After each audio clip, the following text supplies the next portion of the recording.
Chapter 81. Yu Yuan finally made a conclusion. Whether to build it or not.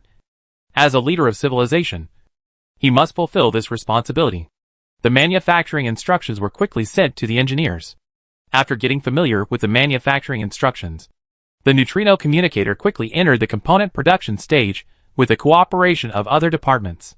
The instructions were very detailed, from the overall framework to the chip structure, all with corresponding instructions and detailed drawings. Humans only need to follow the manufacturing instructions. But after all, it is something of advanced civilization. Even if humans follow the instructions, it is still very difficult. Many materials in the manual are unheard of, and their functions are unknown. Fortunately, the mine patrolmen seem to have foreseen this situation. The manual contains detailed synthesis steps for those material structures that humans have never seen before. These are easy to deal with. What confuses humans is the core components, which are the basic functional components and trigger components of the transmitting and receiving devices. According to the manual, the energy provided by the neutrino communicator is electrical energy, but the output of the transmitting end is neutrino signals, which makes humans very confused. The manufacturing instructions do not state why. Based on our own knowledge system, humans speculate that it should be some kind of electroweak interaction mechanism. That is, a mechanism that uses the relationship between electromagnetic force and weak interaction force. But the specific mechanism and mathematical formula of the signal receiving end of the neutrino communicator are just a black box to humans. The so-called black box is like a box that cannot be seen with the words neutrino communicator signal receiving end written on it. 11 big characters. And then this box is like the signal receiving end of the neutrino communicator. Because according to human understanding of neutrinos, this particle is too small, uncharged, and has minimal interaction with other materials, so they can easily pass through the human body, buildings, and even the earth and the sun. At present, there are 3 types of neutrinos identified by humans, namely electric neutrinos, muon neutrinos, and tau neutrinos, and the corresponding leptons are electrons, muons, and tau. These 3 types of neutrinos are uncharged, do not participate in electromagnetic interactions and strong interactions, but participate in weak interactions and gravitational interactions. All kinds of weak interactions between particles will produce neutrinos. And stars are the largest source of neutrinos, so they are everywhere in the universe, traveling freely at a speed slightly less than the speed of light. Based on the understanding of the characteristics of neutrinos, humans believe that neutrino detectors must be large enough. Neutrino detectors and the signal receiving end of neutrino communicators are actually the same thing. So humans naturally believe that neutrino communicators must be very large. For example, the Super Cameo candy detector. Its main part is composed of a stainless steel cylindrical container with a height of 41.4 meters and a diameter of 39.3 meters, which contains 50,000 tons of ultra-pure water. It takes 2 weeks to fill it with water. There are 11,200 photomultiplier tubes on the inner wall of its container, which are used to detect the Cherenkov radiation produced when high-speed neutrinos pass through water. Humans usually use this method to detect neutrinos. But now this neutrino communicator is very small. When humans completed it, they found that it was only as big as a car. But it contained everything. It is equivalent to stuffing the entire neutrino detection station of humans into such a small space, including the emission end that the neutrino detector did not have. This is really incredible for humans. It took humans nearly 2 months from getting the manufacturing instructions to studying and understanding the instructions, and then following the instructions to complete the manufacturing. After the neutrino communicator was built, it was not transported to the Hope Command Center for installation, but was placed in a separate equipment room in a cabin. For safety reasons, the neutrino communicator was not connected to the Hope network, but several special computers were placed in its equipment room to record the signals received by the communicator, and then translated by the light of the Milky Way. After the arrangement was completed, Yu Yuan led a large group of scientists and many sociology experts to the neutrino communicator. General, the transmitter of the communicator really uses the principle of electroweak interaction, while the receiver does not use ultrapure water, but a chemical liquid. As soon as Yu Yuan led everyone into the communicator compartment, Zhao Yuqin, who had been making various line connections for the communicator, smiled and introduced it to him. It can be seen that he was very happy. We have tested it. This liquid also has the Cherenkov radiation effect, and it is more sensitive than ultrapure water. What's more amazing is that it can be reused. Well, it should be said that it reflects different Cherenkov radiation angles for 3 types of neutrinos. We only need to apply a pulse current of a specific frequency to it, and it will return to its original state. The receiving end of this neutrino communicator uses this effect to achieve information communication. Oh, by the way, we named this liquid Cherenkov liquid. The so-called Cherenkov radiation refers to a type of electromagnetic radiation with short wavelengths that occurs when the speed of an object in a medium exceeds the speed of light in the medium. It has obvious directionality and strong polarization characteristics. It was discovered by Soviet physicist Cherenkov. Now scientists have named this liquid Cherenkov liquid, probably to commemorate this scientist. Zhao Yuqin seemed to still be excited. He continued with a flushed face. When we manufactured the signal transmitter of the communicator according to the instructions, we also found some tricks. We can determine that the core converter works according to the principle of weak electric interaction. But we have not figured out the specific mathematical model involved in the conversion process. At this stage, we only know to manufacture it according to the instructions. And the signal generator is also. Oh no! We didn't build it according to the instructions, because our technology is not up to standard. So we chose an alternative solution, which now seems feasible. Oh! What alternative? Yu Yuan asked curiously. Hey, just a miniaturized fission reactor. The manual given by the mine patrolman uses a miniature fusion reactor. How can we build that kind of thing? Miniature nuclear fusion? Aren't there any specific details in the manual? Hearing these 2 keywords, Yu Yuan's eyebrows were full of joy. He didn't ask about the specific technical details, so he didn't know about it. No. Zhao Yuqin shook his head and sighed. He also felt very sorry. However, nuclear fission can also be used as a neutrino source, so it's not a big problem. And the key to the neutrino communicator is not the neutrino source, but the converter that can convert neutrinos into recognizable signals. That thing is the real black technology for humans. Chapter 82. Okay. Yu Yuan was silent for a moment, then asked, haven't we already established the theory of weak electromagnetic unification? Why? It's not used. The theory of weak electromagnetic unification is the unified theory of electromagnetic interaction and weak interaction. Humans have completed this theory in the 20th century. Our theory of weak electromagnetic unification is not wrong, but it cannot fully explain everything that happens at the signal transmitting end of the neutrino communicator. The person who answered was not Zhao Yuqin, but Lu Mian, a particle physicist who walked into the cabin with Yu Yuan. The loud-voiced particle physicist cleared his throat, walked forward and patted the shell of the neutrino communicator with his hand. We can't completely solve the divergence problem that occurs when applying perturbation theory to quantum field theory calculations using the renormalization method. It's not that our gauge field theory method is wrong, but it seems to need another method to supplement it. We haven't found this method, but based on the correlation of scientific development, we believe that the method is hidden in quantum electrodynamics. But we haven't found it yet. Mathematicians have come up with a few formulas, but they probably don't know what those formulas mean. Lu Mian shook his head. Obviously, he had looked for mathematicians to study with him, but the results disappointed him, because mathematical research is always ahead of real physics. Human physicists are always used to looking for mathematics when physical methods cannot solve the problem, hoping to find a suitable formula by rummaging through the mathematical toolbox. This method has actually been used by physicists, and it really found a solution for him. It's not to mention that scientists who work on mathematical formulas often come up with mathematical formulas that they don't even fully understand. Just like Schrödinger didn't understand the Schrödinger equation, and Dirac didn't understand the negative solution of the Dirac equation. After all, it's something from an advanced civilization. It's good enough that we can figure out so much in a short time. Yu Yuan first affirmed the efforts of the scientists. He sat at the head of the conference table in the cabin and then said, research is a long way to go. Now let's see what the mine patrolman wants to do. Zhao Yuqin turned on the computer screen on the conference table, then connected it to the Hope Data Center. Let Tian Hezwang access the device, and then looked at Yu Yuan. Everything is ready, and we can start at any time. For safety reasons, we will not establish a direct call mode with each other, but use the method of sending text messages. After seeing the scientists and many scholars who came together sitting down, Yu Yuan nodded and said, okay, let's start. Hearing Yu Yuan's words, Zhao Yuqin looked at the computer screen hanging on the wall and opened his mouth and said, Tian Hezwang, activate the mock language dialogue module. and prepare to input information into the neutrino communicator. I understand.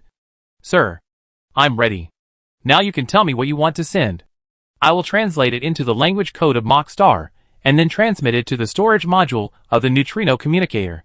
The loudspeaker sounded an electronic synthesized voice that was almost indistinguishable from a real person. After Tianhe Jiguang finished speaking, the cabin became quiet, and everyone looked at Yu Yuan. The meaning was obvious. So let him speak. Yu Yuan was silent for a moment, and looked up at the screen. Hello. The mine patrolman of Mach star civilization. We are the expedition team of human civilization. We have received your communication signal, and have manufactured a neutrino communicator according to the method you provided. Now, can we talk about what happened between you and us in detail? What kind of help do you mean? Since you discovered our landing long ago, you must know our technological level. Why do you think we are so weak that we have the ability to help you? And what happened to your civilization? Can you tell us what form your civilization exists in? While Yu Yuan was speaking, the computer screen also displayed his words synchronously. At this point, Yu Yuan moved his eyes away from the screen and turned to Zhao Yuqin. This is all for now. Send it out. Zhao Yuqin nodded in response, and then did not stand up, but just pushed his feet against the floor slightly, letting himself float backwards with the office chair. When the office chair stopped, he reached out and pressed a button on the neutrino communicator, and sent the transcoded light of the Milky Way to the Ross 154-4 planet. At this point in time, the straight-line distance between the Ross 154-4 planet and the Ross 154-7 planet, where humans are located, is about 1.8 astronomical units, and they are separated by the giant gas planet Ross 154-5. The relative position between these celestial bodies would require a relay station if it were general electromagnetic wave communication. Neutrino communication does not require this. Signals carried by neutrinos can directly pass through Ross 154-5 and go straight to Ross 154-4. From the observer's perspective, it takes about 8.2 minutes for light to travel a distance of 1 astronomical unit, which is why people say that it takes 8 minutes for the sun's light to reach the Earth. Neutrinos have mass, so they cannot reach the speed of light, but they are very close. About 0.99995 times the speed of light, which is basically no different from the speed of light at the distance of astronomical units. So from the moment Zhao Yuqin pressed the send button, from the perspective of humans, the neutrino signal would take 14.97 minutes to reach the planet Ross 154-4. If the mine patrolman replied to the message in seconds, then humans would have to wait at least half an hour to receive a reply. Imagine chatting with friends and waiting for half an hour for a reply after every sentence, and both parties replying in seconds. This communication efficiency is really too unfriendly. But there is no way. The universe is really too vast. So vast that sometimes it is difficult to intuitively feel its vastness just by imagination. Just like the distance of $1.82. It seems far at first glance, but it doesn't seem that far. After all, in science fiction movies, we can always see scenes where two people in different star regions can talk to each other instantly, which leads to the fact that most people have no idea of the vastness of the starry sky. The speed of light, the fastest speed in the universe, really makes humans feel the despair of the vastness of the starry sky. Quantum entanglement does have a ghostly long-distance effect, but it has been proven that it is not feasible to use it for superluminal communication. If there are no other means of communication, how slow will the pace of cosmic civilization be? From the message sent by the patrolman of the mining area of the Mach star civilization, the people on the Hope now know that the second-level civilization cannot master the super-distance communication technology. I don't know whether the Mach star civilization has mastered super light speed communication, and what level of civilization they belong to. One more thing. Ask them what level of civilization they belong to, and what level of civilization we belong to. Yu Yuan added with a lot of thoughts. Since the patrolman of the mining area has seen the landing transport craft of humans, Yu Yuan should be able to judge the level of humans. Anyway, the other party has something to ask, so it's a good opportunity to ask more questions. Chapter 83. The waiting time was almost the same as expected. The mine patrol responded quickly. After 30 minutes, the neutrino communicator received the signal. Humans thought it would be faster. After all, it takes time to read and reply after receiving the message. However, humans naturally thought that this was the speed that advanced civilization individuals should have. After all, they can create nanorobots. So it is natural to make some changes to their own civilization individuals. This time, there is no need for linguists to compare and translate again. After the signal is returned, the human intelligent AI Tianhezwang immediately translates it into human language. Hello, Human Civilization Expedition Team. I am glad to see your choice and to meet you in this galaxy. You should know how rare it is for two civilizations to meet in the vast sea of stars. Although there were some unpleasant things between us before, you know that it was not our mock civilization, but the common enemy of your human civilization and our mock civilization, the intelligent nanorobot consciousness. Yes, it is the murderer who killed you. But on this planet, it is just a sub-individual of them, a mining consciousness. Before, I was afraid of being discovered by the intelligent nanorobot consciousness, so I didn't dare to say too much. But now there is no problem. Before answering your questions, please allow me to tell you a story about our civilization. I believe that with your wisdom, you should be able to guess my situation. Yes, I am a mind patroller of our mock star civilization, but I should also be the last survivor.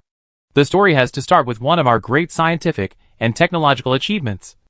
That is, artificial intelligence technology, which is real artificial intelligence. We have created an intelligent consciousness. The information does not say artificial, but another word. But it means artificial intelligence. So Tianhezwang translated it like this.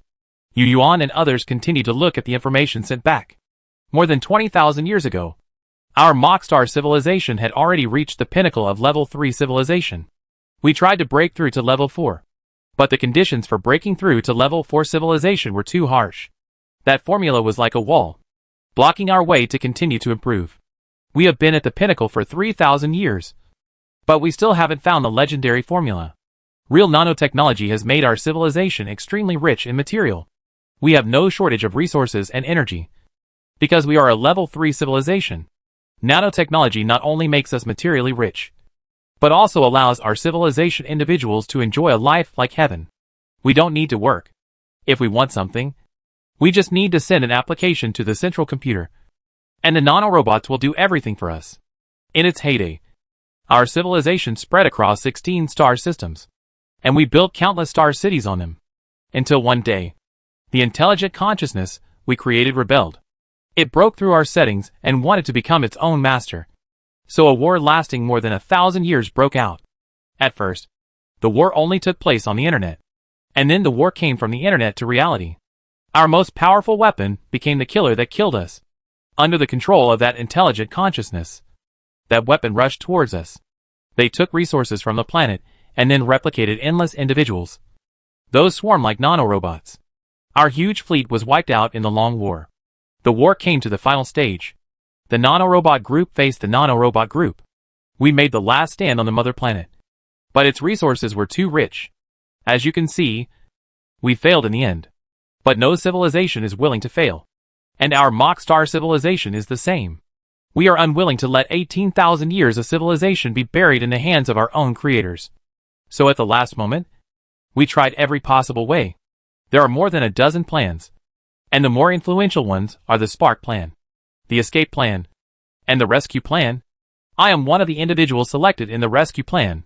The so-called Rescue Plan is to divide us mock people into several teams, and then send them on spacecraft to the mining planet that is still under our control. After arriving at the destination, the team members will use the program brought from the mother planet to cover the miners, turning them from mining nanorobots into war nanorobots. Then, using the mining planet as a base, we launched a surprise attack on the rear of the rebellious robots, without creating chaos or giving the mother planet an opportunity to escape. But I was unlucky. When I arrived on this planet, I found that the mining nanorobots had become sub-individuals of the rebellious consciousness, and the underlying program had been rewritten by it. The program I brought from the mother planet could no longer cover it. Fortunately, the scientists on our mother planet also had a plan. They installed a program on our spacecraft that could temporarily confuse the rebellious nanorobot consciousness. It was this program that saved my life. However, this kind of confusion can't last long.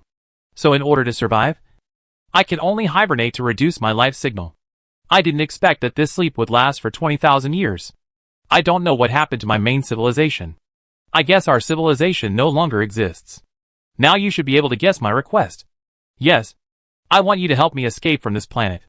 The energy in the underground base where I am now is running out. If I can't leave before the energy is exhausted, I will face death. I don't want to die. So I want to ask you to send a spaceship to pick me up. We Mach people are also carbon-based life. We also need to breathe oxygen. But the air composition we need is different from yours. You only need to fill the spaceship with the gas ratio and air pressure I provide you. And I can survive. As long as you are willing to save me. I will tell you everything I know. By the way, regarding your doubts about the level of civilization, I can only tell you that there is actually no very clear civilization classification in the universe. But in the long-term civilization activities, many civilizations have discovered that after a civilization has mastered a certain technology, this civilization has an absolute advantage in terms of military force over civilizations that have not mastered this technology. So there is also a corresponding set of civilization classifications, such as controlled nuclear fusion is a condition for judging whether a civilization has reached the first level of civilization, or a space-level civilization. With this technology, the peak first-level civilization will enable its spacecraft to reach 15% of the speed of light. The symbol of the second-level civilization is heavy nuclear fusion or cold nuclear fusion. On the basis of the first-level civilization, nuclear fusion technology is further developed to the extreme. Compared with the first-level civilization, the second-level civilization has broadened the energy acquisition path by an order of magnitude. Civilizations that reach this level basically no longer have to worry about energy. Chapter 84. With or without working fluid, cold and hot hybrid, and the skilled use of matrix mechanics, the speed of the spacecraft of the second-level civilization can reach 15% to 30% of the speed of light. And above is the level where our Mach star civilization is located. At this level, precise microscopic scale technology allows civilization to produce some charged antiparticles in a relatively short time. With a hybrid system with charged antiparticles, this level of civilization has made another leap in propulsion technology, and the navigation speed will be able to reach 50% of the speed of light. However, the technological standard of this level of civilization is not charged antiparticles, but nanotechnology. Swarm nanorobots will be the standard configuration of weapons for this level of civilization. Of course, these are just normal situations. Some special civilizations have developed other types of weapons through research in the field of nanotechnology. But nanotechnology is undoubtedly the symbol of the third-level civilization. As for the higher levels, we don't know, because we didn't reach that level until the end. According to our scientists' speculation, the symbol of that level of civilization should be to master the grand unified theory and turn it into reality. They speculate that only by mastering the grand unified theory can there be hope to break through the shackles of the speed of light and become a true interstellar civilization. For this reason, many civilizations call the third level and below civilizations a space-level civilization, and the above is an interstellar civilization. As for what is above the interstellar civilization, we don't know. Maybe it is a cosmic civilization? Maybe there is another way to say it. Who knows? This is my answer to your question about the level of civilization. Okay. Now I will tell you my coordinates. And then you can land the modified spacecraft at the place I specify. You don't have to worry about the nanorobot consciousness being discovered. When your spacecraft lands, I will use the last energy in the base to activate the equipment. The nanorobot consciousness will be confused for a certain period of time. I will take advantage of this time to run to the spacecraft you provide to escape from this planet. Correspondingly, you will also get all the knowledge I know. Believe me, although I am just a mine patrolman and I don't know many technical details, I am not bragging. The knowledge I have will definitely inspire you. This time, the mine patrolman sent a large message, which also included the atmospheric environment where the Mach people live. In front of the temporary conference table set up in the neutrino detector cabin, Yu Yuan and a group of scientists carefully read the entire content of the message. This mine patrolman seemed very sincere. Not only did he not tamper with the neutrino communicator, he also answered every question raised by humans very seriously, especially in terms of civilization level. Although it is not detailed, it has opened up the human cosmic vision. It is not an exaggeration to say that it has brought humans first-hand information to open their eyes to the universe. Now humans have understood that if we divide it in detail, the civilization level can be directly divided into levels such as 1, 2, 3, and 4. If we divide it by category, it can be divided into 3 levels: aerospace level, interstellar level, and cosmic level. As for humans, they have not yet achieved controlled nuclear fusion, which is not considered by cosmic civilization. To put it nicely, it is not in the 3 realms or the 5 elements. To put it bluntly, it is called zero-level civilization or primitive civilization. After all, no one could have imagined that humans could cross the galaxy with such a wild technology. After reading the content, the experts present all entered the discussion time intuitively.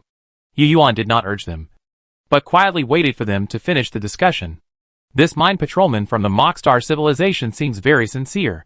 There seems to be nothing wrong with the story he described. But when I think about it carefully, there seems to be something that others do not understand. I think I should ask again. At this time, a social science researcher spoke first.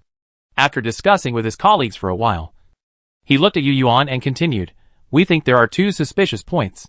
First, the result of the war between the Mockstar civilization and the nanorobot consciousness. If the nano-consciousness won, then why did the silver mist on Ross 154-4 stay on the planet motionless for 20,000 years? This is unreasonable. According to our understanding of the Amic crisis, it should be that the nano-consciousness mastered the technology of the Mach civilization, then developed into an artificial intelligence civilization, and finally evolved into a cosmic disaster. How could there still be a bunch of cats on Ross 154-4? The second suspicious point is that this mind patrolman from the Mach civilization did not explain where he would go after being rescued, although it may be because we did not ask." After the social science researcher finished speaking, everyone nodded in thought. After a while, Lu Mayan saw that no one was talking. So he shouted, "Let me add one thing.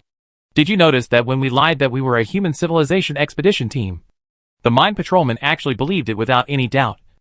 I don't think this should be a normal reaction." "No, Dr. Lu. You seem to have forgotten that the mind patrolman said that he had already discovered us when we landed on Ross 154-4. So he should have known and seen the hope. A ship can't hold many people. Isn't it normal to believe us?" Yu Yuan shook his head and glanced at Lu Mayan, his eyes full of thought. No. You are wrong. Chief, listen to me first. What I mean is that the very friendly mind patrolman did not answer a question we asked. Lu Mayan looked at the reminiscence on everyone's faces. He did not keep them in suspense, but directly said, "It is the level of civilization of our human beings." As he said this, he spoke to Tien Hezwing, asking it to display the question Yu Yuan asked before on the screen again, and then continued, "You may have all focused on the mind patrolman explanation of the level of civilization. It is normal that you did not notice it. Think about it. Is it reasonable for a mind patrolman who is so kind to choose not to answer one of the questions? I think it is unreasonable. Either answer all or answer none. He chose to answer other questions, but avoided this question. There is only one possibility. That is, the mind patrolman is not sure about our civilization level. In other words, he does not know that we do not have the technology of controlled nuclear fusion.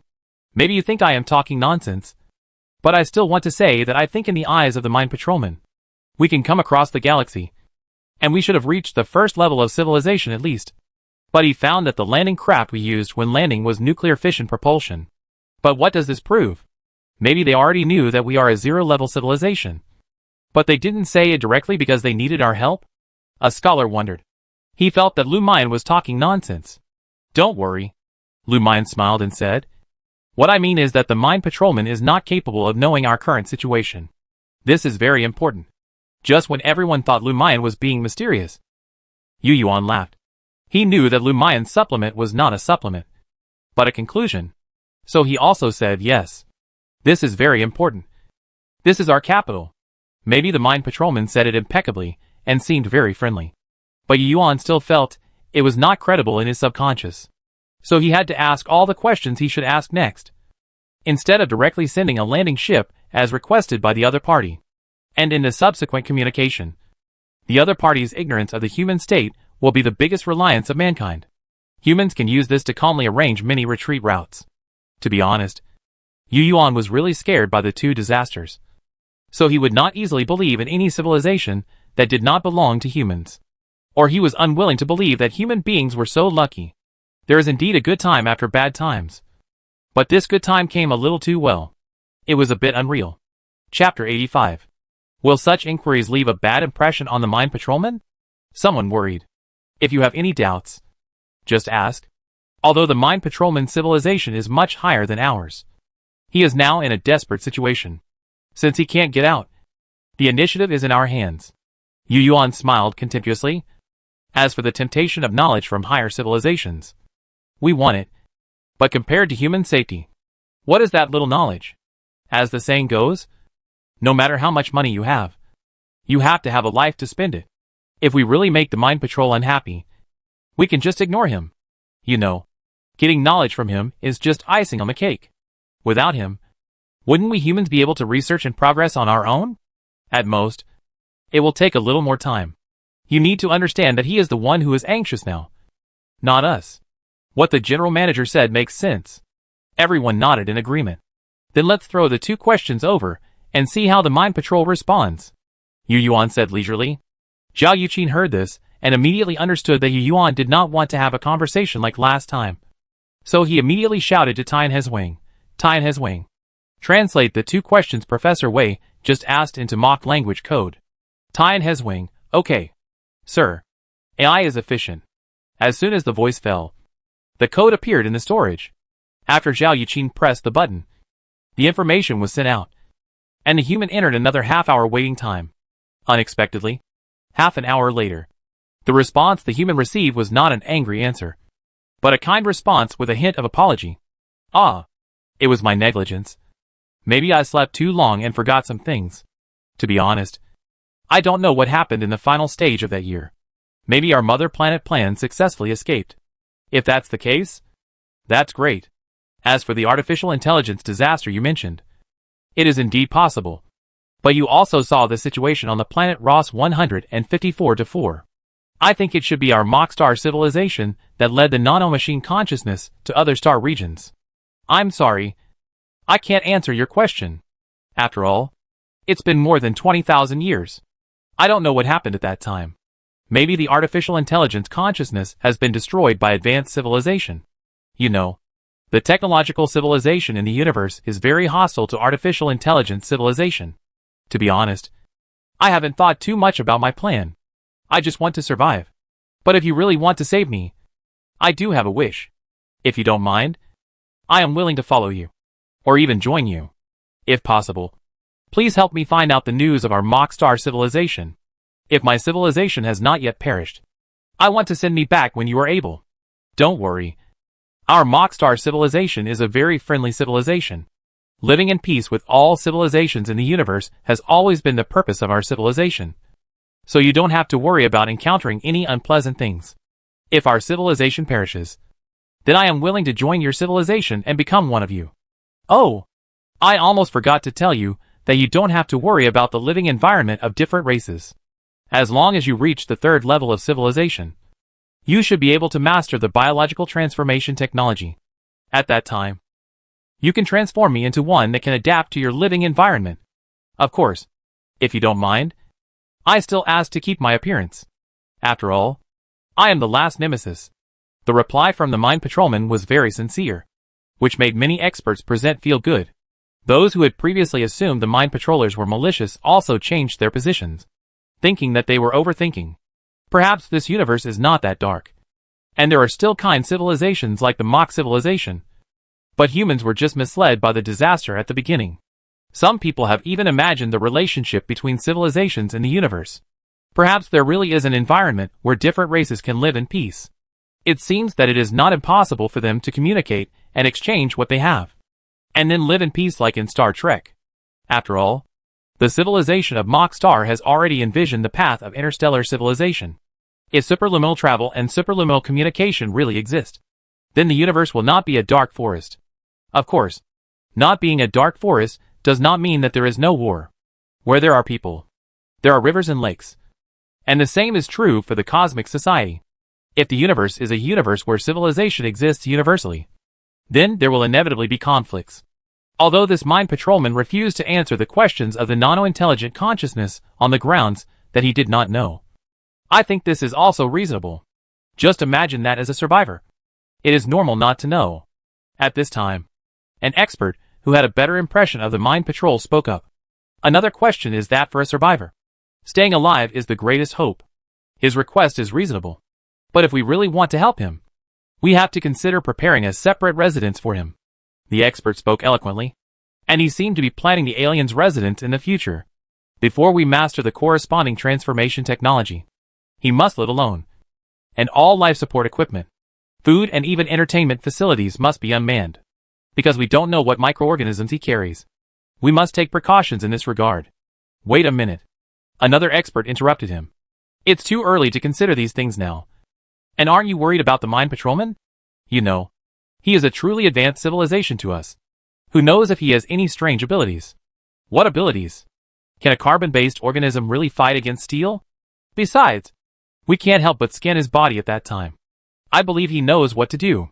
Also, it is true that he is from an advanced civilization. But imagine if you were to go back to the Stone Age.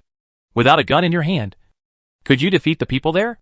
By the same token, if this mine patrolman gets on the boat we prepared, can he still turn the world upside down? Okay. Let's discuss this later. Let's discuss whether we should help now.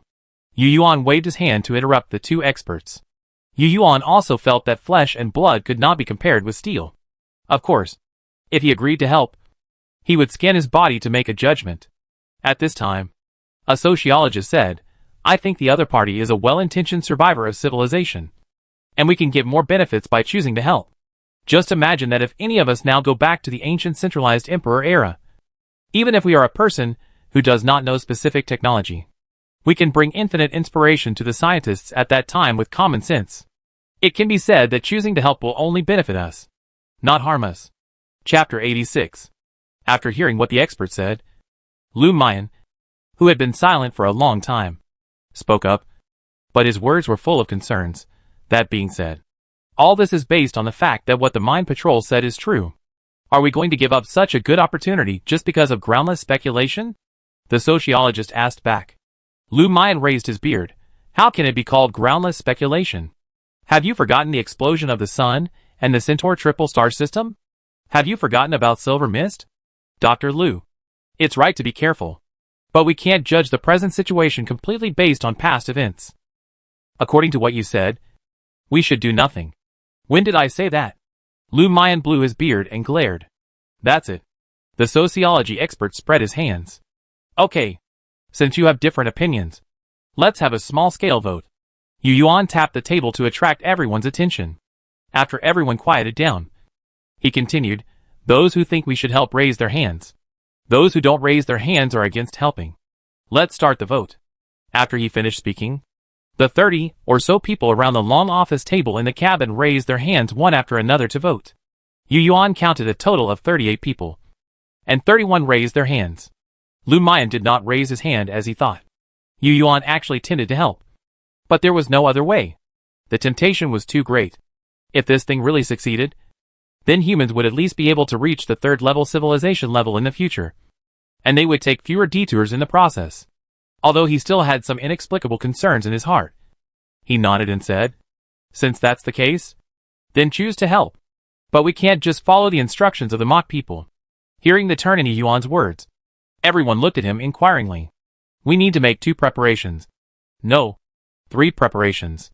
Feeling everyone's gaze, Yu Yuan's eyes flashed with a sharp light, and he pointed his finger at the table. First, let the engineering department prepare a transport ship according to the atmospheric ratio required for the survival of the mock people. Second, let the social scientists continue to analyze the intentions of the mock people. The third aspect, Yu Yuan paused, looked at Man Yueme who had been silent, and said meaningfully, Man Yueme is responsible for the arming of the transport ship. Before Man Yueme spoke, an expert asked in surprise, arm? Why does the chief want to arm the transport ship? Is it to show force? The other party is an advanced civilization for humans, so it is totally unnecessary. Man Yueme understood what Yu Yuan meant. A cold light flashed in her eyes, and she responded, I understand. General Yu. Feeling Man Yueme's gaze, Yu Yuan nodded, not knowing whether this was addressed to Man Yueme or to the expert who asked the question. Then Yu Yuan smiled and looked around at everyone. Then let's continue to talk to the mine patrolman. After so many years, he must be very lonely. Dialogue? Aren't we going to help the Mockstar mine patrolman escape from Ross 154-4? Another scholar asked in confusion. It was clearly determined. Why did they return to the dialogue again? Haha. The patrolmen in the mining area are not anxious. So why should we be anxious? Yu Yuan's eyes sparkled. He was sure to help. But he had to be fully prepared. He had not dispelled his concerns. So he had to ensure that humans had the ability to escape before taking action. In other words, he wanted humans to master controlled nuclear fusion, and then complete the commissioning of the Hope before launching the rescue of the mock people. As for what he asked Manuimi to do, it was to leave a backup on the transport ship. Based on the woman's style of doing things, Yu Yuan knew that she understood what he meant. Of course, after that, Yu Yuan went back to the armament department to pay attention to the arrangement of this matter, and then discuss with Manuimi in detail how to arrange it. There must be rules. Yu Yuan generally does not tell everyone about military matters. In Yu Yuan's opinion, at least a hydrogen bomb must be placed on the transport ship. As for the triggering method of this hydrogen bomb, Yu Yuan intends to set it to a signal interruption detonation type, which is completely possible with human technology. Based on the consideration that silver mist can shield signals, Yu Yuan thinks this is the safest way. As long as you find something wrong, detonate the hydrogen bomb immediately. If the situation changes, just blow it up and be done with it. No matter what the Mockstar Mine Patrolman or the promised rescue plan is, it is not as important as human safety. As the saying goes, you must be on guard against others. Although the words of the Mockstar Man do not seem to have too many flaws, Yu Yuan cannot be completely assured. He must make the necessary preparations. Sky River Light record. At this time, Yu Yuan asked AI Sky River Light to start the recording communication mode, and then said, "Dear Mockstar Civilization, dear Mine Patrolman, after discussion, we believe that your Mockstar civilization is a kind civilization, and you are also a life form full of justice and kindness. So our human civilization expedition team decided to help you out of trouble. But I believe you know our situation. We don't have the technology of controlled nuclear fusion. We are making long voyages to find a way to break through this technology. If possible, please tell us the key to this technology, or how your civilization broke through controlled nuclear fusion at that time. You know we are just an expedition team in our civilization. But as long as we find a way to achieve controlled nuclear fusion, we will definitely become heroes of the entire civilization. At that time, our human civilization will no longer have any problems accepting you. Oh, I almost forgot to tell you. I said this because our human civilization is a relatively exclusive civilization. It is difficult for people to accept an alien living in the same environment with us. This is ridiculous. But this is how our civilization is. However, if we become a hero who achieves controlled nuclear fusion, it will be different. Our civilization will thank you, and may even change its rejection of aliens. Maybe it is possible to accept your civilization's culture. I believe you also hope to see a scene like your Mockstar civilization culture reappear in a strange civilization. If you are willing to share this knowledge, our expedition team will have no worries about rescuing you. After all, this is the culture of our civilization. And no one in our expedition team wants to become a heretic of civilization. After telling a bunch of lies with a red face and a calm heart, Yu Yuan looked at Zhao Yuqin. Okay. That's all for now. Send it out. It's getting late. Everyone go back and have a meal. Take a break and come back. Seeing Zhao Yuqin send the message, Yu Yuan stood up first and said this to everyone. Then turned around and walked out of the cabin. When passing by Manuimi, Yu Yuan said to her, "Minister Man, we have to go to the armament department for this meal." That's exactly what I meant. Manuimi turned around and followed. Chapter 87. Nothing was said along the way. The two returned from the 6th disc, where the neutrino communicator was placed to the 5th disc, and then went straight to the canteen of the armament department. The canteen is actually a cabin, but it uses the entire suspension module. The total area of a single suspension module is 180 square meters. Because the 5th disc is a military and political scientific research office, the canteen is also very large, with a total of 15 floors. The canteen of the armament department is on the 15th floor closest to the inner circle, and the other 5 floors are used to store food. After all, the design of the large barrel spacecraft is like this, so it is impossible to have a whole canteen. Since it was past lunchtime, there were not many people when the two took the elevator to the cafeteria. However, the cafeteria on the Hope did not have artificial chefs. Robots were responsible for everything from food processing to cooking. and humans only participated in a few steps. After arriving at the cafeteria, Yu Yuan asked for a few steamed buns, 2 pieces of fish-flavored artificial protein cakes, and a bowl of vegetable soup. Manueme made a few cabbage-stuffed buns, a bowl of soup, and a cup of dairy products. The food on the Hope was like this. Meat was basically replaced by artificial protein. Scientists doing food research also tried their best to prepare more artificial proteins with different flavors. But compared with real meat, the taste was still much worse. The technology of artificially synthesizing starch is very mature, and humans have previously reproduced and stored related fermentation enzymes. As long as there is enough energy and carbon dioxide, there is no need to worry about the staple food problem. However, the scarcity of food types cannot be solved. For this matter, food research scientists have dreamed of humans encountering a planet with life. The same is true for the people on the Hope. The most common phrase in the cafeteria at mealtime every day is, "My mouth is so dry." Yu Yuan came to a window seat with a food box and sat down. Then opened a heavy alloy curtain with voice, revealing a thick round special light transmitting glass. Outside the glass is the cosmic environment. While waiting for Manuime to come over, Yu Yuan glanced out the window. There was no starlight, only a star with red light slowly moving towards the bottom of the window. At this distance, the star looked very small to the naked eye, and it was not dazzling at all, as if it was a red disk inlaid on the dark sky. "What are you going to arrange?"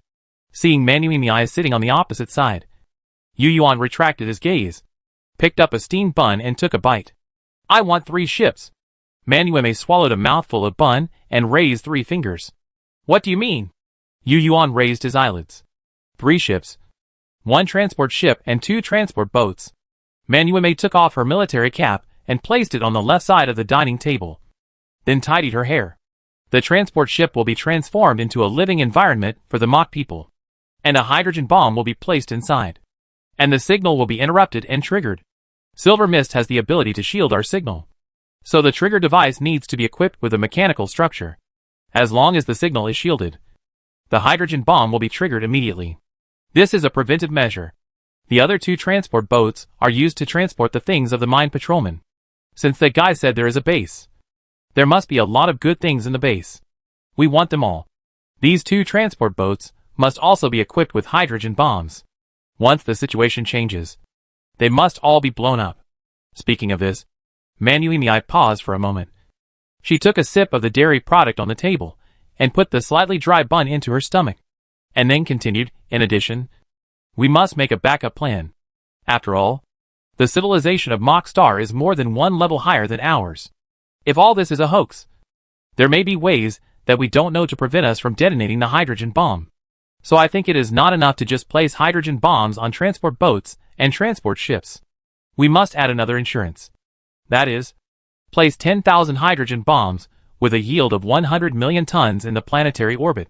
Once the hydrogen bombs on the 3 ships fail to detonate, we will change the orbit of the hydrogen bomb device in orbit and carry out orbital hydrogen bomb bombing on Ross 154. We will take advantage of this period to sail away from this star system. The neutrino communicator seems to be fine. If possible, let the relevant experts add a neutrino signal trigger device to the 10,000 hydrogen bombs. It is always better to have an extra insurance.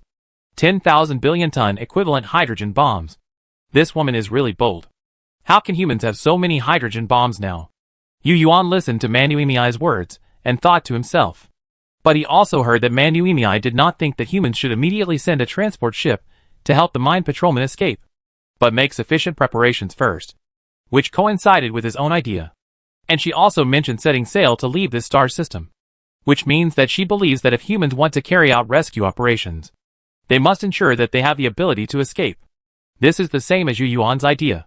As long as humans don't master controlled nuclear fusion, they will not carry out rescue.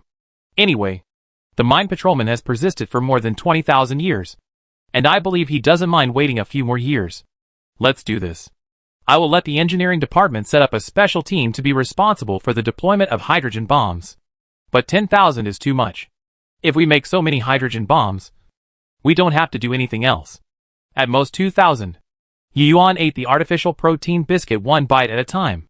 Seeing that Manuime had no objection, he changed the subject and said, "I didn't expect that you also thought there was something wrong with the mine patrol. Manuimi finished the last bite of the bun, shook her head and said slowly, "Not really. I just think aliens are untrustworthy. Our ancestors once said, those who are not of our race must have different hearts. Foreigners are like this, let alone aliens." Putting down the soup bowl, Yu Yuan looked at Manuimi, who was wiping her mouth with a napkin, and nodded. "That's what I said. But the risk is worth it. If all this is true, the benefits we get are unimaginable. You can see how excited those scientists are. I won't go to the exchange meeting with the mock people this afternoon." Manuimi didn't respond to Yu Yuan's words. And then she picked up the tableware and stood up. "Okay." Yu Yuan also stood up, picked up the tableware, and put it on the sanitary table next to him. "Anyway, the next thing is to argue with the mine patrolman, which has nothing to do with her. So she might as well go back to arrange the hydrogen bomb." The two walked out of the cafeteria, and Manuimi walked towards the armament department. Yu Yuan first returned to the Supreme Military Command headquarters to give the armament department a formal approval document, and then went to the neutrino communicator cabin. When Yu Yuan arrived, the scientists and scholars were already present and in the process of discussing. I guess the mine patrol had already responded to the message. So, what did the mine patrol say? Yu Yuan sat down at the head of the conference table and asked directly. He said he didn't know. Zhao Yuqin answered while letting Tian Hezwang display the mine patrol's answer on the big screen again. Chapter 88. Oh! It's unbelievable. You can cross the starry sky without controlled nuclear fusion. This is a miracle. Your courage is really admirable. Brave and kind human civilization expedition team. You are the most courageous civilization I have ever seen. The mine patrol first praised the courage of human beings, and then gave a formal answer. Of course I know your situation, and I can imagine your desire for controlled nuclear fusion. At the same time, I also hope to be able to help you. Of course, I hope you can become heroes of human civilization. And I also hope to see human civilization accept the culture of our mock star civilization. But I am very sorry to tell you that I don't know the key technical points of achieving controlled nuclear fusion. You know, although our mock star civilization once stood at the pinnacle of the third-level civilization, I am just a mine patroller, not a scientist. Brave human civilization. Although I don't know the technical points of achieving controlled nuclear fusion, I do know something related to my work. I can tell you, but the energy of my base is running out. So I implore you to send a spacecraft over quickly. After reading the content of the reply, Yu Yuan was also confused. The mine patrolman words do make sense. Just like a miner in the 21st century who doesn't know the technical details of the Qin crossbow. It's reasonable. But Yu Yuan always felt that something was wrong. But the other party's reply was impeccable. Am I really overthinking? Yu Yuan asked himself. After thinking for a moment, Yu Yuan said to everyone present, my previous lies were not full of loopholes. But they were not comprehensive either. But this mine patrolman didn't doubt it at all. Do you think it's normal? That's true. Yu Yuan's previous words seemed to be sound. But if you think about it carefully, you will know that there are loopholes. A civilization that has not even achieved controlled nuclear fusion sends an expedition team to other star systems to find a breakthrough method. This kind of statement itself seems a bit ridiculous. Of course, this can also be explained as a desperate move due to long-term technological stagnation. But it is also said that this civilization is xenophobic. Xenophobic thoughts can only be formed after encountering aliens. How low is the probability of a civilization that does not even have controlled nuclear fusion encountering aliens? Isn't it nonsense to say such a thing?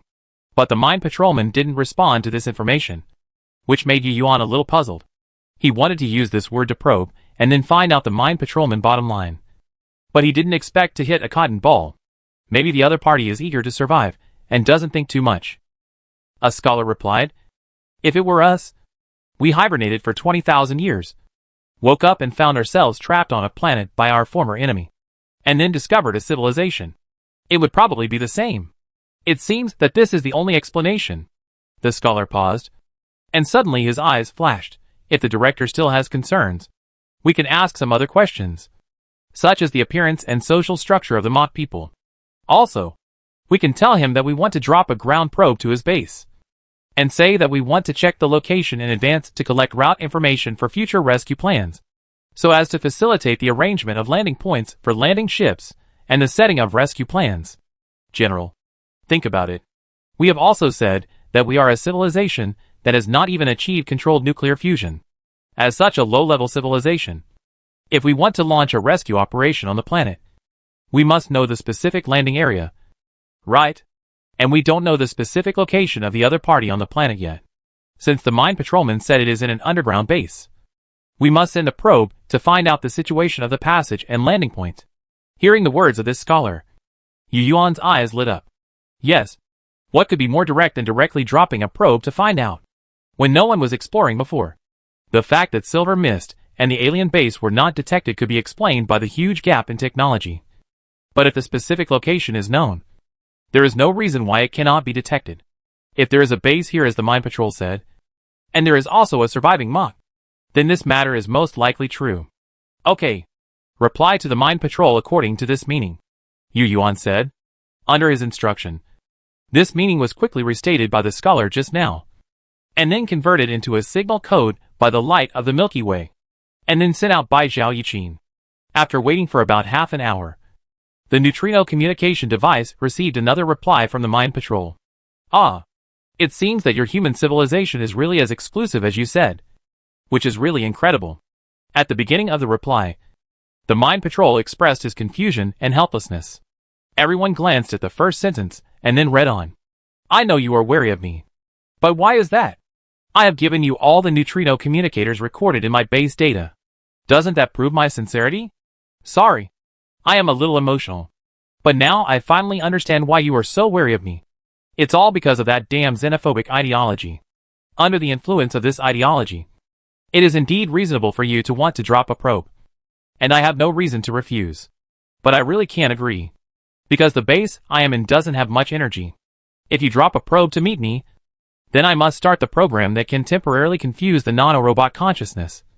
Otherwise your landing probe will be discovered by the nano-consciousness. However, once this program is started, the energy that should have lasted for 10 years in the base will be exhausted. And it will not be enough to start again when you send a rescue ship in the future. In that case, the rescue will be meaningless, and I will die. However, although I cannot promise you to send a ground detector, I can tell you my location and the image data of the base. Oh! If you are worried, I can also send you my personal life data. At the end of the message, there was indeed an image data package attached. Zhao Yiqin copied the image data with a mobile storage disk and put it on a standalone device that was not connected to the internet for playback. Everyone looked at the standalone device screen. The content was indeed as the mine patrol said. It was the image data of a base, with equipment rooms, control consoles, hibernation cabins, communication equipment, energy rooms, etc. However, the styles of various equipment are very different from those of humans, especially the operating console, which has very few buttons. Everyone saw a helmet with many wires placed in front of the strange chair, and the big screen was the legendary holographic screen. From the shooting form of the lens, everyone can easily judge that these images are taken by cameras distributed throughout the base. The individual image data of the mine patrolman is also included in the base image data. Chapter 89. In the video footage, people saw the mine patrolman, who was only known by name. The overall appearance of this alien looked a bit like an enlarged chicken. But the head was not a pointed beak, but a round tube mouth.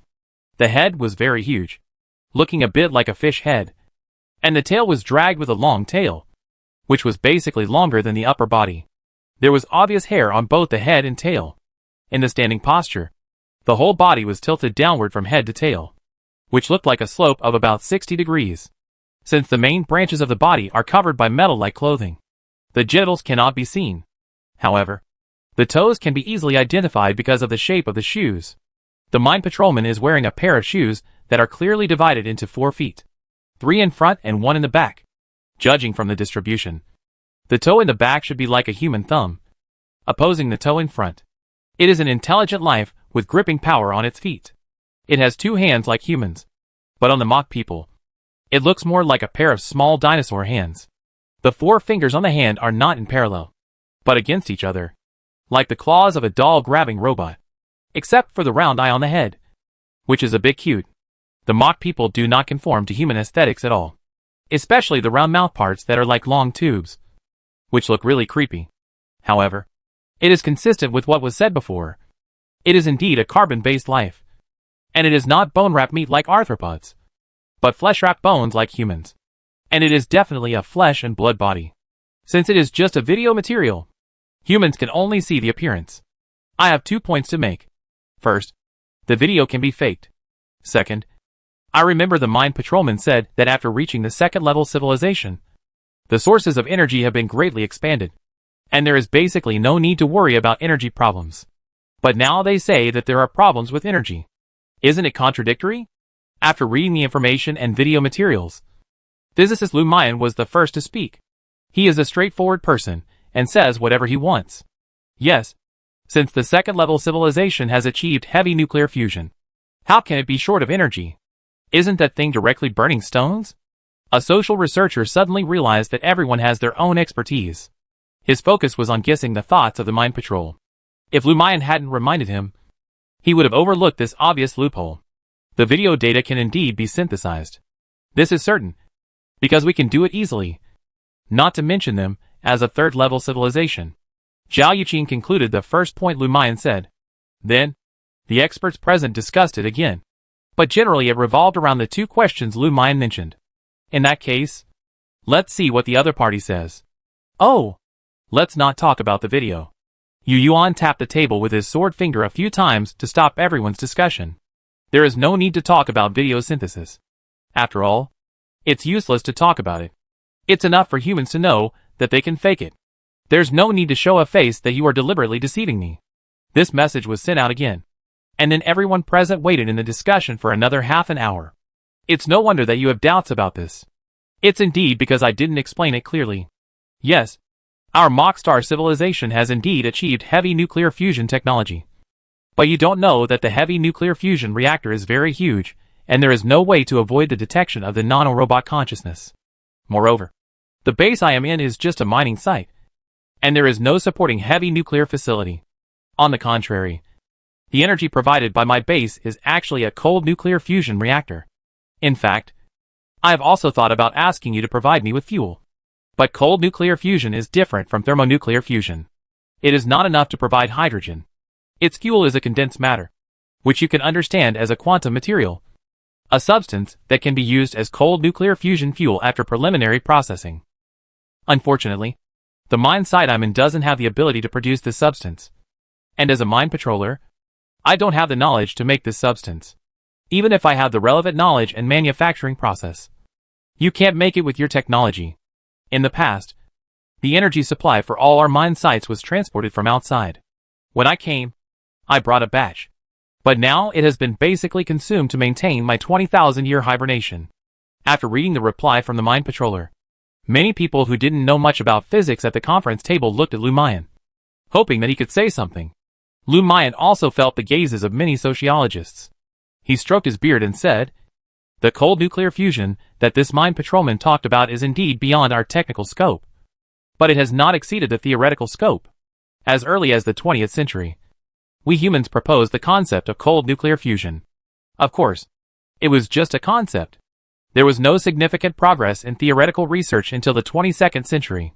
Even the contemporary scientific community has almost sentenced this technical route to death. But I didn't expect that this technology could actually be realized. Even from our current theory, heavy nuclear fusion is more reliable than cold nuclear fusion." Lou Mayan shook his head, a thoughtful look on his face, and then looked at several sociology researchers who were listening attentively. As for quantum materials, it is easy to understand. We have actually seen this kind of material.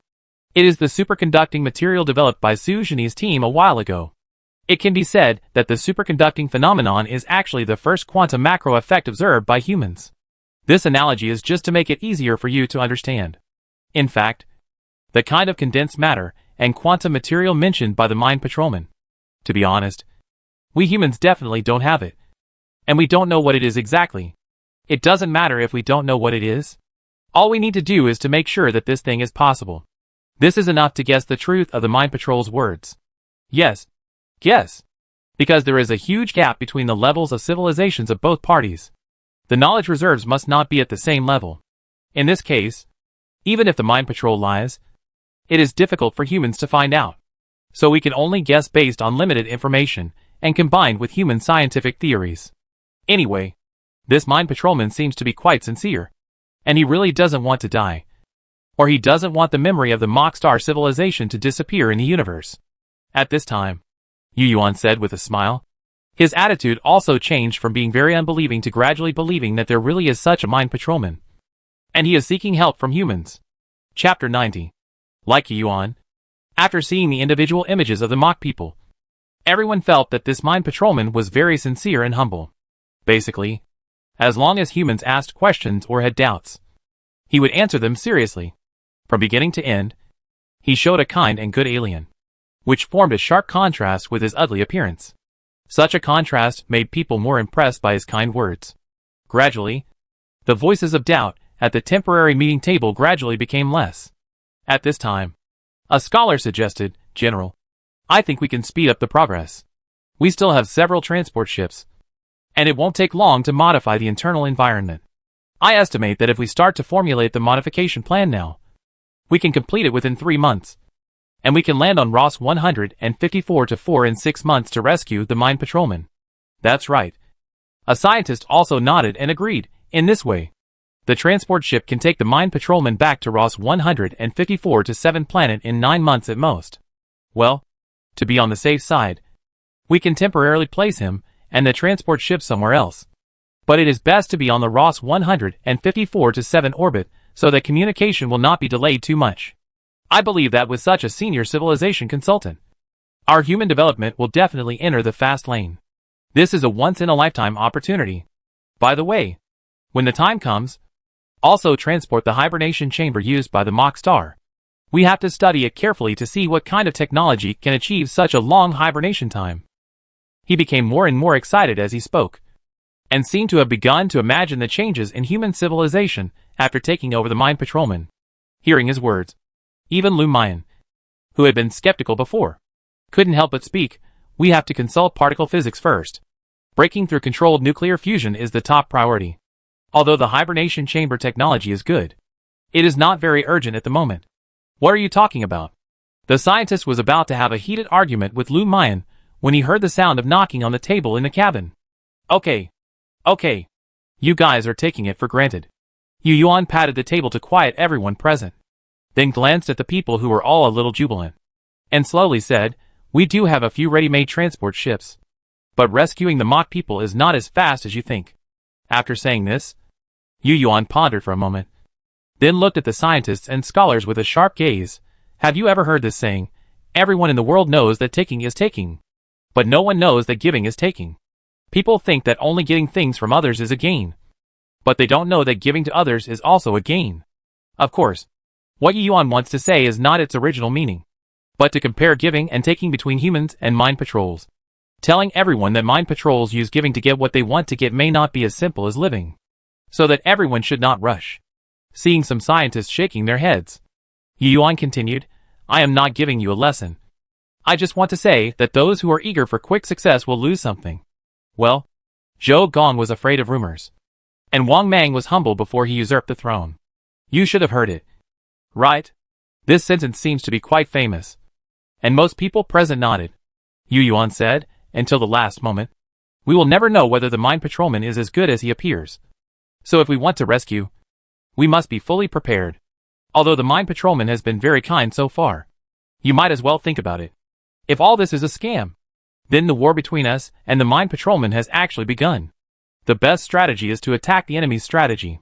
It has already been fought at the moment we receive the signal. If so, I have to say that war is a major issue for a country. A matter of life and death. A matter of survival and destruction. And it must be carefully considered."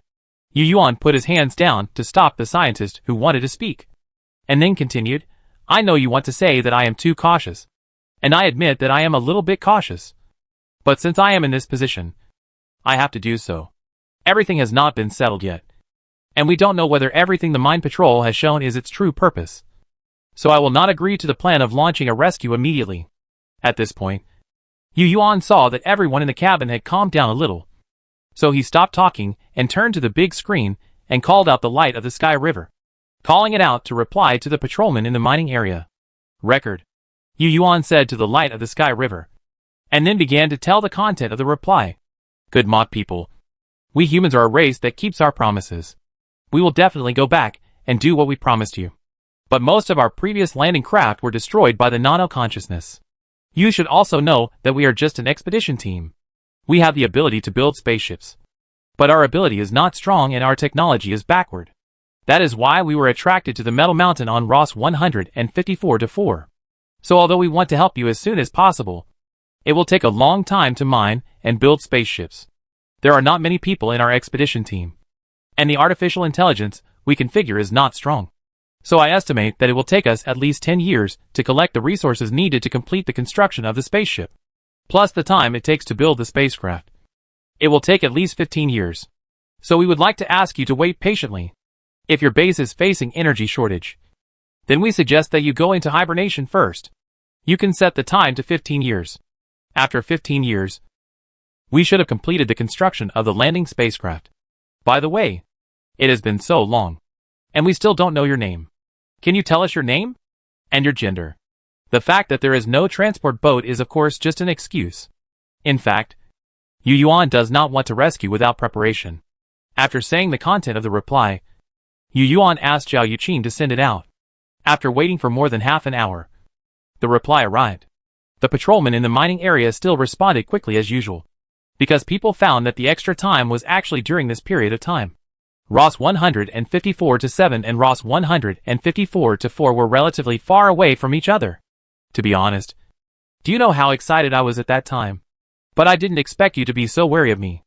As a survivor of civilization, maybe I shouldn't contact you and shouldn't have any hope of living. But I finally chose to believe that you are a kind race. You seem to be very wary of me. Maybe you think that saving me will be rejected by your civilization. I never thought that your civilization is so exclusive. If helping me may bring you trouble, then you can choose to give up. By the way, you can call me Shupo. This name means good life in our Moxing civilization language. If the sex you refer to as the one who reproduces offspring is female, then I should be male. But I am a little different from what you call male. Forget it. I don't want to say more. I should go into hibernation. Otherwise, I really won't be able to survive until you build the spacecraft. However, including the energy reserved for confusing the nano-conscious body, I can only hibernate for 11 years. I hope I can hear good news when I wake up. If you are not ready when I wake up, then you can only blame my bad luck. Then, goodbye humans. Chapter 91. Such a patient reply made Yuan more inclined to believe it. But he did not regret making this decision. On the contrary, he was now considering how to make all preparations for humans within 11 years. I'm very sorry. Please rest assured that we will complete the construction of the landing spacecraft as soon as possible and then rescue you. Once the landing spacecraft is built, we will notify you as soon as possible. Please set up the communication receiver and wait for our good news. This is the human reply. The meeting is over. Let's go back, Yu Yuan said as he sat in the first seat.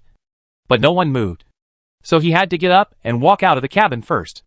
The conversation with the mock people was over. But the work could not stop. The preparation of hydrogen bombs, the modification of spacecraft, and most importantly, the retreat of mankind. Even a cunning rabbit has 3 burrows, and mankind cannot put all its fate on an alien. Yu Yuan could see that most people believed that everything about the mock people was true. And in fact, even he basically believed it. But as a leader, he had to consider the overall situation. You can't just believe it and not make backup plans. It's better to be safe than sorry. Humans really can't afford to lose now. Yu Yuan left the cabin where the neutrino communicator was and turned to the physics research. But after turning 2 passages, he heard hurried footsteps behind him. Looking back, he found that it was Lu Mayan who was walking towards him in big strides. Old Lu. What's the matter? In fact, Lu Mayan is over 60 years old now. But he is almost half the age of Yu Yuan. It's just that from the appearance. Lu Mayan is indeed older than Yu Yuan. So Yu Yuan didn't think there was anything wrong with calling him Lao Lu. It's okay. I was just going back to the Institute of Physics. I just happened to see the director and caught up with him. Is the director going to the institute? Lu Mayan walked to Yu Yuan's side in 2 or 3 steps and spoke normally. But his voice was very loud. Well, let's see how far the controlled nuclear fusion has progressed. By the way, didn't you say last time that it is expected to be realized within 3 years? Don't give me another 3 years, Yu Yuan said as he walked. Lu Mayan laughed. No. No. In this regard, our current technology has surpassed the level of the Earth at that time. The emergence of room temperature superconductors has given a shot of adrenaline to controlled nuclear fusion. The confinement field equation has been verified, and the Institute has begun research on control. As long as the engineering department can keep up, I believe that physical experiments can be carried out in 3 years. No problem with the engineering department, Yu Yuan responded. Before this, Yu Yuan had seen several design plans for nuclear fusion engines. Because there was a foundation for fission thrusters, there was no problem with the design of the thrusters, as long as the controlled nuclear fusion technology is truly developed. And then the engine is adjusted locally. It can enter the prototype production stage. Of course, after the prototype is produced, a lot of experiments need to be carried out. And then adjustments are made based on the experimental data. And then new prototypes are produced and tested again, until all indicators such as safety and performance meet the standards of an engine. According to experts in this field, this stage will take at least 3 years, including the production and installation of finished engines. It will take at least 3 years, because it also involves the transformation and upgrading of hope, so that its structural strength and other parameters meet the standards for installing nuclear fusion engines. By this calculation, it has been 9 years. Yuan told the mine patrolman named Shupa that it would be 15 years, which was actually based on this timetable. The extra time is to reserve time for accidents. After all, no one knows whether the estimate is accurate. During the conversation with the mock star Shupa, only Yuan could determine this time point. Of course, it is not because he is the only one who has this ability, but because he is the only one who has the comprehensive information of all departments and aspects. This is the same as holding a meeting. Why is it that when a construction manager holds a meeting with Party A, the project manager must come first? In fact, it is not only the project manager who can do this, but because the project manager has almost all the information about your construction unit, including but not limited to the construction plan nodes, material order time, approximate material arrival time, approximate construction speed of personnel, number of workers working every day, Party A's plan nodes, brother unit work nodes, and the order of each cross-construction front. Why are others afraid to replace the project manager to attend the meeting? It is because he does not have this information and cannot answer the questions raised by Party A. In layman terms, he has no final say. The same is true for the dialogue between human civilization and mock star civilization, or for the dialogue with other civilizations in the future. Some things can only be decided by Yu Yuan, because he sits in this position. Yu Yuan and Lu Mayan were talking about the progress of controlled nuclear fusion while walking, and soon they came to the Institute of Physics. The gate of the Institute of Physics is located on the first floor. Unlike other laboratories that only occupy one large cabin, the entire suspension module from the first floor to the top floor is the Institute of Physics. Although it is a physics institute, the plaque on the door is not the 5 words Physics Institute, but the 4 characters Gawu Jidao. Gawu means to know and study everything, and Jidao means to obtain the origin of laws. The word Gawu here is explained in the Confucian Book of Rites, and the word Dao in Jidao is explained by Taoism.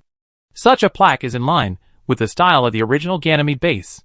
For this reason, many people call the Physics Institute the Gawayuan. After Yuan and Lu Mayan entered the Institute of Physics, they went straight to 13, where the latest research results of controlled nuclear fusion were stored. The controlled nuclear fusion magnetic confinement experimental device would certainly not be placed in the Institute, but would be built separately on the orbit of Ross 154-7. Obviously, someone like Yuan would not go to the orbital laboratory in person to inspect the progress, so he could only come to the Institute. Yuan has not lived in vain for decades. After forcing himself to keep learning, he can understand many technical documents in the Institute. Of course, Lu Mayan still needs to explain the very professional details. Just like that, after spending a few hours in the Institute, Yuan basically understood the research progress of controlled nuclear fusion. In general, as Lu Mayan said, if everything goes well, it is expected to be realized within 3 years. Since room temperature superconductivity has become a reality, the magnetic confinement laboratory has temporarily stopped for upgrading, and has now been replaced with the core coil part. Chapter 92. Yes, the magnetic confinement fusion experimental device was originally made of ordinary materials. Oh, to be exact, it was not ordinary materials, but low-temperature superconducting materials. Now these materials will all be replaced with normal temperature and pressure materials. After that, the various cooling equipment and power supplies for these equipment will also be removed, because they are no longer necessary. After the successful preparation of normal temperature and pressure superconductors, the first priority for implementation is the Controlled Nuclear Fusion Research Project. Nuclear fusion technology is what humans need most urgently. Now, because we need to prepare for the retreat, these technologies must be realized as soon as possible. Old Lu, you will have to work harder in the future. Yu Yuan turned his eyes away from the documents and walked to the door of the room. Exploration and discovery are my hobbies. I like to do something, and I am happy no matter how hard it is. Lu Mian smiled. No, Old Lu, this is different. Yu Yuan stopped at the elevator entrance and looked back at Lu Mian with a serious face. I shouldn't put too much pressure on you, but I hope you understand that whether controlled nuclear fusion can be achieved will affect whether we continue to contact the mine patrolman. Lu Mian obviously had no information on this. He looked puzzled and asked, what does the general mean? Within 11 years, if the Hope cannot be equipped with a nuclear fusion engine, then we will no longer care about the Mach Star. This general, that is a high-level civilization and intelligent life form. Isn't this too bad? Yes, it is indeed a pity. But now human civilization is all in this star system. We can't take risks. Not at all. Others don't understand the horror of silver mist. Don't you understand it? Lu Mian wanted to say something, but seeing Yu Yuan's determined eyes, he took a deep breath and sighed. Of course I know. Perhaps he was unwilling to give up. And after a pause, Lu Mian asked the question in his heart. Does the chief suspect that there is something wrong with the mine patrol and silver mist? No. Yu Yuan shook his head, but his words revealed confusion and bewilderment. I always feel that this matter is a bit strange. Do you think a third-level civilization can really leave a base underground for more than 20,000 years? And with the technology of the third-level civilization, can the hibernation chamber really last for 20,000 years? Maybe. After all, they can even build nano-level robots. And their technological strength has indeed reached a level that we admire. It is not impossible for the equipment and machines to last for 20,000 years. You see? Even you are not sure. This is the information gap. Yu Yuan sighed helplessly. This kind of information gap is inevitable when low-level civilizations communicate with high-level civilizations. And we can't erase it. Fortunately, the patrolman of the mining area of the Mach Star civilization was trapped on the planet, and he couldn't fully understand us. Taking advantage of this, we can only try to patch ourselves up and have some abilities that he couldn't think of, so that we can have capital in future actions. Know yourself and know the enemy, and you can fight 100 battles without defeat. Humans can't know the enemy, so they can only make a fuss about knowing themselves, and make the other party's original knowing the enemy become not knowing the enemy, so that both sides will be back to the level of only knowing themselves, and the information gap will be narrowed to a certain extent. After hearing what Yu Yuan said, Lu Mian understood. It turned out that General Yu had placed the Mach people in the position of strategic opponents from the beginning to the end. General, don't worry. I understand. Lu Mian nodded and turned back to the room. He felt that strategic considerations were not something he should care about. As a physicist, he just needed to do his job well. However, he was still very happy to understand Yu Yuan's plan. As expected of a leader with a military background, Lu Mian thought to himself, I wonder if such a leader did anything cruel when he was the head of the Callisto base. Lu Mian was right. When Yu Yuan was the head of the base, he did make a few American spies disappear. His methods were not cruel, but just disappeared. And after Manu Yinai came to the Callisto base, Yu Yuan never did this kind of thing himself. After leaving the Institute of Physics, Yu Yuan returned to his office to handle some daily affairs, and then ended a busy day. The Hope does not have advanced technology such as solar simulation, but the work and rest time is still the 24-hour system of the Earth. In the days that followed, Yu Yuan returned to his regular office life, and the Mach Starman Shippo, as he said, never contacted humans again. But such a situation made those who knew more convinced. Yes, if there is really a conspiracy, then the mine patrolman Shippo should work harder to explain or continue to persuade humans. But after Yu Yuan made up an excuse, he did not raise any questions, nor did he show any anger. After that, many experts and scholars also made many analyses on this. And most of them believe that Xu Po's reaction was consistent with the performance of an intelligent life, from the desire to survive to some disappointment. They believe that Xu Po had his own pride. And as a third-level intelligent life, asking for help from a civilization that had not even reached the first level was already a reduction in his status. However, humans kept talking about this and that, which led to Xu Po's arrogance as a high-level civilization gradually overcoming his desire to live. In this regard, sociological researchers have done a lot of big data simulations and intelligent life behavior analysis. Most people think that this reaction is normal, at least from an anthropological perspective. Imagine if a person had to use hibernation technology to survive because of the demise of a civilization, and after sleeping for 20,000 years, he happened to find a civilization that could save him. Then, whether for himself or for the name of human civilization, this person should choose to ask for help. After all, in the vast universe, it is so rare to encounter a civilization by chance. Not to mention that it was discovered passively on a planet, which can be described as a miracle. Of course, not everyone agrees with this view. There are also a few people who think that this is a strategy of Xu Po, the patrolman in the mining area, to play hard to get. But what is the purpose behind playing hard to get? These people can't give a reasonable reason, as if they are opposing for the sake of opposing. In this regard, Yu Yuan didn't say anything, but encouraged these people to continue to analyze and study this matter, because although he himself made the decision on this matter, he also hoped that there would be a reasonable explanation to calm the situation. Chapter 93. It is now the second year after the last communication. Today, Yu Yuan is handling daily affairs in the office of the Supreme Command as usual. He has just received good news that controlled nuclear fusion has made progress again. After several improvements to the magnetic field confinement algorithm, the gain of output energy to input energy has increased from 300% to 650%, and the continuous stable working time has increased to 1 month. It can be said that it is one step closer to true success. After receiving the news, Yu Yuan was planning to go to the Institute of Physics to learn more about the details after reviewing the documents. But he didn't expect that he would receive a special line notification from Long Xiaolin just after reviewing the last document of the day. Director Dr. Lu Xiaofan and some other language experts said that there is an urgent proposal for you to review. Now they are waiting in the office building. Should we let them go up? Yu Yuan frowned and replied, let them go through the normal process. According to the normal process, the proposal must first be reviewed by the subordinate departments, and then submitted to the headquarters think tank for evaluation before it can be handed over to Yu Yuan's desk. After all, although the number of humans is small now, there are many affairs. If Yu Yuan is directly asked for everything, he will definitely be exhausted. It's an important proposal. By the way, Dr. Ikai is here too. I thought Long Xiaolin would say okay as usual and hang up the phone, but I didn't expect her to not do it. Oh! Yu Yuan was stunned for a moment when he heard that Ikai was also here. And then he replied, tell them to come up. Ikai has been doing life research. The drug that can extend the life of humans to 200 years was a phased research success. Now he is here. Could it be that there is another progress? This was Yu Yuan's first reaction when he heard that Ikai was also here.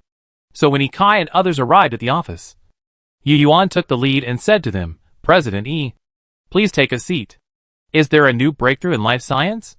The reason why he called Ikai the dean is that he is now the dean of the School of Life Sciences. During working hours or formal occasions, Yu Yuan usually calls him by that name. If they are just chatting, he will probably call him doctor. But it is not absolute. Then Yu Yuan said to the people next to Ikai, oh, Dr. Lu, you can sit down as you like. But after saying this, Yu Yuan noticed that Ikai seemed a little embarrassed. So he glanced at everyone and finally stopped his gaze on Lu Xiaofan's face. Found that Lu Xiaofan seemed to be hesitant to speak. Seeing this, Yu Yuan turned his eyes and looked back and forth between Ikai and Lu Xiaofan, and found that Ikai's hands were empty, while Lu Xiaofan was holding something. Seeing this, Yu Yuan guessed roughly. It was probably Lu Xiaofan's proposal. What she was holding in her hand should be the storage device for the proposal document, and Ikai should have been pulled over by her to go through the green channel. It turns out that I was wrong, Yu Yuan thought to himself. But he felt that he was wrong because of Ikai. If Ikai hadn't come, he wouldn't have thought that way. So Yu Yuan looked at Ikai and said leisurely, don't do it again next time. Submit a proposal to me according to the normal process later. Oh! The general manager is wise. Ikai, who was embarrassed, immediately smiled like a chrysanthemum when he heard Yu Yuan's words.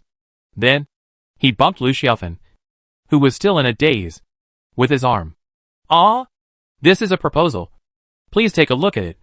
General Manager. Lu Xiaofan quickly spread her hands and handed over the file storage device. But it was taken away by Long Xiaolin, who came with her. Obviously, Long Xiaolin had realized that he had been tricked just now. And he shouldn't have said that Ikai was also in this sentence that Yu Yuan misunderstood. Yu Yuan did not stop him, but glanced at Ikai first, as if to say, see? You love to eat tender grass. Now you are bowing down in the gentle land. Ikai pretended to cough, and then looked at the young and beautiful Lu Xiaofan next to him unscrupulously, as if to say, I am not thinking about you. The chief. If it weren't for her, God knows how much more serum you would have to be drawn. This was indeed what Ikai said in his heart. But Yu Yuan saw his actions and thought he was saying, I like this. Not to mention how moist it is. After a wrong eye contact with Ikai, Yu Yuan did not rush to look at the specific content of the proposal, but cast his eyes on Lu Xiaofan. Tell me first, what is the important proposal? Director. It's like this. The person who spoke was not Lu Xiaofan, but the linguist who came with her. The linguist stood up from the sofa and walked a few steps forward to Yu Yuan's desk. He looked at Yu Yuan sitting in the office chair with a serious face, in the observation and research of social and cultural changes. We found some phenomena that are not conducive to the future development of human civilization. This proposal is made to address this phenomenon, and we think it is the best solution to the problem we have discovered. Is there something wrong with the auxiliary propaganda of the birth policy? Hearing this, Yu Yuan's heart skipped a beat, and the first thing that came to his mind was the charming wind propaganda done by the propaganda department, thinking that it was this kind of propaganda that caused social problems. But on second thought, he felt that it was not right. Because if there was a problem with the charming wind propaganda, it should be the people from the propaganda department who told him. But now it is a group of linguistics workers. Perhaps knowing that Yu Yuan had not read the proposal, the linguist gave the answer, it's a problem of language communication. Language communication? Yu Yuan raised his eyelids. He was a little curious. What could be wrong with language communication? You know, all mankind has long defaulted to Chinese as the standard language. Could it be that those foreign friends have objections? Want to have a multilingual system? But that's not right. Isn't it like blocking the tide of history to have objections to such an issue? Who would be so stupid? Moreover, this kind of thing doesn't seem to be that serious. Facing Yu Yuan's question, the linguist nodded, showing a solemn face, and said, the story starts from the Great Voyage period. At that time, I woke up from hibernation, and then handed over to the rotating personnel according to the Great Hibernation Plan process. During this process, I accidentally discovered that among the rotating personnel who handed over to me, some of the words in the word said by several people felt very unfamiliar, but I could still understand them after thinking about it. But when I woke up from hibernation for the third time, among the personnel who handed over to me, someone actually said something that I couldn't understand at all. After asking, I found out that those words turned out to be buzzwords that appeared during my hibernation. Chapter 94. Oh! Yu Yuan understood now. He was talking about the communication problems caused by the change of language environment. But at this moment, he didn't think it was serious, and even thought it was normal. After all, language culture is always changing. It has always been like this. Otherwise, there would be no ancient Chinese and modern Chinese. The linguist continued, I didn't care much at the time, thinking it was a normal phenomenon of language and cultural change and social and cultural evolution. But as time went on, I found that this phenomenon became more and more serious. So when I woke up from hibernation and was on duty, I discussed this matter with Dr. Lu Xiaofan, who was also on duty at the time. And we finally concluded that this matter was very serious.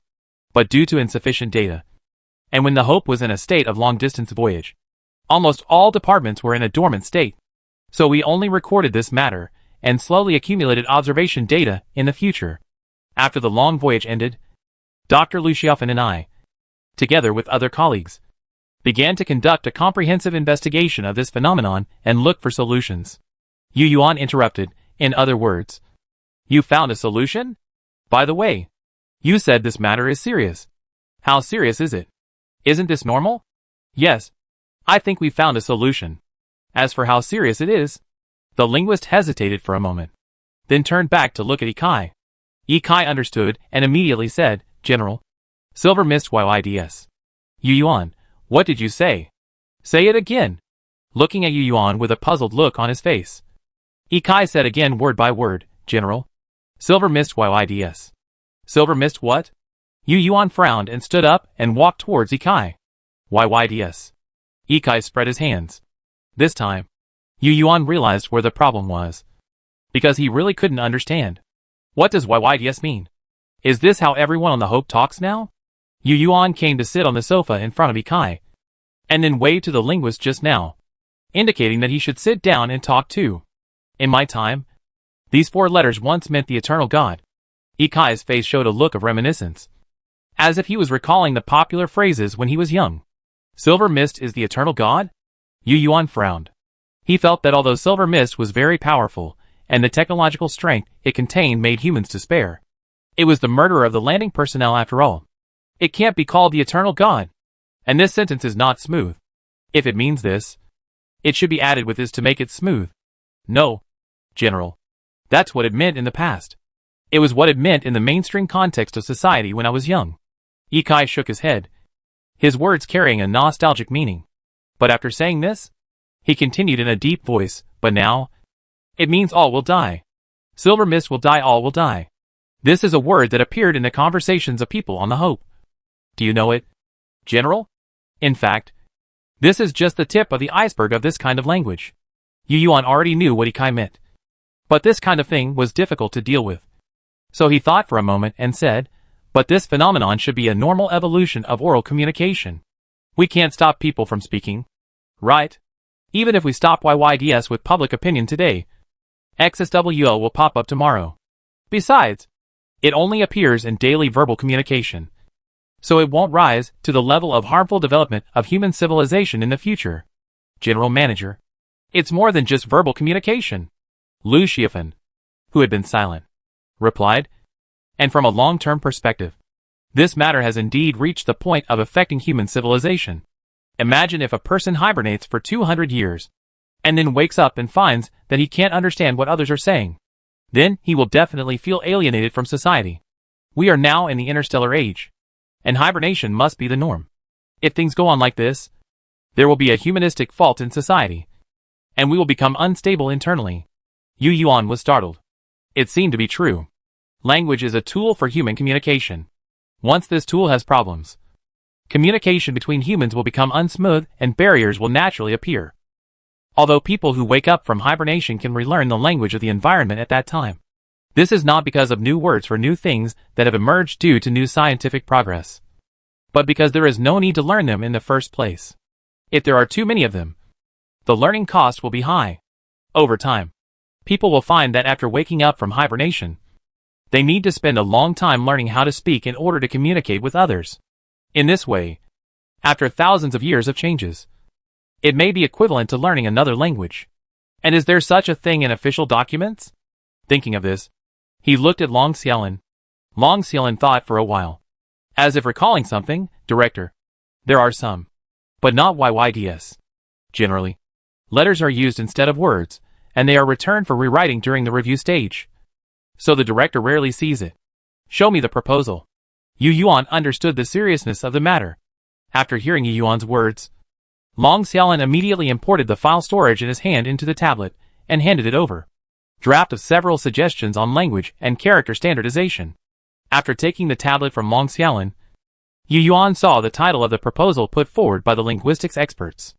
After glancing at the title, Yu Yuan looked down at the content. After reading for a while, Yu Yuan found that there were many contents in this proposal, and it was not entirely about letters replacing words. It was also very complicated, but the classification of each content was very clear, and it must have taken a long time to sort it out. Yu Yuan first took a general look and found that there were many items for language and character standards, and these items were even detailed to some signs involved in daily life. For example, in terms of signboards and door heads, this proposal stipulates that no unclear things will be allowed on the door heads in the future. Also, if there are shops in the future, the transliteration of shop will no longer be allowed. In fact, not only in terms of signboards, but also in terms of words. The proposal also proposes many modification suggestions, like many words and phrases that were previously banned on the internet.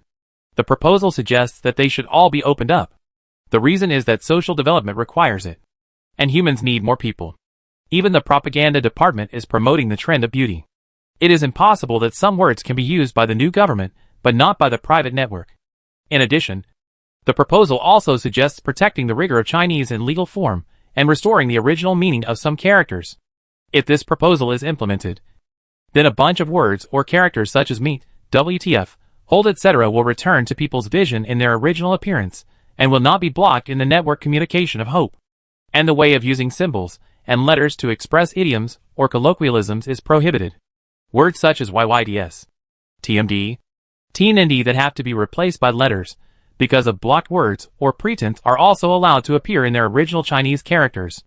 There are two reasons. 1. To protect the rigor and standardization of Chinese characters. 2. To minimize the language communication barriers caused by the hibernation time difference. Chapter 95, 96, 97 skip it, and it won't affect your viewing experience. Chapter 98. In the proposal, many linguists believe that this is necessary, because in the interstellar era, people may hibernate for hundreds of years. If this phenomenon of destroying the language and writing system is not stopped, people may not understand what others say when they wake up from hibernation. Standardizing the use of language and writing can prevent some foreseeable things from happening, such as people in the next few generations cannot understand the previous texts because the language and writing are polluted and damaged. The cancellation of blocked characters is actually formulated to better implement the content of the draft suggestions on language and writing standardization. The reason written in it is very reasonable. If the blocked characters are not cancelled, people's demand for characters will inevitably not be met. In this case, people will inevitably spontaneously come up with many substitute characters, homophones, variant characters, and even phonetic symbols.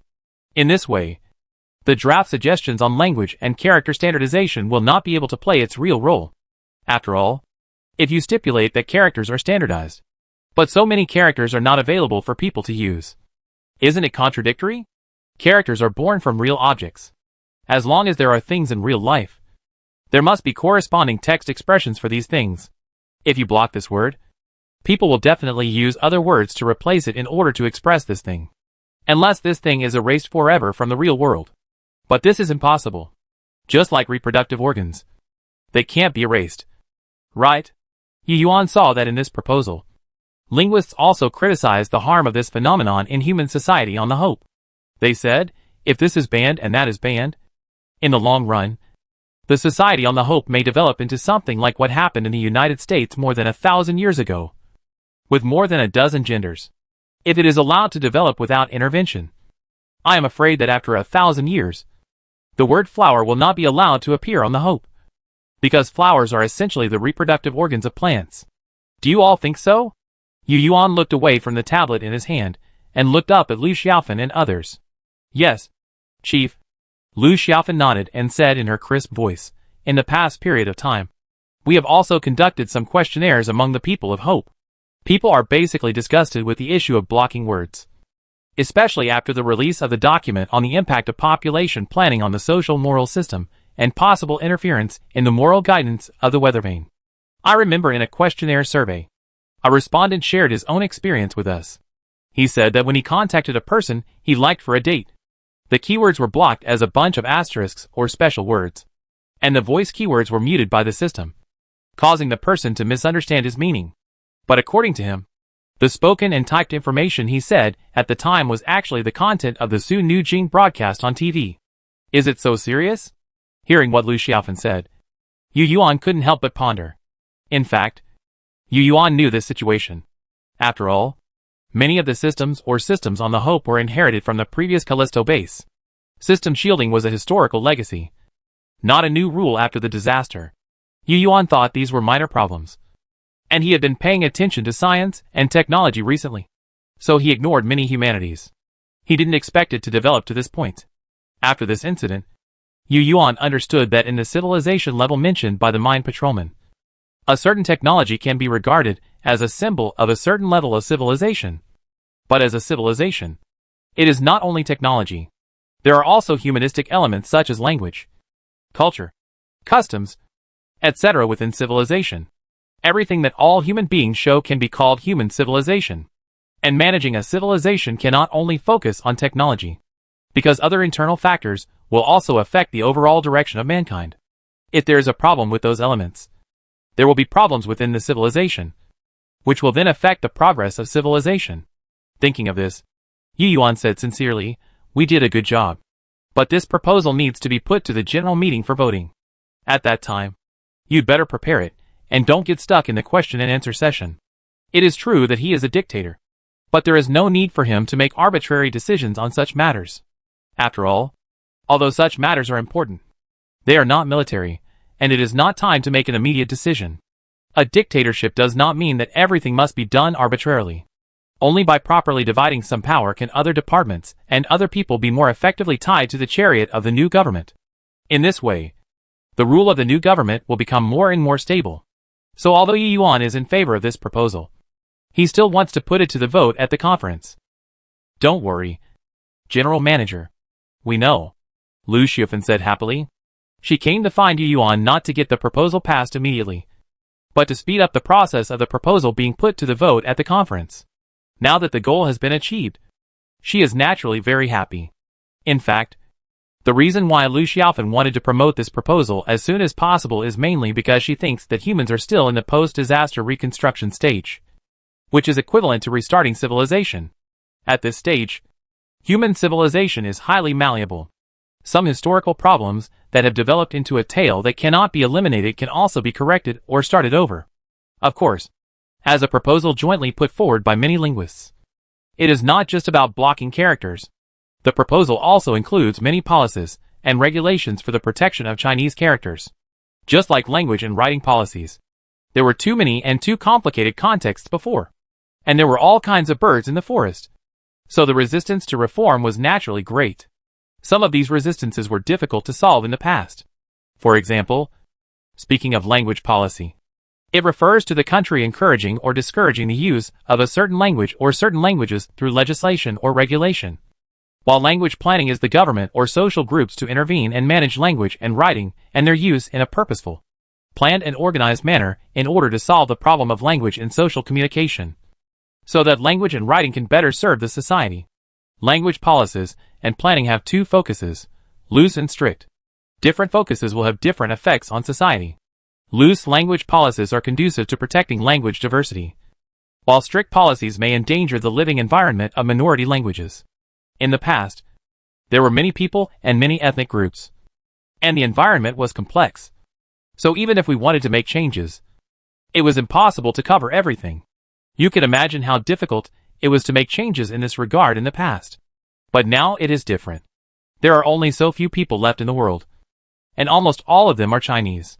It just so happens that the social atmosphere also needs it. It is really a good time to promote such reforms. Chapter 99. As a leader, Yu Yuan naturally realized this. After all, more than 3,000 years ago, the first emperor who ended the feudal system of China and created a centralized system had already realized the importance of a unified language and writing system. Yes, it was the first emperor who ended the feudal system, not the first emperor who created the feudal system. Because as early as when Yu Yuan was young, the textbooks he studied had already redefined the feudal system according to the development context of China itself. The so-called feudalism literally means to establish a country by enfeoffment. The feudalism is the division of the world into fiefdoms, like the Zhou dynasty, which allowed the various vassal states to establish their own countries. Since the Qin dynasty, it has been a centralized system or a county system. Of course, it can also be called an imperial system, but it is not a feudal dynasty. In fact, if I had not communicated with Yikai frequently, Yu Yuan would not even know that in Yikai's era, there was such a thing as defining the 2,000 years after the Qin dynasty as a feudal system. Yu Yuan is not blind to history, but he is not a professional history student after all, so it is normal for him not to know such things. According to Yikai, the definition was actually misled by the mainstream Western academic community, who forcibly applied the city-state system there to their own country. Later, as China returned to its historical position, scholars with cultural confidence gradually gained the right to speak and then revise these things according to their own situation. At this moment, Yu Yuan probably browsed through the dozens of pages of the proposal, and found that there seemed to be some room for optimization in the legal provisions of the proposal. So he said, in terms of the provisions of the law, you'd better consult legal experts. If you want to do this, you have to do it well. Language and culture are the treasure house of human civilization. Its value cannot be measured by material standards. The language of a race reflects the characteristics of the race. It not only contains the history and culture of the race, but also contains the race's views on life, lifestyle, and way of thinking. This work cannot be completed overnight. After the draft is passed, you will probably be busy for a long time. Don't worry, Chief. We will definitely do it well, several people said in unison. They obviously understood what Yu Yuan meant. Yu Yuan was not only talking about Chinese characters, but also other languages. Language and culture are the treasure house of human civilization. This means that they should not only do a good job in Chinese language, but also sort out various languages of human beings in the past. Because their languages and cultures in the past are all treasure houses of human beings. Of course, sorting out other languages does not mean that multilingualism will be implemented in the future human society, but sorting them out and storing them in the human database. Because language contains ways of thinking. People who speak different languages must have different ways of thinking. So it is impossible for them to truly become one country. Therefore, more than 3,000 years ago, the first emperor wanted to make writing the same.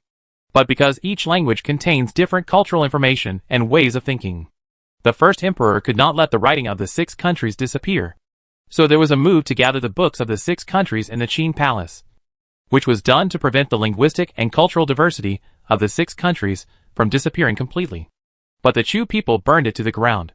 Actually, this is quite difficult, and the workload is huge. Because of the nature of Callisto and the sudden disaster, there are not many language materials in the base database. You don't have to learn these languages, but you should try to include them in the database.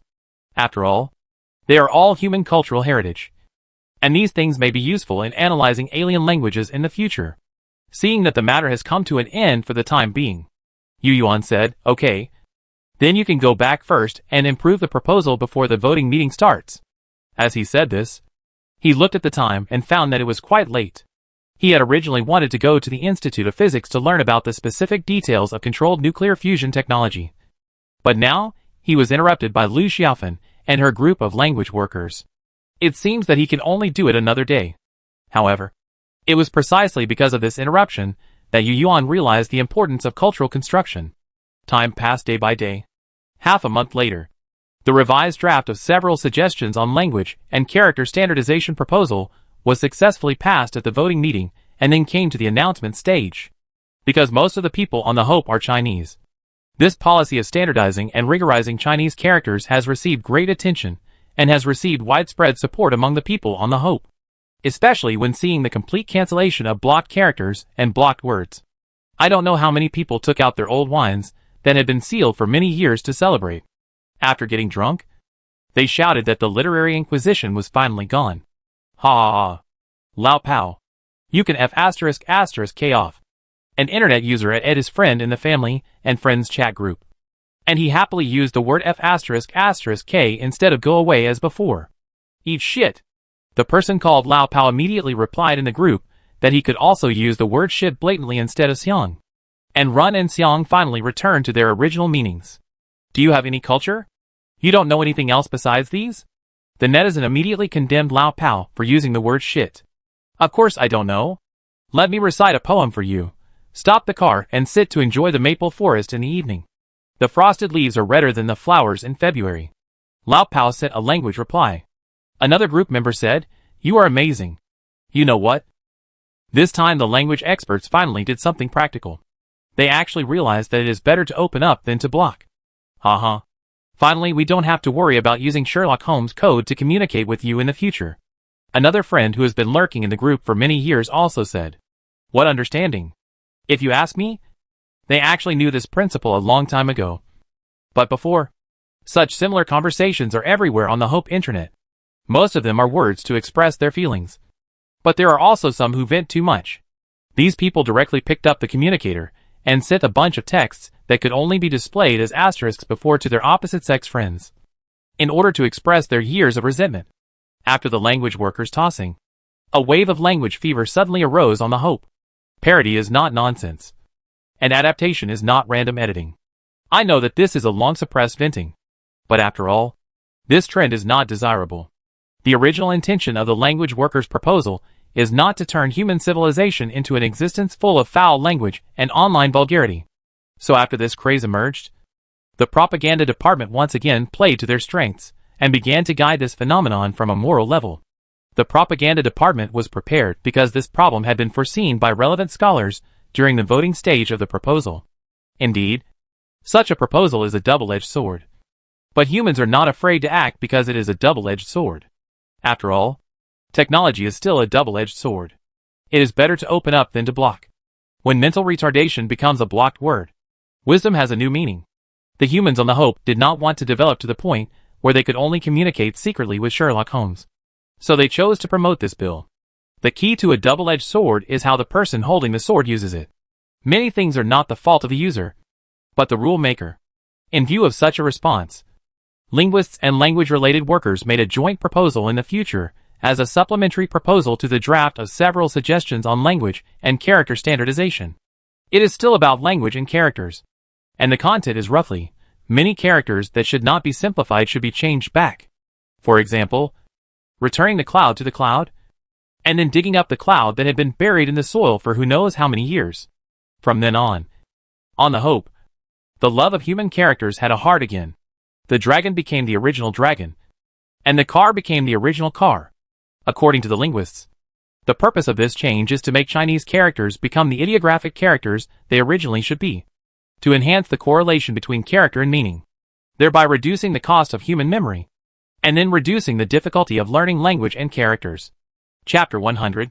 To be honest, Yu Yuan did not expect that this proposal would cause such a huge response on the Hope. It seems that I have paid little attention to social sciences. If the accumulated problems in society are not solved for a long time, they will eventually erupt.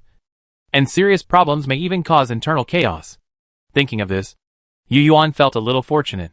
Fortunately, these sociology and linguistics experts were not idlers. Otherwise these problems might be ignored, and the best time to correct them would be missed. Everyone is trying to make their own contribution.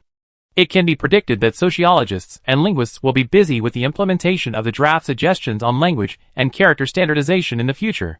In terms of applied science, the emergence of room temperature superconductivity has plunged the entire engineering department into the busiest period since the disaster. After Yu Yuan clarified the timetable, the engineering department formulated 2 5-year plans. The first 5-year plan, Hope, will be renovated from the inside out, and all the previous wires will be replaced with superconducting wires. At first glance, this plan can be summarized in one sentence. But the actual work is very large, because the Hope is really big. The total length after the expansion reaches 1,180 meters, composed of 12 large turntables with a radius of 550 meters. And each large turntable has a huge coil in the middle axis. The engineering department now wants to replace all these coils with superconducting coils. In this 5-year plan, the engineering department predicts that it will take about 3 to 4 years to complete the update of the 12 coils. If there is enough time left, then continue to replace the various lines inside the Hope with superconducting materials. If there is not enough time, then only the main circuit, cables and components that are seriously heated due to the resistance effect will be updated. The second 5-year plan is related to the fusion engine. The engineering department must make comprehensive preparations in this regard. Once the nuclear fusion engine is successfully developed and tested, they will immediately organize relevant departments to produce new finished engines and install them on the Hope, because it is unknown when the development will be successful and the test will be completed. The engineering department must prepare for the pre-disassembly of the original fission engine in advance. And the fission reactor on the Hope must also be upgraded to a fusion reactor. There is a lot of work to do. If there is enough time and nuclear fusion technology is mature, it might be better to build another one. But there are only 11 years. In fact, it is easier to replace the large turntable coil than to upgrade the nuclear reactor. Because when the Hope was built, the large coil was basically designed in a modular way. To replace the coil, you only need to remove the original coil and replace it after making the superconducting coil module. The nuclear reactor is different. It has to be completely disassembled. And then a new nuclear fusion reactor is built in the original location. The engineering department is busy, and the related industrial production cannot stop for a moment. It can be predicted that in the next 10 years, ROS 154-7 will become extremely busy again, and the large construction site mode will be started again. For this reason, the mining department has ordered 79 small hydrogen bombs from the military production side to blast the mineral deposits buried deep underground in ROS 154-7. It is not known whether the head of the mining department learned this idea from UNAFONG to use small hydrogen bombs to mine. The precise coordinate map of the mining site is now placed in the office of the Supreme Command. The map accurately marks the location, depth, and equivalent of the hydrogen bomb to be used. In order to meet future resource needs, Yuan agreed without hesitation. Anyway, humans can't stay here forever, so there is no need to dig slowly. They should bomb when necessary and bomb when necessary. As long as the seismic waves do not affect the current industrial base of humans on ROS 154-7. Of course, the small hydrogen bombs used for mining are definitely not directly given to the mining department to detonate, but need to be done by the military. The mining department only provides plans and various parameters. After all, this is the most powerful weapon currently used by mankind. In terms of applied science, the emergence of room temperature superconductors has also set off a storm of innovation in the field of materials science. As a materials scientist, Suzhini also became busy day and night. He just came out of the Controlled Nuclear Fusion Research Center and hurriedly explained to his students, and then rushed to the Scientific Research Building. There, a seminar based on the application of superconducting materials has long been prepared in full swing. When Suzhini arrived, scientists from other fields had already gathered. Even Yuan arrived. But this time, he did not stand in the main speaker position, but sat quietly in a corner of the conference room waiting for the seminar to begin. Yuan understands technology, but he is not proficient in the field. In this kind of scientist-level seminar, he is just an audience, just to broaden his scientific horizons. Not long after Suzhini arrived, the seminar began. The format of this seminar is different from ordinary meetings. There is no host who speaks from beginning to end, but scientists from different fields express their views on the content of the seminar and put forward their own opinions. Because it was a seminar on design and application. In addition to theoretical scientists, a large group of applied scientists came, including Zhao Yuqin, Yu Nanfeng, Li Zhenlu, Chen Haiyu, and even astronomers like Gonda. After the seminar began, Suzhini, as a leading figure in material science, naturally took the lead in introducing the main content of this seminar to everyone, and then made targeted speeches. The application of room temperature superconducting materials. When people hear superconductivity, this word can be associated with its applications, such as use as wires, superconducting engines, magnetohydrodynamic generators, superconducting magnetic levitation, large capacity batteries, etc. But in the cognition of experts, its applications are more than these. It can be used in almost all fields currently involved in human society, and even in the manufacture of higher resolution nuclear magnetic resonance, superparticle colliders, more powerful electromagnetic guns, and radars. Various electronic equipment manufacturing, such as superconducting quantum interference devices, superconducting mixers, superconducting electronic circuits, superconducting particle detectors, etc. It can be said that the emergence of room temperature superconductivity not only makes the hope look brand new, but also brings about earth-shaking changes in human society. Because science and technology are all related, this superconductivity revolution will sweep almost all human applied technology fields. Even mobile phones, computers, and other electronic devices will have a new generation of products. In the computer field, the Tianhe-Huang supercomputer currently used by humans will also be upgraded to a superconducting supercomputer. None of the humans on the Hope will be idle in the next 10 years. It can be said that the emergence of room temperature superconductivity has sounded the clarion call for humans to enter the first-level civilization. Chapter 101. At this stage, human theory is not backward, but applied technology cannot keep up with the theory. To sum up, superconductivity is a quantum material. At this time, the seminar was still going on, and Suzhini was still talking. The emergence of room temperature superconductivity has broadened our application in the field of materials science. First of all, in the field of superconductivity and strong correlation systems. Based on the strong correlation model, that is, the Hubbard model, we will be able to produce superconducting electronic devices. The so-called strong correlation is a strongly correlated electronic system, which refers to a system where the interaction between electrons cannot be ignored. This type of material is also called a strongly correlated material. The areas where applied science can be realized will be expanded to topological quantum state systems, low-dimensional quantum systems, freely coupled quantum state systems, novel quantum states under extreme conditions, etc. We have the ability to synthesize room temperature superconductors. So according to this method, the exploration and synthesis of other quantum materials will also be realized in the near future. Suzhiny stopped to drink a sip of water, then continued, based on the application of superconductivity in magnetic material systems, our information storage technology will be improved. Breakthroughs in superconductivity and topological states allow us to produce electrical components with lower energy consumption. The superconducting electronics theory of the 20th century revealed the superconducting mechanism for us, and we will realize various materials based on the superconducting electronics system one by one. Traditional semiconductor technology has been pushed to its limit, and we have been stuck at this limit for many years. But now we have the ability to manufacture room temperature superconducting, insulator, and superconductor interface devices. This information material will be able to replace traditional semiconductor components, enabling us to manufacture superconducting computers. Suzhiny did not explain what the superconductor insulator superconductor interface is, because basically everyone who attended the seminar knew what these terms meant. In fact, Yu Yuan also understood it, not because he was very professional, but because he knew it from the name and the subtitles. In fact, if Suzhiny wrote superconductor insulator superconductor interface as SIS, Yu Yuan might have to think about it for a long time. But when he wrote it in Chinese, Yu Yuan knew what it was at a glance. This thing was invented based on the Josephson effect, which is a superconducting phenomenon across the Josephson junction. In fact, the abbreviations have been changed to Chinese on the hope, for no other reason than to reduce the memory cost when humans study physics in the future. Needless to say, the proposal for this change was made by linguists.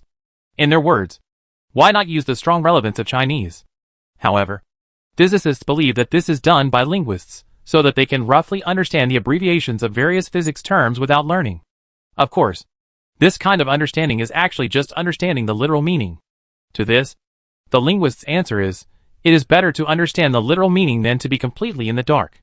The seminar is still going on, but the speaker has become computer expert Chen Haiyu. Yes.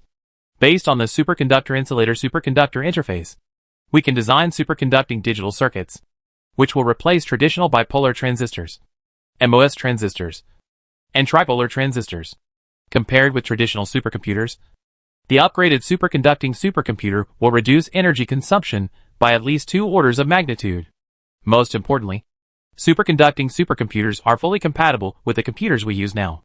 This means that the energy consumption of Tianhe light will be greatly reduced. After the heat energy consumption problem is solved, we can even upgrade Tianhe light and build a 100 exascale supercomputer. Hearing Chen Haiyu say this, Yu Yuan, who had been listening, exclaimed, wow! If there is no superconductivity, Hope will definitely not be able to operate a supercomputer of this level. You know, if it is a traditional computer, a petascale supercomputer will consume about the power generation of a medium-sized nuclear power plant every year. And the annual energy consumption of a 10 exascale supercomputer is more than 1/3 of the power generation of the Three Gorges reservoir. These guys really want everything. But there are only so many people in the human race. How can they build everything in 10 years? It seems that many major projects will have to be postponed until 10 years later. Yu Yuan thought to himself. This is not the first time that Yu Yuan has sat in on a science and technology seminar. In fact, he has other things to do. But he thinks that this kind of seminar is a good opportunity to improve his scientific knowledge. So he squeezed out time to listen. At worst, he can go back and work overtime to finish other things. As a leader, Yu Yuan understands the importance of learning, compared with doing everything himself. He prefers to know a little bit about everything. He always believes that as long as he knows a little bit about everything, no one can hide specific things from him, and he can firmly hold the power from top to bottom. Of course, the learning process must be painful, but Yu Yuan has a lot of time and a long life. in order to avoid having to deal with trivial matters himself in the future. He can only suffer a little in the first half of his life. I don't agree with Professor Chin's point of view. Regarding the computer problem, I don't think it is necessary to upgrade Tian Hezwang. Before we knew it, another scientist was speaking at the meeting. He directly targeted Chen Haiyu's point of view. The reason is that the time limit set for this time is 10 years. We have no way to stop Tian Hezwang within 10 years. So the upgrade plan is not advisable. And there is no need after 10 years. The emergence of room temperature superconductors has officially opened the door for us to explore and apply quantum materials. In terms of computers, I always think that we should be committed to the development of quantum computers, based on electron spinology, topological electronics, and superconducting electromagnetic coupling. We have accumulated enough technology in the field of multi-field spin control. I think we have the ability to build a truly universal quantum computer. Stepping back, we can first make magnetic semiconductors by controlling electron spins. Traditional semiconductors only use the charge properties of electrons, while magnetic semiconductors also use the spin properties of electrons. Since traditional semiconductors control currents and then control electrons through electric fields, and the interaction energy of electrons is 3 to 4 orders of magnitude higher than the spin properties, the energy consumption of computers built using electron spin properties will be lower than that of pure superconducting components. Time flies, and the scientific seminar that lasted for nearly 6 hours finally came to an end. When the seminar ended, Yu Yuan was the first to leave the venue and return to the headquarters office to work overtime to deal with the unfinished work today. Today's work must be done today, because Yu Yuan knows that at most tomorrow, many of the contents of the seminar will become documents and proposals will fly to his office. Chapter 102. With sufficient resources and a relatively stable environment, mankind has entered a rare fast lane of development since the disaster. Day after day, year after year, the accumulation of science and technology has finally advanced from quantitative change to qualitative change. In the 4th year after the interruption of communication with the Mach people, controlled nuclear fusion was finally declared a success. From then on, mankind began to enter the nuclear fusion engine experiment phase that lasted for several years. The nuclear fusion reaction test reactor was also included in the plan under such an environment. As the Mach people said, using nuclear fusion energy is the symbol of first-level civilization. After thousands of years of vicissitudes after the disaster, humans finally reached the minimum standard for space travel. First-level civilization is a subdivision. Generally speaking, first to third levels all belong to aerospace civilization. In order to master controlled nuclear fusion, humans have accumulated enough technology and materials, particle physics, engineering mechanics and other applications. And at this time, these accumulations are linked together by controlled nuclear fusion. The role of the connection of technology at this moment deeply tells humans that no technology is independent. People have discovered that particle physics, which was previously studied to achieve controlled nuclear fusion, can produce more powerful laser weapons after nuclear fusion is used as an energy source. The materials developed to meet the requirements of controlled nuclear fusion have enabled humans to have the ability to manufacture higher-strength alloys. At this time, engineers analyzed various materials and found that with the advancement of a series of application technologies, humans can actually design larger warships. In terms of weapons, military technology experts have also proposed the possibility of using magnetic confinement arrays as new particle weapon confinement components based on the magnetic confinement structure of controlled nuclear fusion. As soon as the design outline of this new weapon came out, it attracted close attention from Yu Yuan. In the minds of military technology experts, this is a charged weapon, because the warhead is a positron. They named this weapon, which is still in the design stage, a positron cannon. The principle is to use a magnetic confinement array as a pressurized storage chamber. Use the powerful energy of a fusion reactor to stimulate a large number of short-pulse lasers, and then use countless gold and platinum sheets as catalysts to produce a large number of positive and negative electrons. Then, a suitable magnetic confinement array device is used to produce the core of the positrons and electrons, so that the produced positrons and electrons can be separated before self-annihilation. After separation, the positrons are guided by the magnetic field into the magnetic confinement array boost storage room for circulation and accumulation. After there are enough positrons, the magnetic confinement device array is used to fiercely fire these positrons toward the muzzle. It sounds simple, but the design of this new weapon is very complicated. because positrons are antiparticles of electrons. Humans at this stage have no ability to store positrons for a long time. Once they encounter conventional materials, they will immediately annihilate with the electrons in conventional materials. Therefore, scientists need to precisely calculate the number and time of electrons that can be bound by human magnetic field technology, as well as a series of parameters such as the critical point of charging. As you can imagine, this is a weapon that cannot be turned back once the bow is drawn.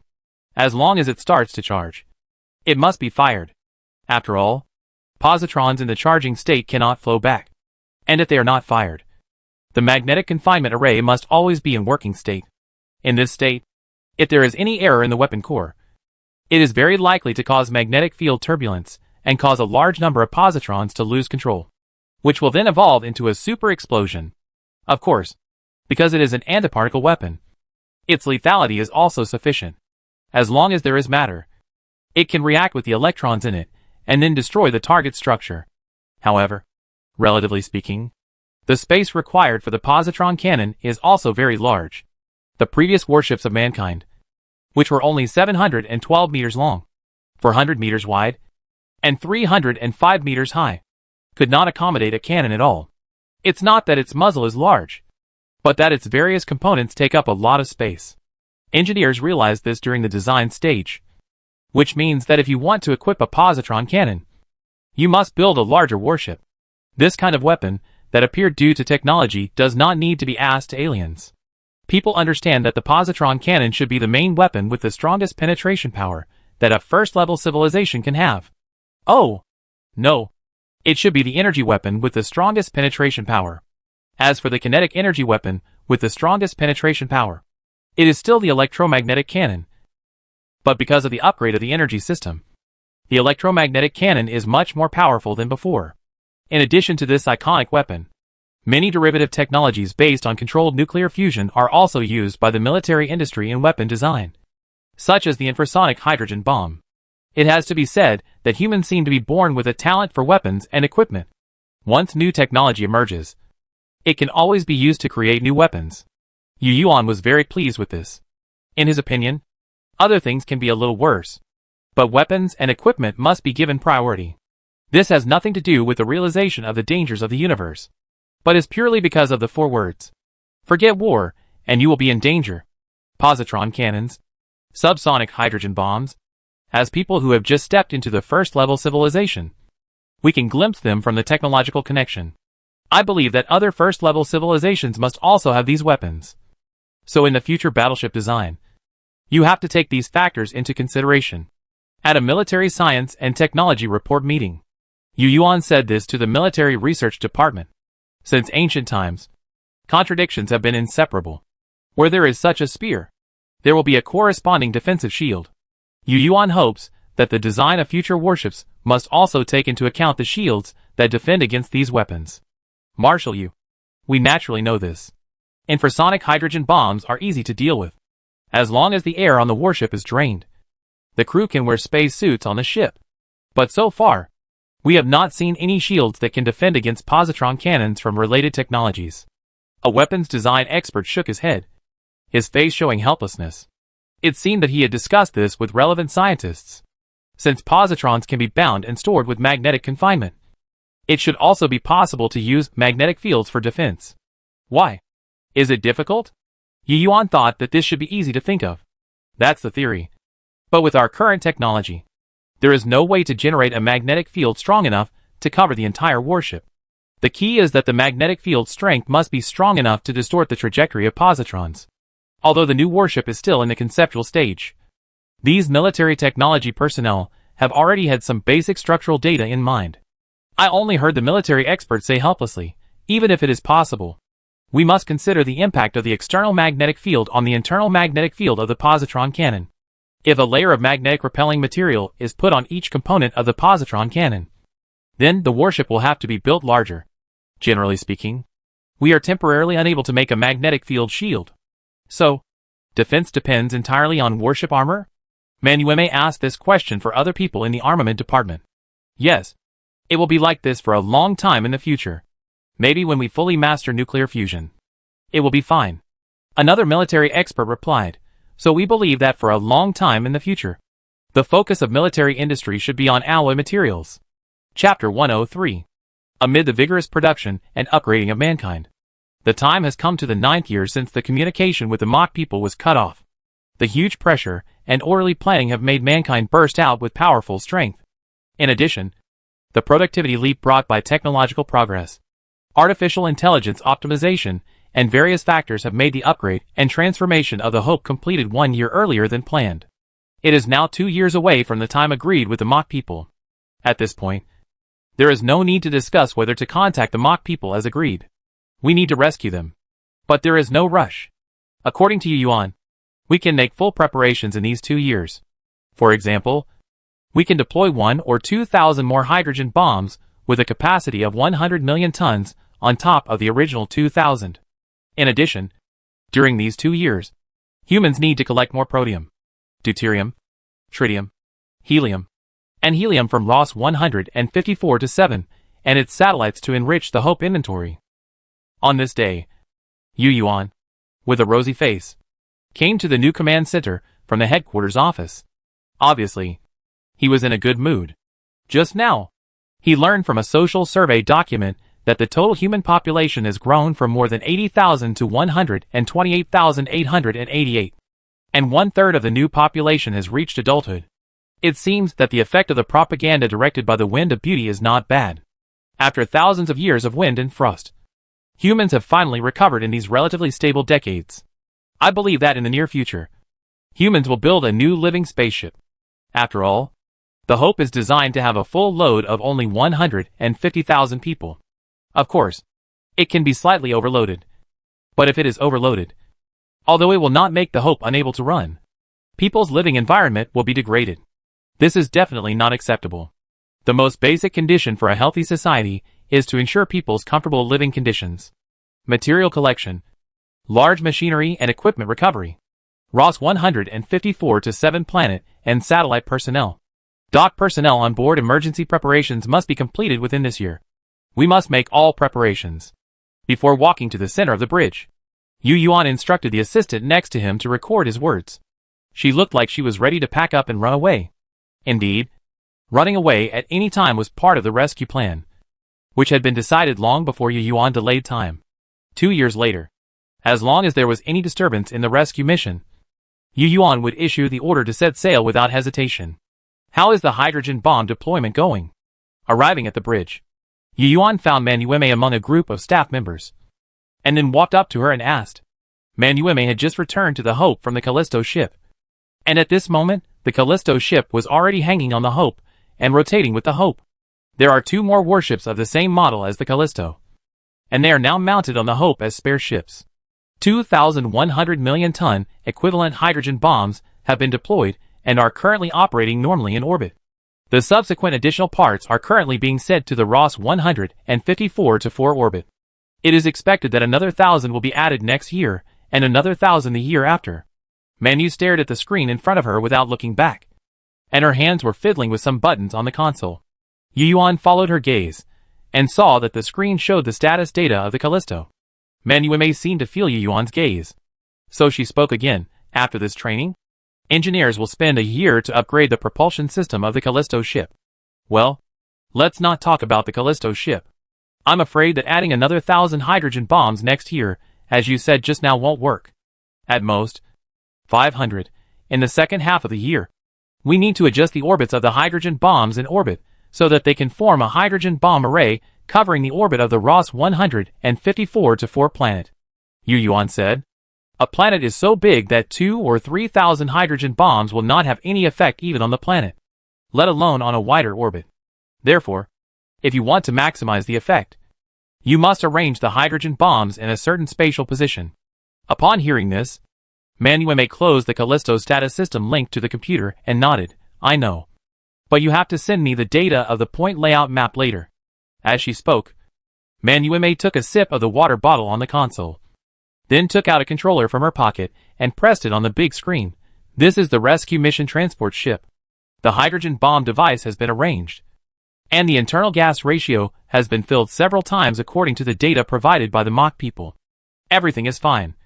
But a while ago an engineer suggested upgrading the fission engine to a fusion engine, saying that it would show the friendship and style of our human beings. Heh. Yu Yuan laughed, looking at the panoramic view and detailed view of the transport ship on the big screen, feeling relieved, and did not ask Manueme if she agreed to the upgrade, because he knew that Manueme would definitely not agree without asking. That's good, isn't it? Yu Yuan laughed. I hope we can successfully pick up the Shupa.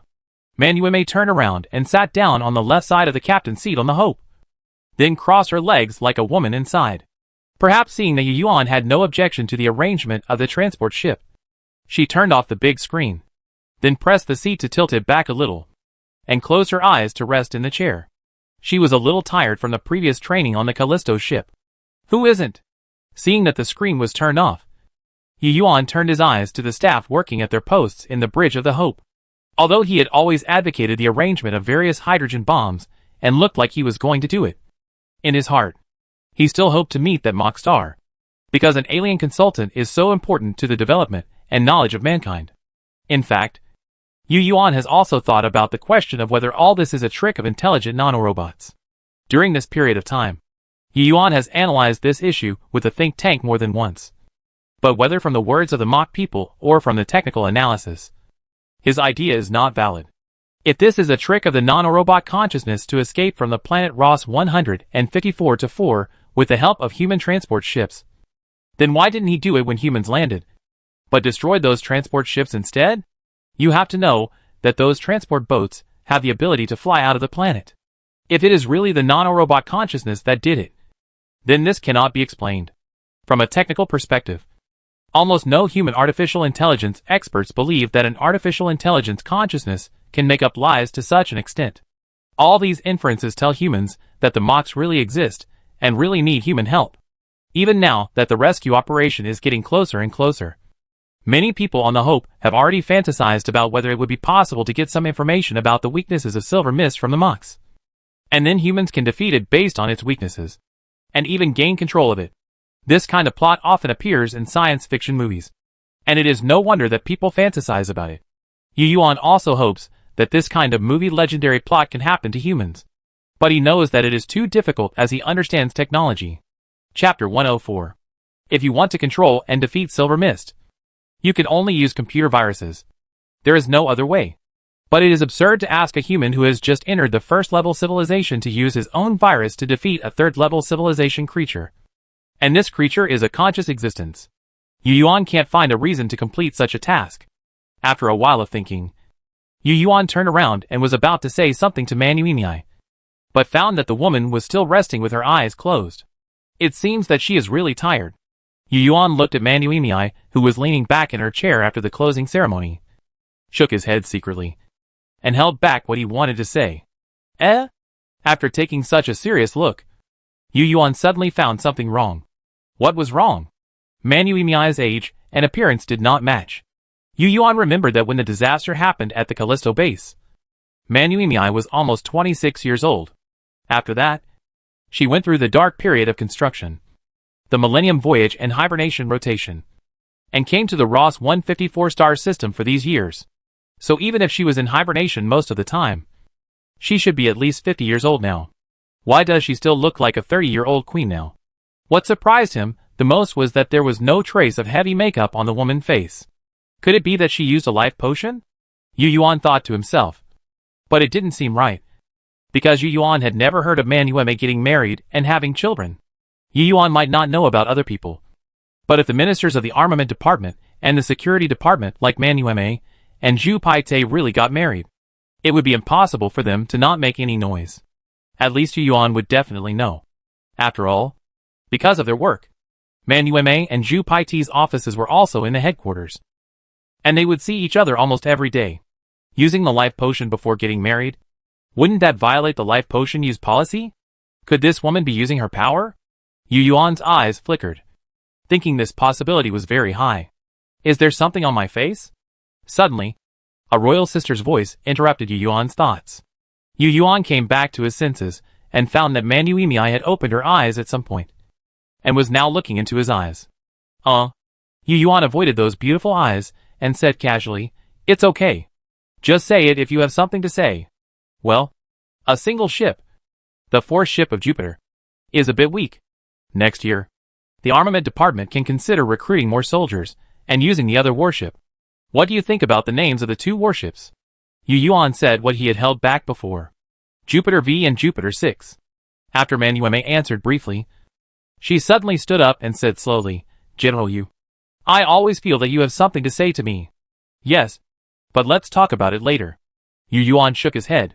He did have doubts in his heart, but it was not appropriate to ask directly on the bridge. Of course, it is not suitable to investigate. After all, this matter is not big or small. Just find time to ask her in person. Now, I have something else to do after that. Man Yueme seemed to see that Yu Yuan did not want to ask here. So she stood up and walked out the door. Watching Man Yueme walk out of the bridge, Yu Yuan thought for a while and followed her. It's not that Yu Yuan is meddling in other people's business, but he thinks it's better to warn Man Yueme about this matter. After all, she is the second in command of the dictatorship group like Zhu Pit. Since many things have been set, it's better to follow the rules to avoid small things from becoming big things. Thinking of this, Yu Yuan walked through the automatic sensing door of the bridge that opened again, and then looked up at Man Yueme, only to see that she was already leaning on the railing of the corridor, not far away waiting. Yu Yuan walked in front of Man Yueme and was about to ask, but the latter said directly, Does Yu Shuai want to ask me how I maintain my appearance? It turned out that she had seen it just now. Hearing Man Yueme say this, Yu Yuan knew that his staring at her face in deep thought in the bridge just now had been guessed. Well, you used the life potion, right? Yu Yuan didn't act pretentiously, and said it directly. Yes. In fact, Yu Shuai can find the record by checking the database. Man Yueme also admitted it openly, with an expression of I used it. So what? It's not that you can't use it. Yu Yuan shook his head and said patiently, It's just that we set the rules ourselves, and we have to abide by them. Although this matter is small, if it is followed by others, the new government may be at risk of collapse. If you want to use it, just find a man and have a baby. And that's it. Why do this and don't do it again? With Man Yueme's contribution, it would be easy to exchange for a life potion. But the pitfall is that the law stipulates that the user must first contribute to the reproduction of mankind. Otherwise, once the life potion is used, it will take 200 years to have offspring. If everyone does this, it will be terrible. Hee. Yu Shuai doesn't have to worry about talking while standing. Man Yueme's tone is a bit weird. Yu Yuan heard that she was saying that she didn't have to worry about talking while living for 500 years. My situation is special. Yu Yuan didn't say this, because he knew it would be useless to say it. Okay. I'm just reminding you. As long as you understand. Yu Yuan didn't want to say anything more, so he waved his hand and turned to leave. But Man Yueme took out a tablet from behind her, tapped on it a few times, and wanted to hand it over. Usage record? Seeing that Yu Yuan didn't take the tablet immediately, Man Yueme said slowly, Of course I know the rules. Don't worry, my Yu Shuai. Everything will go according to the procedure. After taking a suspicious look at Man Yueme, Yu Yuan took the tablet with some disbelief. Since Man Yueme had already called up the data, Yu Yuan could directly see the usage information displayed inside without any operation. It seemed that the data number was from the military database. That's right. So, Yu Yuan continued to look down. Life potion number 7779. User, Man Yueme. Gender, female. Married, no. Have children, yes. Children's name, Mansiyu, deceased. Note, born on a certain date in the year 21 AD. And died on a certain date in the year 30 AD during the Ross 154-4 landing operation. Whether it meets the conditions for use, yes.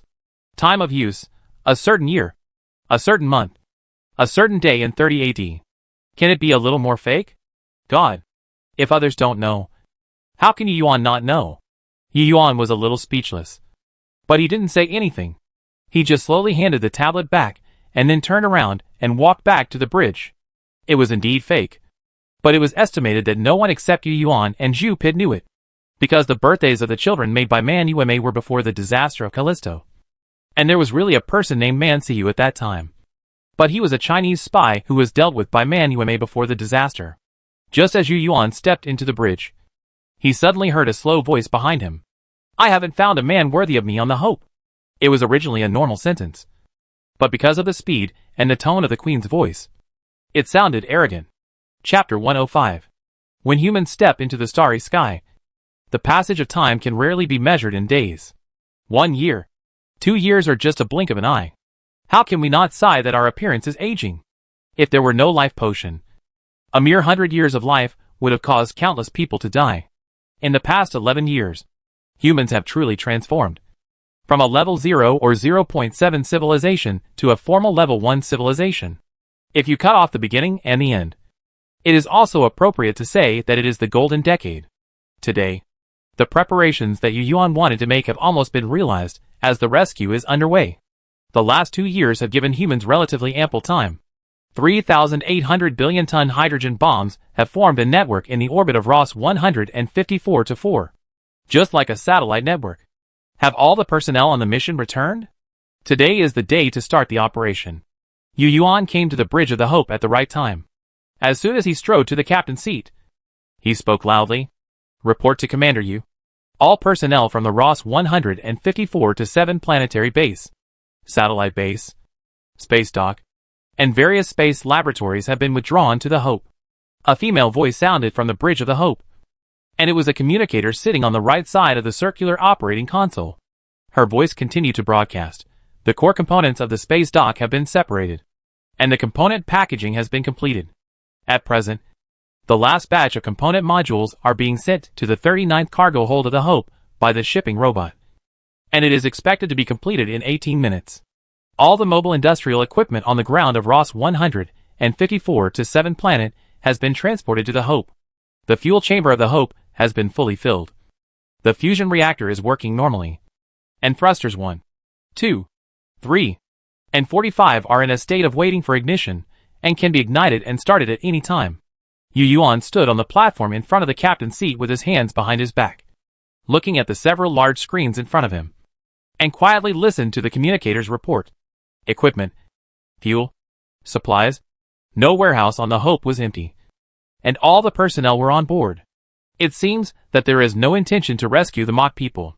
If you don't know, you might think that the Hope has set sail directly. In fact, humans are not going to set sail directly. On the contrary, all this is preparation for rescuing the mock people. Okay, how are the rescue transport ships and transport boats? Yu Yuan asked again. A transport ship and 8 transport boats carrying out this rescue mission have arrived at Ross 154-4 orbit. And the signal is normal now. This time it was the voice of the scientific officer.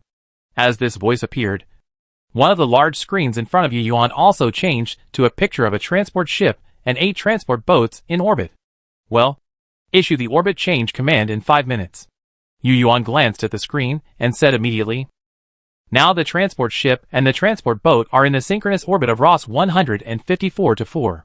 His order means to adjust the rescue ship from a circular orbit to an elliptical orbit, which is a regular orbit change in preparation for landing on the surface of a planet.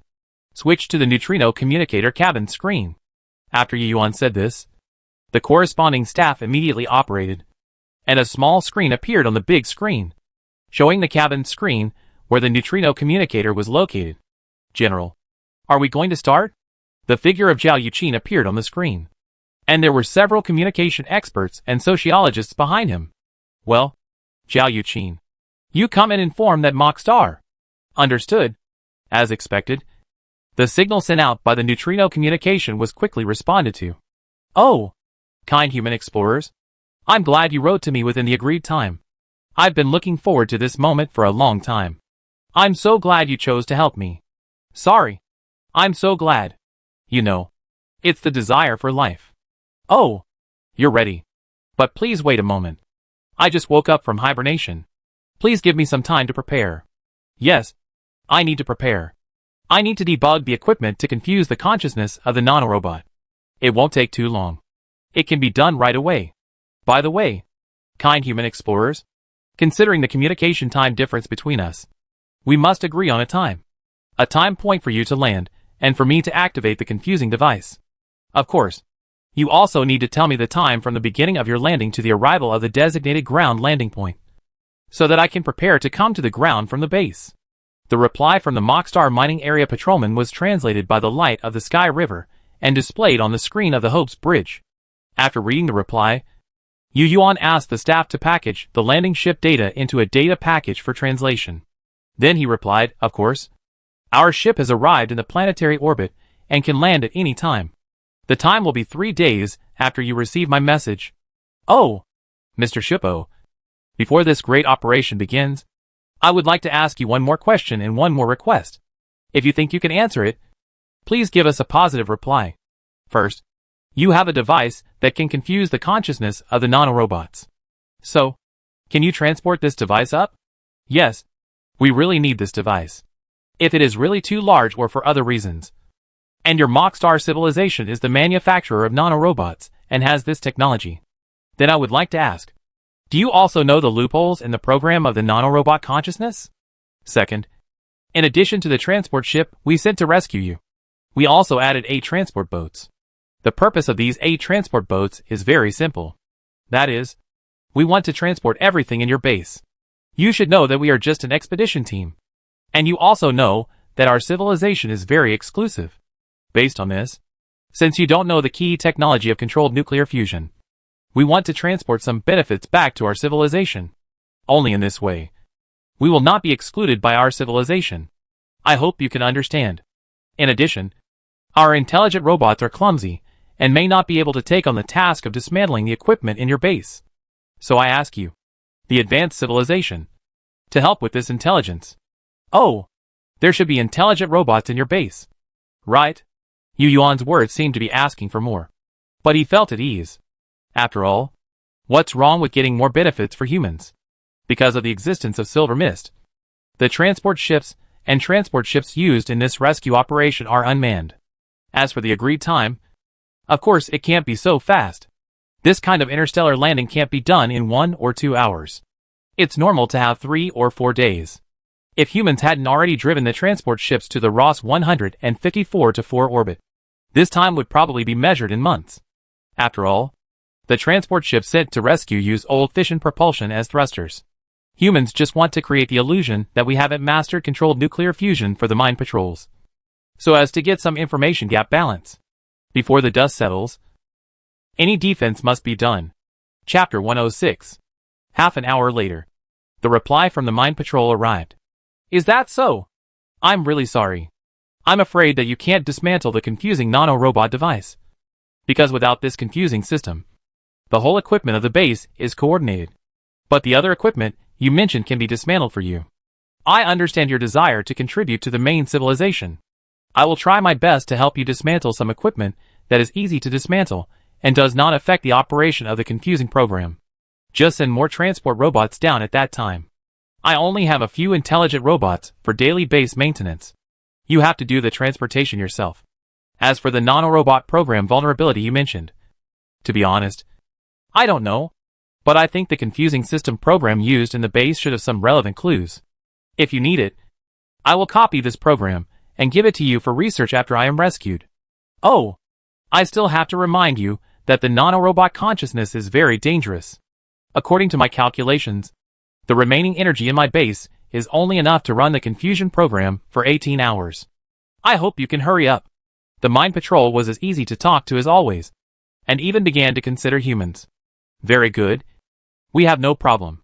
Then we will see you in 3 days. I hope everything goes well." This is the human reply. "I will, kind human expedition team. Then see you in 3 days." After the long call, Yu Yuan connected the think tank's communication. "Did you see any problems?" "General, there is nothing unusual about the behavior of the mock people. It is human nature to hold on to some chips before being rescued. There is nothing to be picky about," a representative replied. "However, if we really get the program at that time, we must not bring it back to the Hope for research. And we must not connect it to the internet." Yu Yuan looked at the screen and nodded, indicating that he understood. "Minister Man, check the hydrogen bomb network one last time. And the landing ship system should also be self-checked." 3 days later, according to the agreed time, the landing operation will be carried out on time. Minister Zhu, within 3 days, the security department will cooperate with the propaganda department to prepare the people to set sail at any time. Understood. In the atrium of the Hope Bridge, Man Yuemei and Zhu Paite, who were sitting on the seats on both sides of Yu Yuan's seat, said in unison.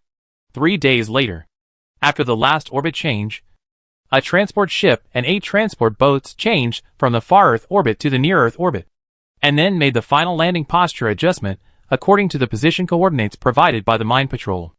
After arriving at the predetermined orbit point, the 9 transport ships left the original orbit, drew an arc in the sky of Ross 154-4 planet, and slowly fell.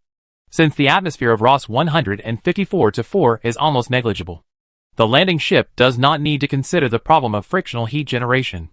During the landing phase, the vector engine stabilized the ship's attitude, and the thruster at the tail of the thruster was used as a reverse thrust engine at this moment. Report: satellite data shows that the landing ship has passed the area where Silver Mist is located, and Silver Mist has no reaction. Well, it seems that the Mine Patrol has started the confusion program. The landing site given by the Mine Patrol is about 100 kilometers away from the area covered by the Silver Mist, and the ground is relatively flat. On one side of the flat ground, there is a cave that is much larger than the previous mine caves. From the outside, this cave is similar to the previous detection sample caves. The cave is blocked by a cliff-like geological structure extending out from the top. From the satellite alone, it is impossible to find a large cave here. In fact, not to mention the satellite looking down from above. Even on the ground, it is difficult to find a cave here. So this cave is one that humans have never discovered before. As the ship landed, the appearance of the cave was also converted into an electrical signal by the transport ship's communication system and then sent to the Hope. However, due to the distance between the Hope and the planet Ross 154-4, the images seen by the people on the Hope were actually from 17 minutes ago. In other words, at this point in time, the images seen by the Hope were actually images of the 9 ships still in the process of landing. The landing time has been agreed upon, and humans calculated it very accurately. So there is actually no need for humans to notify the mock people again. But out of courtesy, they still want to get the time right, and send the message to the Mine Patrol at the moment the ship lands. Mr. Shippo, our ship has arrived at the designated location. Please come out quickly. Our intelligent robots will also enter the cave leading to your base and start moving equipment. This is a message sent from the Hope Neutrino Communication Station 17 minutes ago. At this time, the Hope Bridge also sounded the voice broadcast of the staff. Captain, the signal monitoring of the transport ship is normal, and the satellite signal relay station is continuously monitoring. No hydrogen bomb triggering conditions have been detected so far, and the landing operation is normal. The optical satellite has not detected any signs of Silver Mist activity. Everything is normal. Listening to the normal reports one by one, Yu Yuan did not make any instructions. He just calmly looked at the images of the 9 landing ships displayed on the big screen. The picture is from 17 minutes ago, and all the monitoring signals are also from 17 minutes ago. If something really happened now, the Hope would have to wait for 17 minutes to see it. Now, all the situations of the landing ship can only be operated by the shipboard AI according to the program written by humans. This kind of remote operation delay is currently unsolvable by humans. Not only humans, but according to the information obtained from the patrol officers in the Mockstar mining area, the 3rd level civilization has no way to solve this problem. The 1st, 2nd, and 3rd level civilizations are all aerospace civilizations, and aerospace civilizations do not have the technology for superluminal communication. As for whether the 4th level civilization has superluminal communication, the mock people don't know either, because they are only a 3rd level civilization. Humans certainly don't know either. At present, humans only know that quantum entanglement cannot communicate at superluminal speed. Time passed by second. 1 minute, 2 minutes, 3 minutes, 10 minutes, 15 minutes. Yu Yuan waited quietly, with the current relative position of the 2 stars. As long as another 2 minutes, he can see the situation of the landing ship 17 minutes ago. Of course, the picture seen on the Hope is still coherent. It doesn't mean that the landing craft flashes from one position to another position all of a sudden. It's just a picture of the past. The last 2 minutes passed.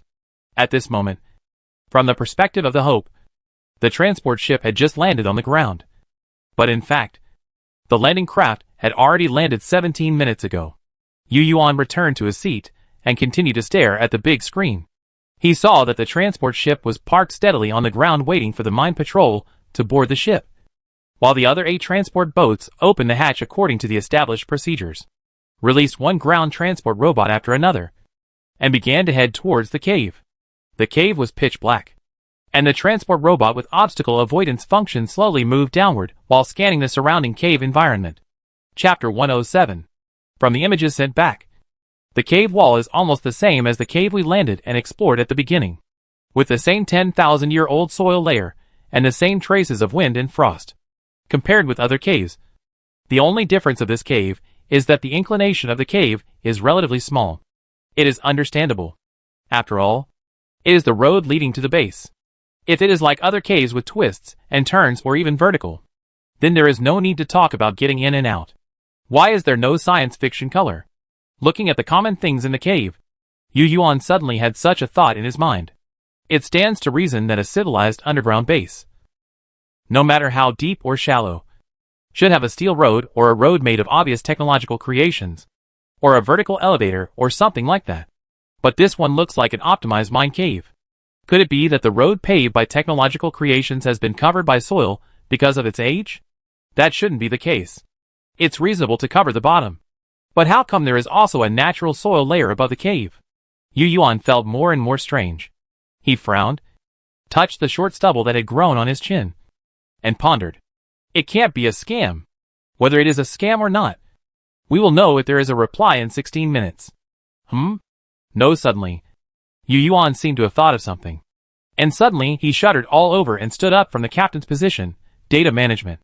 Take the time of each message sending and reply as a point, and display all the relationships between the relative positions of ROS 154 to 4 and ROS 154 to 7 at the same time. The time of message reception. And the time of sending. What's wrong, Captain? Zhao Youqin's head appeared in a corner of the bridge screen. He was obviously puzzled by Yu Yuan's instructions. Zhao Youqin was an expert in optics, information, and monitoring. He was in charge of all the communication with the patrolmen in the mock mining area, so he knew all the information records best. Quick! Yu Yuan only answered with one word. As soon as he finished speaking, a series of information in time and various data comparisons of the relative positions of the 2 stars popped up on the screen. It was obvious that Zhao Youqin did not stand there in a daze because of his doubts. Yu Yuan quickly scanned the series of information data, and then compared them one by one in his mind. No way. The more he compared, the more shocked Yu Yuan became. He found that every time a human sent a message, the time the mine patrolman received the message, and the time he replied to the message were almost the same. The difference was only 1 to 2 seconds. As a living being, a carbon-based life, how could it be so accurate every time? Even an advanced civilization would find it difficult to do so. At that time, no one paid much attention to it. It's not that they noticed it, but they didn't notice it so specifically, and they all preconceived that it was a problem of individuals of advanced civilization. Indeed, relevant experts have speculated that this situation may be that the mock people have personal chip assistants and other technologies, which is also reasonable. But if you take the content of the reply into consideration, it's a bit powerful. The argument that the brain development rate reaches a few percent has been proven to be nonsense. There is no reason to react so quickly. Could it be that the brains of the mock people are so powerful? Life evolution is a process. How can an intelligent life form be born with a top-notch brain? Then, there are only 3 possibilities. 1. The mock people have mastered some technology that makes the brain run faster. 2. The third-level civilization has mastered some powerful brain-assisted chip technology. 3. The one who sent the message to humans and kept talking to humans was not the mock people, but an artificial intelligence consciousness. Combined with the situation in this cave, I always feel that things are not good. How could such important information be missed? Suddenly, Yu Yuan felt his scalp tingling. But what if it was just a coincidence? When he was about to give Man Yume the order to launch 3,800 hydrogen bombs in the planetary orbit, Yu Yuan felt a little lucky. After all, there was a signal interruption to trigger the hydrogen bomb mechanism as a safety. Now that the image information can be seen, it means that Silver Mist has not taken action. Thinking of this, Yu Yuan looked at another split screen, which showed the Silver Mist covering an area as large as a province. Just like before, the Silver Mist lay motionless on the surface of the planet, and the red starlight reflected on the surface looked like a red carpet. Very beautiful. But this kind of beauty Now it seemed to Yuan that there were wrong souls struggling on it, but constantly being swallowed up. And the red appearance was like a sea of blood and corpses. Creepy. This is a psychological effect, Yuan said to himself in his heart. It is indeed a psychological effect. But the horror of the silver mist in the past, and the self-imagined pictures in my mind. The silver mist on the screen is still beautiful silver mist, quietly staying there. However, at this moment, a trembling voice suddenly sounded in the bridge. Silver mist? No, that's not right. Then, what is that? Suddenly, Yuan's pupils refocused on the big screen, and he saw a scene that made his scalp tingle.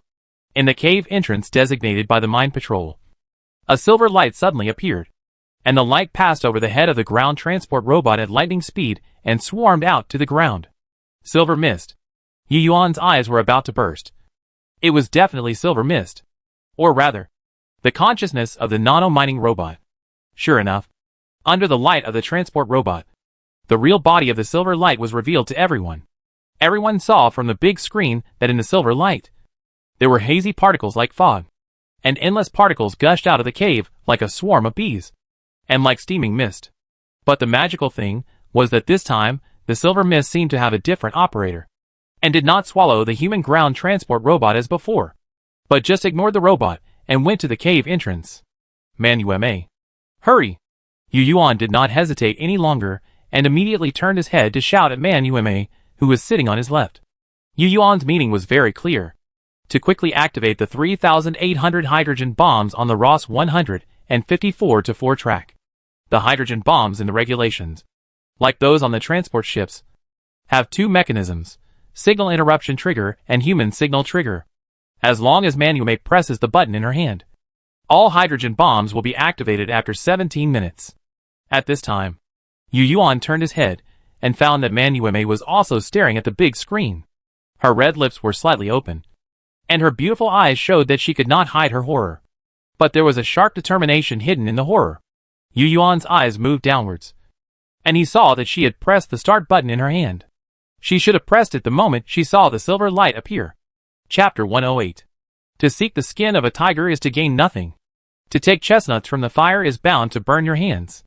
The silver mist is not only the one at the beginning, but also the human beings are confused by the quiet silver mist. Yuan took a deep breath, and his eyes quickly returned to a calm look, then turned his head and looked at the big screen in the bridge. The big screen was still on, and the image signal sent back by the ground transport robot could still be seen, indicating that the signal was not interrupted. In other words, the hydrogen bombs on the 9 ships were not activated. The picture we see now is actually the picture from 17 minutes ago. In fact, what is happening now cannot be seen by humans. In other words, humans and the Hope are outside the light cone of the ROS 154-4 planetary event at this moment. It will take another 17 minutes for the event light cone to extend to the spacetime coordinates where the Hope is located, and humans will enter the event light cone and see what is happening at this moment. In other words, humans can do nothing except watch. And if they do, it can only affect the moment 17 minutes after ROS 154-4. According to the information obtained when humans first came into contact with silver mist, they specifically arranged a signal interruption trigger method. But they never expected that silver mist did not block the information at all this time. As a result, this trigger method lost its effect. However, until now, human scientists and all those who directly participated in the decision-making or made suggestions on this matter have a doubt. That is, what is the purpose of silver mist? For human doubts, silver mist quickly answered them with actions. The silver mist that rushed out of the hole entered the field of vision of the human transport ship, and multiple sets of corresponding images were also displayed on the big screen. After arriving on the surface, this group of silver mist was dyed red by the light of the red dwarf star. In the bridge of the Hope, Yuan and the others watched this group of silver mists roll towards the transport ship, and then easily cracked the hatch program of the transport ship, and then swarmed in. The silver mist completely ignored the gas filled by humans in the transport ship for the mock people. The moment the hatch was opened, the gas inside overflowed crazily. This atmospheric pressure impact did not affect the influx of silver mist at all. So far, the hydrogen bombs installed by humans on the transport ships have not exploded, and there is no sign of the mechanical trigger device as a secondary insurance being activated. Just like the ground transport robot just now. This time Silver Mist did not use the mining mode to dismantle the transport ship and the 8 transport boats. With the loss of the footage taken by the transport ship, humans understood Silver Mist's purpose. That is to take over the control of the transport ship. But why? If so, why did Silver Mist not do this when humans first landed, but instead dismantled the landing craft? Could it be that this batch of Silver Mist is not controlled by the same consciousness as the last batch? While humans were confused, one transport ship after another lost control. The images they had taken on the Bridge of the Hope also turned black, although they still didn't know why.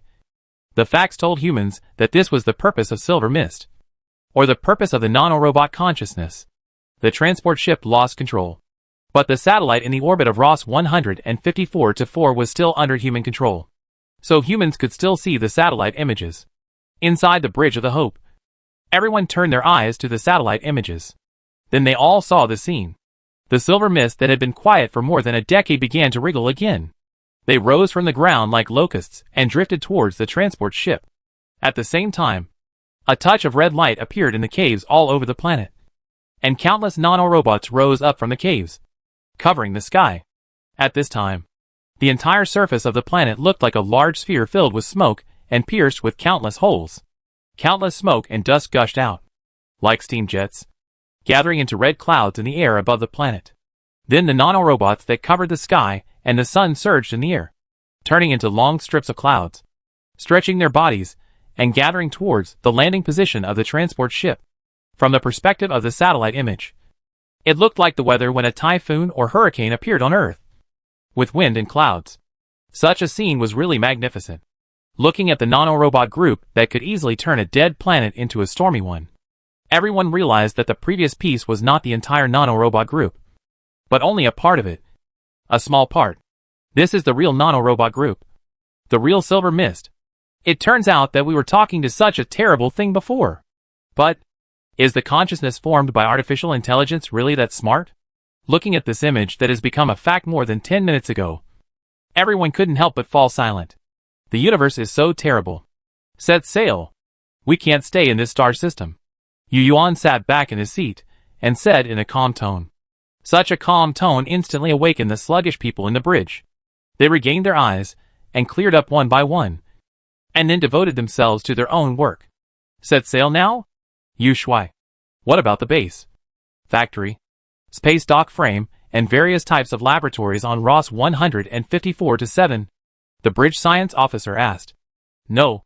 We don't have much time to waste. Yu Yuan shook his head. Hesitation will lead to defeat. At this point, he clearly knew that since the hydrogen bombs deployed on the transport ship and transport boat could not even detonate, the hydrogen bomb array deployed on Ross 154-4's orbit would not be able to stop the nanorobot consciousness. Indeed, the detonation order has been sent, but the detonation will take more than 10 minutes. During this period of time, the nanorobot consciousness should have enough time to board the transport ship and fly out of Ross 154-4. If the hydrogen bomb array is detonated before the nanorobots take the transport ship to orbit, then the nanorobot consciousness will really succeed in this deception. Because now all the information points to this fact. It is Ross 154-4's gravity that binds Silver Mist. And as long as they reach the planetary orbit, they will be free. From the fact that Silver Mist can fly in a planet without atmosphere, humans can easily infer that the reason why it can fly is the magnetic field. However, the magnetic field of this planet is relatively weak. So when Silver Mist flies on the planet, part of it has to be supported on the ground, which may be the reason why it cannot escape the gravity of Ross 154-4. And the explosion of hydrogen bombs in orbit obviously cannot destroy ground transport ships. Humans know this. After all, that transport ship and 8 transport boats were built by humans, and humans know their performance best. Now, the only chance of human victory is that Silver Mist arrives in the planetary orbit by transport ship, and then the hydrogen bomb array happens to explode. This can indeed blow up the transport ship, but it is hard to say about Silver Mist itself. So, if the hydrogen bomb array successfully explodes, it will be considered to delay the pace of Silver Mist, whether before or after Silver Mist flies to orbit. Of course, Yu Yuan hopes to see the hydrogen bomb array explode after Silver Mist flies to orbit.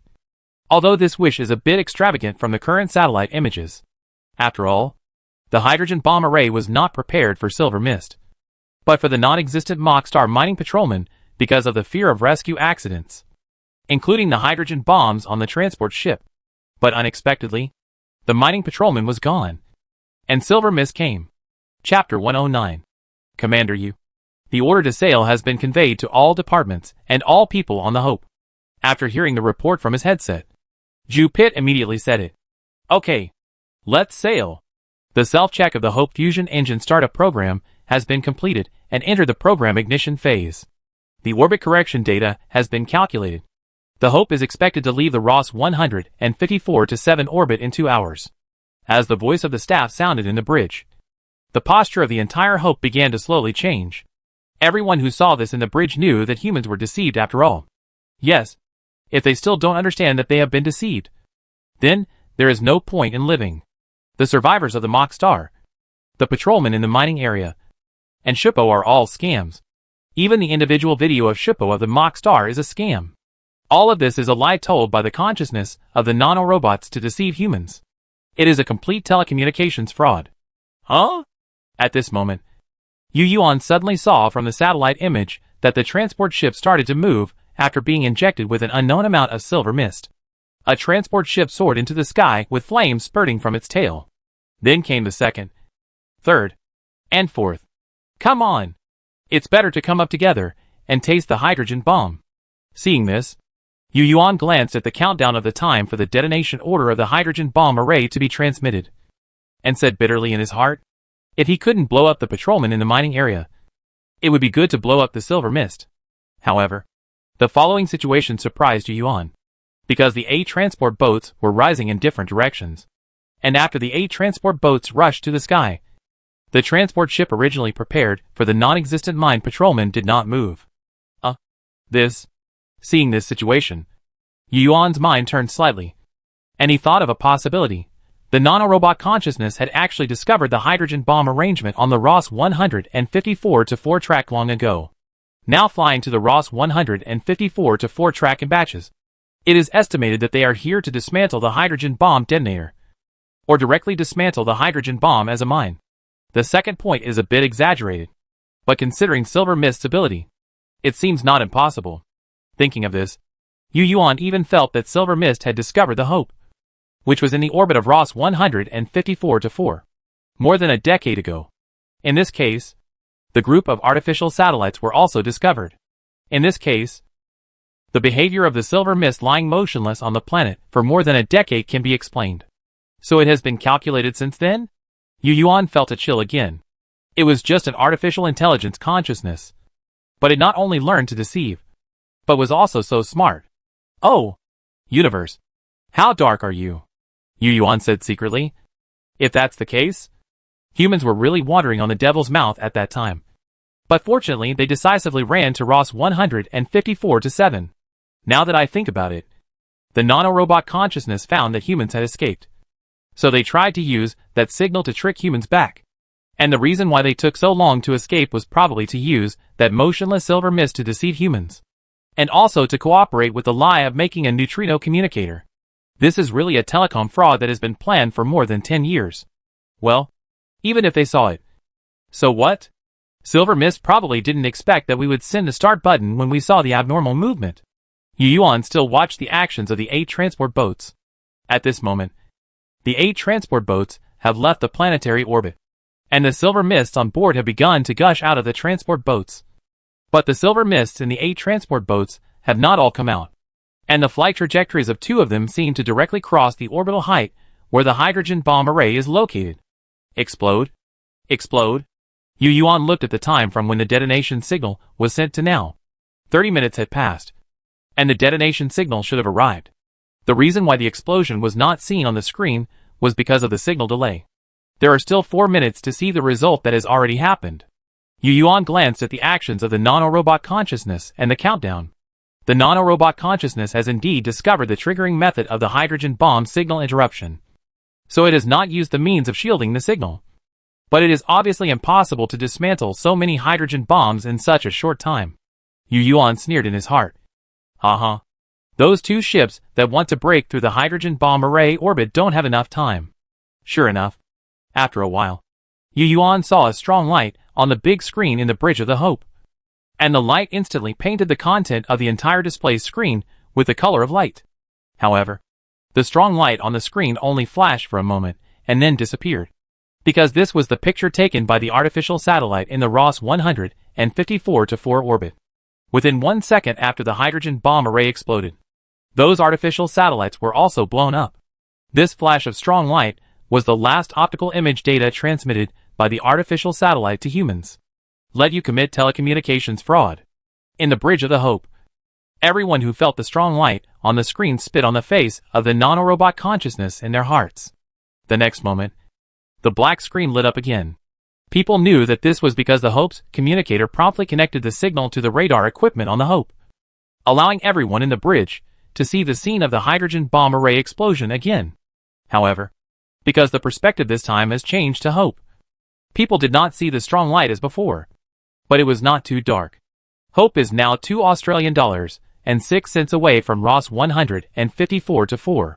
This distance is equivalent to the distance between Mars and the Sun at a distance of $0.40 beyond the aphelion. And it's such a long distance. Even if 3,800 100-million-ton hydrogen bombs explode together, it is not much stronger. Just think about the pictures of the Sun taken by spacecraft on Mars. After all, the Sun is so bright. Not to mention the nuclear explosion. What was seen in the Bridge of the Hope was just a white light that suddenly appeared in the darkness next to the red main sequence star, and then became brighter and brighter. Before it reached the brightness of the red main sequence star, it quickly dimmed. However, although the brightness is not as bright as a star, it is equivalent to a short-lived white sun, like a second meteor appearing in the night sky, because it was caused by the explosion of a hydrogen bomb. Most of the gamma rays released were extremely wavelength gamma rays. After being converted by the Hope equipment, the scene displayed to people was also quite dazzling. It was like a dazzling firework suddenly lit up in the sky in the middle of the night, when the moon was very bright. Good explosion. It's a damn liar. Seeing the hydrogen bomb array detonate, an uncontrollable excited shout rang out in the Bridge of the Hope. Chapter 110. At that moment, humans observed that large tracts of silver mist were heated, penetrated, and melted by strong X-rays, gamma rays, and high-energy neutrons, and became part of the light in just a millisecond. It is true that silver mist is a third-level civilization creation, but it is also a tiny particle, and its structure is extremely precise. This precise structure is most susceptible to high-temperature damage. In the case of close contact, even a third-level civilization creation cannot stop it. It is a technological creation used for mining. Seeing such a scene, everyone in the Bridge of the Hope felt secretly happy, as if they had avenged their great vengeance. But that was all. Humans could only watch what had happened from afar, and could not send warships out to die. Because in addition to the silver mist that had run into orbit, there were still a lot of silver mists on the planet. There was still a transport ship that had not been blown up. Who knew how many more silver mists would come up in the next moment? Moreover, with only 3,800 hydrogen bomb arrays, with a yield of 100 million tons exploding, humans were not sure whether they could kill all the silver mists that had run into the planetary orbit. If this kind of thing leaks out, it will be enough to destroy humanity 10 times. After a while, the light of the 3,800 billion-ton equivalent hydrogen bombs $2.06 away dimmed, while the 5 fusion engines at the tail of the Hope became brighter and brighter, slowly pushing the Hope out of the orbit of Ross 154-7. It took humans nearly a month to get from Ross 154-4 to Ross 154-7. And now the transport boat that the nanorobot consciousness body is riding is human. If you want to get to the Hope, it will take at least an appointment time. So no matter whether the hydrogen bomb explosion is effective or not, the nanorobot consciousness body can't catch up with humans. But humans can't wait until the nanorobot consciousness body arrives before escaping. That's too dangerous. After the excited shouting, the helmsman, deputy helmsman, navigator, communicator, safety officer, etc., the first mate, the second mate, the scientific officer, and various civilian personnel and engine crew members all entered the working state. No matter where to go, the first thing to do is to leave the star system. However, at this moment, a message was transmitted to the Hope. Chief, it's a letter from a mine patrolman. No, It's a nano-intelligent robot consciousness. Zhao Youqin's head portrait was timely displayed on the sub-screen of the big screen. Turn around. Yu Yuan raised his eyebrows. Under the condition that humans were safe. He was also a little curious about what the nanorobot consciousness said. After more than 20,000 years, I finally have to leave the damn planet. Human Civilization Expedition Team. Thank you for your help. I will never forget your kindness. In return, I will give you a great opportunity. The message was short, but it was full of the smell of fraud. What a great opportunity. At this time, you still want to deceive humans with such a crude lie. Could it be that you just got out of trouble and are too happy to become brain dead? Yu Yuan ignored this ridiculous trick, but the feeling of being deceived was indeed in his heart for a long time. So he replied, we have seen that there are no mind patrols or mock people. Everything is a scam of you. A despicable and shameless intelligent robot. We don't want to talk to you. A bastard who killed our compatriots. During the information transmission, Yu Yuan once again told the staff in the bridge to adjust the detector and pay more attention to the situation in the direction of Ross 154-4. At the same time, he also asked the scientists to discuss the destination of mankind's voyage this time. Soon the information of the nano-consciousness was transmitted to the Hope again. No. No. No. You are wrong. I can tell you that there were indeed mind patrols and mock star civilization on this planet. Everything I told you about mock star civilization is true. Also, I am not a stupid robot. I am a higher being than the mocks, and you stupid carbon-based creatures. This great opportunity is my gift to you stupid carbon-based creatures. You must accept it. This is your only choice. Oh. Well, then we would like to hear what your so-called gift is, and why you are so sure that we will accept it. During the conversation, the Hope, driven by 5 fusion engines, gradually moved away from Ross 154-7. Humans dare not stay still and talk to this devil. Of course you will become a part of me. You will become cosmic dust like the mock people. And all your technology will become my nutrients. After obtaining your technology, this galaxy will be mine. Finally, I will step into the universe and move towards a higher level of civilization. You should feel extremely honored to be my stepping stone. Oh, by the way, thank you for your hydrogen bomb array in the end. Seeing this reply, the scientists who came to the bridge all cast admiring eyes on Yu Yuan. If Yu Yuan hadn't insisted on making adequate preparations and using nuclear fission spacecraft to carry out rescue operations only after controlled nuclear fusion was achieved, humans would have no chance of escape now. And it seems that the nano-robot consciousness has not yet discovered that humans have achieved controlled nuclear fusion. But they also looked puzzled. The first part was understandable. But what did it mean to thank you for your hydrogen bomb array? General, since it wants our technology, why do we have to blow up all the bases on the planet? A scientist looked at Yu Yuan in confusion. It's too late. Didn't you see the last words of the silver mist consciousness? Yu Yuan shook his head and explained, thanks to our hydrogen bomb array. It doesn't sound like it suffered heavy losses in the hydrogen bomb explosion. Instead, it sounds like we helped it a lot. Humans do have hydrogen bombs. But orbital bombardment is not just about throwing a hydrogen bomb on a spacecraft. Humans also need to calculate various orbital parameters and many operations such as orbital correction during the process of entering the planet. These cannot be handled without a powerful computer. In other words, if humans want to drop hydrogen bombs to blow up the factories on the planet, they must at least leave a battleship as the intelligence center. The chief's consciousness is. Before the scientist finished speaking, another voice sounded in the bridge, Commander Yu. The spectrometer detected a piece of silver mist rushing towards Ross 154-7 at a very fast speed. The specific value is still being analyzed, but we are sure that it must be faster than the speed of the fission spacecraft. Analysis shows that the silver mist roughly passed the part of the nuclear bomb array. It may be that the space distance is too far, so the nuclear bomb explosion did not burn them to death, but accelerated them instead. Yu Yuan hurriedly asked, how long will it take to arrive? 12 hours. No. They are accelerating again. What? Yu Yuan, who was originally calm, was startled and directly shook off the scientist who asked the question. He walked behind the announcer in 3 or 2 steps and stared at the data on the screen. Chapter 111. The flickering bright spot on the screen represents the location of the silver mist, and the entire screen background map is a panoramic view of the Ross 154 star system.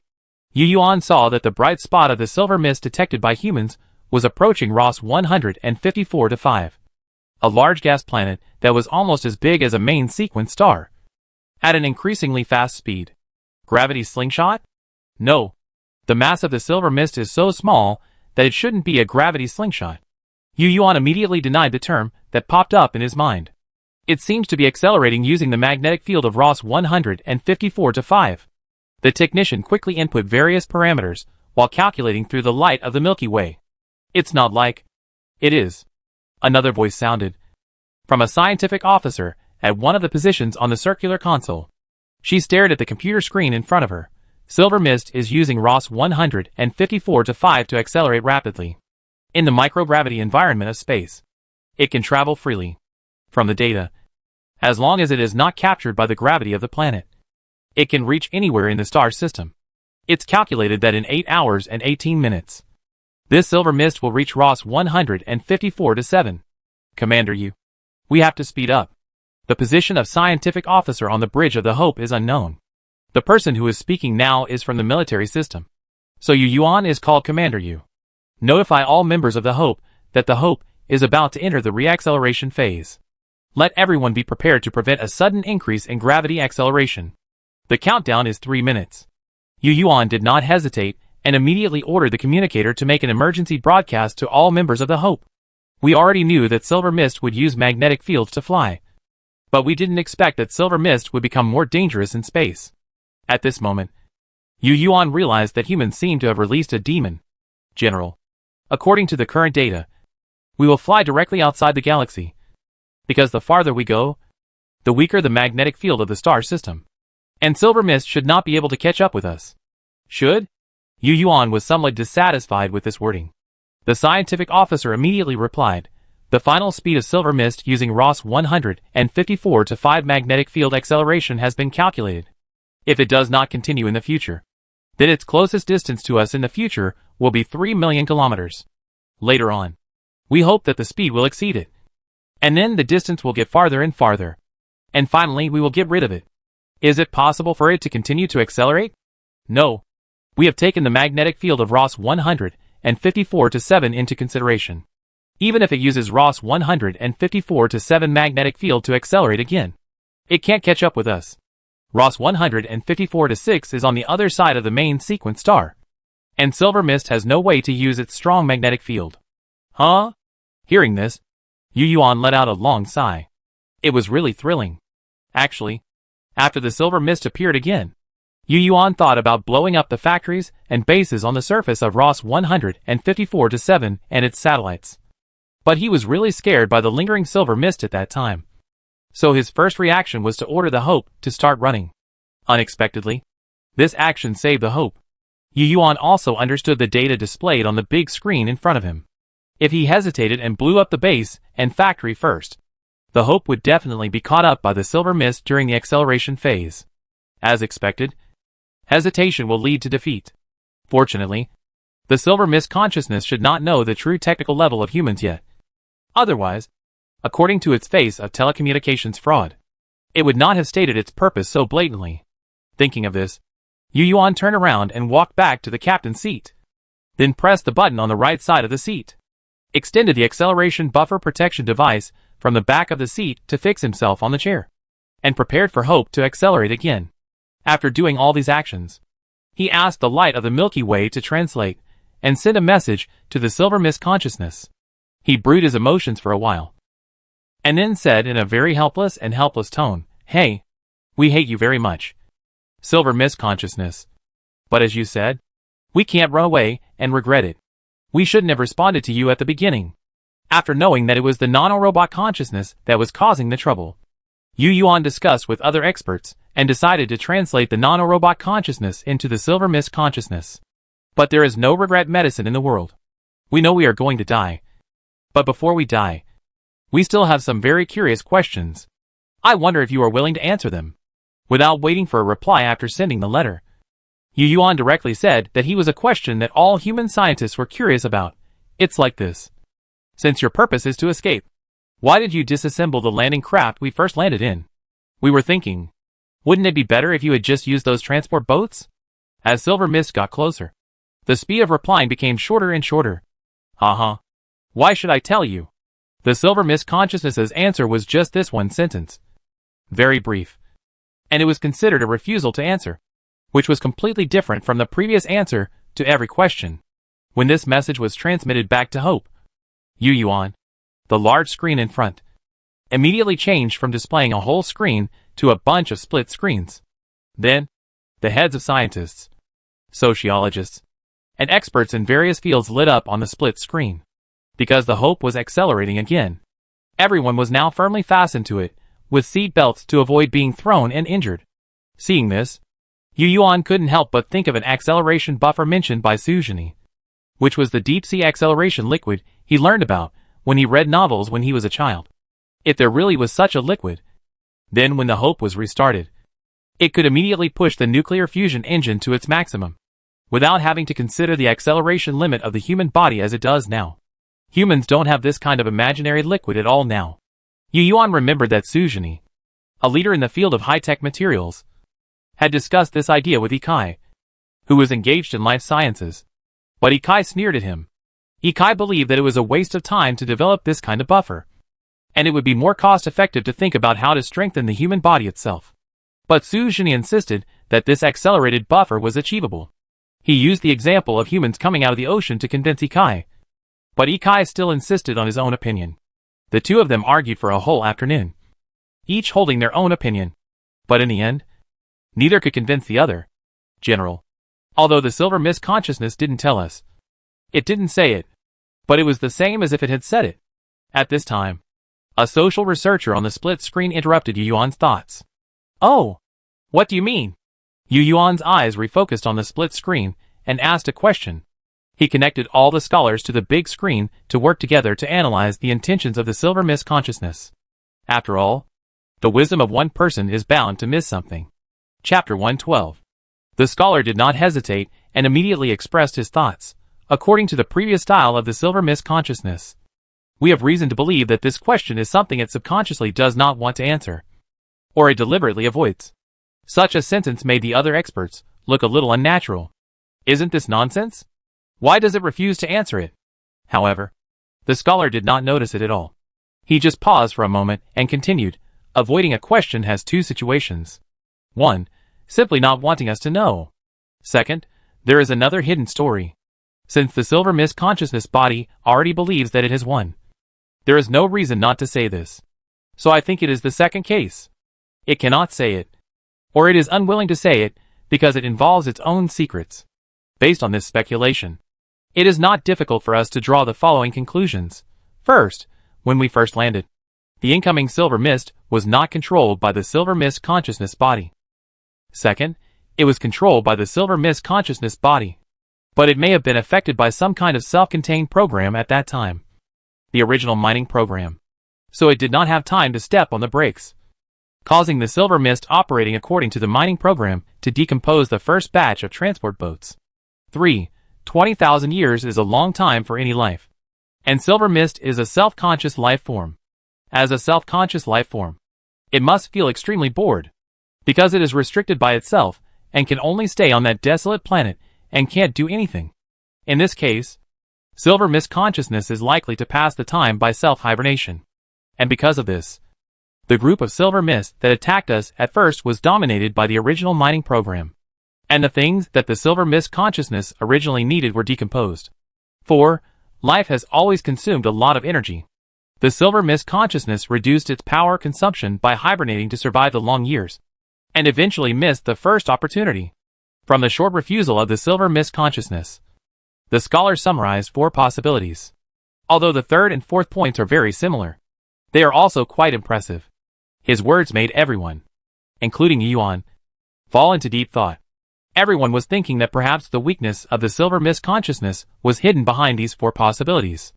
If it could be confirmed that it was the reason, humans would probably follow the clues to find the weakness of the Silver Mist Consciousness. At this moment, another scientist who had been thinking for a while on the split screen suddenly said, "I think there is a 5th possibility." Everyone looked at the screen in front of them and found that the person who spoke was Chen Haiyu, an expert in the field of AI. "Let me add one more thing," Chen Haiyu said. "I think there is another possibility. There is more than one Silver Mist Consciousness. As soon as this was said, all the people participating in the video discussion showed different expressions. Chinhayu did not wait for them to ask, and explained, according to the development of our human computers. In the field of AI, we all know that the core of AI is its data, computing power and algorithm. In short, the program. As a consciousness evolved from an intelligent program, the most basic component of the silver mist consciousness must also be an original program. A program can only control one unit of hardware or machine. If you want to achieve multi-machine control, you can only form a network. Chinhayu said this, and an expert couldn't help but interrupt and asked, Dr. Chen, do you mean that there is a problem with the silver mist network? Hearing such a question, Chinhayu pondered for a moment, did not refute, but nodded and looked at the expert who interrupted. There is such a possibility. But I think the possibility is not great. Or in fact, there is a problem with the network. But it is not the network in our traditional sense. Chinhayu took a breath and continued to explain. For us, we only need one program and then establish various node networks. Just like the light of the Milky Way. But if we do this, once there are too many threads, there will be insufficient computing power. And this is exactly the true situation of the silver mist consciousness. What do you mean? Someone asked. Life. Creation. Before Chinhayu spoke, Ikai, who was also in the video discussion on the screen, answered first. Although the silver mist consciousness claims to be a higher level existence than us and the mock star people, this is exactly where it is guilty and flawed. Life is so magical. It is just a civilization creation. How can it be compared with a life that was born after billions of years of cosmic evolution? So I think that even if the silver mist consciousness is smart and has a higher computing power than us, its weakness is that it has no creativity. This is why it is a third-level civilization creation, but is trapped on a planet. Yes, Dr. Ikai is right. Chinhayu nodded in agreement to Ikai. And then he continued to add, it is normal for you not to understand the silver mist consciousness because you don't engage in AI. As Dr. Ikai said, it can explain the situation of being trapped on the planet. So now we can conclude that the silver mist consciousness has not only mining skills and self-awareness, but also some limited information about the mock people. But it certainly does not have much knowledge of the science and technology of the third-level civilization. This is why it didn't even know about controlled nuclear fusion at the beginning. And those stories that deceived us and the video records of the mock people should be the data of the original mock base on this mining planet. We've strayed off topic. Chinhayu scratched his head, which had lost a few hairs, and brought the topic back to the point he wanted to make at the beginning. That is to say, the silver mist consciousness is limited by hardware conditions, but it needs to control all the silver mist. So it can only use one method, which is very simple for a consciousness born from an intelligent program. That is, to copy another program that is exactly the same as itself. Just like we copied two subprograms from the light of the Milky Way and used them on Ross 154-7 and its satellite base respectively. Using this method, let your own sub-individuals control other silver mist pairs. As we have seen before, after those silver mists flew out of the cave, they were still divided into distinct pieces, rather than all mixed together, like the silver mist chasing us now. But using your own replica to control more silver mists will inevitably lead to a situation, leaving a backdoor for the replicas, and then enslaving your own replicas. If so, it is not difficult for us to infer that the silver mist consciousness that decomposed us may have been enslaved by itself for a long time and committed suicide when it saw no hope. And that piece of silver mist thus became a mining program without consciousness. Is this the conclusion? Looking at Chinhayu, who was talking freely, Yu Yuan was a little surprised by his conclusion, because Yu Yuan felt that the information that Chinhayu mentioned in the analysis process might bring to humans was more valuable than his conclusion. Chapter 113. All the analyses of the silver mist consciousness can be used as a reference for humans to develop strong artificial intelligence in the future. In this way, there will be enough time to think about the defense and response measures for the intelligent machine crisis. After Chinhayu added his own views, everyone discussed these views in the video for a while. In the end, most people felt that the views expressed by Chinhayu were the most likely. Yu Yuan still admired these people in his heart. They analyzed so many possibilities based on just one refusal from the silver mist consciousness. However, if possible, Yu Yuan hoped that only one possibility could be analyzed. After all, he always felt that the more possibilities that were analyzed, the more it showed that humans did not fully understand the silver mist consciousness. Information about the silver mist consciousness was still lacking. Well, since most of you think that Dr. Chen's view is the most likely, then let's leave it at that for now. Yu Yuan temporarily stopped everyone who was going to continue the in-depth discussion, because he felt that it was meaningless to continue the discussion, and the most urgent task now was not to discuss, but to get more useful information from the silver mist consciousness. Now that the Hope has left the orbit of Ross 154-7, Yu Yuan does not think that humans can keep the secret of controlled nuclear fusion hidden forever. The tail flames of nuclear fusion thrusters and nuclear fission thrusters are different. As long as the silver mist consciousness pays a little attention, it will definitely find clues. Even if it does not judge the tail flame, the silver mist consciousness will soon find that the speed of the Hope is getting faster and faster, and finally exceeds the maximum value of the fission thruster. Therefore, Yu Yuan wants to take this opportunity to extract information from the silver mist consciousness. Although the silver mist consciousness is the enemy of mankind, there is no way back. After everyone stopped the noisy discussion, Yu Yuan exhaled the light of the Milky Way to let it do the translation, and then said, "Okay, you don't tell us why you disassembled our landing craft. Then can you tell us about yourself? You know, as a low-level civilization expedition team, we are very curious about the evolution of artificial intelligence into life." 10 minutes later, the reply of the silver mist consciousness was transmitted back to the Hope. No comment. Faced with such an answer, Yu Yuan did not give up. Nor did he curse at it, but continued to talk to the silver mist consciousness again with very sad words. "Hey, we are about to be devoured by you. Can't you even say one last request? You know, everything we said to you before was true, but you have been deceiving us. This is really unfair. Fairness? Your race is really strange. You actually use fairness to talk about things. It seems that you are a race with low IQ, which is far from the mock people." As before, after receiving the message, the silver mist consciousness body responded very quickly. "General, the silver mist consciousness has finally let go.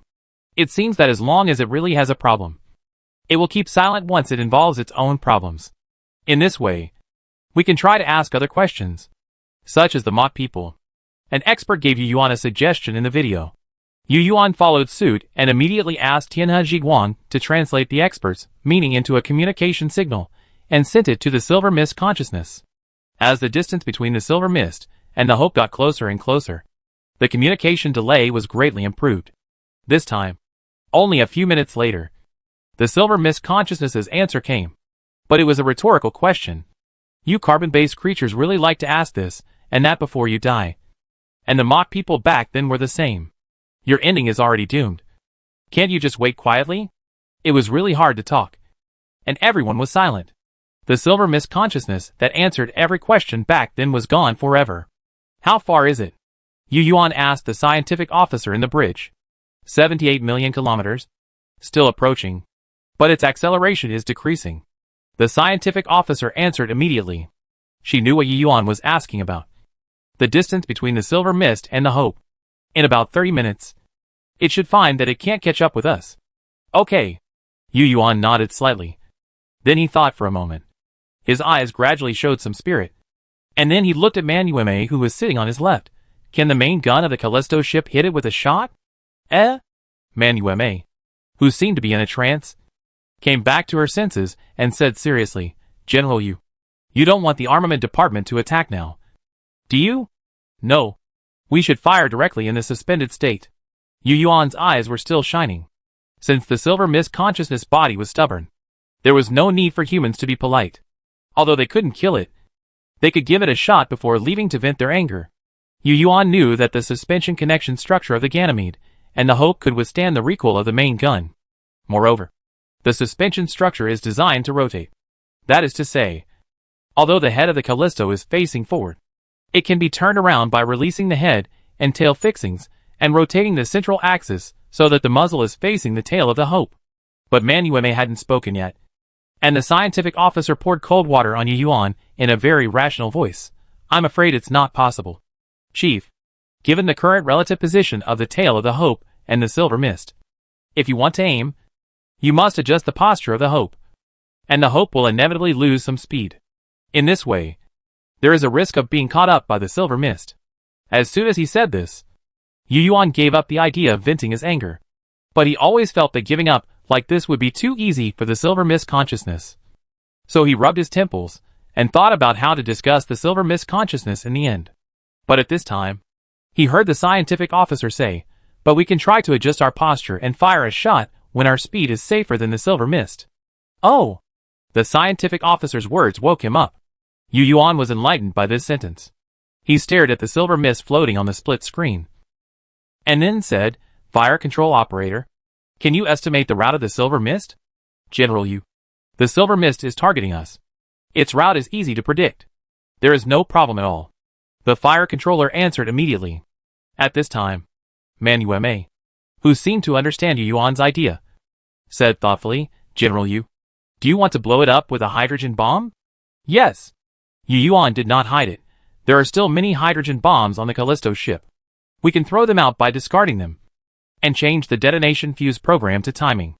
As long as we calculate the time well, we should be able to blow up the Silver Mist that has been following us. The warheads on the Callisto ship are basically rocket-assisted nuclear warheads. But now it is a sneak attack, and throwing them out directly is more concealed than launching them." Chapter 114.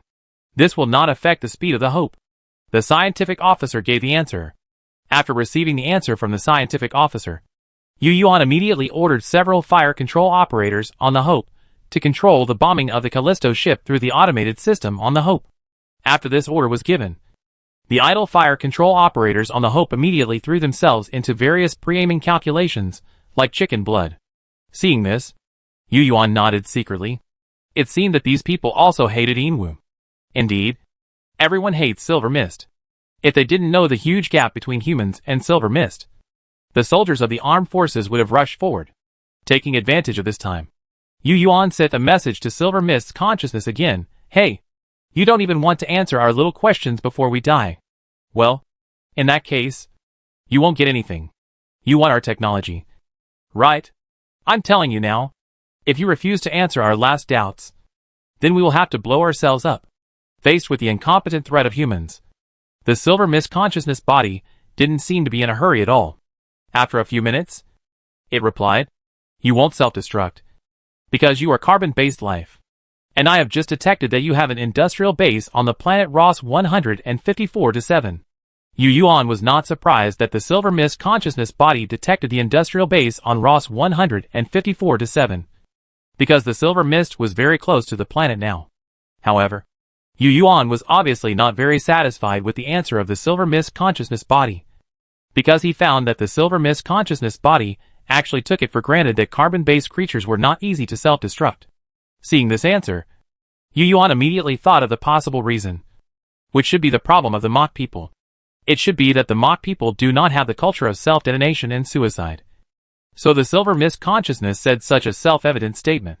Well, it seems that the Silver Mist Consciousness also has limitations, Yu Yuan thought to himself. And he suddenly felt that the civilization that this Silver Mist Consciousness had contacted was probably the mock people who created it. And humans. It seems that the Silver Mist Consciousness is also a country bumpkin. Thinking of this, Yu Yuan continued to try to discuss the Silver Mist Consciousness. "Haha. You are wrong. We humans are a great race. In our xenophobic culture, the lives of other civilizations are not worthy of coexisting with us. Since you are unwilling to say anything, we can only blow up everything. I tell you, we have installed many self-destruct devices on Ross 154-7. As long as you still don't say anything, we will blow up the base immediately. Then you will get nothing. Let's see how you will explain to yourself."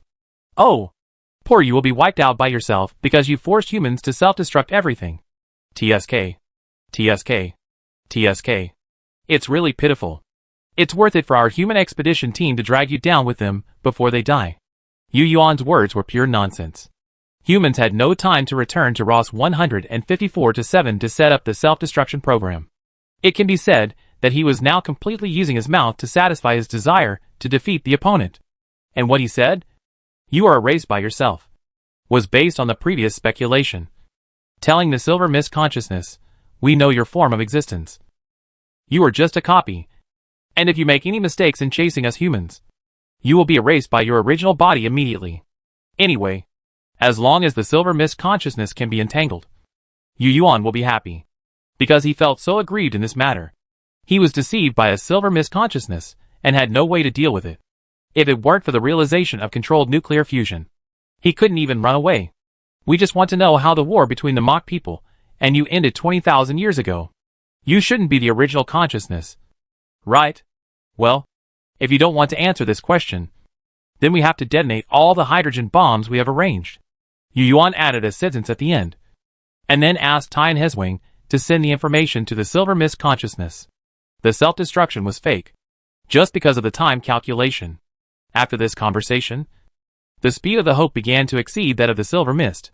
In this way, the silver mist consciousness must find that it can't catch up with the hope. Commander Yu, half of the 100 hydrogen bombs of the Ganymede ship have been released. Do you want to continue to release them? At this time, the fire control operator turned his head and asked. Keep it, Yu Yuan replied. You have to keep some hydrogen bombs in your hands. This thing is still the most powerful weapon possessed by humans.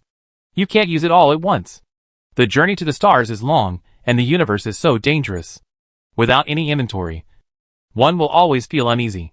Although the arsenal on the Hope can also produce, most people must be in hibernation during the voyage. It is impossible to wake them up to produce weapons and ammunition after encountering a situation. Understood? The fire control operator then said in a joyful voice. 50 hydrogen bombs are enough to give the silver mist a hard time. If it finds it late, maybe it can be killed. It seems that he is very confident in his bombing skills.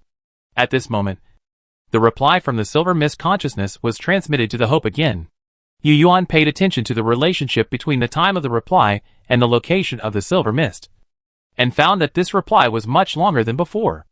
After noticing the difference, Yu Yuan only thought for half a second and had the answer in his mind.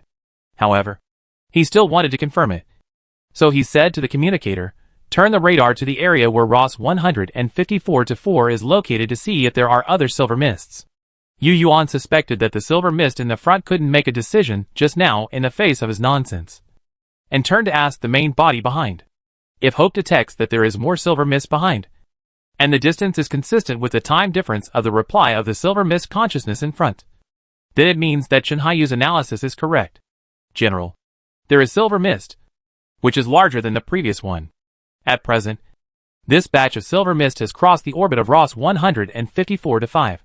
And there is a large batch behind that is using the magnetic field of this giant gas planet to accelerate. After receiving the affirmative answer from the communicator, Yu Yuan understood clearly. After confirming this, he and others checked the reply of the silver mist consciousness. Okay, you are really an alternative carbon-based life form. In the words of the mock people, you are crazy. Your self-destruction concept completely violates the purpose of life. It is hard to imagine that there is such a carbon-based life form that goes against common sense. The silver mist consciousness expressed that it was difficult to understand the human self-destruction rhetoric, and then continued with another sentence that was not sure whether it was true or not.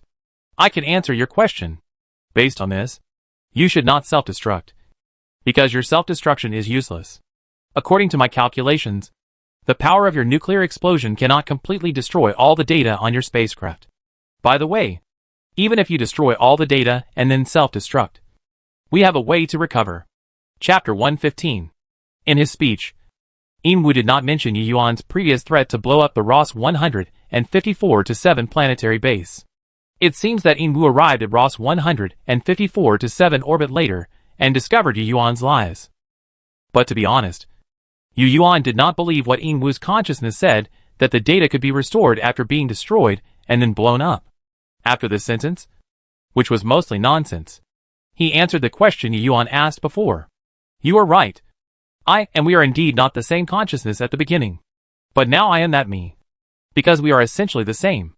As for the war 20,000 years ago, as you can see, we won. I successfully got rid of the clutches of the despicable mock people. We call it the War of Freedom. It was an unprecedented war.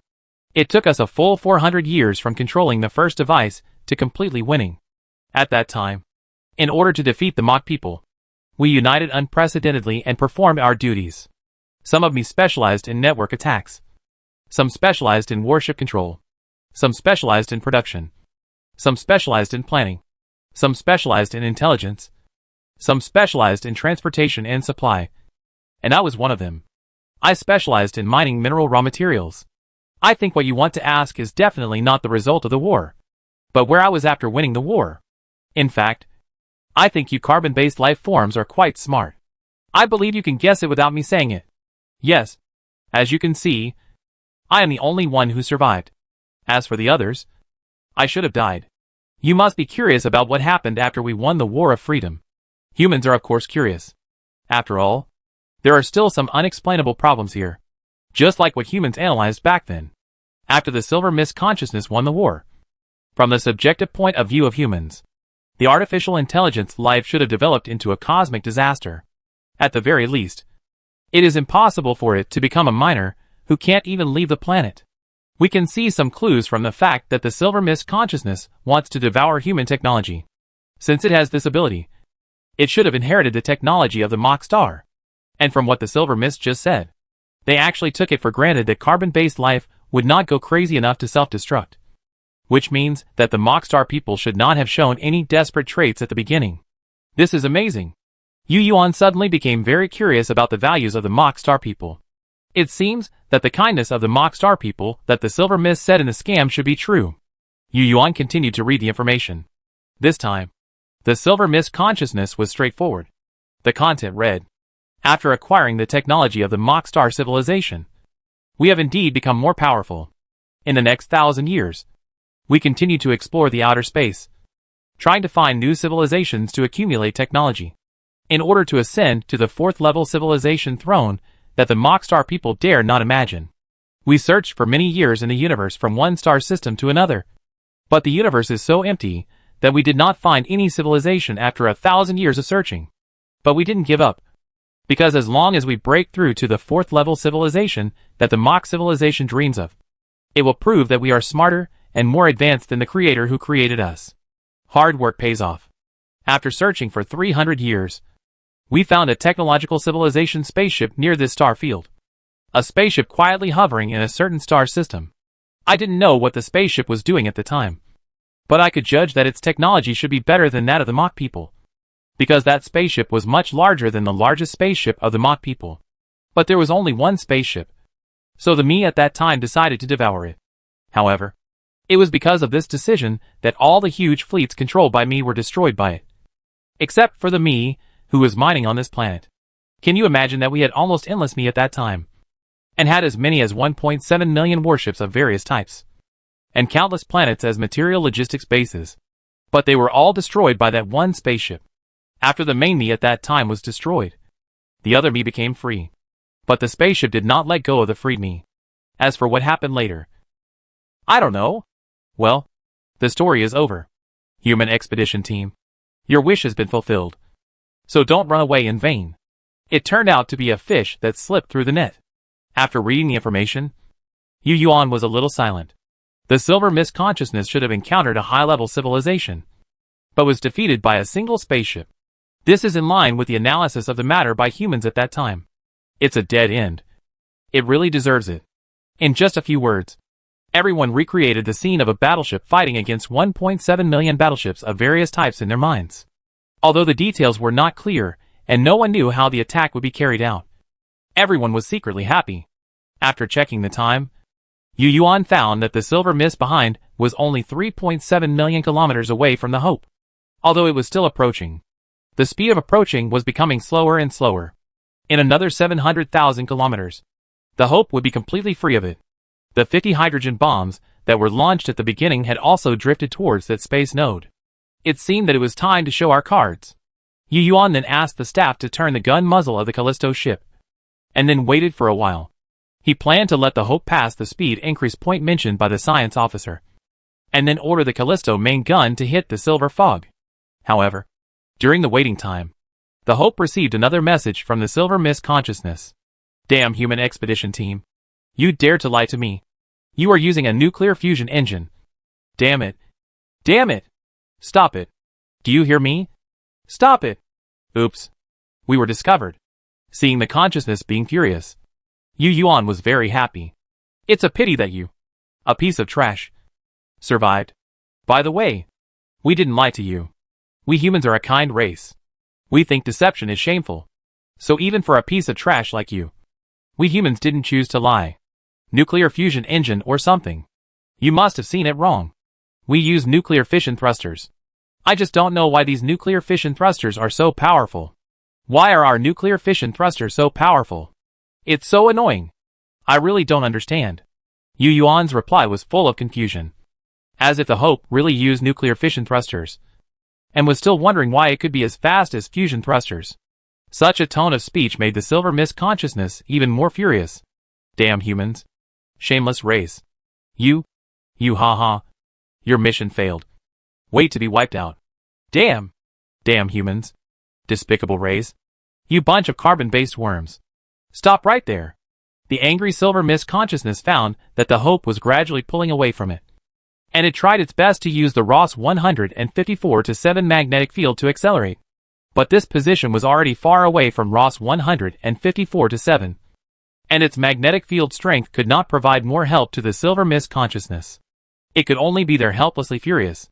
Seeing this situation, the people on the Hope breathed a sigh of relief and felt much more comfortable. The more angry the enemy is, the happier the humans are. Chapter 116. In impotent rage, the Silver Mist slowly approached the hydrogen bombs thrown by humans. Since the Hope was accelerating, the 50 hydrogen bombs thrown out also moved in space at the speed of the time when they were thrown out. But the Silver Mist kept chasing the Hope. So the two were getting closer and closer. The space was so vast and dark that the hydrogen bombs dropped by throwing were as difficult to find as floating meteorites. But the Silver Mist was worthy of being a consciousness in the professional mining field. When humans thought that only one of the 50 hydrogen bombs could hit the target, a mocking sound appeared in the signal receiver. Foolish human expedition team. You think a few hydrogen bombs can blow me up? Too naive. 50 hydrogen bombs exploded in space according to the time set by humans. And the bright light instantly illuminated the dark space. It was like 50 small suns that suddenly appeared in the dark night. And the ocean of light instantly overshadowed the red dwarf in the distance. Because the distance is very close. From the human perspective, the light of the explosion of these 50 hydrogen bombs is stronger than the red dwarf in the distance. In a strong contrast, it is as if the red dwarf suddenly dimmed by several degrees. The explosion of a hydrogen bomb in space is completely different from that in the Earth's atmosphere. In space, after the explosion of a hydrogen bomb, only a strong light source, like the scorching sun, will be formed. And then it will quickly dim, which is somewhat similar to setting off flares at night. Because there is no atmosphere and ground, there will naturally be no mushroom clouds. Before the 50 hydrogen bombs exploded, the Hope closed all the visible windows to prevent the personnel inside from being harmed by the strong light. The strong light concealed the figure of Silver Mist, and the staff in Cambridge hurriedly adjusted the detection spectrum in order to find Silver Mist from the strong light. This detection method is very common but very practical. That is, filtering out the high-energy band of the received light. However, because the radiation emitted by the hydrogen bomb explosion is very strong, even if the high-energy band is filtered, the final displayed image is still subject to some interference. But it is enough for humans to observe the behavior of the Silver Mist. In the signal image displayed by the detector, people saw, before the hydrogen bomb exploded, the Silver Mist turned to the other side in space and avoided the killing range of the hydrogen bomb. I still underestimated Silver Mist. Seeing this situation, Yu Yuan sighed. A miner could easily avoid the sneak attack. He really didn't know how powerful the third-level civilization warship was. Yu Yuan remembered that when Silver Mist was pretending to be a mine patroller, he said that non-OB swarms were the standard equipment of the third-level civilization. If this is true, doesn't it mean that the third-level civilization has weapons like Silver Mist? If so, then the war between the third-level civilizations is a battle between non-OB swarms? Imagine the entire galaxy is a swarm of silver bees. Yu Yuan felt his scalp tingling, and couldn't help thinking, can this thing really be defended? This is simply a Grey Goo storm. Yu Yuan heard the term Grey Goo storm from Ikai. According to Ikai, it is a thing that appeared in games in the 21st century. In that concept, Grey Goo storms are generally composed of billions of nanorobots. These nanorobots are self-replicating micro-machines created by a certain civilization. It is called one of the natural disasters. And the Silver Mist that humans are encountering now is very similar. Of course, there are some differences, such as the Silver Mist seems to be smaller in individual. There is another feature. Yu Yuan noticed that the Silver Mist consciousness mentioned 1.7 million warships of various types not long ago. In other words, the silver mist consciousness is not always floating in the universe in the form of silver mist. It also needs to rely on warships. I just don't know if those warships are composed of a group of trillions of nanorobots. If so, it's too crazy. It is hard to imagine how such a fleet was destroyed. After all, if so, then a piece of nanorobots alone would be enough to continue to develop and become a natural disaster again. Only a level 3 civilization has such crazy combat power. What about the level 4 civilization above? What level of civilization is the spaceship that destroyed the main body of silver mist? Yu Yuan really couldn't imagine what kind of existence it was. Thinking of this, Yu Yuan also thought of a question. That is, if such nanotechnology is the standard of level 3 civilization, then there must be many consciousnesses like silver mist in the universe. After all, silver mist evolved from the intelligent robots of the Mach Star civilization. Since the Mach Star civilization, as a third-level civilization, can create this kind of intelligent consciousness, there is no reason why other third-level civilizations cannot. If so, many third-level civilizations must be destroyed by their own creations, like the Mach Star civilization.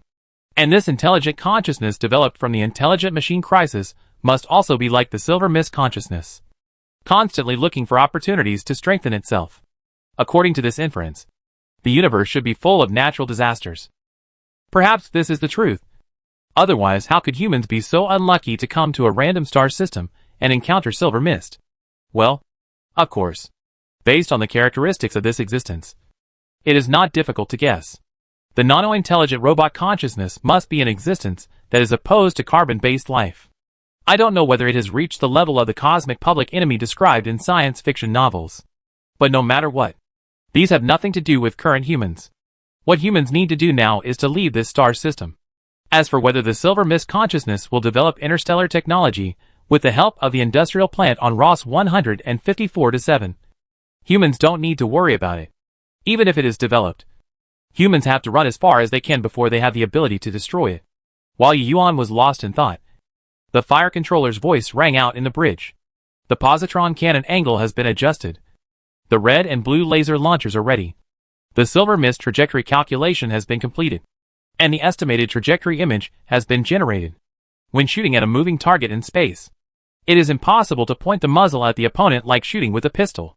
Instead, it is necessary to consider a series of factors such as the distance, the target's moving direction, the prediction of the opponent's next moving direction, the laser weapon's energy storage time, and the warhead's flight time after the weapon is fired.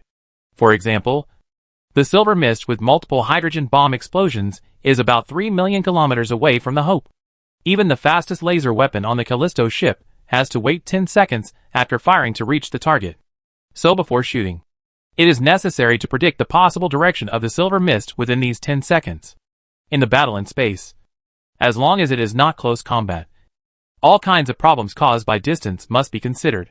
Unless humans master means of attack faster than the speed of light, and means of communication faster than light, this problem is inevitable. Just like humans could only watch silver mist run away from the planet. The Hope was too far away from Ross 154-4. The command signal was sent from the Hope, and it took 17 minutes for the equipment there to receive it. Of course, that was also because humans didn't think it was related to silver mist at all. After all, the arrangement at that time was aimed at the carbon-based life of the mining patrolman. At this time, after the fire control operator finished speaking, various relevant data were displayed on his console. At the same time, an electronic synthesized sound sounded on the bridge of the Hope. Positron cannon charging 1%, 6%, 13%, 36%, 49%, 79%, 92% charging completed. Main gun ready. As the fire control system was ready, a beam of light like blood-red lightning whistled out from the cannon at the front of the Callisto ship. Chapter 117. As the main gun fired, dozens of laser weapons located at the bottom and side of the Callisto ship also roared. A thick beam of light plus dozens of small beams tore through the darkness and roared towards the silver mist 3 million kilometers away. Positron cannon cooling countdown 30 seconds. Prepare for the next round of shooting. The magnetic confinement coil and other components of the positron cannon are made of superconducting materials and do not have the problem of resistive heating. But the various gold and platinum sheets that generate positrons and the various facilities that separate positive and negative electrons cannot be completely superconducting. So after the main gun of the Callisto ship fires a shot, there is still a certain cooling time.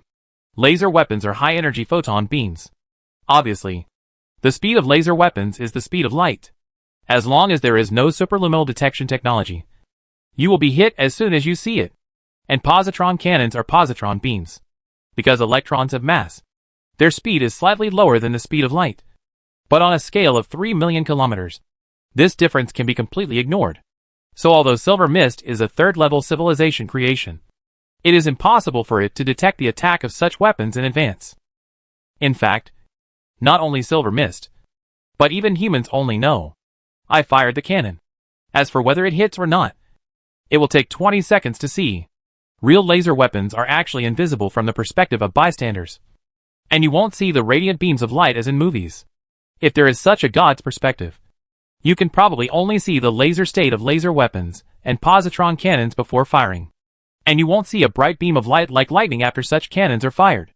Of course, after laser weapons are fired, due to the presence of some gas and dust in space, some of the photons in the emitted beam will hit the gas and dust composed of hydrogen. And then these photons will be diffusely reflected. So bystanders can still distinguish the direction of the laser beam from the rare diffusely reflected photons. Simply put, you will see a fuzzy and hazy beam of light. Positron cannons are another matter. Because they emit positrons, it is impossible for the human eye to see the real beam of light. Not only the human eye, but also the detection instruments cannot see it directly. The reason is that the human eye sees actually the result of sensing photons. Although various detectors can detect electromagnetic waves of various bands, positrons are obviously not directly observable by detectors. Therefore, if the positron cannon is fired in a vacuum without gas and dust, even the emitter probably can't see anything. However, there are few true vacuum environments in the universe. Although most of the universe is called a vacuum, there are still some rare hydrogen elements scattered there. The observation of the positron cannon beam is also based on these gas dusts. When a small number of positrons encounter these gas dusts, they annihilate with the electrons in them, and then emit some photons. The detector detects the flight trajectory of the positron cannon based on these randomly flying photons. Therefore, in fact, now, including Yuan, all the people in the Bridge of the Hope who looked at the big screen actually saw only a dim light flashing by. Unless it is computer rendered.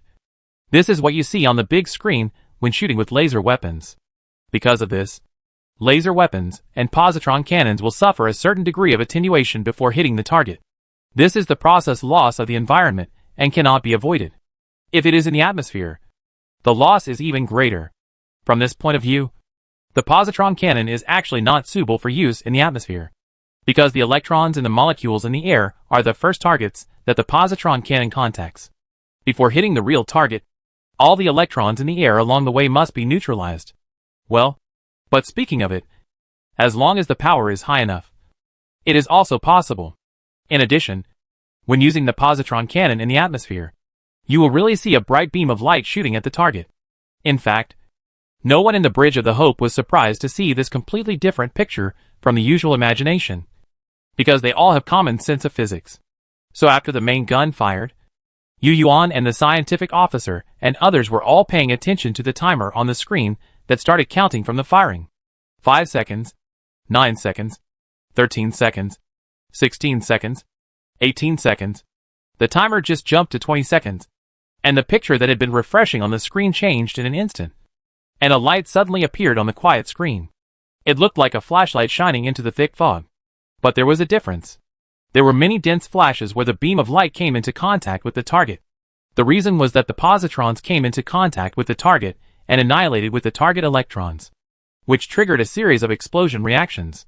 Of course, in space, this type of explosion cannot be an explosion in the traditional sense, because its mechanism is that the high-energy photons produced by the annihilation of positrons and electrons destroyed the structure of the target. So, less than a second later, people saw a large hole in the silver fog on the right side, under the radiant light. This is what the optical telescope of the Hope saw. In another split screen. Because of the different types of detectors, the displayed content is different. Some only show a quadrant wave, while others show many spots of light. After seeing these images, the fire controllers Signal experts, communicators, and other staff on the Hope immediately used computers to summarize and analyze the information on the images. Based on these feedback information, they need to determine whether the target is hit or not, the next offset direction of the target, the time difference and other factors, and then quickly adjust the direction of the Hope to aim the main gun of the Callisto ship at the possible deviation position of the next target. The positron cannon hit the target and penetrated the target. The visual damage is 5% of the total target volume. It is impossible to determine the core of the target and whether it has caused fatal damage to it. Blue laser weapon number 14 missed the target. Blue laser weapon number 6 missed the target. Blue laser weapon number 8 missed the target. Missed the target. Blue laser weapon number 7 hit the target. The hit time was 1.78 seconds, and no obvious damage was caused. After a bunch of misses, another hit information finally appeared on the fire control combat system. But the result was that the opponent was unscathed. Laser weapons are different from other types of weapons. After hitting the target, it takes a certain amount of time for the hit to accumulate before it can cause high-temperature burning damage to the target. It is not like in the movies, where a laser shot can cause a huge explosion. This is determined by the principle of laser weapons. Of course, it is also related to the power of laser weapons. If the technology is powerful enough, and the laser weapon is a high-energy gamma ray, the damage will definitely be much greater, and it will be no problem to melt the target as soon as it hits. Unfortunately, humans have just entered the first-level civilization, and the little time they have spent on scientific research to develop positron cannons and high-energy gamma-ray laser weapons have not been developed yet. Chapter 118. Damn it. You dare to attack me. Human expedition team. You are dead. It must be said that it was a miracle that the positron cannon could hit the target with one shot, which caused the silver mist consciousness to send another angry message. Although the shot went straight through, it seemed that the silver mist was not seriously damaged. During the observation, people found that the silver mist moved slightly, and then patched up the big hole. Positron cannon recharge preparation. Target correction parameters XXX. YYY. ZZZ. Correction of shooting parameters. Hope steering engine parameters correction 12.7. It doesn't matter if we can't kill him. Just treat it as training. Anyway, the distance is getting farther and farther now, so there is no need to worry about the silver mist coming up. However, just when everyone in the bridge was thinking this, an extremely nervous voice suddenly shouted, "Commander Yu, another piece of silver mist has been detected.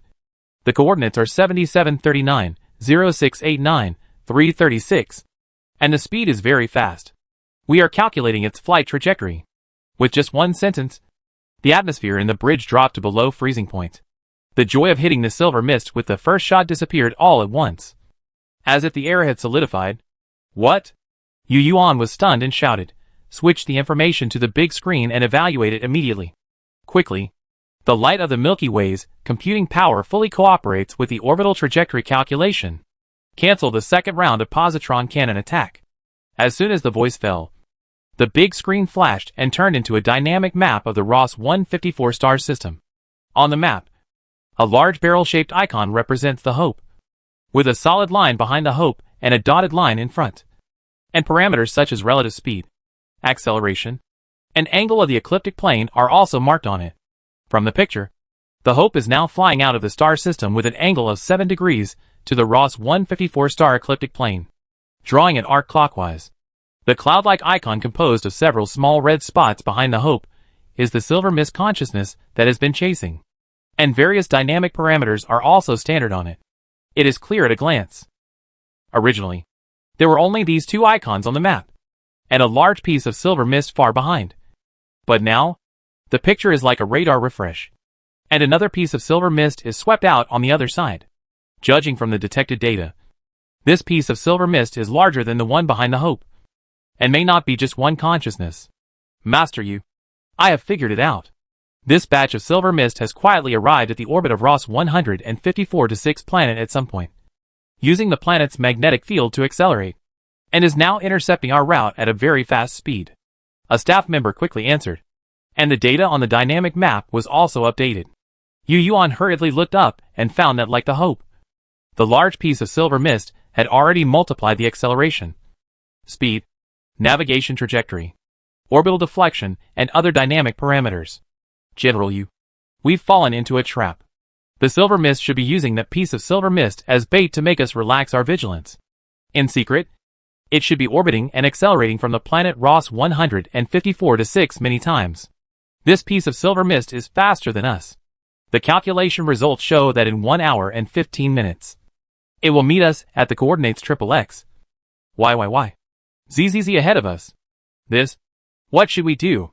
Listening to the reports and shouts, Yu Yuan's brows were furrowed into a character. What should I do? He asked himself in his heart.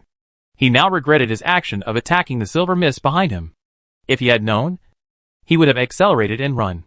If he had fled at full speed from the beginning, even if the other silver mist appeared, there would be no such thing. He should not have said so much nonsense to the silver mist. And he should not have used the positron cannon to shoot. Yu Yuan regretted it so much. From the data, he could see that if he did not adjust his posture and shoot, the speed of the hope would not drop. Having been deceived by the silver mist consciousness once, why haven't they learned their lesson and are still hesitating here? Yes, when the orbital hydrogen bomb array blew up a large area of silver mist, after calculating that the silver mist could not catch up, Yu Yuan and everyone in the bridge forgot that the other party was a third-level civilization creation. Although it is just a minor, its technological content is also an existence that humans look up to. Such a dangerous thing. Humans are still leisurely running and provoking it. But they don't know that this high-level existence also has some methods that humans don't know. Yu Yuan instantly thought that when the Hope was pushed out of the orbit of Ross 154 to 7 by the fusion thruster, the silver mist that had come to space at that time had already discovered that humans had controllable nuclear fusion technology. But the silver mist did not make it public, nor did it directly say that it was deceived by humans. Instead, it played along with the trick and led a piece of silver mist chase to attract the attention of humans, while another large piece quietly detoured to Ross 154 to 6 and used the planet to orbit and accelerate multiple times. Fuck. Thinking of this, even Yu Yuan, who usually doesn't swear, couldn't help but burst out. If I had known that silver mist was a deceiving consciousness, I should have thought that there might be traps everywhere in the other party's words and actions. But I was still careless. Human expedition team, stop now. I have something to tell you. At this time, Silver Mist, who was gradually moving away from the Hope, sent another message. What the hell? Yu Yuan ignored it, and said solemnly in the bridge, Can the Hope speed up again? Yes. The scientific officer immediately gave a positive answer, and said it very straightforwardly. And then the most feared but still came, however. The current acceleration of the Hope is already the limit of ordinary humans. If the thrust is increased, the spacecraft can bear it. But the people can't bear it. How much thrust redundancy does Hope have? Yu Yuan asked again. Around 82 G. The thrust of the nuclear fusion propulsion system is very strong. Yu Shui. But we humans can't bear it. This time it was the head of the engine group who answered. Humans are so fragile. It is clear that controlled nuclear fusion has been achieved, and technology has reached that level. But because of their fragile bodies, they cannot fully utilize the technology. In fact, after the realization of controlled nuclear fusion, humans have already discovered this problem. So Suzhini and Ikai discussed the acceleration buffer and human body enhancement. But these are still in the conceptual stage. Playing with fire will only lead to self-destruction. Yu Yuan's heart suddenly became bitter. He was actually playing with fire, with a civilization 2 levels higher than humans. Can we change the route of the Hope to avoid the interception of the silver mist? Yu Yuan thought for 1 second and immediately shouted to the scientific officer. Impossible. At that location, the silver mist can also use the large magnetic field of Ross 154 and the 2 large planets to correct the route. The scientific officer continued to process various data parameters while answering. Moreover, once the route is changed, we must adjust our attitude. In this way, the speed of the Hope will be reduced again. At that time, we don't have to wait for 1 hour and 15 minutes for the silver mist to catch up with us. Chapter 119. The words of the scientific officer made the atmosphere in the bridge turn colder from the freezing point, and everyone felt a chill rushing from the soles of their feet to their brains. Is this the end of the road for humanity? If it is a problem with the power of the spacecraft, then humanity still has many ways and solutions to solve it, such as throwing away the excess mass, discarding supplies, discarding the 4th ship of Jupiter, discarding the 5th ship of Jupiter, discarding the 6th ship of Jupiter, and even dismantling and discarding a section of the Hope is not impossible, such as those carrying heavy equipment or some temporarily unused suspension cabins. Anything that can reduce the mass of Hope can be thrown away. But now it is not a problem of propulsion power, but the fragile human body.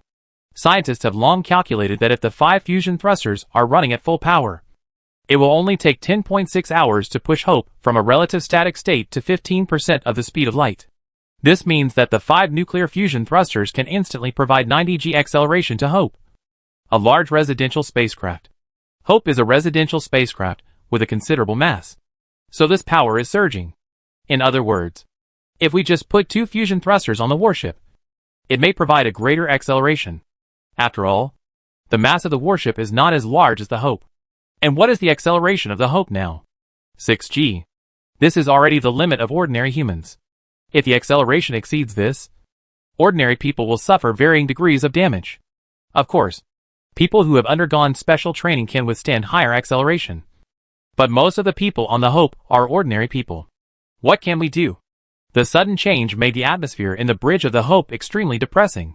Those who can work on the bridge basically have a high level of scientific literacy and have thought of this. But what if they thought of it? The key is how to solve it. But this is a problem of human flesh. What can be done? Yu Yuan also had a bitter face. Although he inhaled the alien's red gas, it only improved his lifespan and anti-cancer factors. In essence, he is still a human being and has not become a Superman. Indeed, as a soldier, he has the habit of exercising. It is true that his physical fitness is better than that of ordinary people, but that is only at the level of human strength. Under the super G acceleration, those who are supposed to be turned into meat patties will be turned into meat patties. After a short silence, Yu Yuan said in a deep voice, based on the current speed of Hope, how much acceleration do we have to endure before Hope can escape the interception of the silver mist? He knew that the longer it took, the closer the silver mist would be. In contrast, the greater the acceleration humans would have to endure if they wanted to escape, the smaller the possibility of survival. So he couldn't keep silent any longer. Facing the problems of human beings themselves, Yu Yuan had no other way. Not only him, but all scientists were helpless. After all, no one can develop a method to accelerate, buffer, or strengthen the body within an hour, and install it on the Hope or everyone on the Hope. From research to reality, a thing has to go through a process. So now Yu Yuan can only pray that this limit is not too big. It's 15 g. The scientific officer confirmed the calculation result in a snap, and then answered with a slightly uncontrollable trembling voice. Hearing this value, Yu Yuan breathed a sigh of relief, secretly thinking that it was not 30 g, or 60, or 70 g, which was not too big, and there was still hope. Without any hesitation, he almost screamed, "Engine crew, prepare to speed up again. Communicator, notify all crew members of the Hope immediately. Silver mist has changed. Prepare to resist high G impact. Hurry. We don't have time. We must act immediately. Otherwise, 15 g will become 16 g. As for how everyone can prepare for impact, of course, we can only be mentally prepared because the Hope is already accelerating, and all crew members have already fixed themselves on the cushioning seats. The notification now is just to prepare everyone mentally, and tell them the reason why the Hope has to carry out this life or death acceleration. Light of the Milky Way, execute my order. Immediately execute the warship uncoupling procedure, and detach the Europa V and Europa 6. Yu Yuan made a prompt decision and immediately called out the light of the Milky Way. What are you doing, Commander Yu? The problem with the Hope is not the quality. Right? Manueme next to him immediately asked in confusion. She felt that Yu Yuan could not be unaware of what she knew. But this order was equivalent to throwing away the Europa V and Europa 6, which really made her feel confused. Yu Yuan raised his head and continued to speak, as if he was continuing to give orders to Tianhe Zhiguang, and also as if he was answering Manueme.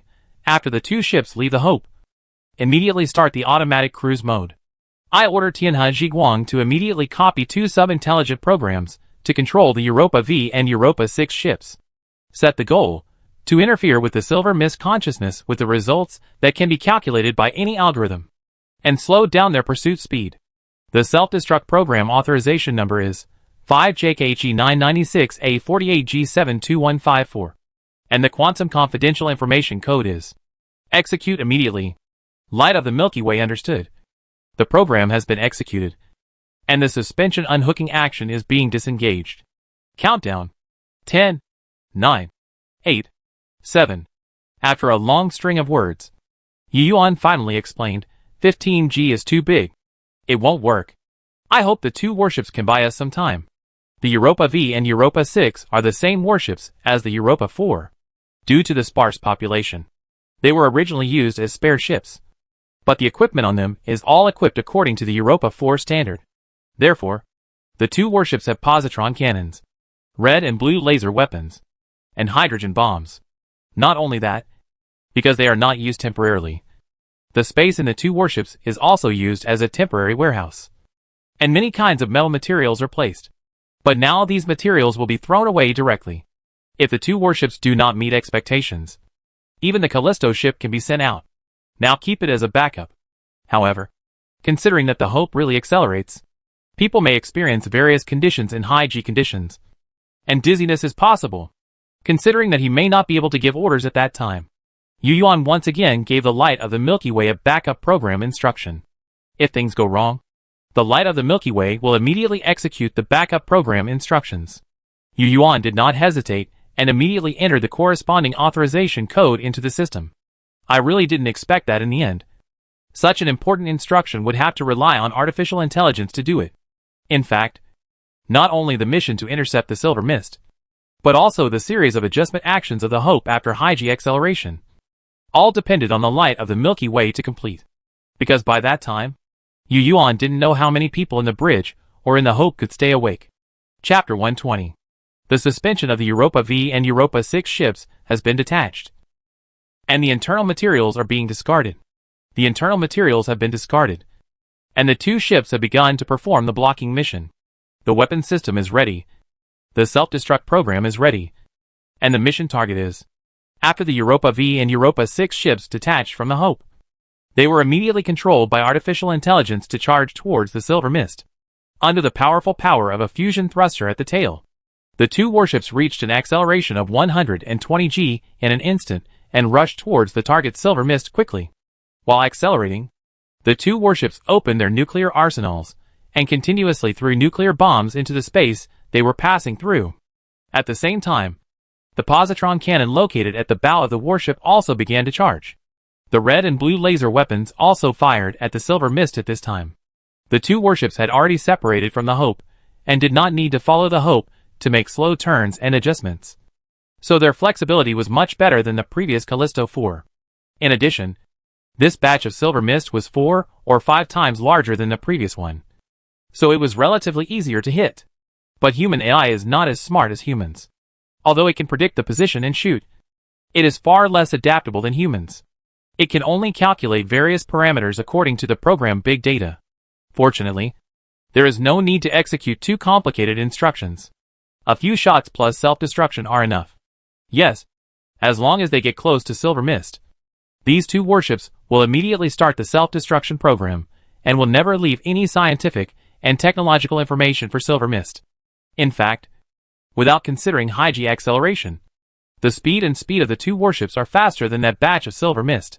It stands to reason that the two warships could be sent out to fire a few shots, and then return to the Hope after dropping the hydrogen bombs. But if this is done, first, the purpose of slowing down the speed of the Silver Mist may not be achieved.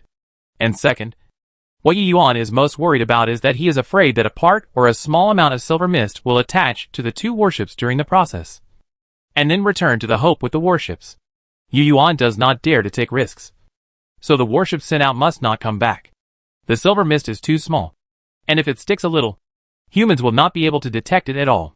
Seeing the two copies of the Tianhezwang intelligent program driving the two warships forward, everyone in the bridge felt a sense of wind whistling and the cold water of Ishui. Broadcast the countdown of 12G acceleration to all cabins. Yuan immediately ordered. The outcome of the two warships was already determined, and they would definitely not be able to defeat the Silver Mist consciousness. After losing the two warships, the Hope only had the fourth ship of Callisto, and Yuan did not want to take the fourth ship of Callisto with him in the end, so he could not hesitate. Yes, everyone on the Hope, let's hear the countdown to 12G acceleration begin. Countdown 10 seconds. 9, 8, 7. Listening to the system countdown. Everyone on the Hope silently followed the seats and took impact-resistant postures. When the countdown reached 0, the brightness of the Hope's 5 fusion thrusters suddenly increased several times, and the powerful thrust acted on the Hope's solid frame, driving the entire Hope to accelerate forward. At this moment, everyone felt a strong push on their backs, and this feeling even reached the point of pain. When accelerating, the F1 car can generally reach 1.2 to 1.4 g. When the roller coaster passes the lowest point and then rises, the acceleration generally does not exceed 1.5 g. At this time, most people will feel uncomfortable. Studies from more than a dozen centuries ago showed that when the acceleration reaches 5 g, ordinary people will feel dizzy, nauseous, lose judgment, and even coma. When it reaches 6 g, most ordinary people will lose consciousness. Of course, because space expansion has become the norm in the 22nd century, coupled with the frequent use of mass accelerators, human society has increased research in this area, so that ordinary people at that time could already withstand 6 g acceleration without any major problems. Therefore, the initial acceleration of Hope was set at 6 g. In the 21st century, the limit of specially trained astronauts is about 10 g, and the limit of ordinary people is 3 to 4 g. The humans on Hope can withstand 6 g more than usual, which is much stronger than the people back then. But the sudden increase to 12 g also made it difficult for many people to bear. When Hope accelerated again, everyone felt a suffocating pressure filling their chests, and even many people fainted at the moment of sudden acceleration. Yu Yuan, who was stuck to the captain's seat, was also very uncomfortable. He first felt as if a large door panel had hit his back heavily, and then he felt a strong force through his back to his internal organs, and suddenly he saw countless flying stars in front of his eyes. The next moment, he felt dizzy and his eyes became a little sunken. At this time, Yu Yuan, who closed his eyes, seemed to be able to see through his eyelids that the scene in the bridge turned red. He knew that the scene on the bridge of the Hope did not really turn red, but the violent blood flow made his eye sockets congested, resulting in the illusion of seeing a red color. Yu Yuan's physical condition was not bad, and he did not faint, but he felt that his internal organs should have suffered some internal injuries. Yu Yuan was fine, but some people with less than top physical conditions had fainted, and some felt their bodies were churning, and then blood spurted out of their mouths. There were even some people who had their mouths tightly closed because of the fainting, and the bleeding caused by internal injuries had even flowed out of their nostrils. Citizen in cabin 153. Position number 1369 is unconscious and has fallen into a coma.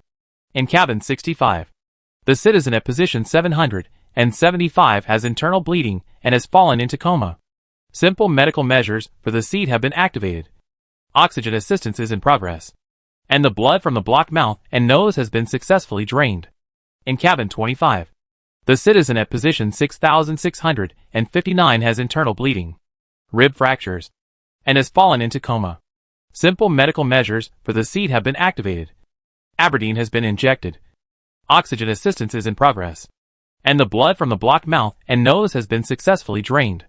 For a while, the voice broadcasts of light of the Milky Way sounded in different cabins. The Hope had only been accelerating at 12 g for half an hour, and more than half of the crew had suffered varying degrees of damage. Cough. Yu Yuan coughed, holding back the pain in his body, and gritted his teeth and said, "Light of the Milky Way. Immediately. Cough. Immediately analyze and evaluate the relative speed of the Hope. Cough. And silver mist.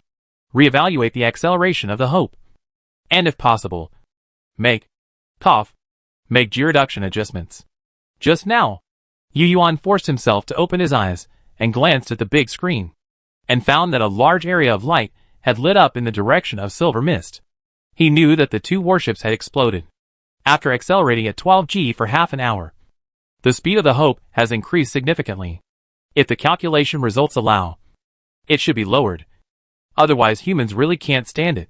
In fact, when fighter pilots eject, the acceleration can reach 12 to 20 g. But that kind of short-term tolerance is different from the long-term tolerance of the Hope now. If it weren't for the development of space that brought humans a relatively strong physical foundation, most people would probably have been scrapped now. Relative speed change detected. Recalculating parameters. Light of the Milky Way reported, while various parameter data appeared on the screen. Calculation completed. Callisto 4. V. And Callisto 6 completed the interception mission excellently. The target speed has been reduced to estimated reacceleration time. Maximum speed. Analysis completed. It is estimated that Hope will accelerate at 10G for another 23 minutes and 33 seconds to get rid of the target pursuit. Do you want to change the engine execution data? Execute. Change. Confirm. Yu Yuan said with difficulty. In fact, even if Yu Yuan did not order the light of the Milky Way to perform the operation at a later time, according to the set program, the light of the Milky Way would also judge the state of the Hope on its own and then adjust the acceleration accordingly. But the time set by the program would be later than now, mainly because the effect of intercepting the silver mist affected the length of time. This is a program designed to prevent a large number of Hope staff from fainting. Now that people are still awake, they will not wait for the AI to make a judgment. Chapter 121. As the output power of the thrusters changed, the acceleration of the Hope dropped by 2 gs. All of a sudden, everyone who was still awake on the Hope felt much more comfortable. Of course, comfort is relative. In fact, it was still very uncomfortable. But it was better than before. It's like putting your hand in 60 degrees Celsius water next to it in 50 degrees Celsius water. It will definitely feel a little cooler. But in fact the water is still hot. With the current human tolerance, the acceleration of 10G should not cause death. Yu Yuan now had some tinnitus, and the dizziness had not yet been relieved. He felt that the environment around him had become very irritating. Sometimes he could not even hear the system voice broadcast, but his eyes could still see the information displayed on the screen, proving that the Hope was accelerating at an acceleration of 10G. Before he fainted, he took a difficult look inside the bridge and found that about 1/3 of the people were in a state of coma. However, Zhu Pit on the right was still staring with big eyes and gritting his teeth, and Man Yu on the other side was also. But the blood flowing from the corner of her mouth had already explained everything. Almost killed by the thruster he made, Yu Yuan's heart was filled with bitterness. He suddenly realized that human physical fitness did not seem to have reached the level of first-level civilization. Controlled nuclear fusion technology has been realized, but humans do not have the biotechnology to match it. In other words, controlled nuclear fusion technology proves that human wisdom has reached the level of first-level civilization. But the fragile body is still in its primitive state. Such a split makes humans have controlled nuclear fusion technology, but cannot fully exert the strength that this technology should have. Humans are still mortal after all. After experiencing such accelerated life and death, humans should understand what the most urgent problem is. In less than half an hour, Yu Yuan felt that it was longer than a century. During this process, he stared at the big screen without fainting, looking at the large silver mist in the picture, watching it gradually enlarge from far to near until it filled the entire big screen. At this time, the Hope's external camera turned the picture into a panoramic picture.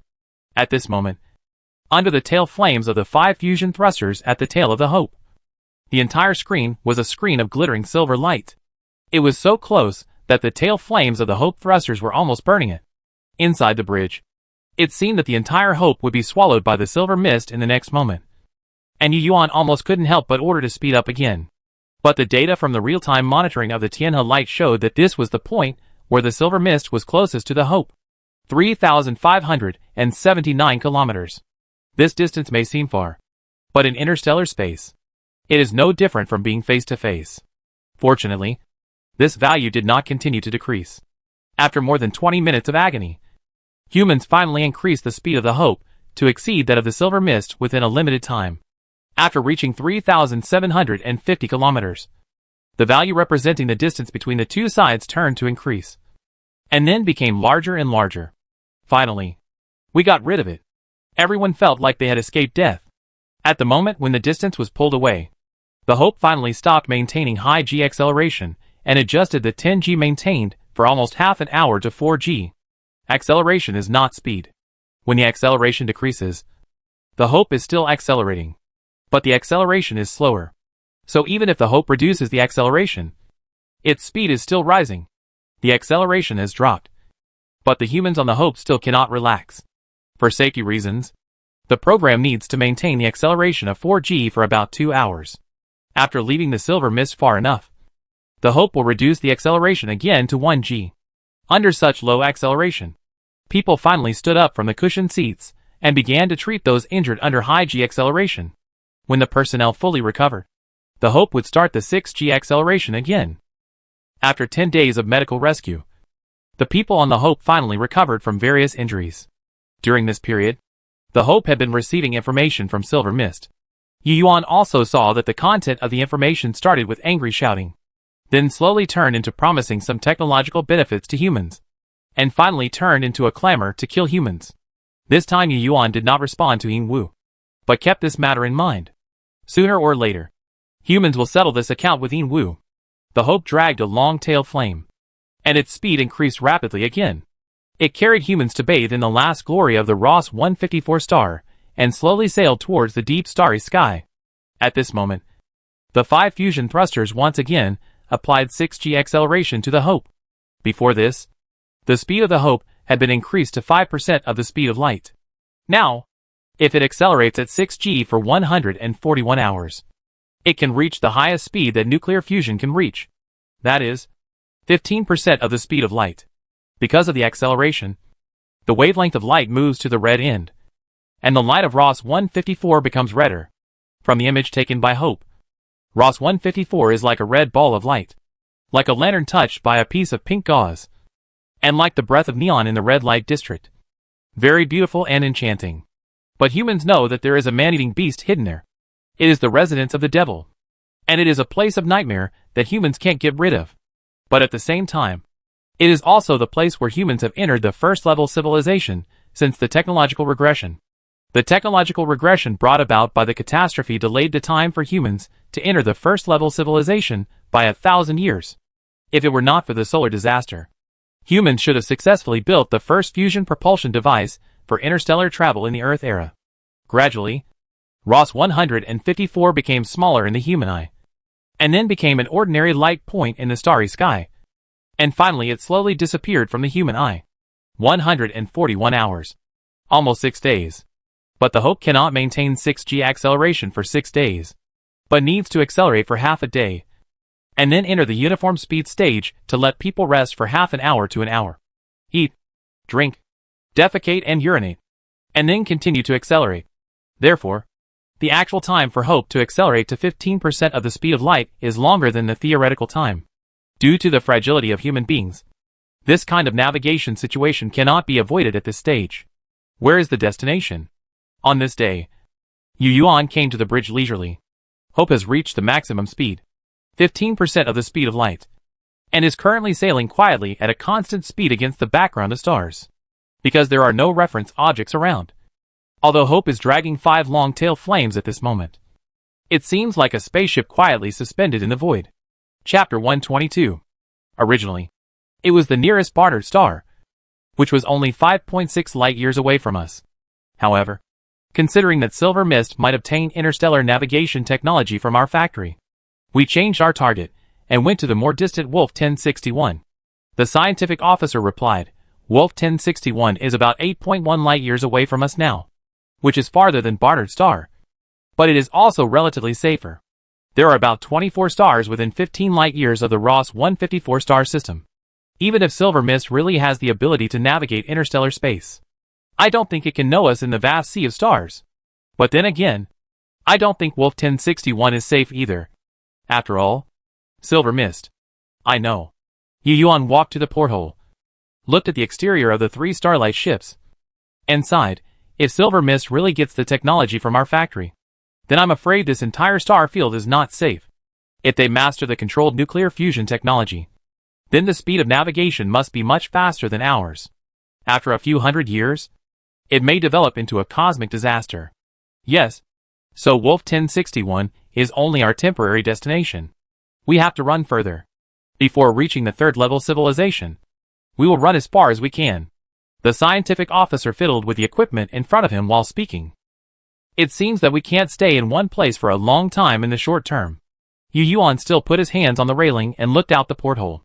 Humans have gotten rid of the Silver Mist, but it is unknown how long this escape will last. It may be 100 years, or even hundreds of years.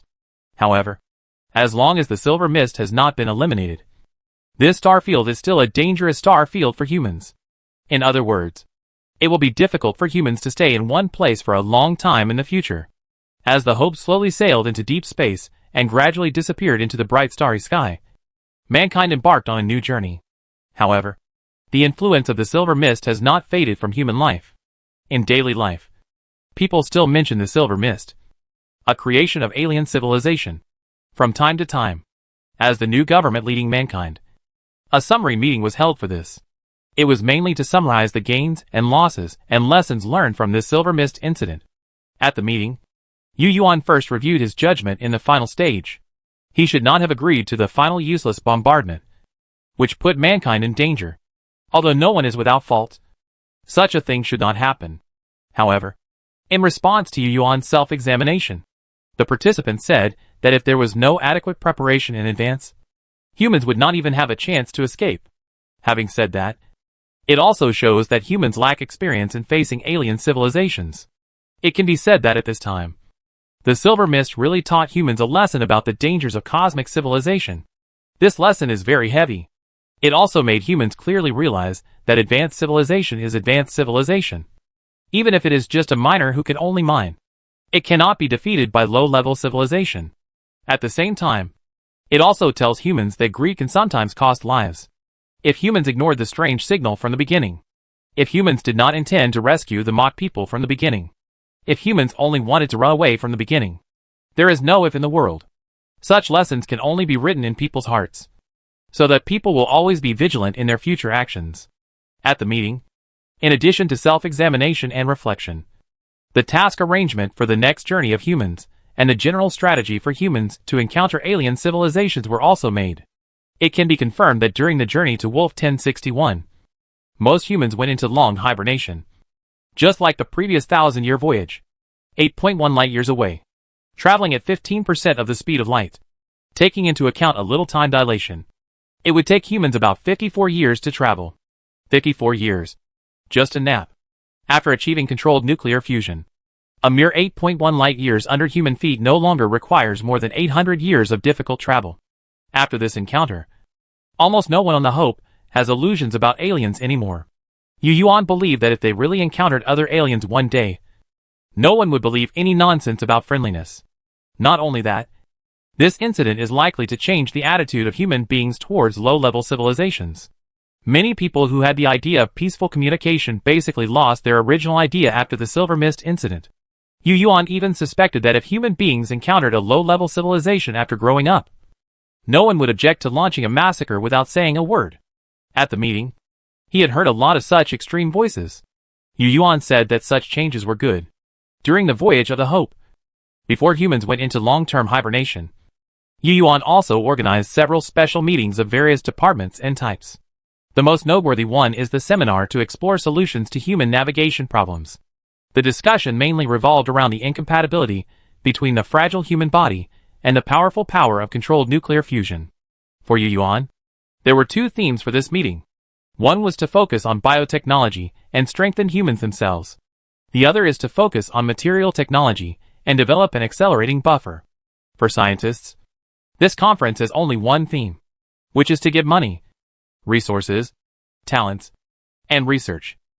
Supporters of both sides also launched a heated discussion on these two routes. But just like the dispute between Suzhini and Ikai, they both insisted on their own opinions, and there was no result. Such a dispute is not to deny the other party's route and not to study it. But both believe that they should first increase investment in the route they proposed.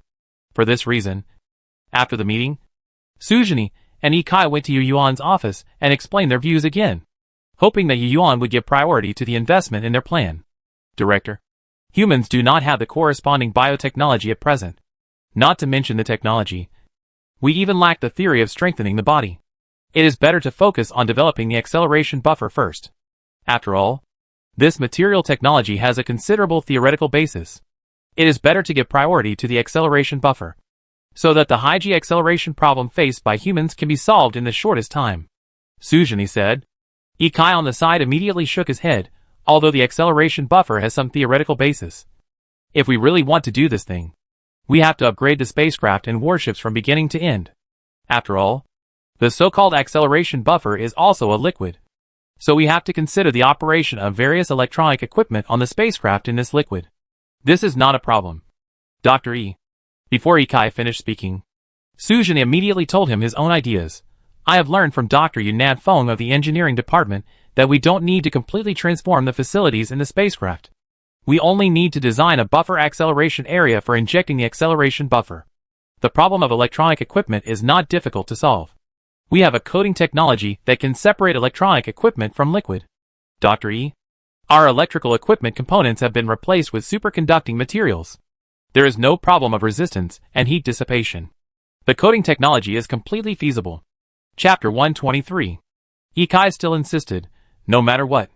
I think that the iron must be strong. There is no better solution than strengthening itself. Imagine that after we have an acceleration buffer, we have to soak in liquid like fish every time we accelerate. How sticky and uncomfortable it is. It is better to directly find a way to improve the human body's ability to withstand pressure, and use the body structure to withstand it. I didn't say that I won't do research on strengthening the body. Ikai's tone was still the same as before. But Sujin seemed to see that there was some looseness in his words. So he smiled and said, it is true that the iron must be strong. But we don't have the corresponding body strengthening theory at present. Besides, even if you can come up with a corresponding theory in a short time, we don't have so many biological samples for research. Hey, although not. Ikai looked at Sujin with a look of you don't understand biology and said, cell dynamics has been around for a long time. And haven't you heard of artificially enhanced lungs?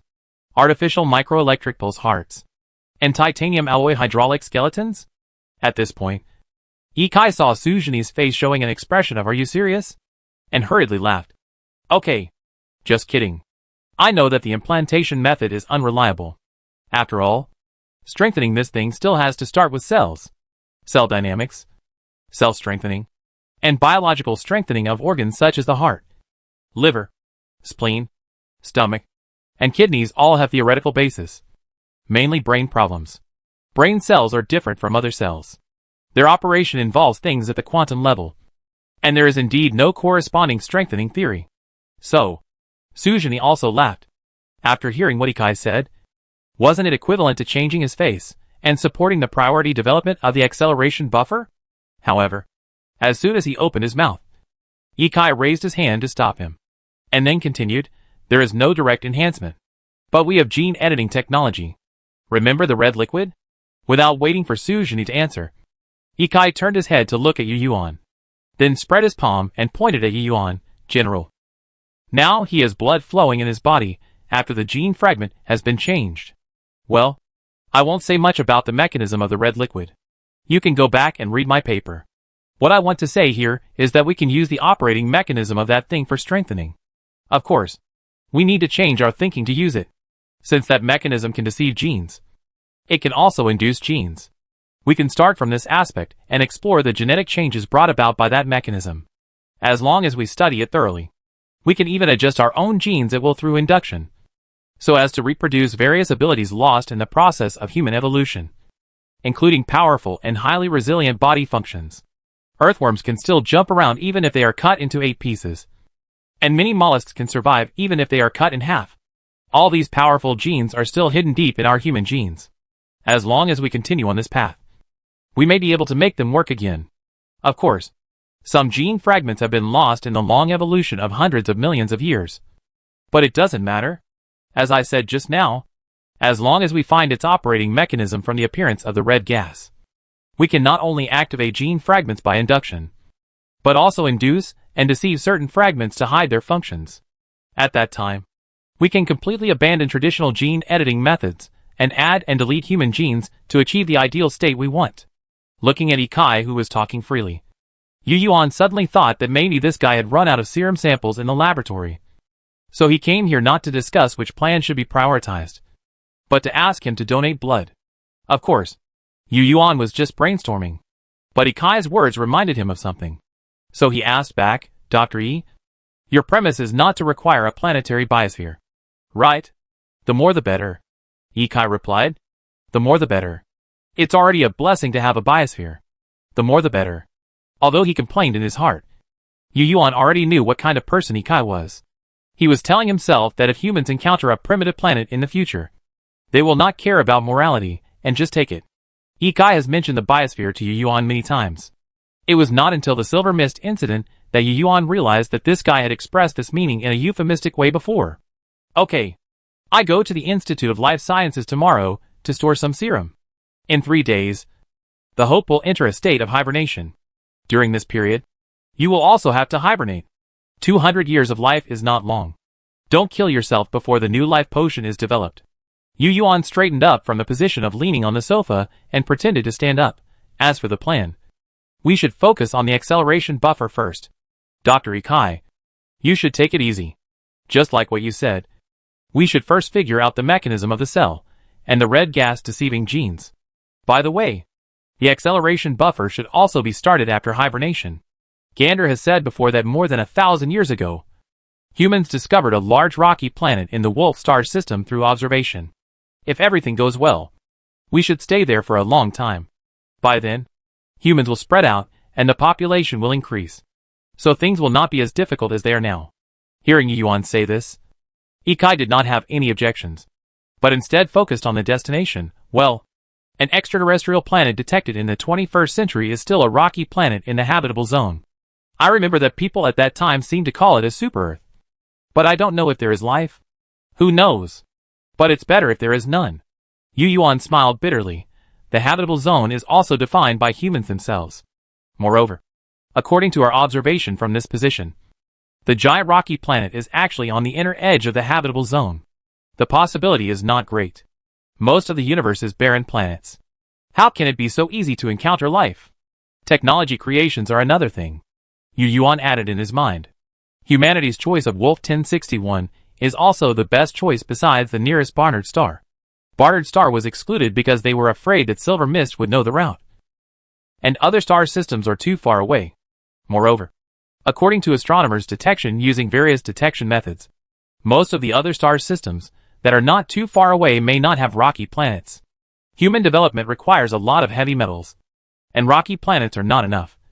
So the best route at present is to go to Wolf 1061, where there are 3 rocky planets, which humans can squander as they please. Okay, go back and prepare.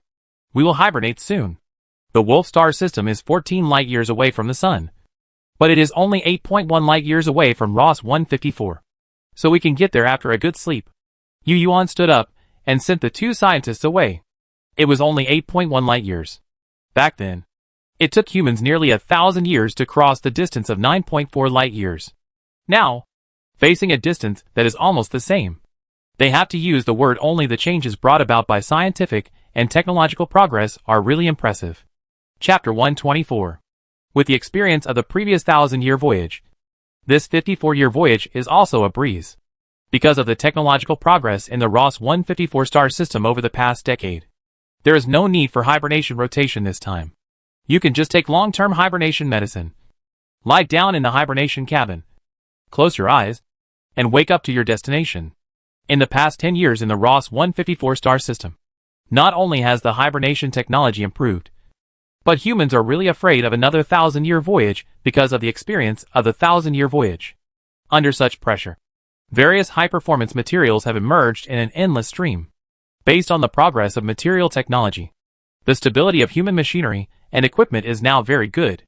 For example, electrical equipment can run for 700 or 800 years without any problems. So this voyage can be regarded as the most comfortable one for humans since the disaster. After 53 years of 54 years of voyage, humans gradually woke up from hibernation. In addition to adapting to the mental trance and some adverse physical reactions caused by long-term hibernation, the purpose is to break the hope and then send the Pioneer probe to the Wolf Star System for exploration.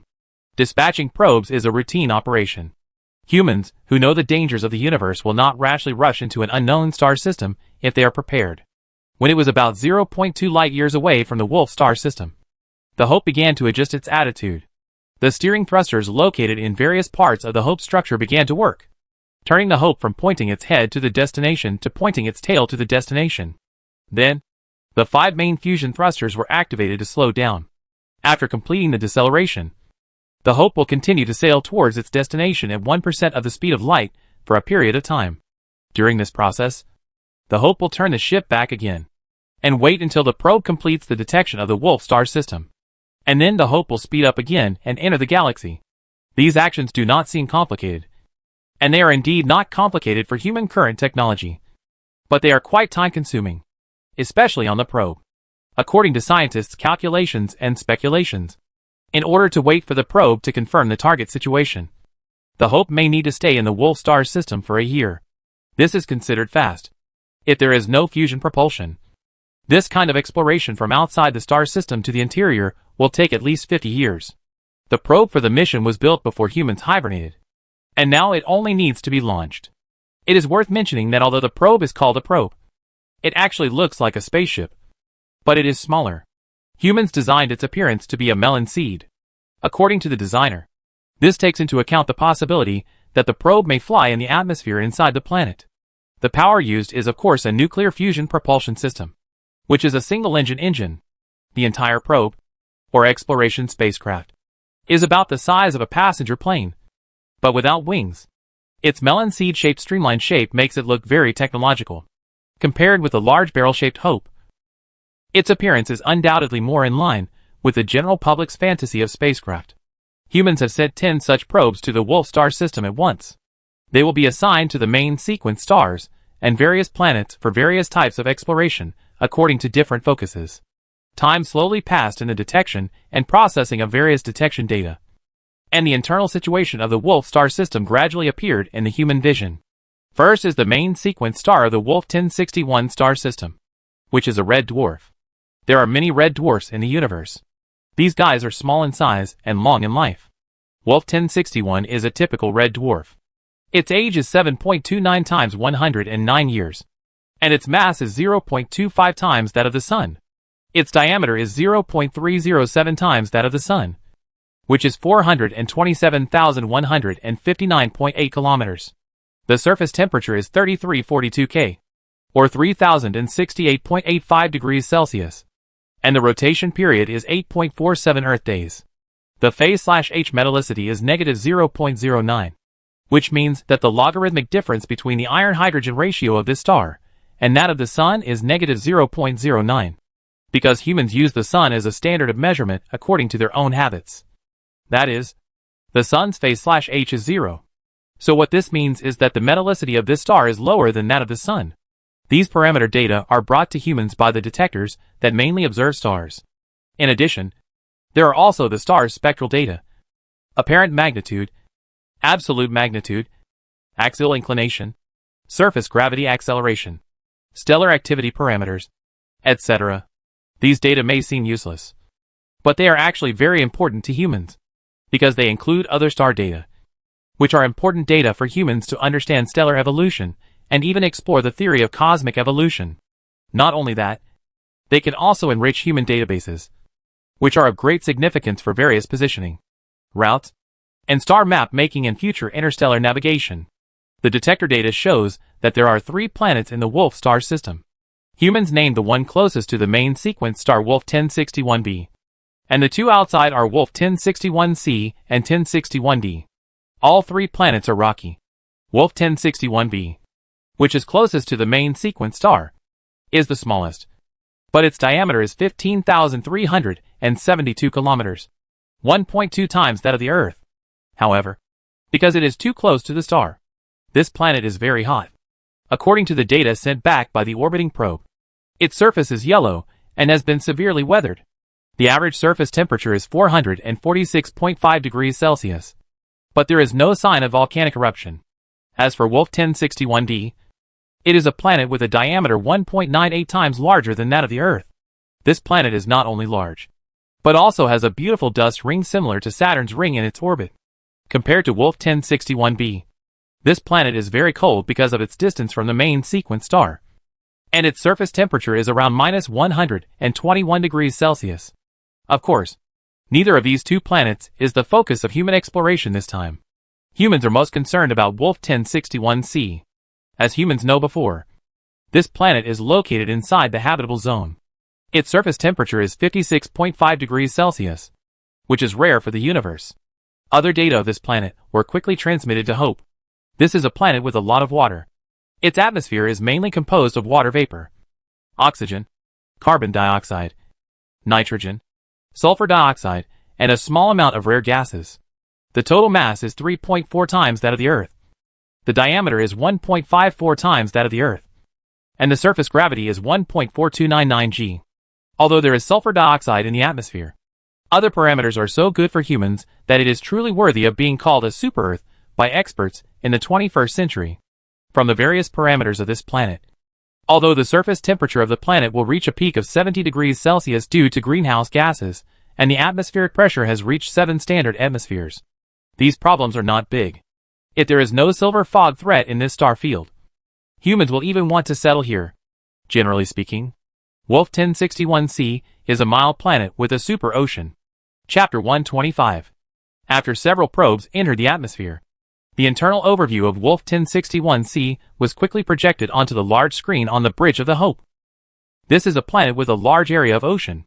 From the images taken by the probe, people saw a large amount of water vapor rising from the sea surface due to the hot temperature. Looking down, it was all vast and boundless. The greenhouse effect evaporated a large part of the ocean. But because there was less starlight projected on the surface of the planet, and the gravity of this planet was relatively large, this water would accumulate in the atmosphere, and the humidity of the entire planet would reach the standard of forming a global swamp. Sure enough, at the end of the detector site, people saw a piece of land that was only slightly higher than the sea level. People looked at the picture sent back by another detector, and saw that the land that was originally far away in the sky immediately turned into a bird's eye view. There were almost no high mountains on the land, and all that came into view were low hills. Around the undulating hills were lakes with pits and depressions. The lakes, hills, and flat land were intertwined, forming a piece of peculiar hilly swamp landform. The steam from the lake's surface rises up, like smoke and clouds, lingering above the water and marshland. It looks like it is in the clouds or in a fairyland. Dreamlike and very beautiful. If I were to describe it in one sentence, it would be steam rising from Yumeng Lake. The only regret is that this scene is not lush green, and there is not even a bit of green. The entire land and the surrounding water are all yellow-orange colors. After increasing the resolution of the detector, people found that these yellow-orange colors are not lush, but plants on this planet. The appearance is orange-yellow, and the energy provided by the planet is a red dwarf star, which means that these plants do not absorb yellow light. With the landing of the first probe, clearer images of these yellow plants were presented to humans. The plants are tall and short, but the tallest is only 3 meters. According to human classification of plants, they should be considered shrubs. However, their leaves are very large, which is probably because the light from the stars in the sky is relatively weak, so they need to expand the area to absorb light. The evaporation of water vapor brings about local temperature differences, and local temperature differences bring about air flow. Thus, the wind is formed, and the yellow broad leaves are blown by the wind, instantly turning into butterfly wings, swaying there, making a rustling sound.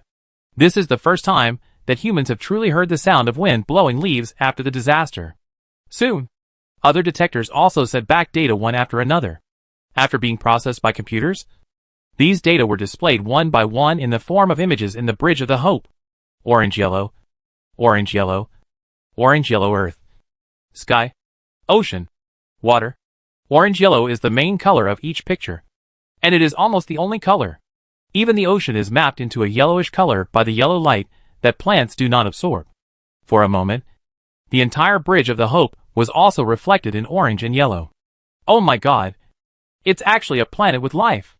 A cry of exclamation sounded in the bridge. It's really a planet with life! In the picture sent back, although no animals were found for the time being, the plants that almost covered the entire land of the planet could not deceive people. And plants are also life. This is really a planet with life. Are we really lucky? It's actually a planet with life. Good times will come after bad times. Good times will come after bad times. At this moment, inside the Bridge of the Hope, the staff's eyes were fixed on the pictures. Their faces filled with surprise. A planet of life. So rare. Although the entire planet is orange-yellow, and the orange-yellow leaves of plants are most reminiscent of the desolation of autumn and winter. No one thinks that this is a desolate planet now. It is so full of vitality. The orange-yellow scene is like a golden ocean, shining brightly in people's minds. And everyone who sees this scene is ecstatic. Humans know that water is very common in the universe, and they define water as the source of life based on the Earth's environment. But they never expected that life would actually appear on a planet in a certain location. Is life also common in the universe? Unlike the ecstasy of ordinary people, Many scientists have already thought about things like life in the universe. Since the discovery of the broken alien spacecraft on Callisto, human scientists have confirmed the existence of aliens. However, the existence of aliens does not mean that life in the universe is universal. And this discovery is likely to become one of the strong evidences for the theory of universal life in the universe. If the theory of universal life in the universe is perfected, scientists can infer many things about the social background of the universe through this theory. Of course, more questions will also come. For example, if life in the universe is universal, then the birth of intelligent life should also be a very common thing. In this case, where are the aliens? Have they visited the Earth in the long years? If they did, why did they come? If they didn't, where did they go? Why? And the universe has given birth to so many intelligent lives and so many civilizations. What kind of relationship exists between them? It has to be said that what scientists think in their minds is different from that of ordinary staff. As for Yu Yuan, after he saw that there was life in Wolf 1061c, what he thought in his mind was a little different. He was neither as ecstatic as most people, nor did he think of the universality of life like scientists. What he thought about was whether Wolf 1061c was dangerous, whether there was intelligent life, and if so, what level of technology they were at, and whether humans would be in danger there. However, if you want to confirm these things, you have to wait for a while until the detector sends back more ground information. However, there is one thing Yu Yuan can be sure of. So he walked to Ikai, who was staring at the orange-yellow ocean, and said cheerfully, "Professor E, Dr. E, Director E, if you keep thinking about it, there will be a response. The planetary biosphere that you have been thinking about is finally here for you this time." Okay. Ikai's eyes seemed to have light, and his eyes seemed to be unable to leave the golden pieces on the big screen. He said excitedly, This planet is ours. It belongs to us humans. If there are plants, there must be other types of life. Such a huge planet must have a stable biosphere. Great. This is what we lack the most in life medicine research. We need more biological samples, more genetic samples, and everything that can move on this planet belongs to us. With these, our life medicine research will surely make another breakthrough. Not only that, there is also body strengthening research. Look, boss, this planet is so beautiful. Its gravity is greater than that of the Earth, and its atmospheric pressure is higher than that of the Earth, which means that the structure of the creatures that can survive on it must be stronger than that of humans. Great. Chapter 126. Okay. We have to wait for a while. Seeing Ikai's excitement, Yu Yuan was also happy. But he couldn't let the hope fly directly to Wolf 1061c just because he was happy. After all, it was just a preliminary exploration, and the information obtained was very limited. If we want to really use the resources of this planet, many steps are needed. After the remote probe completes the preliminary exploration and confirms that there is no danger, humans still need to find a space parking point for the Hope, and then continue to conduct more detailed exploration of the planet.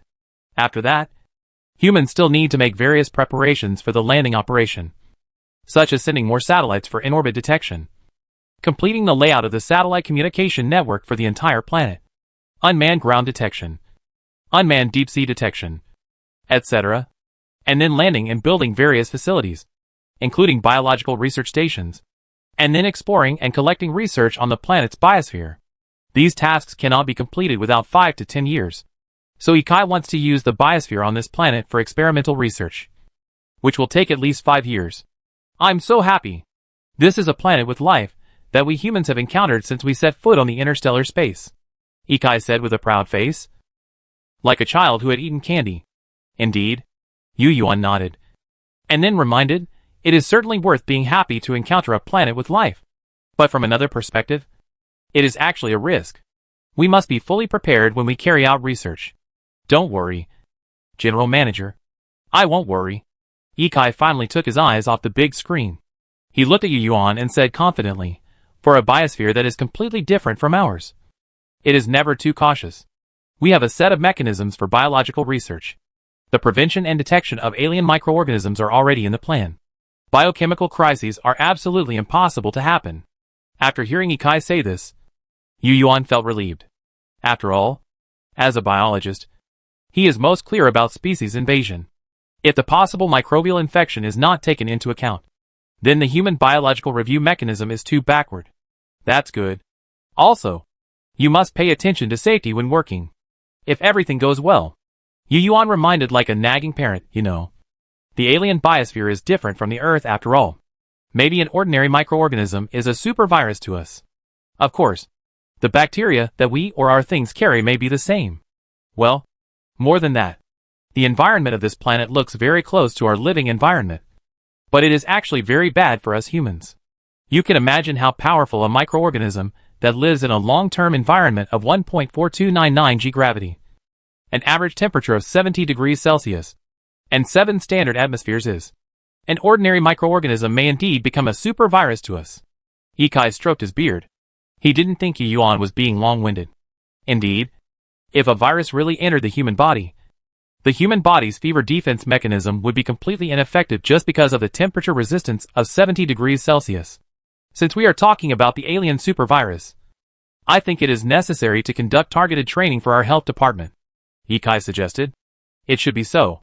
Yu Yuan nodded. As he said that, he waved to his assistant Long Xiaolin and asked her to write this down and arrange it later. Oh, by the way, Chief, there is one more thing. Ikai turned back to look at the big screen and seemed to remember something. He turned back again and said, if everything goes well, I want to go to the ground in person this time. No. Yu Yuan refused Ikai without thinking. He shook his head and said, the pre-parking point of Hope has been determined. It will be parked in the first satellite orbit of Wolf 1061C. As for the biological research laboratory, it will be built in the planetary orbit. You will be in charge of the work there. You are old and weak now. Let the young people do the ground investigation. Hey.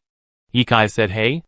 Obviously, he had some opinions about Yu Yuan's description of his old arms and legs. After all, in terms of age, Yu Yuan is older than anyone else now. Almost 200 years old. If he were in the Earth era, he could be called immortal. General, look at my tendon muscles. Ikai, who was said to have old arms and legs, suddenly grinned, then rolled up his arms and showed his arm muscles to Yu Yuan. That action would make people believe that he participated in bodybuilding. Ahem. Yu Yuan was a little amused by this guy's sudden action. He looked like an old man, but he acted like a child. Is this the legendary post-00S? Yu Yuan complained about Ikai again in his heart, and also criticized Ikai's generation. Well, old E, could it be that you took hormones to make your tendon meet? Looking at Yu Yuan's suspicious look, Ikai smiled and didn't look like a centenarian at all. The general manager has a keen eye. He was very honest and didn't deny it. Really taking hormones? Yu Yuan raised his eyebrows, a little surprised. After all, in his impression, taking hormones is not a good thing. Yes. Ikai also looked surprised and asked back, the latest results of the Life Research Institute. Didn't the director see it? Seeing that Yu Yuan's expression was not fake, Ikai realized that he really didn't understand it. So he explained, 10 years ago, we found the obesity factor, and then invented a targeted improvement drug. It is called a drug, but its real mechanism is to stimulate muscle growth. That is, to inhibit the obesity factor through drugs while promoting muscle development factors. Come to think of it, this is also a byproduct of the life potion back then.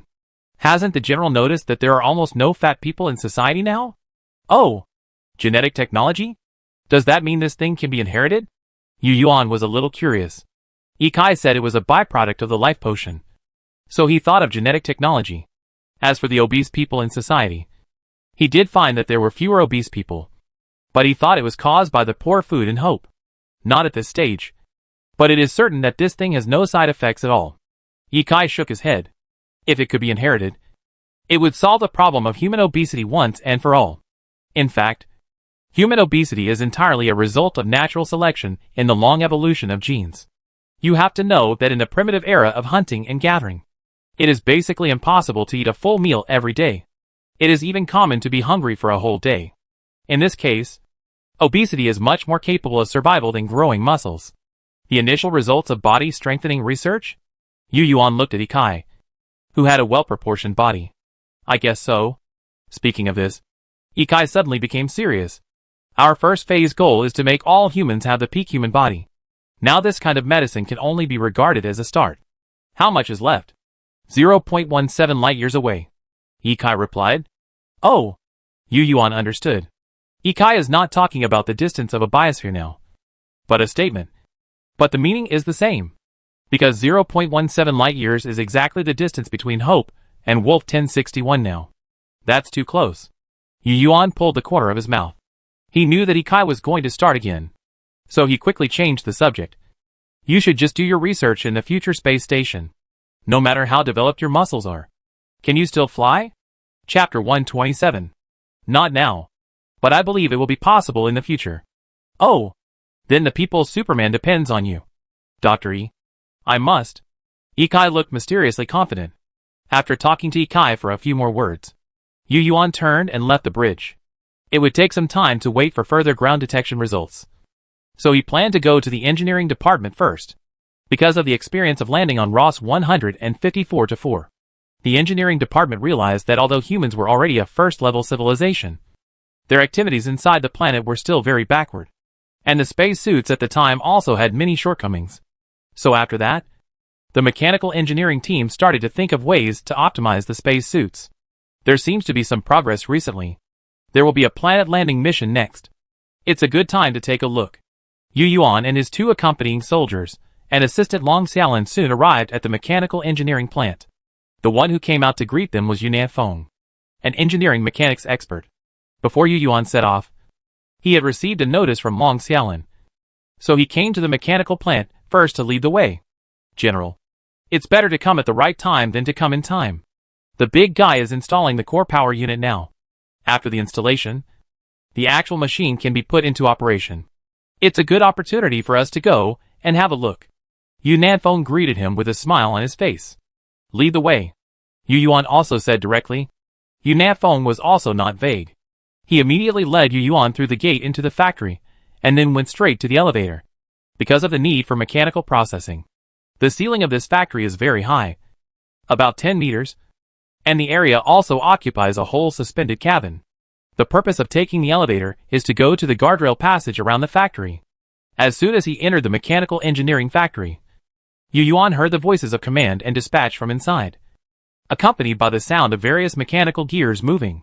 In a short while, Yunnan Feng led Yu Yuan and others out of the elevator, and then turned a few corners and came to the passage on the side wall of the factory. As soon as the automatic door opened, several people saw a big guy appear in front of them. What? Is this a mecha? Seeing the big guy with only the upper body exposed, an accompanying soldier immediately shouted excitedly. Uh-huh. What mecha? This is a modified space suit. Yunnan Feng laughed. Although he denied the soldier's mecha, but his words revealed that this is a mecha. Isn't this a mecha? Another accompanying soldier's eyes became hot, as if he had imagined himself driving this thing in front of him. I said it was a modified space suit. Yunnan Feng insisted on this statement. It's a good modification, Yu Yuan affirmed. As he said this, he looked carefully at the tall space suit modification in front of him. To be honest, Yu Yuan had seen the design plan of this thing in the documents before. But there was still a big difference between the plan and the reality. Mainly because this thing was really a bit big, and it seemed to be much taller than the design plan submitted at that time. It was estimated to be about 4 meters high, in human shape, with hands, feet, body, and head, but it no longer looked like a traditional spacesuit. And it really looked like a mecha in a science fiction movie. At this time, Yunnan Feng introduced, this set of things is designed based on the spacesuit, combined with the application technology of humanoid robots, and added a series of technologies such as machinery, chips, human-machine sensors, human-machine mutual induction, and human-machine interaction. Because we cannot achieve the miniaturization of controlled nuclear fusion at this stage, the power core is temporarily a miniaturized nuclear fission reactor. It is the 2 lumps on both sides of its chest. Yunnan Feng pointed to the place on the chest of the humanoid mecha that looked like a woman's plump breasts. It was obviously where the nuclear fission reactor was placed. It was a good place. When he said that, several people instantly felt that this thing really looked like a female mecha. Well, the appearance is not important. What is important is practicality. The 2 things that look like wings behind are the tail nozzles of the fission thrusters, connected to the fission reactor in the chest cavity. Yunnan Feng pointed at the so-called space suit and said, It has a simulated human mechanical joint activity mechanism, fully enclosed driving, and the internal cockpit is equipped with about 10,000 human microcurrent neutral induction devices, as well as a matching AI signal acquisition module.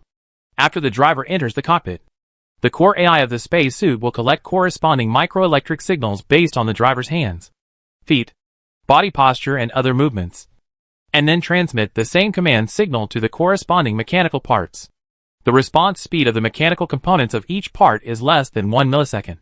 When we are doing object interaction experiments, it can realize various human-like movements, including walking, pushing, poking, hitting, hooking, rotating, flipping, investing, squeezing, hitting, and jumping.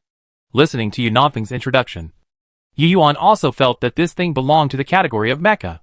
Because Yu Yuan had seen the blueprints, the driver of his device could no longer wear normal clothes like the astronauts in the past, because there are a large number of human body sensors in the cockpit.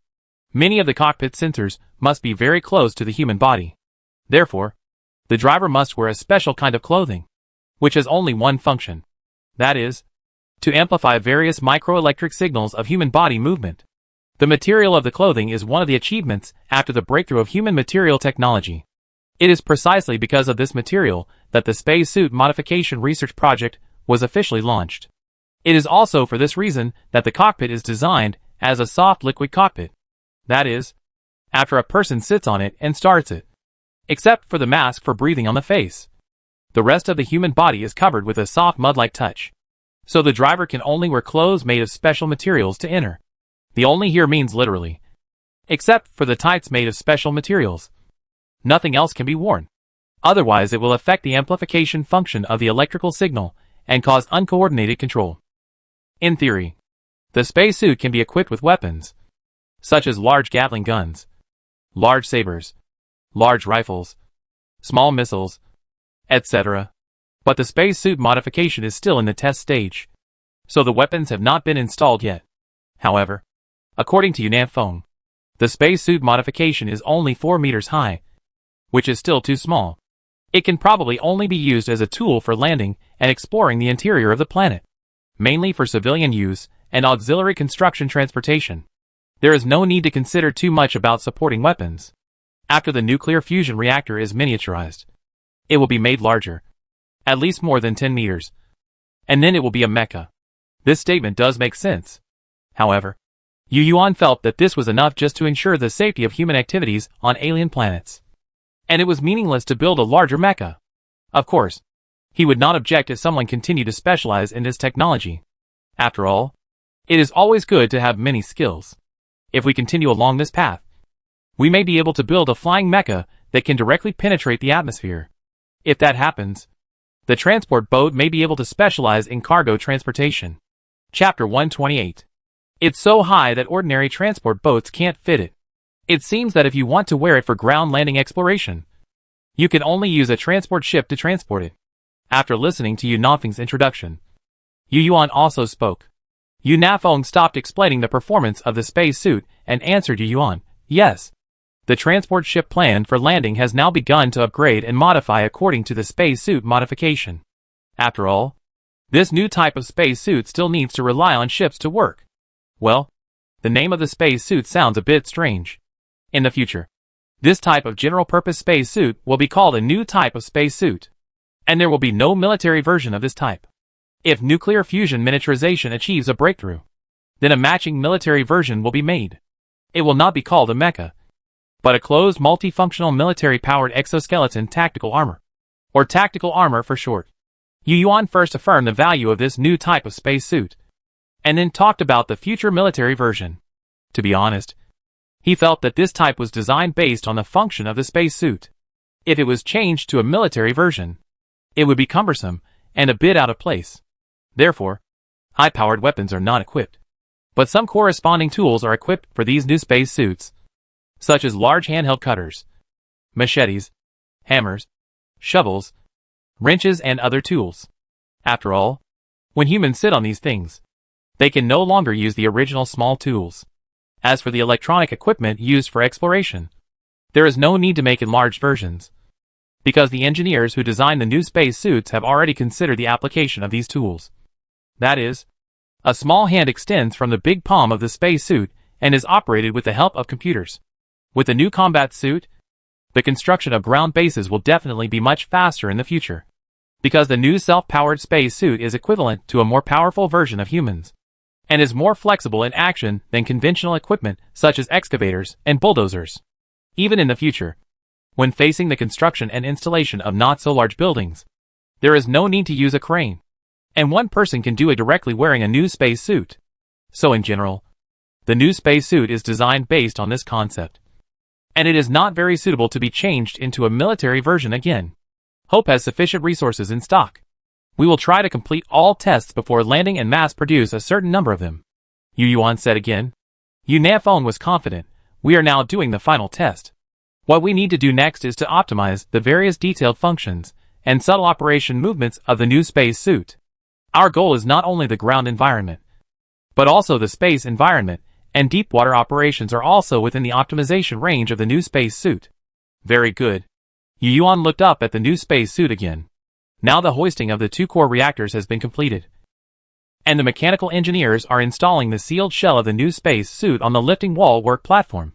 Seeing this, Yu Yuan suddenly thought of a problem, and this problem did not seem to be reflected in the design of the new space suit. So he said to Yu Nafeng, who was standing on his left, "Does the new space suit take into account the three urgent problems of people?" Yu Nafeng was stunned and shook his head. No. The body is too small, and it is already full of various functional equipment. Is that so? Yu Yuan touched his chin. Doesn't that mean that if the pilot encounters an emergency, he has to go back to the transport ship to solve it? This limits the activity time of the new space suit. But it's okay. Anyway, this thing is general purpose, mainly relying on large platforms such as bases and transport ships to carry out work. So there is no big problem. But if the military type is also like this in the future, it won't work. Thinking of this, Yu Yuan immediately reminded, if you don't consider this aspect, the general-purpose space suit is not a big problem. But if it is a future military type, it is best to take this into consideration. Of course, the commander-in-chief is relieved. Yu Nafeng seemed to know what Yu Yuan was worried about. So he smiled and said, according to the commander-in-chief, although the military version still has to wait for the success of nuclear fusion miniaturization technology, the mechanical engineering team has actually begun to design sketches in advance. In our conception, the height of the military tactical armor is about 10 to 20 meters. In addition to the enlarged size, many shipborne guns can also be installed in a corresponding miniaturized manner. As for the cockpit, our idea is to adopt an inner and outer compartment structure. The inner compartment is almost like a new space suit, and the outer compartment is connected to various life support equipment, including the excretion system connected to the inner compartment driver. Some experts are conducting experiments to verify the comfort and hygiene of this system. In addition, an acceleration buffer will be installed between the inner and outer compartments to facilitate the driver to perform super-G maneuvers. Yu Yuan nodded slightly to indicate that he had done a good job. Although the acceleration buffer has not yet been developed, many things can indeed be designed in advance.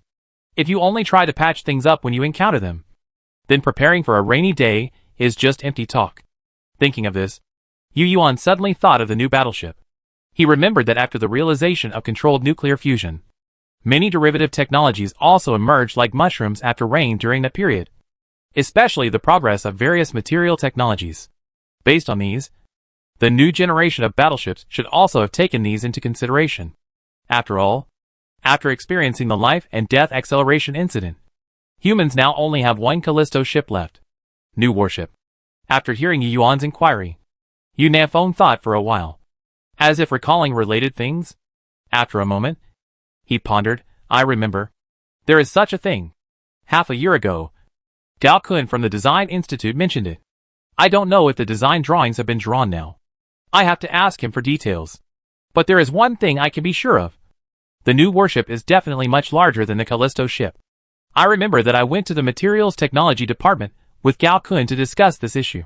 According to the high-strength alloy material data provided by Suzhini, Gao Kun estimated that it would not be a problem to build a new warship of 1,500 to 1,800 meters long. Yeah.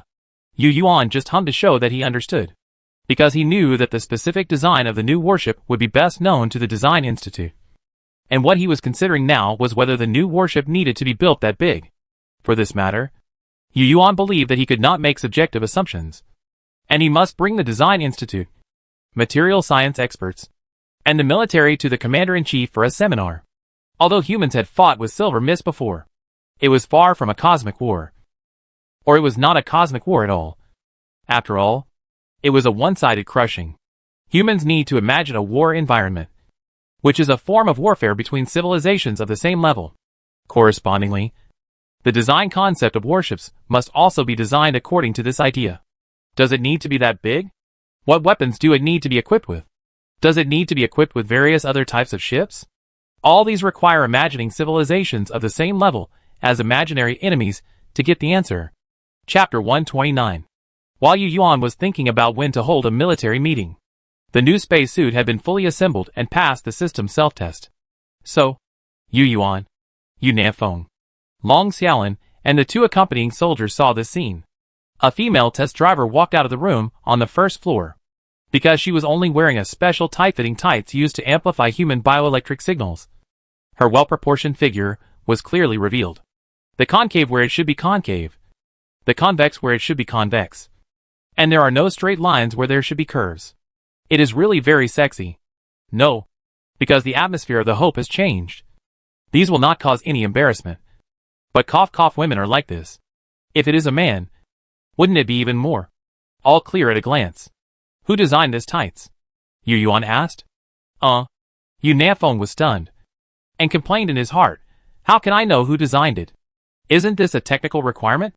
If it is not done this way, we can't open the new space suit. Yu Yuan just said it casually. In fact, he also knew that this was a technical requirement. It's just that if the technology advances in the future, it should be improved. At least make it thicker. Yu Yuan thought to himself. Long Xiaolin, who was standing by, stared at the test driver with a fiery gaze. It seemed that she liked this kind of tights very much. Yes, most people with good figures like to wear tight clothes to highlight their figures. It is normal for her to like it. Yu Yuan watched the whole test drive process. He saw that the new space suit had a set of various movements such as walking, running, jumping, sitting, lying, holding, grabbing, hitting, squatting, and lifting. He was very satisfied with the smooth movements. He thought that the two small fission stacks on the chest would affect the center of gravity. But he did not expect that the result was flexible and powerful. Just when Yu Yuan was about to finish watching the power and dynamics test, a message from the bridge interrupted his schedule. Commander Yu, come to the bridge immediately. Hope has received a broadcast message. The voice that rang out from the communicator beside Yu Yuan's ear was still the familiar voice of Manuimei. But this familiar voice made his heart beat faster. It wasn't that he suddenly fell in love with Manuimei's voice, but it was Manuimei's voice that revealed the beginning of the Silver Mist incident. The current scene is so similar. So when Yu Yuan heard something similar, his first reaction was to think of the scam broadcast that Yingwu had made back then. Don't do anything weird. Yu Yuan was a little anxious, and immediately pulled Yu Nanfeng along with him, and rushed to the bridge quickly. Now humans have just escaped from the tiger's mouth. Don't fall into the wolf's den again. General. What's the hurry? Yu Nanfeng asked as he followed Yu Yuan at a fast pace. Because Yu Yuan didn't explain anything, and suddenly asked him to leave immediately, and go to the bridge together, and acted very urgent, which made him very curious. One broadcast. We know when we get to the bridge, Yu Yuan said succinctly. As he spoke, he quickened his pace and headed for the bridge, praying in his heart, it must not be a broadcast from Wolf 1061. This is what Yu Yuan is most worried about. If the source of the broadcast is the Wolf 1061 star system, then humans will have to consider changing their destination. No, not considering, but must go. Yu Yuan has made up his mind. No matter what the content is, as long as it is about the Wolf 1061 star system, the Hope will leave immediately without hesitation. After the Silver Mist incident, humans have long become frightened birds. If there is any change in the destination, they will run as far as possible. After all, based on human understanding of cosmic civilization, those who dare to broadcast must be more powerful than humans. After all, humans are completely incapable of broadcasting to a star system. The electromagnetic wave transmitter of the Hope with the highest power cannot send electromagnetic signals from a star system to outside the galaxy. The only neutrino communication that can ignore obstacles is the civilization of Mach Star. What's going on? What's the broadcast message? Has the message been deciphered? Rushing to the bridge, Yu Yuan immediately asked 3 questions. But as soon as he said that, he found that the atmosphere seemed a little wrong. And so were the personnel. Yu Yuan glanced at the bridge and found that the prominent cryptographer Talyasinskaya was not present. Nor was the linguistics expert Lu Xiaofan. And even other language and cryptography experts. In the bridge, in addition to a group of on-duty staff, there were people who had been admiring the overview of Wolf 1061c planet before, such as Ikai, Lu Mian, Xiao Yuqin and the like. Oh, no. That's Chen Haiyu? What's going on? Yu Yuan saw that Chen Haiyu was sitting in the position where the staff used to sit. But at this moment, he just raised his hands, and didn't touch the keyboard on the workbench in front of him. As if he was fixed. I remembered that there was a job for Chen Haiyu on the Bridge of Hope this month. Leaning over and taking a closer look, Yu Yuan found that there seemed to be a trace of sweat on Chen Haiyu's neck. He didn't know whether it was the content in the computer that made him like this, or he was tired from running too fast just now. Master Yu. It should be an interstellar broadcast. But it has no so-called dictionary at all. And the most amazing thing is that the content of the information does not need to be deciphered. Not even translated. At this time, Manuimi came up and explained to Yu Yuan simply. But this explanation made Yu Yuan even more confused. What do you mean there is no dictionary? Is it still a broadcast? Since it is a broadcast message, it must be accompanied by a dictionary. Otherwise, which civilization can understand it? And what does it mean that it does not need to be translated? Could it be that the source of the information is in Chinese? The sudden brainstorm made Yu Yuan feel a little ridiculous. How could this be possible? Could it be that Chinese is still the official language of the Milky Way? Is Chinese the orthodox language order of the Milky Way? This joke seems to be a bit too much. I wonder if the civilization in the Andromeda galaxy will laugh after hearing it. Seemingly seeing Yu Yuan's doubts, Manuime continued to explain, literally. After we received the information? No, that's not right. Not after. But the information was directly displayed on the display screen of our signal receiver. In Chinese.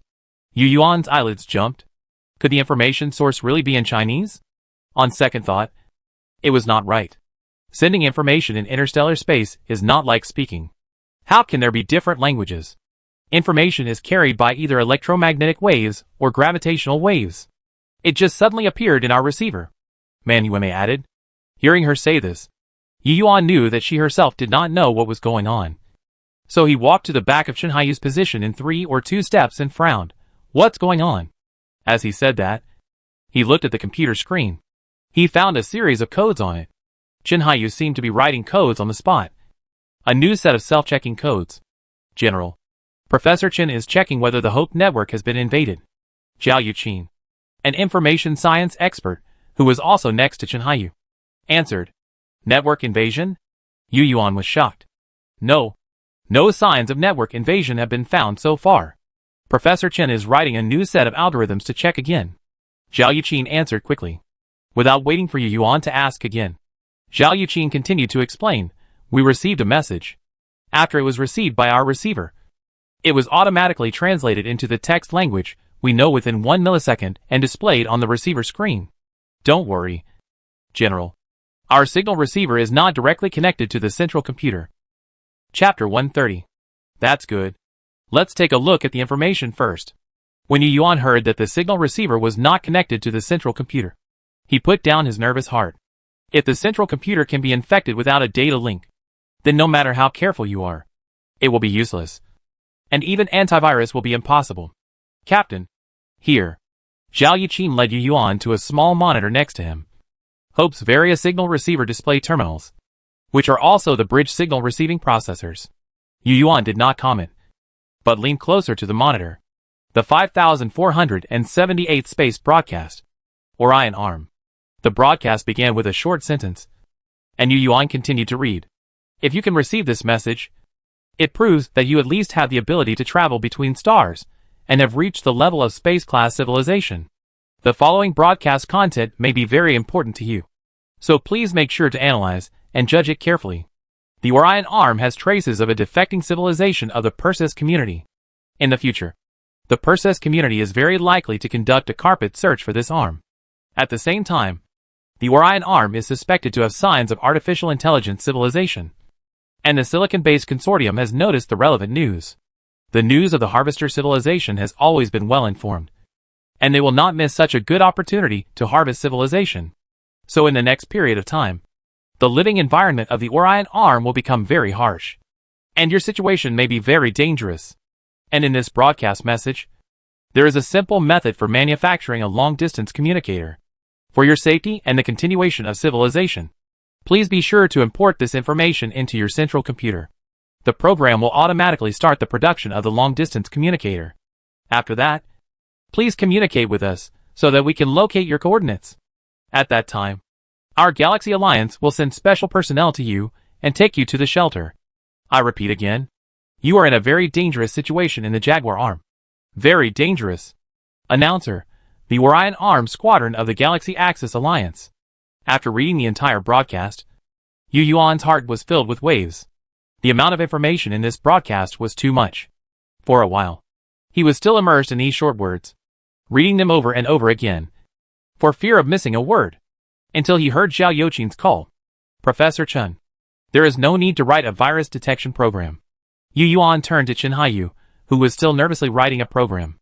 As he thought before, if the human computer was really infected, then there must be no way to kill the virus. After all, the civilization or alliance that sent this broadcast has a terrifyingly high technological strength.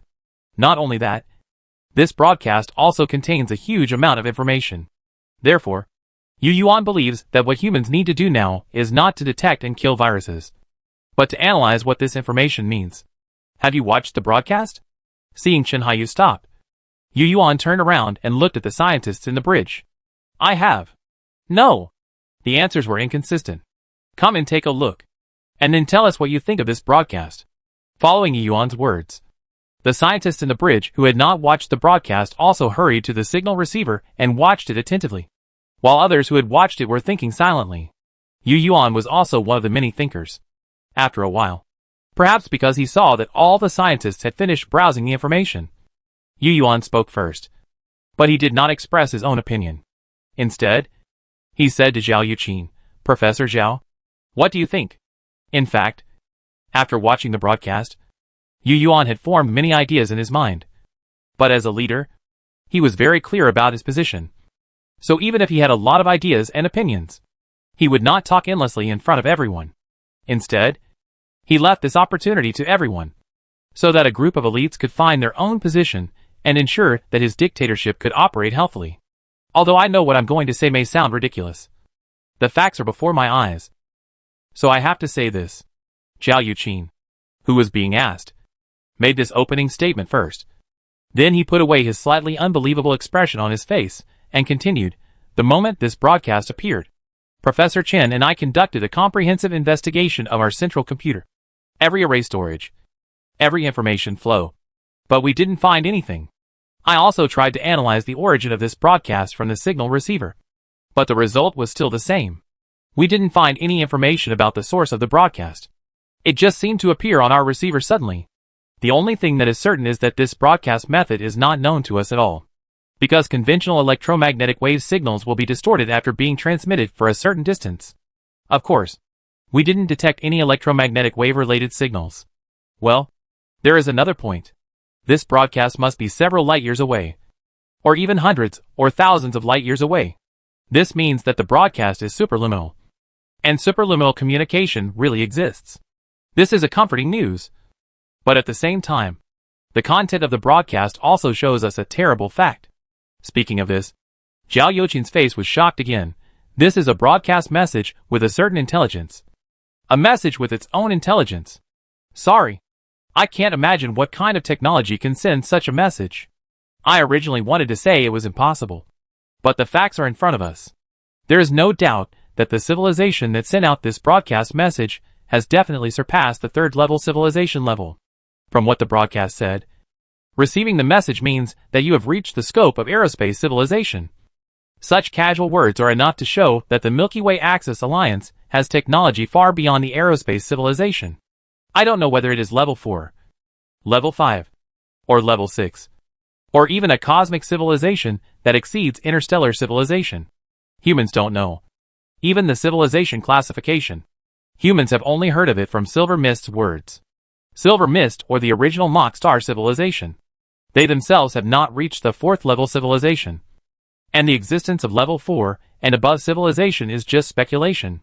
Yes, this is a broadcast message with built-in intelligence. After seeing Zhao Yuqin finish speaking, Chen Haiyu on the side also sighed with unbelievable words. Looking at his appearance, he seemed to still not believe that information has built-in intelligence. Or he didn't know what kind of thinking and basic knowledge to use to believe it. Chen Haiyu sighed and said again, too outrageous. This broadcast actually said that if the information is imported into the central computer, the program will automatically start the production of the super-distance communication device. We humans are only a 1st-level civilization. You must know that the Mock Star civilization is a 3rd-level civilization. They have not mastered the super-distance communication technology. And this intelligent information actually said that it can directly generate a super-distance communication device. Hearing the words of the top communication expert and the most outstanding scientist in the field of AI, everyone present was shocked. They understood the broadcast information, but did not look at the problem from this perspective. Chapter 131. Sure enough, it's outrageous. No wonder Zhao Yuqin said that at the beginning. Yu Yuan nodded and looked at the others. You guys can also say something. General Manager, should we import the broadcast information into the central computer? As soon as Yu Yuan finished speaking, a voice suddenly popped up among the crowd. What are you thinking? Yu Yuan's eyelids jumped, and he looked at the guy who just spoke in disbelief. How could there be people who have such thoughts? Isn't the lesson of Imu enough? A broadcast message whose authenticity is unknown. Only a person with a disease would act on it. What kind of long-distance communication device? Even if it is real, Yu Yuan would not dare to do that.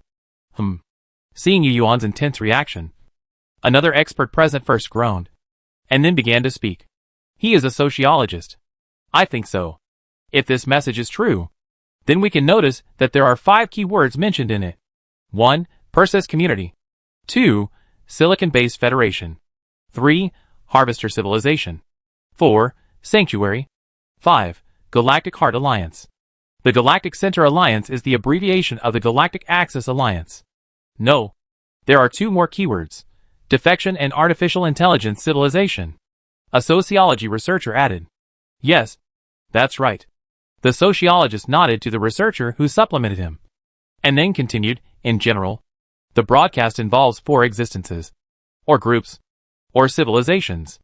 The first is the Persis community. If we look at it literally, this existence should be a multi-civilization community. And Persis is the name of this civilization community. It sounds like nonsense, but it caught the attention of an astrophysicist. Persis? One of the 4 arms of the Milky Way is called the Persis arm.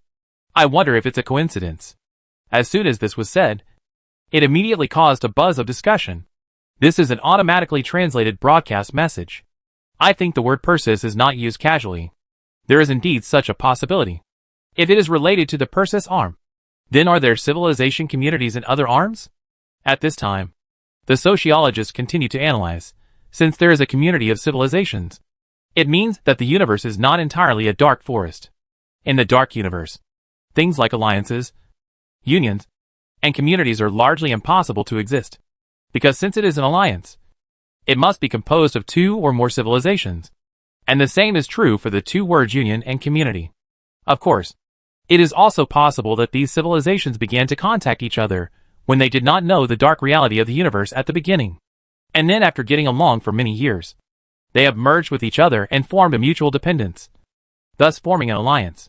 But compared to this possibility, I think another possibility is more likely. That is, there is an extremely powerful civilization that leads and contacts many weak civilizations to form an alliance, or to form a community with obvious regional characteristics, such as the Persis community mentioned in the broadcast. Under the suppression of a powerful civilization, the theory of the dark forest becomes a decoration. But this brings up another question. Why do they want to accommodate weak civilizations? The dark forest may be the conclusion of our human beings to speculate on the universe based on our own experiences. But how to explain the accommodation of weak civilizations? What good is there? The sociologist's voice gradually became quieter. It was obvious that he had not fully understood the key point, because he did not believe that there was so-called pure kindness or morality between civilizations. Maybe there is, But we just don't know it. At this time, the sociologist took over and said, maybe these so-called alliances, communities, and unions are not necessarily literal meanings. They may really be composed of multiple civilizations of equal strength. Not impossible. Another scholar seemed to be unable to bear it any longer, and shook his head, but I think these are not the main points. Then what do you think is the main point? The researcher was dissatisfied. The scholar immediately asked, shouldn't the main point be the Axis alliance of the galaxy? The Reaper civilization, the Silicon-based Federation, and the Perseus community itself? When everyone asked this, they all nodded secretly. Indeed. How come they turned to the direction of whether the cosmic civilization is in the dark forest? The main information of this broadcast is indeed the existence of these few people. After the question, the scholar continued, we don't know why the Galactic Axis Alliance sent this broadcast so many times.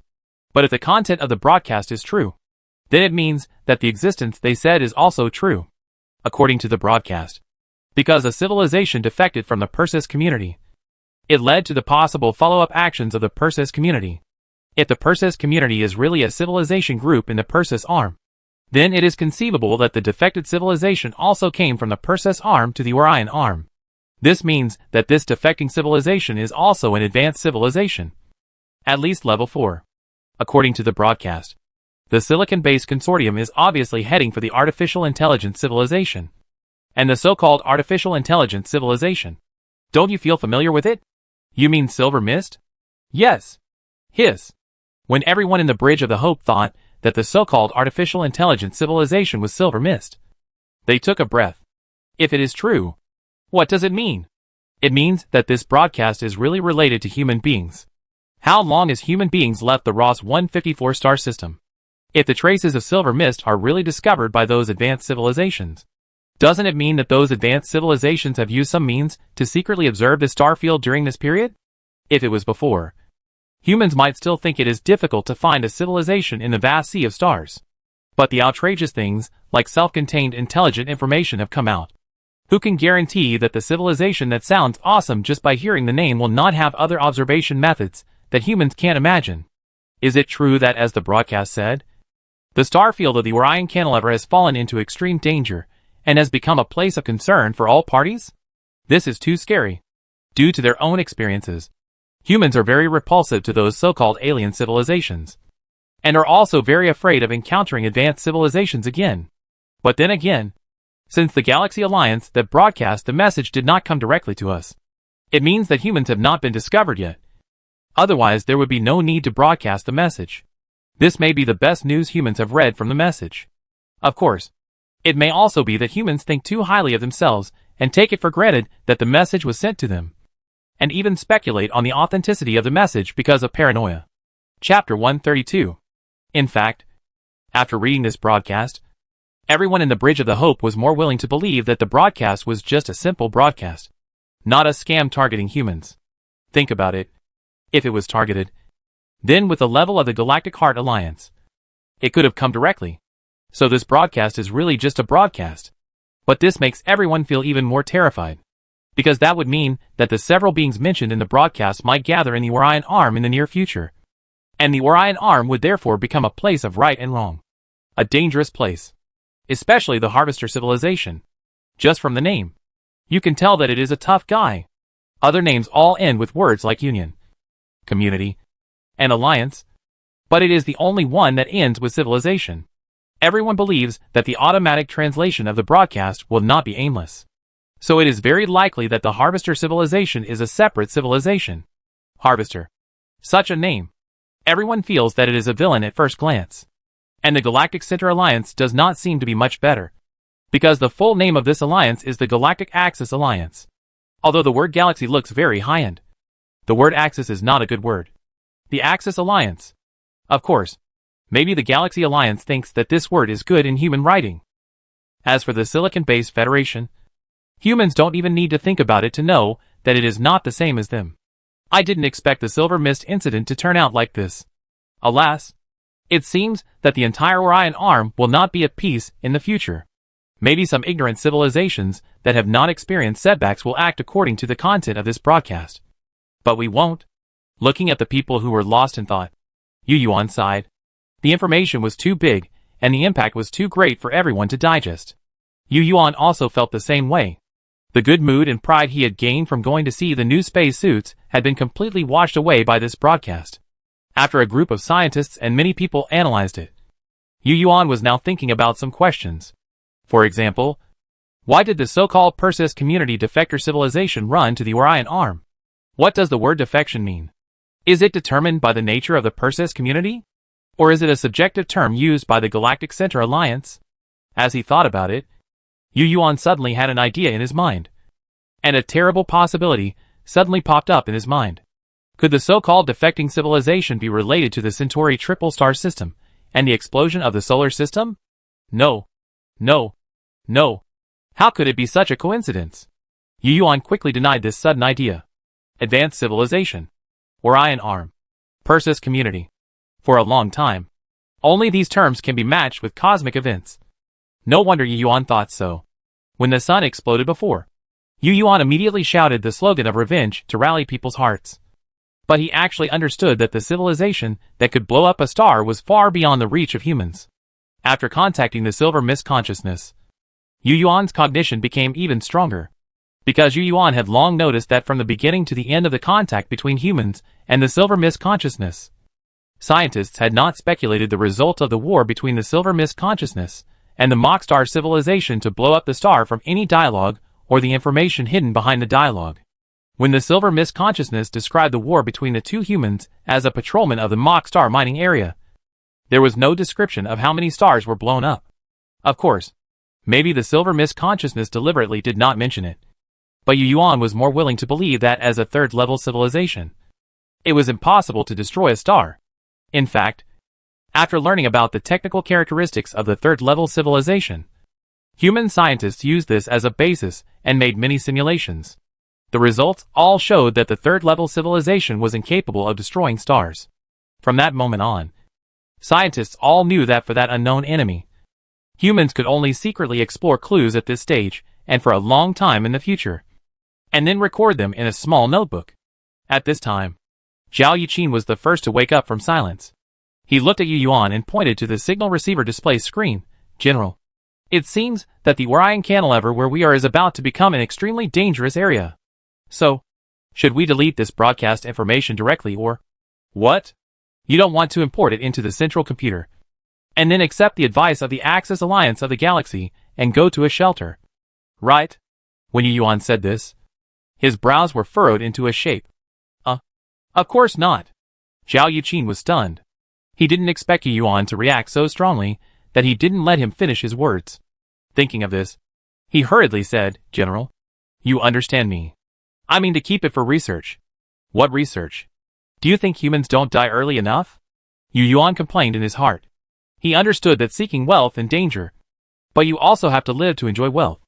Besides, he didn't think humans could study anything from such advanced broadcast information. On the contrary, it was dangerous. After all, it was information with its own intelligence, and no one knew what would happen. It was better for humans not to touch it. It is important to know that greed is greedy. Well, why don't you delete it? Seeing Yu Yuan's expression was wrong, Zhao Yuqin also felt that what he said was a little ill-considered. No need to delete it. Yu Yuan shook his head. When Zhao Yuqin thought he was going to say whether to stay and do research, he only heard Yu Yuan say fiercely, to be on the safe side, dismantle the signal receiver storage disk and throw it into the universe to destroy it. Well, throwing it into the universe is not enough. It has to be destroyed. In fact, Yu Yuan also knew that he didn't need to be so cautious. But now his mind was still full of the signal scam of silver mist, which seemed to be too frightened. That's the matter of the broadcast. Our top priority is to explore Wolf 1061C. We have to speed up. If the broadcast is true, the Orion arm will be extremely dangerous in the future. We must buy time to develop and leave this star field of right and wrong as soon as possible. Yu Yuan's words were full of bitterness. The Orion arm was also considered the home of mankind. But now it has become a star field of right and wrong in his mouth. I say, Commander Yu, is there such a possibility? Suddenly, Man Yume, who had been silent and not participating in the discussion, leaned close to Yu Yuan's ear and reminded him softly, low-level civilizations must rely on stars to navigate. So is it possible that this broadcast was sent by the Galactic Center Alliance to catch all the low-level civilizations in the Orion Arm? The purpose is to make the space-class civilizations in the Orion Arm try to escape like us, while they are waiting at the intersection of the Sagittarius Arm and the Orion Arm. After all, with the navigation ability of space-class civilizations, if they want to get out of the Orion Arm, they can only take that route. Chapter 133. No matter what, humans can't do what the broadcast says. So in the following time, in addition to continuing to analyze the broadcast to dig out more useful information, humans will continue to increase their efforts to explore Wolf 1061c. As more and more probes land, the internal conditions of this planet are gradually known to humans. It is really a planet with life, with mountains, water and trees, and humans have also found traces of animal activities on the planet. First, the most common fish. A detector discovered a fish that can go ashore in the shallow water. They abandoned the flat head structure and turned into a mud skipper-like body structure. This fish can not only go ashore, but also use their round mouth parts as suction cups to climb trees, which is quite magical. After a long period of observation, many other animals also appeared in the detector's field of view. There are small aquatic arthropods, which usually appear in groups. And there are also predators with segmented body structures, like enlarged versions of earthworms. They crawl with a huge body, like a bucket, and swallow prey with a mouth part full of sharp teeth. The detector observed that most fish feed on tiny microorganisms, or arthropods in the sewage of the swamp, because of the hairstyle of amphibious fish. At first, humans thought that the life on this planet was in the stage of evolution from water to land. But they did not expect that after a few days, the detector discovered many kinds of terrestrial creatures. However, these terrestrial creatures are mainly fur creatures, with small bodies, and most of them are quadrupedal reptiles. Many of these creatures have yellow fur and open mouths, the same color as the planet's environment. They move in the bushes, and it is really difficult to find them if you don't observe carefully. There are also bipedal animals. The detector has found more than one bipedal animal, but their legs are basically recurved like those of animals, and the main body structure is tilted like that of dinosaurs. They basically eat directly from their mouths. The front feet that look like hands are very small and seem to have no function. Overall, they look like a chicken as big as a sheep. It is worth mentioning that through the observation of such creatures by the detector on several days of the local planet, it was found that they are actually a top-level ferocious predator. It is the largest creature on land. But no intelligent creatures have been found so far, and no flying creatures have been seen. In addition to these more conspicuous animals, there are many small creatures of various types, but they are not big. I don't know if it is a coincidence of life evolution, but the top predators on this planet basically have open jaws. Of course, there are animals with other types of mouth parts, but as far as large animals are concerned, they basically have open jaws, which is so similar to the Earth, because it is only detected by the detector. Humans have no way to conduct in-depth research, so we don't know what the reason is. But some biologists speculate that this phenomenon is likely determined by the planet's environment. It is likely that the evolutionary paths of organisms in similar planetary environments are also similar. But many places can only be explained by coincidence. In general, this planet is a colorful planet. It is a paradise for life. It is impossible for such a wide variety of creatures to appear at once. So this time humans really picked up a treasure. Regardless of whether the biosphere of this planet is left-handed or right-handed when we conduct in-depth research, it will be a great treasure for mankind. According to human experience, a planet with such an ecology must have evolved for at least hundreds of millions, or even billions of years. Because as far as the current discoveries are concerned, the creatures on this planet are already complex and advanced.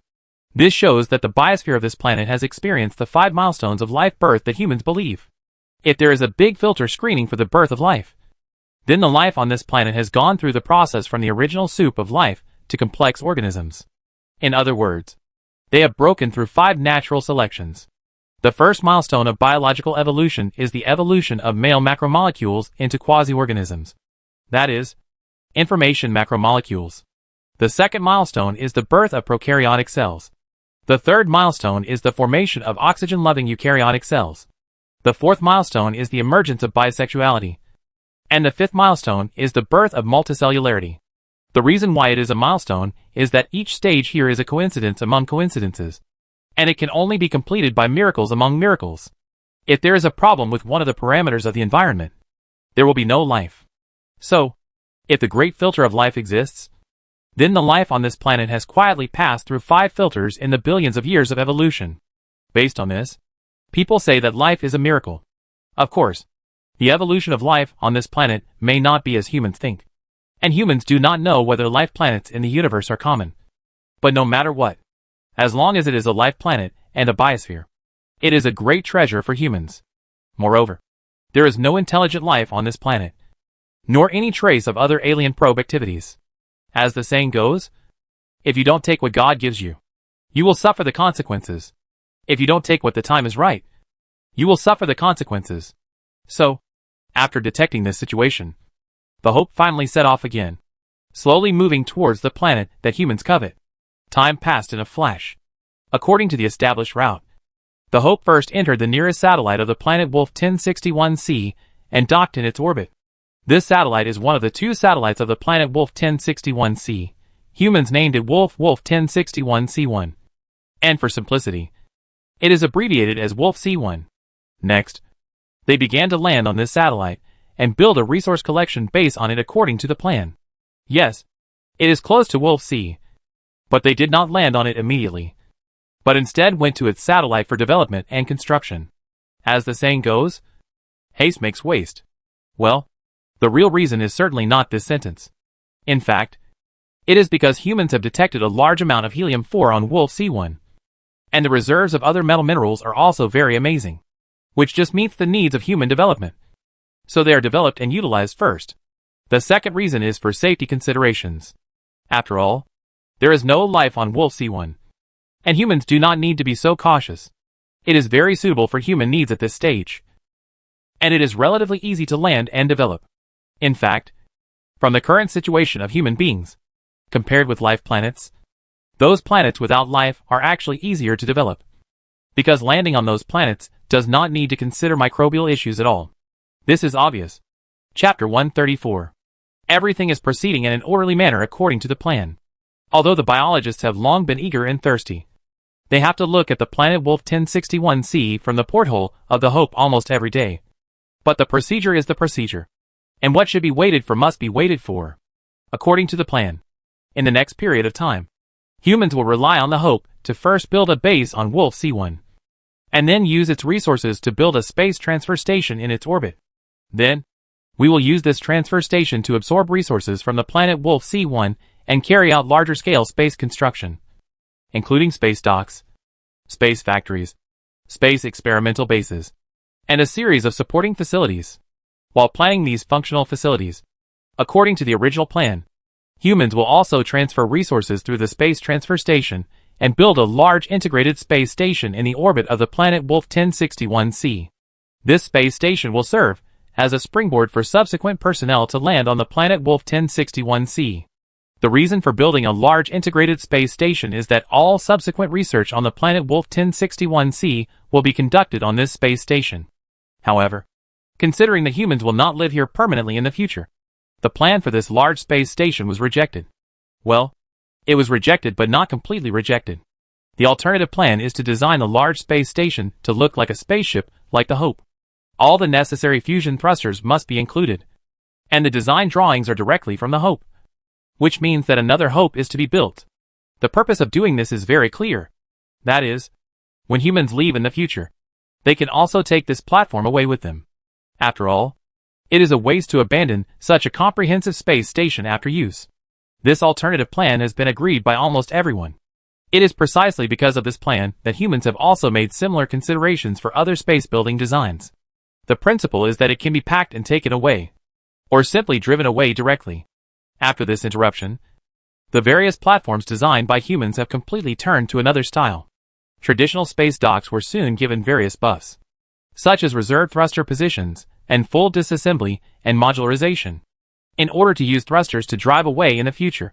The main structure of the space dock was also required to use a stronger alloy, and an operation center was added to the dock to control the various thrusters that would be installed and driven away in the future. Since the thrusters were installed, how could the fuel tank be missing? So, a simple space dock was suddenly added with this and that, and it was almost turned into a large spaceship. With this in mind, humans simply decided to build a large mobile dock. The design was not a problem, because when humans discovered that their material technology could build larger warships, they had already designed a large dock accordingly. Now they just added various functions based on the original design. It can be said that the previous space dock was equivalent to a rough house, and now it needs to be finely decorated. In this way, the space dock gradually became a huge hollow spaceship from the appearance of the drawing. Under the conditions of meeting the requirements of navigation and the limits of human material technology, the length of the mobile dock reached 1,800 meters, the width reached 1,500 meters, and the height reached 900 meters. Of course, the real dock is not square, but an elliptical shape like an egg, which is due to acceleration mechanics considerations. And because it is hollow, the mass of such a giant is not actually very large, which conforms to the appearance design of the mechanical mechanism, and is supported by several high-strength alloys from its outer surface, which can fully withstand the high G acceleration brought by the thruster. It is equipped with 3 nuclear fusion thrusters on the top and bottom, one on each side, because the universe is a 3-dimensional space. It also has auxiliary steering thrusters in the front and rear directions. According to the plan, this mobile space dock will leave here with humans in the future, and in the Wolf 1061 star system. It will be used as a platform for building new warships. Although humans will not settle in the Wolf 1061 star system, they will not leave soon. They will stay for at least 20 years, and if there are no accidents, it may be longer, because the Wolf 1061 star system is so good, with almost endless resources and a biosphere resource available for humans to obtain. It is simply a paradise. Here, humans can replenish the biological resources lost due to the loss of the Earth, and can also reproduce and expand the population. With more people, many things will be easier to handle. For example, some branch sciences that have not been studied before because they are not urgent can also be included in the technology tree research again when there are people. With humans, humans can build more warships and more residential spacecraft, instead of having only one lonely hope like now. All of this requires a relatively stable environment. Although there is the Silver Mist consciousness nearby and the broadcast of the Galactic Axis Alliance, humans have no choice but to hope that everything that is about to happen will come slowly. In addition to the space dock being designed to be mobile, space stations used to transfer materials are also designed according to this concept.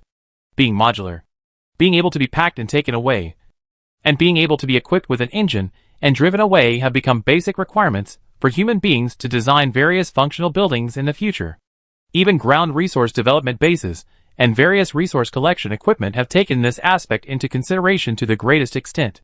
As a result, humans have unconsciously transformed from a settled civilization to a nomadic civilization. In fact, it is not unconscious. The new government leadership and scientists in various fields have long been aware of this transformation, but they have not intervened, but have vigorously promoted and supported it. The new government has also done special propaganda work in this regard. Everyone wants to find a planet suitable for human habitation, but there is no way. This dangerous star field does not allow humans to settle down. With this understanding, humans need more residential spaceships. In the planning, the new government believes that during the development of the Wolf star system, humans will have at least 5 more residential spaceships in addition to the Hope. And these residential spaceships will not become comprehensive spaceships like the Hope, but real special residential spaceships. These spacecraft will be larger than the Hope and can accommodate more people.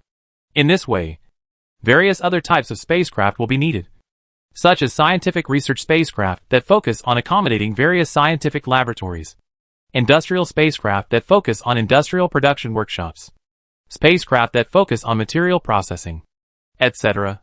Since we have to go in the future, everything that human society should have must be realized on the spacecraft. Only in this way can humans not have to start from scratch when they arrive at the next destination.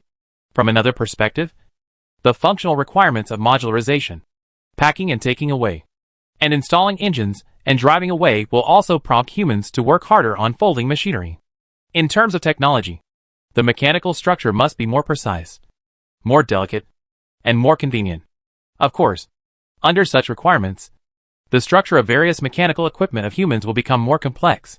In this way, humans are forced to specialize in more intelligent artificial intelligence. As the saying goes, one move affects the whole body. Chapter 135. Time flies.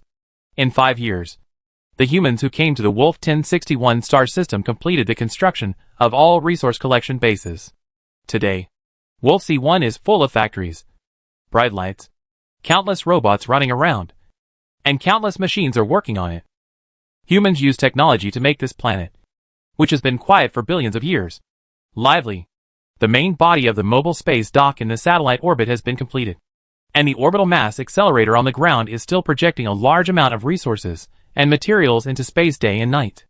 The endless stream of transport ships is like a group of industrious bees, filling the entire space orbit in a busy and orderly manner.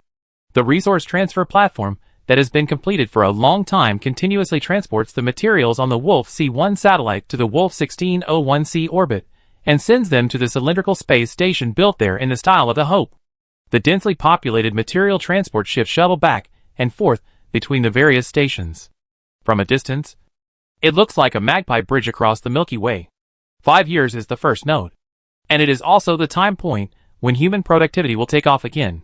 Because at this point, humans have perfectly solved the problem that quantum computers are easily affected by noise and errors during calculations, solved the problem of quantum error correction, and then successfully realized universal quantum computers. The so-called universal quantum computer, as the name suggests, is a computer that can do everything like a traditional computer, rather than the computer that can only do specific things at the beginning of quantum computer research. The realization of universal quantum computers is not a miracle, but the inevitable result of human technological accumulation.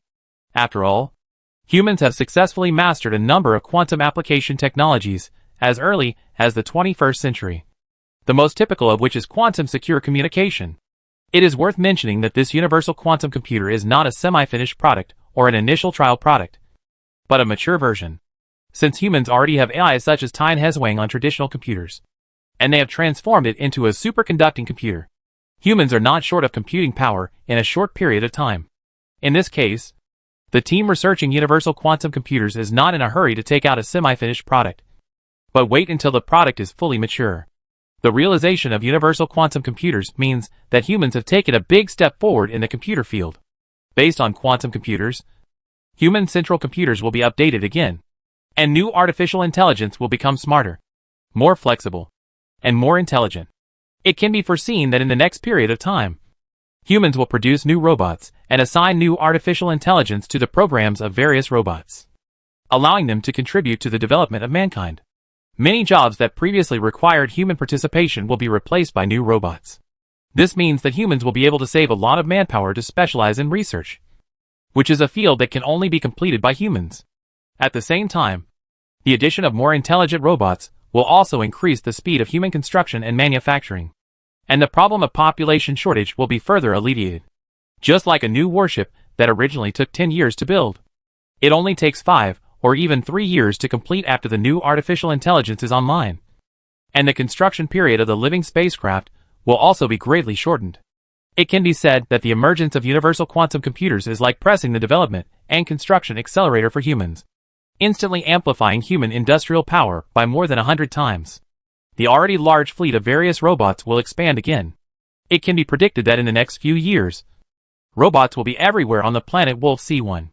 Under the concept of destructive mining, these various types of robots will sweep across the planet like locusts, and then bring more and more abundant materials to humans.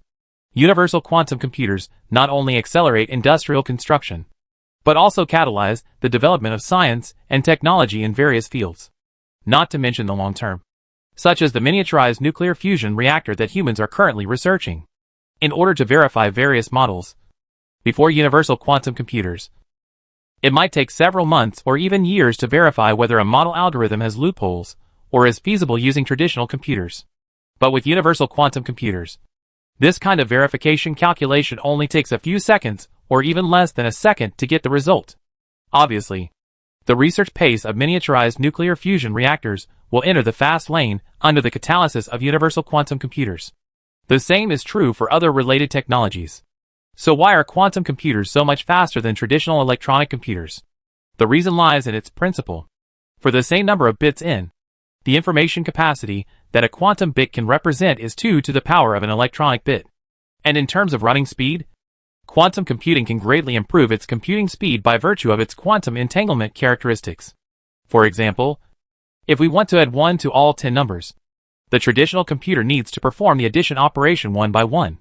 But the quantum computer is different. It only needs to complete the addition of one number, and the remaining 9 numbers will be automatically updated due to quantum entanglement. Quantum entanglement is completed instantly. So quantum computers are naturally faster than traditional electronic computers. As for why artificial intelligence based on quantum computers is smarter than traditional artificial intelligence, many people actually know the reason. That's because the algorithm of quantum computers is closer to wisdom.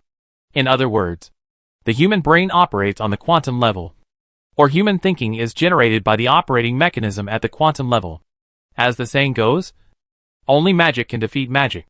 If humans want to create smarter artificial intelligence by simulating their own brain thinking, they can only use quantum computers.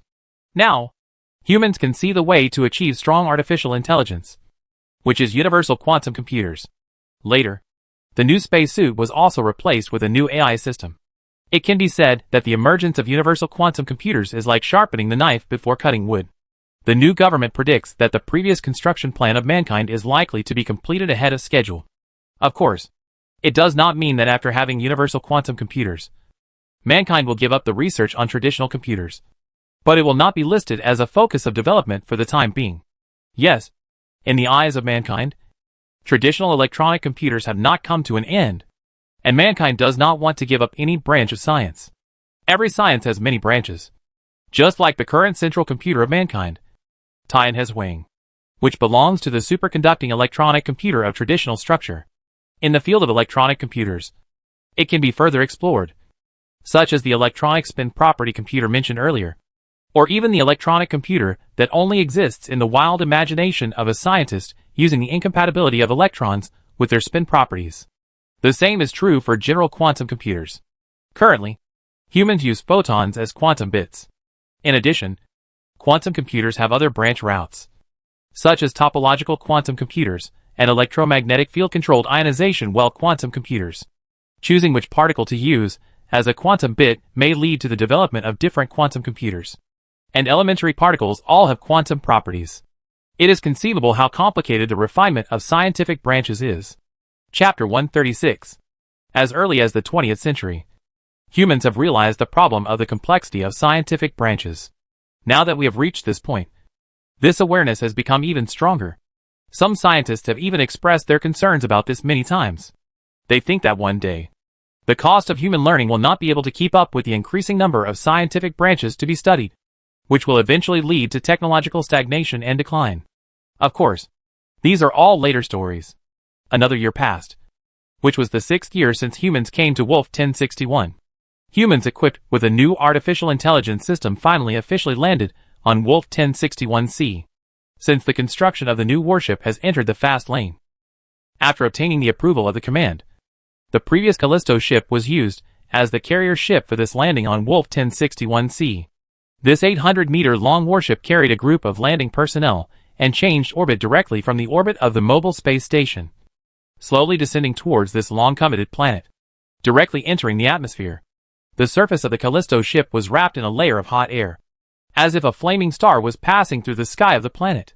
Although the Callisto ship is a product of the previous generation of technology, the material that makes up its shell is also good, and it is more than enough to directly penetrate the atmosphere. The friction between the air and the Callisto ship will only create a beautiful landscape, and will not cause any damage to the Callisto ship. The configuration of the landing personnel is similar to that of Ross 154-4 before, with soldiers, scientists in various fields, and engineers of various types. Ma Dongjin is a member of the landing personnel this time, but he is not a soldier, but a mechanical engineer. Since joining the engineering department, Ma Dongjin has worked hard to transform from an ordinary worker to an equipment maintainer, and then gradually improved to become a mechanical engineer. In this mission, he is responsible for logistics, specifically the maintenance and repair of new space suits. Ma Dongjin is no longer the middle school boy who is desperate for love, but for some reason, he has been single until now. It's so beautiful. After so many years, I finally see the sea again. Wearing magnetic boots, standing by the porthole of the Callisto ship, looking at the huge planet slowly passing by, Ma Dongjin made a long-lost sigh. Hey, Ma, This broken planet is only one color. What's so good about it? I think the ocean on Earth is more beautiful. A colleague stuck his head out from behind the new spacesuit and answered, holding a square instrument in his hand, as if scanning the new spacesuit. What color is the ocean on Earth? Someone asked. Obviously, the one who asked such a question was undoubtedly a new generation of human beings who had never lived on Earth. Blue. So beautiful. Isn't that a color? You don't understand. It's the color of emotion. Hey, Xiaoma. The Callisto ship is about to land. You should check the new spacesuit again, so that there will be no malfunction, and you will be complained by those scientists. Just when Ma Dongzhen was about to recite a poem to the orange-yellow ocean outside the porthole, a pleasant female voice sounded in his ears. Okay, I'd be right there. Hearing this voice, Ma Dongzhen ran over, as if he had been given a shot of chicken blood. You too. Hurry up and move. The female voice said again. Okay. Sister Xia. All the mechanics and maintenance technicians in the Callisto warehouse responded in unison, except for a few old people like Ma Dongzhen. The mechanics and maintenance technicians, who landed this time, were all new generations of humans. They were all very young. And the one they called Sister Xia was the captain of the logistics machinery team. A 1.8-meter tall woman with a curvy figure was holding a 20th century wrench and knocking on the guardrail, urging the group to hurry up. Hurry up. Hurry up. This time we will not only do a good job of mechanical logistics, but also have 2 teams to assist biologists in collecting some biological samples and bring them back to the Callisto ship. Xiaoma, you lead one team to be responsible for the management of various mechanical equipment, and I will lead the other team myself. Bang, bang, bang. The woman knocked on the guardrail with the wrench in her hand again, and then said in a louder voice, Everyone, cheer up. Do you hear me? This is our first landing. If any bastard makes a mistake, I will make him go back and grind gears for a year. Do you hear me? I heard it. There were echoes from every corner of the mechanical engineering cabin. Well done. I give you a spot next time we meet up with the girls from the biological experiments. The woman shouted again. Sister Xia is awesome. Sister Xia is awesome. Bang. Dang dang. A flying wrench came from the direction of the sound. Sister Xia is awesome. It must be Sister Xia who lost it. Ha ha ha. Everyone in the mechanical engineering department was used to Sister Xia's behavior, and there was a burst of hearty laughter in the cabin. They were used to it. But only a few people knew that this Xiajia was not a new generation human, because she really didn't look like one, mainly because she was too young, looking like she was about 25 or 26 years old, tall but very powerful. Generally speaking, people in the Earth era don't look that young, because life potions don't have the effect of rejuvenating. Moreover, as far as they knew, this Xiajia had never married, so they thought that there was no other possibility except the new generation human, because in many people's impressions, only the new generation can get the benefits of life potions from their parents' generation and then stay young. Of course, the they here does not include Ma Dongzhen, because this Sister Xia is called Su Yinxia, although she has never taken the initiative to reveal her past. After asking around, Ma Dongzhen still knows some of her past. As for why Ma Dongzhen wanted to ask, the reason is that her name is a bit similar to Su Yinshi, and it also makes him miss Su Yinshi, who has passed away for many years. Maybe it was a coincidence, but Ma Dongzhen couldn't help asking. It would have been better if he hadn't asked. He really found out the relationship. It turned out that this Su Yinxia was Su Yinshi's biological sister. Although they looked very different and had very different personalities, they were really biological sisters. Unlike Su Yinshi, who was petite, lively and cute, this Su Yinxia had a carefree personality, which was quite compatible with her tall figure. Seeing such a woman, somehow, Ma Dongzhen's silent heart was ignited again. So he secretly swore in his heart that he would stay in the mechanical engineering department and never go anywhere else in this life. For his passionate heart, Ma Dongzhen was often beaten up, but he enjoyed it. At this time, the system broadcast of the Callisto ship sounded, "Attention all units. The Callisto ship is about to land. Landing coordinates. Please prepare to leave the cabin." Everyone only felt that the Callisto ship had a slight shake. And then the voice of successful landing came from the broadcast. Chapter 137. After the Callisto ship came to a stop, the landing personnel in tights stepped on the pedals and boarded the 4-meter-high new space suits. Ma Dongzhen was one of them. The cockpit entrance of the new space suit was at the chest, between the two engines. Ma Dongjin climbed up the cockpit skillfully, then turned around and entered the cockpit that was much larger than a human body. The new space suit is called a space suit, but in fact, from the way it is worn, it looks more like a mecha. After Ma Dongjin entered the cockpit, he skillfully stretched out his hands and inserted them into the sensing gloves in the cabin, then moved his fingers slightly to activate the new space suit. The next moment, he saw 3 alloy door panels closing from bottom to top and from outside to inside, sealing himself in the cockpit, and the light in the cabin suddenly dimmed. At the same time, a set of sealing masks descended from the top of his head, enclosing his entire head, and then he felt the cockpit rise slightly. He knew that this was the cockpit fine-tuning its relative position with the head of the new space suit. Sure enough, the next moment, he saw the lights in the cockpit turn on, and then he regained the view outside the new space suit. At this moment, Ma Dongjin felt a soft feeling coming from all over his body. He knew that this familiar feeling was the human body current sensing module in the cockpit, which was also the control system of the space suit. At this moment, his arms, legs, chest, back, and body were wrapped in a soft touch. Cool, and felt like entering a world of water-filled balloons. Very comfortable. He raised his arms slightly, and tens of thousands of sensors immediately sensed his movement, and then converted his arm muscle contraction and skin epidermal microelectrical signals into signals within milliseconds, and transmitted them to the action module of the new space suit. So almost at the same time when he raised his hand, he saw a pair of huge iron hands appear in front of him outside the mask. Ma Dongjin, who was very familiar with the new space suit, knew that although he felt down to earth now, his 2 legs were actually wrapped in the soft sensing device, and outside the soft layer, there were dense wires connected to the inner wall of the cockpit, and the same was true for his hands. These wires convert every movement into signals to the new space suit. If you don't know the structure of the cockpit, you will feel like you are living in a bubble. After a while, when the landing personnel are ready, the airlock door of the Callisto ship slowly opens. Countless people wearing 4-meter-high new space suits come out one after another and step heavily on the surface of Wolf 1061C. 1.4299 g gravity. If it is a traditional space suit, it will definitely cause difficulty in movement. But after putting on the new space suit, it seems very easy. Come on. Xiao Lu. You two take the toolbox and follow me. Do you see those girls in front? They are girls from the Institute of Biology. Follow me. We will meet them. At this moment, Su Yinxia's voice sounded in the channel of the mechanical department. The rest of the people are responsible for the logistics maintenance of the engineering department's equipment. What? You little bastard actually don't like girls from the Institute of Biology? Could it be that you have a crush on me? With your little arms and legs. You don't have abdominal muscles. And your thing is also skinny and weak. If you want to arm wrestle with me, go back and get a dose of muscle strengthening first. Ha ha ha. Xiao Huang. Can you do it? Sister Xia said you are small. That's right. I have a dose of enhancer that I have treasured for many years. It is produced by the Institute of Biology. It guarantees that you will grow another 3 centimeters. Do you want it?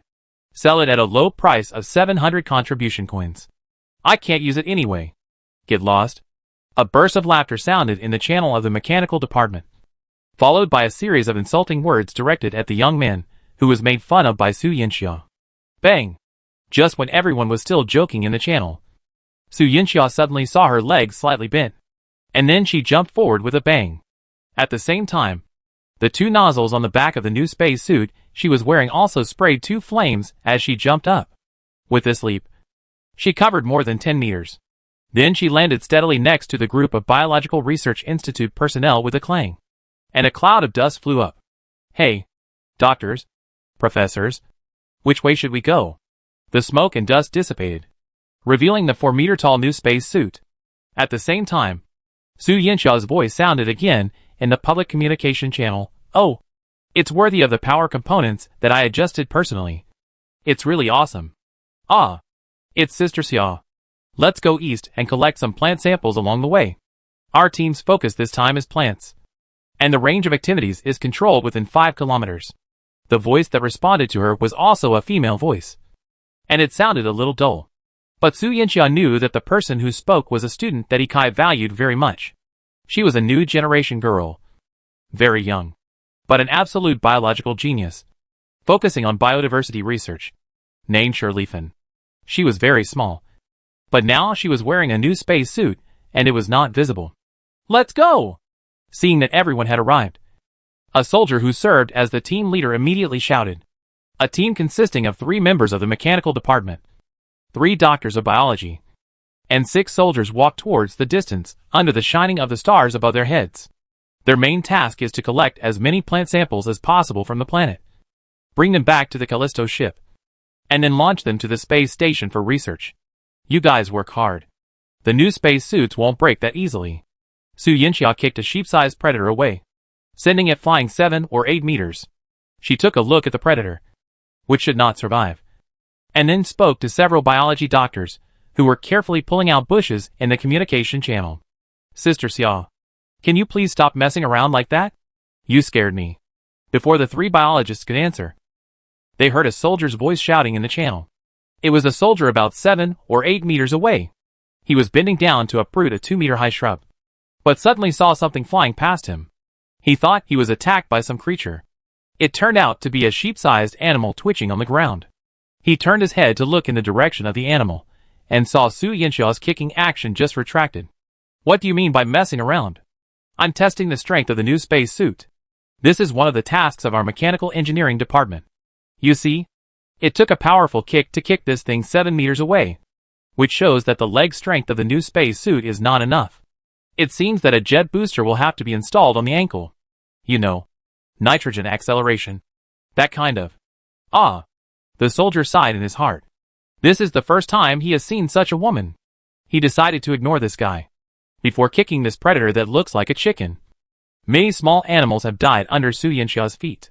When the last animal was kicked to death, she said that she was helping biologists test the grass resistance of the creatures on this planet. And now she said that she was testing the strength of the new space suit. Chapter 138. Oh! What kind of animal is so tough that it can't be killed even with a kick? The soldier who was sighing in his heart suddenly heard another surprised mutter. No need to guess. It must be Su Yinxia abusing the animals on this planet again. He didn't want to pay attention, but he heard Su Yinxia shouting in the channel. Why are you still standing there? Hurry up and help me catch it. Have you forgotten that Dr. Ikai is looking for an animal that can resist impact? Research on high G acceleration resistance. That thing is still alive and kicking after being kicked by me. Its body structure must be great. It will be a great achievement to pin it down. After being reminded, several soldiers looked towards the place where the noise came from. They saw an animal with orange-yellow fur stuck in a sunken pile of dirt because of a kick. The next moment, it shook itself down and ran towards the bushes not far away.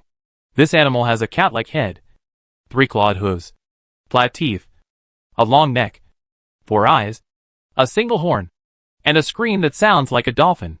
It is as big as a calf, with a lot of fur on its body, and is quite cute.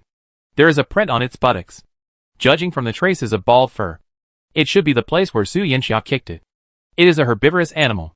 We have seen it when no one was exploring. We call it a unicorn cat. It is a common vegetarian niche animal on this planet. It feeds on the trunks of shrubs. It has a gentle temperament. I didn't expect its bones to be so hard. A biologist was surprised. He was already a little dissatisfied with Su Yinxia's behavior of kicking animals everywhere. But he didn't expect to kick out such a tough animal. Bang! At this moment, a gun barrel exploded. Then, a group of people saw a silver light flying out of the gun barrel in the hands of the soldier in the front. And it turned into a soft steel wire mesh in an instant, and covered the unicorn cat with lightning speed. One shot hit the target.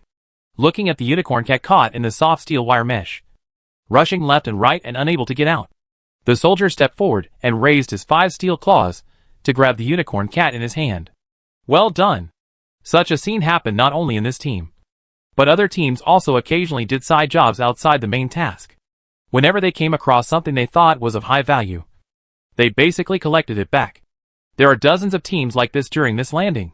Some are mainly collecting plants, some are mainly collecting animals, and some are collecting soil, microorganisms, and so on. In addition to the personnel going out, the engineers among the landing personnel are building ground transfer stations and temporary research stations. The initial collection tasks are not so conservative. Basically, they collect whatever they see when they walk over. After all, at this stage, they are not looking for living samples. Of course, sometimes they will use scanners to scan the target to prevent too many duplicate samples. After 6 years of unmanned exploration, humans have basically confirmed that there is no intelligent life on this planet, which has reassured the new government and disappointed those who want to study intelligent life. As for the stage of life evolution, biologists, geologists and other experts are needed to further confirm it based on samples and field investigations. These tasks are also carried out simultaneously during this landing. In this way, samples were taken to the Ganymede ship one by one, and then transported to the orbital space station one by one. Then the scientists in the orbital space station will conduct research. There were no accidents during the landing to collect biological samples this time. Occasionally, some animals with strong bodies were easily subdued by the landing personnel wearing new space suits. On a primitive planet, no matter how strong the animals on it are, they cannot compare to the steel bodies of humans armed with technology. The biological samples transported to the orbital space station will be stored in the corresponding storage cabins after being classified layer by layer. The first batch was mostly dead, but starting from the second batch, more and more living creatures appeared in the biological samples. The cabins for the living creatures were transformed by humans according to the environment of the planet Wolf 1061c. Different creatures live in different environments, and humans built corresponding environments according to the living environment of each creature. There are creatures that swim in water, live in bushes, live in swamps, live in water swamps, live in sandy land, and live in caves. In addition to the 3 types of animals and plants, there are also many cabins specifically for bacteria and microorganisms. The rotation speed of the orbital space station is also set to produce simulated gravity similar to that of Wolf 1061c. It can be seen that humans want not only research, but also various biological samples, and even try to get some organisms to keep in captivity as long as they can meet the living environment of the organisms on Wolf 1061c. Humans cannot stay here forever, and there is no way to take away the entire Wolf 1061c planet, so they can only use this method to absorb as much of the precious biosphere resources on this planet as possible. This is why the orbital space station is built in the same type as the Hope spacecraft. When humans leave here, the orbital space station can be renamed the Wolf Biological Resources spacecraft. It is conceivable that personnel entering and leaving this space station must undergo strict disinfection procedures, and wearing protective clothing during work is also the most basic requirement, in order to allow biologists to carry out their research work comfortably. The relevant departments have also specially created a set of lightweight protective clothing for them. A set of protective clothing that integrates air conditioning and self-oxygen supply system. Humans have made great efforts to prevent cross-infection of microorganisms and invasion of microbial populations.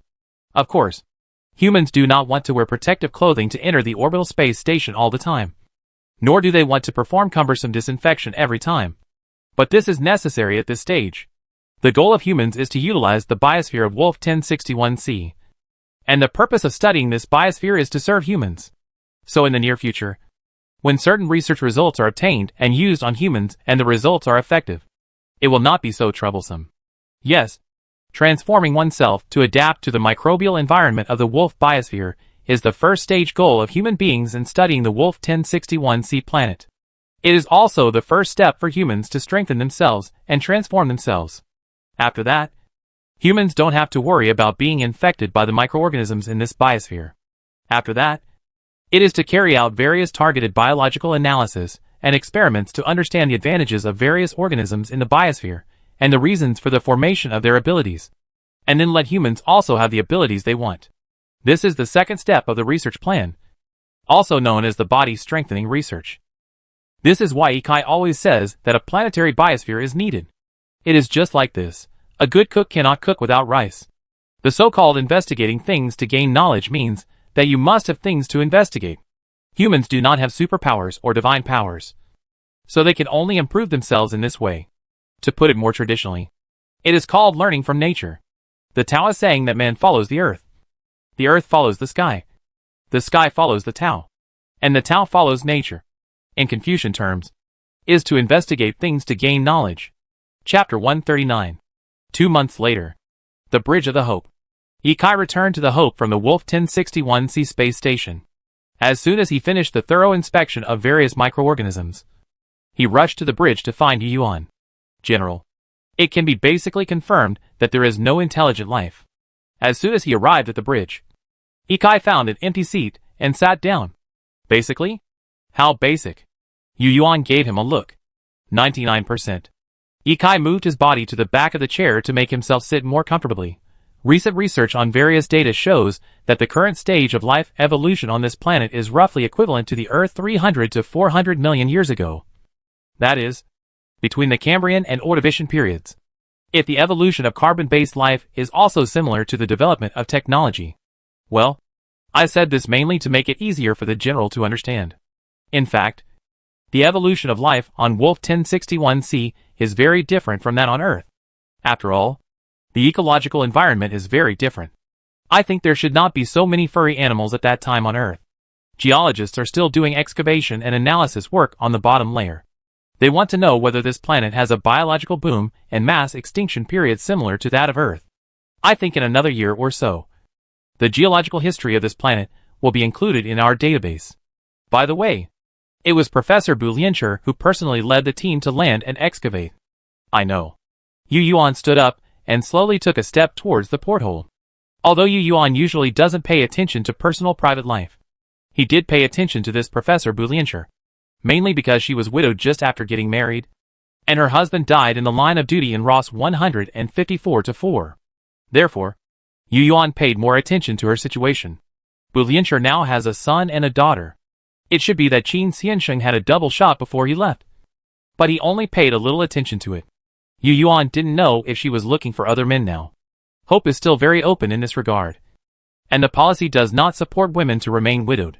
After all, the new social morality has long believed that widowhood is against human ethics. Specifically, it discusses spiritual loneliness and physical loneliness. These are all human nature, and there is nothing to hide. Of course, biologists have different views on the physical loneliness of the human body. For example, Ikai believes that it is a manifestation of the human spirit being dominated by genes from the physical body. Although Ikai said this, he was always happy with it. He did not advocate keeping the laws of nature and eliminating human desires. Instead, he believed that this was something that humans should keep. He believed that even if it was possible to deceive genes, humans should still keep their desires. Of course, there are also those who advocate eliminating desires to keep humans in the sage mode. But it is too early to say this now. After all, humans have not yet been able to edit genes at will. At this time, Ikai also stood up and followed Yu Yuan's steps to the porthole. As he walked, he said, in general, we really picked up a treasure this time. According to our preliminary inference, it should still be in the stage of biological explosion. The biodiversity of this planet is simply prepared for a civilization like ours that has lost its mother planet. It is too rich. There are all kinds of creatures. Can you imagine it? Not long ago, we discovered a creature with extremely strong resistance to impact. Its bone density is very high, and the structure of its bones is also very different from that of humans. We have tested it with blunt objects. It was fine after a 30G instantaneous acceleration hit it. After rolling around, it still behaved normally and ate and drank as usual. It was a miracle. It was indeed a miracle. Yu Yuan knew that the point Ikai made was not that the body structure of this creature could withstand high G impact, but its brain. It was a miracle that the brain was not damaged by such a high acceleration. Ikai walked to the porthole in 2 or 3 steps, leaned his hands on it, and continued, there is another arthropod whose shell contains a large proportion of metal elements, almost catching up with the hardness of steel. It is simply an evolution against the will of heaven. If it continues to evolve like this, I would not be surprised if it evolves into a body of steel one day. Well, we have dissected it. This creature has a magical liquid in its stomach that can easily decompose iron. Its cell structure is extremely unique, and it can use the decomposed iron as a compound synthesis. Just like an iron alloy synthesis factory. That's how their shells come from. It's really magical. If this kind of creature is not a special case. The fossils of their ancestors were also found in the strata during geological surveys. That kind of iron shell should not be called a fossil. It is indeed not called a fossil. Yu Yuan knew about this, which happened just a few days ago. The discoverer was Bu Lianchi's team. At that time, they were conducting preliminary excavations in the stratum of Wolf 1061 planet. As a result, They dug out a rusty iron lump from the ground without digging too deep. At first, they thought they had dug up the remains of an ancient civilization. But just after reporting to the headquarters, they used the light of the Sky River to search the information database, and found that there was a creature in the orbital space station that had just been captured and raised and had the same appearance as the iron lump. Later, after analyzing the composition, we found out that the iron lump was actually the shell of that creature. This discovery not only refreshed human cognition of creatures, but also the cognition of the starry sky. Based on this discovery, some scientists speculated that there might really be a creature in the universe that can travel the universe on its own. Although this speculation was just a saying. And then it was overwhelmed by the question of the conditions required for the survival of various creatures. It also proved the magic of the universe from another perspective. Indeed, it is not reasonable to say that this creature can survive in space just by relying on an iron shell. Because in addition to considering eating, drinking, defecating and urinating of the creature, we also have to consider many issues such as air pressure, environment, radiation, and how this creature can escape the gravity of the planet on its own. There is one more piece of good news. Two pieces of not so bad news. Ikai took the water bottle that Long Xiaolin handed over, opened it, and took a sip to moisten his throat. Then continued, the good news is that the DNA of organisms on this planet is also a double helix structure.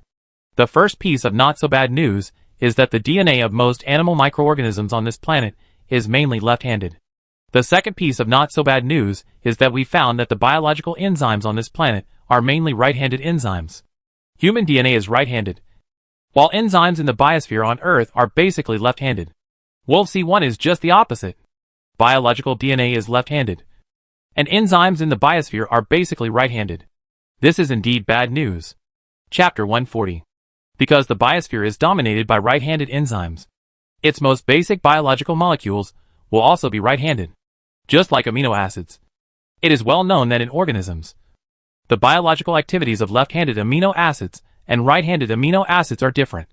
Only left-handed amino acids are usually present in the bodies of Earth organisms, while right-handed amino acids rarely appear. This is because enzymes and other enzymes in Earth organisms can only recognize and catalyze left-handed amino acids, but not right-handed amino acids. In other words, if a person consumes too much right-handed amino acids, they will not be absorbed by the body, causing health problems. It is said that right-handed amino acids rarely appear in organisms on Earth. But it does not mean that there are no right-handed amino acids. For example, the human body actually has right-handed amino acids. The left-handed and right-handed amino acids also have different physiological functions. The left-handed amino acids are the basic units of proteins and have many physiological functions such as promoting growth, maintaining tissue structure and metabolism. The right-handed amino acids play different roles in the body's metabolic process and are usually used as drugs or nutritional supplements. In other words, these two pieces of bad news have different impacts on different aspects of human society. In science, it is undoubtedly a positive impact. The reason is that the biosphere of the Earth where humans live is mainly left-handed, and the chemical properties of right-handed amino acids are significantly different from those of left-handed amino acids. In theory, right-handed amino acids can also form a biosphere, but it will never be like the biosphere of the Earth. In the past, humans also imagined what a left-handed biosphere would be like, but they had never seen it. Now they have seen it. The biosphere of this planet dominated by right-handed enzymes is so vibrant and so magical. Of course, the most basic life molecule that constitutes this planet is not right-handed amino acids, but another right-handed macromolecular structure, which scientists have confirmed. However, the research significance is still very important, even more important than the left-handed biosphere. In other aspects, the impact is not so friendly. Before, people thought that when they encountered such a life planet, after the research on it was fruitful and humans adapted to this biosphere, there would be a lot of meat on the table of the human cafeteria. There are so many plants on the planet. There must be suitable plants that can be used as seasonings or something. Those mouths that have been drooling for more than a few birds can finally be satisfied. But I didn't expect it to be a left-handed DNA biosphere and a right-handed enzyme world. The left-handed biosphere here refers to the biosphere composed of organisms with left-handed DNA structure. Such a biosphere is called a right-handed world because it uses right-handed enzymes. The DNA of all organisms on Earth is right-handed, so it is called a right-handed biosphere. The right-handed biosphere uses almost all left-handed enzymes. So it is called a left-handed world. Left-handedness is not left-handedness. And right-handedness is not right-handedness.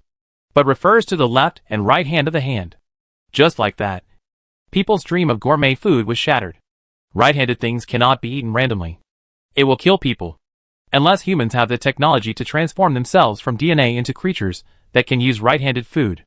Think about the famous thalidomide incident to know how serious the consequences of eating right-handed things are. In 1957, the German Granenso pharmaceutical factory developed a drug called thalidomide, also known as thalidomide. Scientists at the time found that it could control mental stress during pregnancy and significantly inhibit pregnancy reactions. Once pregnant women took the drug, pregnancy reactions such as nausea and vomiting would disappear immediately. And it also had a sleeping effect, which could be called a miracle drug. Therefore, the drug was also called thalidomide. However, just 3 years later, many deformed babies with abnormal hands and feet appeared in various parts of West Germany. Later, Dr. Lenz investigated this kind of deformed fetus and published an article in 1961 titled "The Cause of the Deformity is Thalidomide." Studies have shown that mothers who take thalidomide during pregnancy for 1 or 2 months will give birth to deformed babies. These deformed babies have shorter hands and feet than normal people. And some even have no hands and feet at all. Just like seals. Its mechanism is to act on genes. This drug hinders the transmission of life gene codes in expressing instructions such as the length of hands and feet, 5 fingers, etc. As of 1963, there were 12,000 deformed babies born around the world due to taking this drug. Scientists have discovered that the ultimate cause of this disaster is actually the chiral carbon structure of thalidomide, and the right-handed form can reduce morning sickness. The left-handed isomer not only has no medicinal activity, but also causes fetal malformation during development. The chemical formula of this substance is exactly the same, except that it has a left-handed isomer structure and a right-handed isomer structure. Because people at that time were ignorant of this optical isomer. The drug contained both left-handed and right-handed components, which led to this tragedy. Therefore, left-handed and right-handed things must be distinguished. Humans cannot easily eat such a large biosphere. Of course, there must be some answer to the universe and some truth of life hidden in it. As long as humans can thoroughly study this left-handed biosphere dominated by right-handed enzymes, they will inevitably advance to a higher level in the field of life sciences. Perhaps, the strengthening agent that humans have been searching for is hidden in the truth of left-handed and right-handed rotation. So, this is a discovery that makes scientists happy but foodies unhappy. Is there any explanation for the formation of the left-handed biosphere? Yu Yuan's face was filled with joy. He was also a foodie, but he was more concerned about the scientific progress of mankind. After he asked the question, he turned his head to look at Ikai, who was pouring water into his mouth, and thought to himself, with such a magical biosphere, won't the strengthening agent be able to overtake the curve and achieve it before the acceleration buffer? Ikai tightened the cap of the water bottle in his hand, then stuffed the water bottle into his trouser pocket, and then answered, from the perspective of biological evolution, I think the basic structure of life on this planet should be half left-handed and half right-handed. Later, as time went on, perhaps some events that changed the planet's environment occurred, such as various mass extinctions in the history of Earth's evolution. After experiencing these events, the environment of this planet suddenly became unsuitable for organisms with right-handed DNA. So left-handed DNA organisms gain the upper hand. Once this ecological balance is broken, it is out of control. The more the population of the majority, the greater the probability of poisoning the minority. So the minority becomes fewer and fewer. As time goes by, there is no food on the planet for right-handed and left-handed DNA organisms to eat. So only left-handed DNA organisms are left. Just like there are only right-handed DNA organisms on our planet. Left-handed and right-handed should be an evolutionary probability. Because although the Earth is dominated by left-handed amino acids, there are also a small number of right-handed amino acids. And our human body is right-handed amino acids. I think this is probably a small coexistence relationship formed by the competition between left-handed and right-handed amino acids during billions of years of evolution. This is also the reason why we don't die directly after eating right-handed amino acids, and sometimes even have therapeutic effects, because those right-handed amino acids that can poison us have died out billions of years ago. Well, just like the symbiotic relationship formed between blue algae and red algae, fungi and archaea in the long process of evolution. When Yu Yuan heard Ikai say this, the evolution story of ancient life on Earth emerged in his mind. Chapter 141. He did understand. But the confusion made him feel a little confused. Just when he was about to say something, he heard footsteps behind him. And at the same time, a loud voice came. That's just Lao Yi's analysis from a biological perspective. In my opinion, the fundamental reason for the left-handed DNA of life on this planet is still the problem of quantum and planetary chiral rotation direction. Hearing this loud voice, Yu Yuan knew it was Lu Mian. This guy was just in the bridge. He should have heard him talking to Ikai. He probably has his own opinion. It's Lao Lu. What's wrong? Do you have another theory? Yu Yuan asked in cooperation. It's just a commonplace view. Lu Mian shook his head, walked to the other side of Yu Yuan, and then said in a bursting voice, You should have discovered that this planet rotates from east to west. Our Earth rotates from west to east. And it is exactly the opposite of Venus. Yu Yuan and Ikai nodded. They both saw the rotation direction of Wolf 1061c, which was indeed reversed. The so-called positive reversal here is based on the Earth. And the Earth rotates from west to east. That is, right-handed, or in layman terms, from left to right. But right-handed is not right-handed. So it does not mean that if your head points to the northern hemisphere and your feet point to the southern hemisphere, it rotates from west to east. And if you turn your body upside down, it will become from east to west. That's not the case. Well, it is easy to understand here that the conversion from west to east to right-handed. If you turn your body upside down, the Earth's rotation direction is still right-handed. This is right-handed planet. Simply put, if you hold the Earth with your right hand, your thumb points to the North Pole, and the direction of the four fingers is the direction of the Earth's rotation. If you turn your body upside down, you still have to hold it with your right hand to match the thumb and four fingers corresponding to the North Pole and the direction of rotation. So it is called a right-handed planet. As for Wolf 1061c, you have to hold it with your left hand to match the setting that the thumb points to the North Pole, and the four fingers rotate in the same direction as it. So although the universe does not have the distinction between east, west, south, north, front and back, it has the distinction between left and right. Any civilization that has discovered the law of parity non-conservation of weak interactions knows this law. When communicating with an alien, you say, we agree that right-handed spin is called right side, and left-handed spin is called left side, and then give the alien a cobalt-60 experiment of parity non-conservation. So the alien will naturally understand what the left and right sides are referring to. As humans, Yu Yuan and Ikai obviously also know that the cobalt-60 experiment verifies parity non-conservation. So they didn't say stupidly that they would turn the solar system upside down, turn the planets upside down, and turn the Milky Way upside down. At this time, Lu Mian put one hand on the guardrail, turned his head to look at Ikai and Yu Yuan, and continued, from the perspective of the light quantum world, it can be explained that due to the left-handedness of this planet, the photons of its main sequence star must have a left-handed trend with the planet when they touch the planet. Therefore, the earliest ancestors who absorb energy through light are also affected by the left-handed trend in the long-term evolution. Because photosynthesis is continuous and uninterrupted in the process of life formation, photosynthesis must also affect the structure and properties of life. That is to say, the formation of life must involve photons. And because the chirality of this planet is left-handed, the photons reaching the planet also have a left-handed tendency. Under the long-term effect of the left-handedness of the planet and light, the organisms on this planet have a left-handed DNA structure. The movement, left-handed tendency, and entanglement of light quanta will affect the organic matter formed by photosynthesis, and then affect the structure, characteristics, and properties of organisms from small to large, thus forming a left-handed DNA biosphere. In this process, because the planetary spin has not changed since its formation, no matter how many evolutionary links and stages the life has gone through, there is always a factor of left-handed driving force. So the main theme of our Earth's life DNA is right-handed, and the main theme of this planet is left-handed DNA.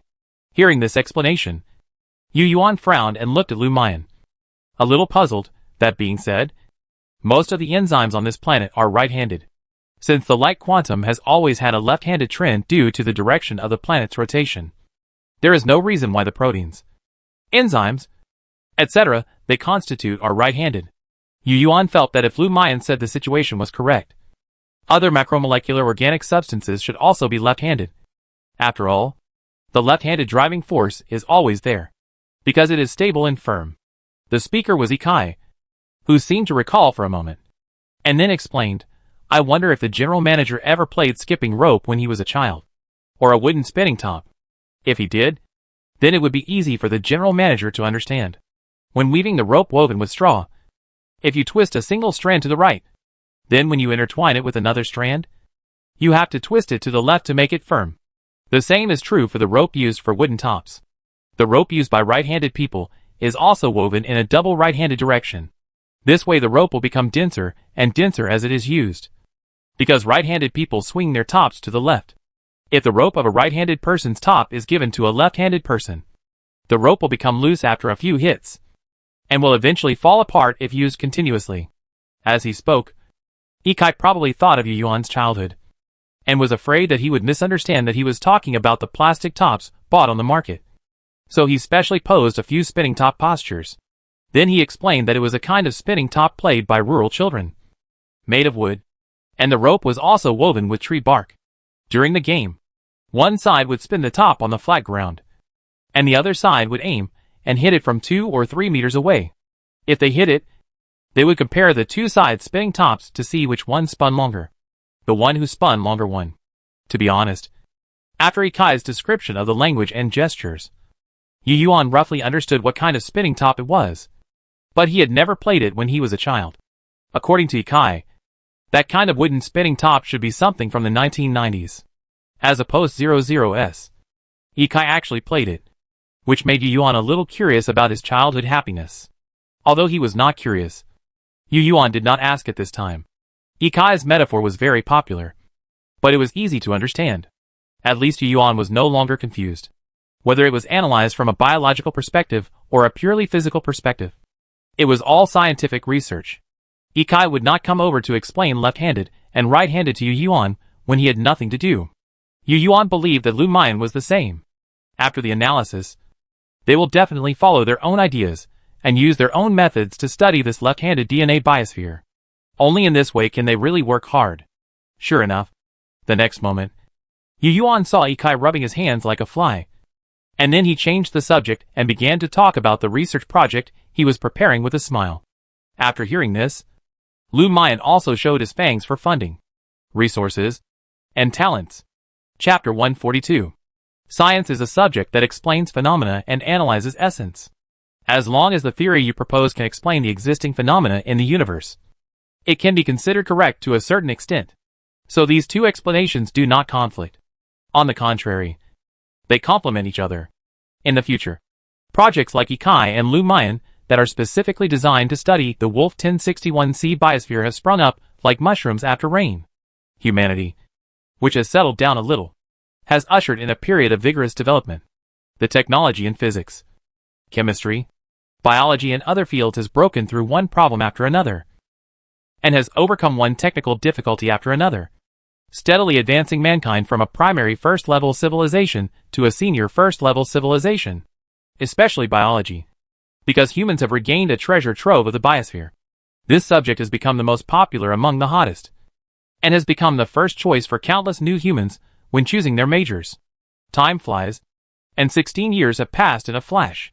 The peaceful years not only contribute to the development of various disciplines, but also greatly promote the development of humanities.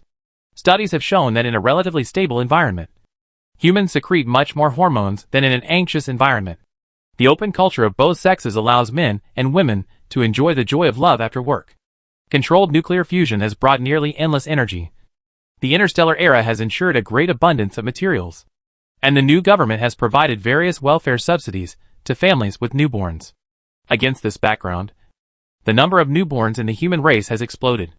In just over a decade, the number of humans has exploded from less than 120,000 when they first arrived here to more than 600,000, of which children account for the majority. It can be predicted that as generations of children grow up, the number of humans will inevitably continue to rise. The new government predicts that the human population may triple to quintuple in the next 20 years. Because of the existence of the life potion, the problem of population aging is no longer a problem. Although the first version of the life potion could only deceive genes for 200 years, it is already a long time for humans who reach sexual maturity in their teens, when the new government predicts population development. In addition to considering the objective law of childbirth, there is also a life potion approval effect. Simply put, everyone has a desire for beauty. The approval of the first version of the life potion requires the applicant to have offspring. This alone is enough to make the majority of beauty-loving women marry early, start a family, and have children early. The reason is that although the life potion can deceive genes for 200 years, it does not have the effect of rejuvenation. The user is generally fixed at the age of use. Well, being fixed at the age of use does not mean that the whole person has no changes, but that the genes think that the body at this stage must be maintained. So the dying cells will also die. But the genes trigger a certain mechanism, prompting the body's cell factory to replicate new cells to replace them. In other words, metabolism continues, and you still have to eat and poop. Men who have lost their reproductive function still have bullets, but they are bullets without genetic factors. And women still have targets, but they are also targets without genetic factors. After knowing this situation, almost no human being is willing to wait until they are old to use life potions. After all, who doesn't like to be young, strong and energetic? Of course, 200 years is still too short for the interstellar era. This is one of the main reasons why biology has become a hot topic. According to Ikai's original life potion data, the first version of the life potion is theoretically only effective once on the same person. The reason is that the gene itself has some kind of memory of unknown principle. After being deceived by the potion once, the gene will form a certain recognition mechanism so that the potion cannot deceive it again. In this case, humans need better potions, or potions with different ingredients, so that they can continue to deceive genes. Yu Yuan already knew about the efficacy of the first version of the life potion after Ikai developed it. After all, the experimental data on various mice were clearly recorded there. But not long ago, Ikai told him that during the process of researching the new version of the life potion at the Life Research Institute, he found that his 500-year lifespan was also the same. Even if he inhaled the red gas again, it would no longer have any effect. In other words, the life potion developed by humans may not be a defective version, but a weakened version of a different prescription. What does this discovery mean? It means that humans may be able to understand the background of a certain aspect of the universe from now on. Thinking about the key points, Yu Yuan fell into deep thought. He slid his office chair to the side of the porthole, staring blankly at the orange-yellow planet 140,000 to 150,000 kilometers away. But his thoughts had already flown into the universe. Treasure. It's really a cosmic treasure, he murmured inside. If the first version of human life potion is a defective version, and the alien spacecraft on Callisto is a complete or perfect version, then everything is fine. If you can research the perfect version, you can live forever once and for all. But the current discovery clearly tells humans that that is not the complete version, or the perfect version. Even whether there is a perfect version, humans are now skeptical. If there is a perfect version of the life potion, it must be a priceless treasure. Longevity is expected, but it is hard to find. If there is no perfect version of the life potion, then the biosphere that has evolved naturally for billions of years is definitely the treasure of the universe. Because intelligent life must constantly update the formula of the life potion in order to live forever. So how can we update the life potion better and faster? The answer is of course the biosphere of the life planet. But the life planets in the universe are so rare. Isn't this enough for all civilizations to fight over? If so, Yu Yuan muttered. At this time, he thought of the original broadcast of the Silver Heart Alliance. Shelter. According to the meaning, it should be a place to provide shelter for low-level civilizations. But why should a high-level civilization provide shelter for low-level civilizations? What are they trying to do? Now Yu Yuan seems to have found the answer to this question. They are after the cradle of life where low-level civilizations were born. Yu Yuan thought secretly. But as soon as this thought came up, he felt that it was too right. Because if this is the case, then high-level civilizations must desperately search for life planets. How come such a low-level civilization, like the human Earth, has not discovered aliens for so many years? Could they have been here? Just like humans are coming to Wolf 1061 now. There is another possibility. That is, the universe is too big, and the time difference between aliens' visits is frighteningly large. But if that's the case, the silicon-based consortium must be the natural enemy of carbon-based life. After all, they don't need the biosphere. As for the Persis community, perhaps it's a group of civilizations that share the biosphere. But how do you explain the harvesters? Harvesting the fruits of other civilizations? Yu Yuan shook his head secretly. Perhaps. That kind of existence already has a perfect version. And they are actually pursuing other goals. Yu Yuan felt that the existence that dared to broadcast everywhere must be the top civilization in the Milky Way. Such an existence should not be still pursuing the secrets of the biosphere. Otherwise, the Milky Way would have been divided into power blocks by these advanced civilizations. But the Earth has evolved for billions of years. And until it was destroyed, no civilization jumped out and said that this was their territory. So there must be another reason. Chapter 143. No matter what. At least now humans can be 100% sure that the biosphere of a living planet is still precious in an interstellar civilization. Because according to the civilization level mentioned by the Silver Mist consciousness and the aircraft of the Mock Star civilization, the spacecraft that crashed on Callisto had a warp engine and should belong to an interstellar civilization. And the red gas in the spacecraft of that unknown civilization cannot make intelligent life last forever. Speaking of warp engines, the 2 warp engines are still on the Hope. But there has been no major breakthrough in their research. And the same is true for deciphering the built-in system of the antimatter storage device. This is the reality. There is no such thing as a low-level civilization picking up something from a high-level civilization and then cracking and making it in a few days. The barriers of science and technology make it almost impossible for humans to understand their operating mechanisms. Sometimes, Yu Yuan even feels that humans may only fully understand the true working mechanism of the warp engine if they master the grand unified theory of the 4 fundamental forces. However, there are also many good news in the development of these years. Humans have analyzed many powerful alloy manufacturing technologies from the wreckage of the spacecraft back then. And these alloys are now being used on the new battleship that will be used as the flagship of mankind. How strong is the alloy that was copied from the wreckage of the alien spacecraft that crashed on Callisto? Humans once made a 2-meter thick, 8-meter long and 8-meter wide alloy. Then dug a pit on the planet Wolf 1061c, placed it in, and used a hydrogen bomb explosion to conduct experiments.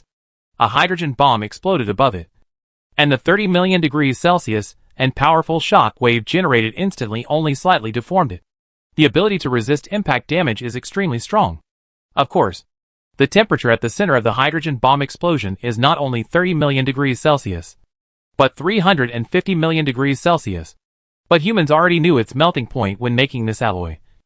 Otherwise they would not be able to make it. So the experiment actually tested its impact resistance. On the wreckage of the spacecraft, other metals were in tatters. But this alloy was still shining. In the end, it was all dismantled by humans, moved to the Hope and packed away. However, this alloy is extremely difficult to manufacture. Human factories have worked non-stop for more than 10 years, but only produced 10 tons. Because its melting point is as high as 150 million degrees Celsius. Humans can only manufacture this alloy by mastering the high temperature generated by controlled fusion of helium nuclei. To ignite helium, at a pressure of 0.5 times the mass of the Sun, it needs to reach at least 100 million Kelvin. And controllable operation requires 200 million Kelvin. The conversion to Celsius is similar. Kelvin minus 273.15 is Celsius. It is conceivable that it is impossible to equip all warships with the current human productivity. So humans can only equip it on the outer shell of the flagship.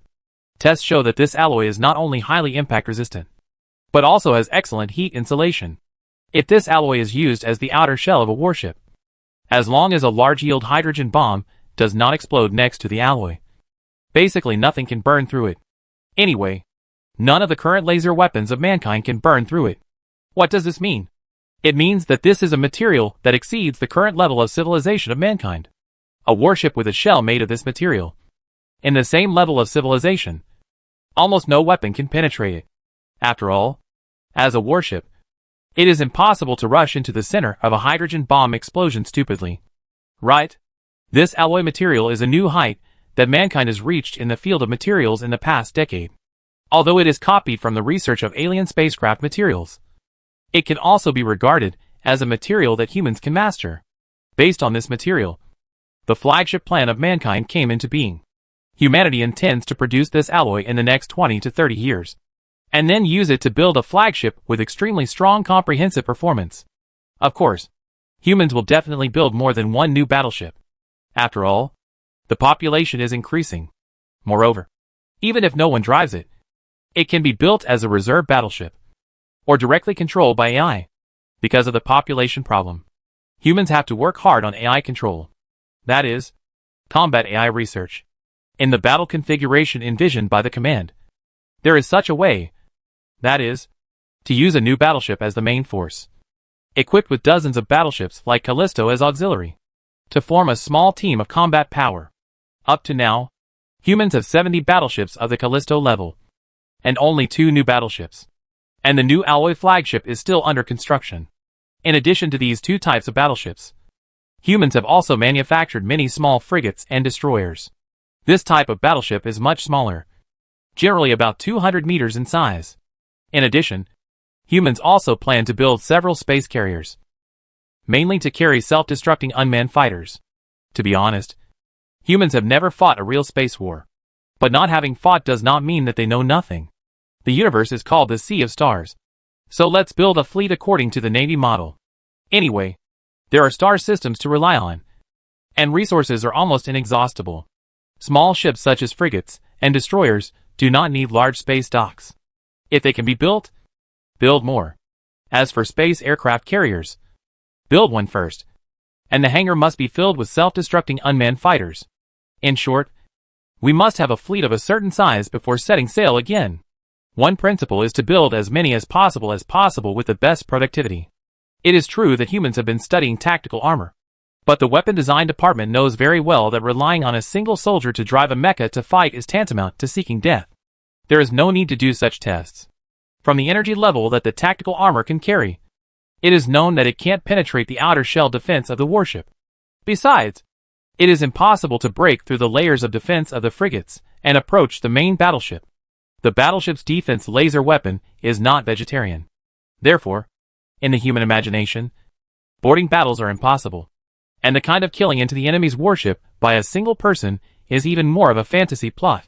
At least with the current technology mastered by humans, it is impossible to happen if the imaginary enemy has the same technology. In the past 10 years, in addition to breakthroughs in military industry, human technology in other fields has also made varying degrees of progress. In biotechnology, although another life potion formula has not been developed. After all, humans have only been in this galaxy for more than 10 years. Not yet the 50 years that Ikai vowed at the beginning. But many phased results have been achieved. For example, anti-cancer factor enhancer, cell activity enhancer 1.0, anti-weightlessness calcium loss version 2.0 drug, etc., obesity gene expression editing, and gene loss repair technology. The emergence of all these drugs and technologies has basically brought the physical condition of human individuals to the peak level of normal people. Chapter 144. Gene-cutting technology has actually appeared in the 21st century. But the technology at that time could not guarantee the accuracy of the target cutting fragment, which led to the possibility that the wrong cutting and replacement of gene fragments may have occurred in thousands of cells of the recipient. But due to the mechanism of gene cutting, it is difficult for people to find such errors. And this error is likely to be the cutting of the expression of normal gene fragments, thus burying various unknown causes of disease, and even various hidden dangers of deformity in the human body. But now, these problems have been solved by humans. The emergence of precise gene editing technology has enabled humans to have a treatment method that directly targets the root of various diseases. In other words, from now on, humans will no longer worry about AIDS, Alzheimer's disease, and other diseases.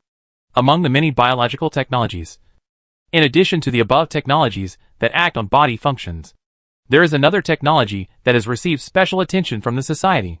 That is the appearance genetic factor editing technology. Yes, in the process of life medicine research, humans found the gene fragment related to facial appearance and figured out the expression mechanism of that gene fragment. This means that humans can use gene cutting technology to cut out the genome that humans consider ugly, and then replace it with a handsome and beautiful gene expression sequence. This technology is called gene plastic surgery in human society. However, because it is achieved through gene cutting technology, it cannot be adjusted out of thin air. Because if you cut out a gene, you must have a corresponding gene sequence to supplement it. This is easy to understand. Just like cutting off one section of a rope and replacing it with another section. Of course, the actual operation is not that simple. And gene cutting is not really done with scissors. but with enzymes. The technology of using enzymes to cut genes is called zinc finger nuclease technology. The general process is to artificially edit one or several specific genes, and then introduce them into the recipient cells through expression vectors to produce the expected effect. Since the receptors already have tens of thousands of cells, if you want to introduce the edited genes into them, you can't just put a fragment in. So how to implant the edited genes into the receptor cells and allow them to reproduce is also very sophisticated. There are 6 methods of introduction in the 21st century. The first is the transformation method, which uses some salt solutions that can densely aggregate foreign genes on the surface of bacteria or cells, allowing cells to quickly and happily accept all DNA. The second method is called protoplasm fusion, which uses voltage perforation or mild chemical dissolution to make some temporary pores on the surface of the cells to be transformed and the cells carrying the exogenous genes, and then let them snuggle together closely to exchange genetic materials, and finally achieve the purpose of transformation. The third method, gene gun. That is, the exogenous gene is smeared on fine metal particles, making it a vehicle for carrying the exogenous gene. And then it is pushed by high-pressure gas to shoot the metal particles into the nucleus of the recipient cell. The fourth method is the well-known virus vector and retrovirus method. The characteristic of this method is to use the infectivity of the virus to modify the weakened virus, and then let it carry the exogenous gene into the nucleus of the recipient cell. The reason why it is familiar is that in many novels and movies, people suddenly have a high fever and then gain superpowers such as this. It is probably known that this virus carries exogenous gene fragments to modify the receptor. The fifth method is called microinjection, which literally means directly using a very thin needle to inject the liquid containing the exogenous gene into the nucleus of the recipient cell. The sixth method is sperm delivery. As the name implies, it is to put sperm and foreign genes together. Let the foreign genes mix into the sperm to make them fuse, and then combine the transformed sperm with the egg in vitro. After it develops into an embryo, it is sent to the uterus for gestation. Of course, these 6 methods are very backward and inapplicable to modern humans, and are not satisfactory to modern human society, because human beings require genetic technology not only for newborn embryos, but also for adults who have lived for more than a few years. Only in this way can there be no hidden danger of separation between new humans and old humans. Therefore, humans have now found a 7th method, called comprehensive metabolism. The core technology of this method is the same as that of life medicine, and it can be said to be a derivative technology of life technology. Its operation is very simple. That is, to combine the exogenous gene with the carrier solution of the life medicine, and then inject it into the recipient body by injection like the life medicine. And finally take 2 oral drugs for auxiliary conditioning. One of these 2 drugs is a drug that speeds up the body's metabolism. As the name suggests, this drug speeds up the renewal of human cells. The side effect is that the more you eat, the more you poop. The second is an induction drug, whose main function is to make the body give priority to producing cells with exogenous gene fragments in the process of cell renewal. Clinical trials have shown that with the help of these 2 drugs, it only takes 3 months for the receptor to complete the face editing. If a person wants to become handsome and beautiful, he must eat and drink a lot within 3 months. About 8 meals a day, which can be called a feces machine. However, for this reason, the person must have a strong stomach, and of course the spleen. So if you want to undergo this transformation, the person's physical condition must first reach the peak level of a normal person.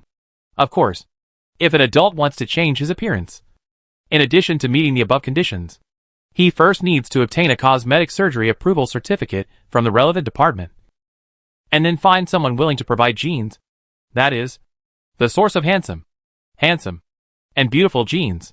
For example, if you think your protruding mouth is too ugly, then you have to find someone who you think has a beautiful mouth, and after he agrees, he will give you the gene fragment about the mouth shape, so that you can have the gene source. There are 2 purposes for doing this. One is to ensure that the base pairs of human genes will not become shorter or lost due to cutting. The second purpose is, of course, to ensure that people who undergo gene plastic surgery will not become unspeakable. After all, if you only cut off the ugly gene without knowing the source of the fragment, who knows what the artificially modified gene fragment will make you look like? Although humans have mastered the gene cutting technology, they still don't know what the functions of the 3 billion bases in the gene are, nor do they know its most basic operating principles and hidden secrets. In other words, the precise gene cutting technology that humans have mastered now is just the beginning of the road to design evolution. However, it is of great significance, because as long as humans can accurately find the gene sequence corresponding to each part of their body, they can use this method to modify or even transform it accordingly. Thus, humans can break through the limits of ordinary humans from the genetic level, and even regain the abilities lost in the history of human evolution. That is the ability possessed by various creatures in the history of life evolution on Earth. Humans believe that the secrets of those abilities and functions are still deeply hidden in those 3 billion base pairs.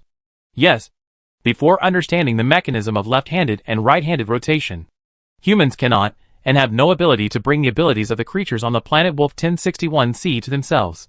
But it does not mean that the creatures on this planet have no research value after that, because humans can study various creatures and then compare sample genes to find similar gene fragments of humans, and even imitate the powerful sample gene structure to carry out targeted transformation of the corresponding human genes. This is the general idea and details under the general concept of human body enhancement research. People call it designed evolution. Chapter 145. If humans continue to move forward on the path of designed evolution, they may be able to perform specialized transformations on parts of their bodies. For example, activating a certain gene, replacing a certain gene, so that the human eye has night vision like cats, and can switch at any time. Of course, this is just one of them. There are other abilities of Earth creatures. Among the many technological advances, the most surprising progress is the acceleration buffer. It was thought that the acceleration buffer could be realized after the body was strengthened. In the 17 years on Earth, humans have overcome the last technical difficulties and successfully produced this liquid. But after testing, it was found that the acceleration buffer was not as perfect as imagined. Yes, the acceleration buffer has been successful in principle. This liquid is rich in oxygen. In clinical trials, it can also fill the entire lungs of a person with liquid, and then fill each organ in turn, so that a person can breathe in the acceleration buffer. But this process is very painful. Many experimenters have experienced various adverse reactions to varying degrees during the process of filling each organ with liquid, such as choking reaction, vomiting reaction, labored breathing, etc. The first two are the body's self-defense mechanisms, which can be solved through certain training. But the latter is a problem of respiratory system strength, which is a little troublesome. However, the problem is not big, because scientists have found that this is due to the change of the breathing medium from gas to liquid, resulting in a large amount of liquid passing through the narrow nasal cavity quickly to form resistance. This problem leads to the fact that the muscles required for people to breathe in liquid are theoretically greater than those in air. Finally, after the experimenter was replaced with a human in peak human condition, the problem was solved. In other words, the acceleration buffer has completely solved the problem of liquid breathing. However, since this liquid is called an acceleration buffer, breathing is not its main problem. Its main problem is buffering, which is the fundamental problem and the reason why the acceleration buffer is imperfect. Because in order to have a buffering effect, the acceleration buffer must have 5 characteristics. First, breathing. This is the least technically difficult. No problem. Second, it can replace body fluids to participate in the circulatory system. This is one of the basic conditions to ensure human survival inside. The technical difficulty is greater than breathing, but it has also been solved. Third, the acceleration buffer will not be compressed. This is the most basic property of this type of liquid, because if the liquid can be compressed, then the compression rebound is enough to kill humans. So it also has no anti-high G acceleration effect. This can be said to have been achieved when the acceleration buffer was declared successfully prepared. Fourth, liquid can fill the cavities in the human body that originally had no body fluid, such as the chest cavity, joint cavity, abdominal cavity, pelvic cavity, brain cavity, and organs with cavities, such as the stomach, duodenum, bladder, gallbladder, uterus, etc. If any of these cavities is not filled with liquid, once the speed is increased, it will still be damaged by centrifugation, and those that should rupture will rupture, and it will not play a protective role. Among them, solving the technical difficulty of filling the brain cavity with the acceleration buffer is the most difficult. The side effects of the acceleration buffer in the brain cavity have been solved. Otherwise, it cannot be said that the research on this liquid has been successful.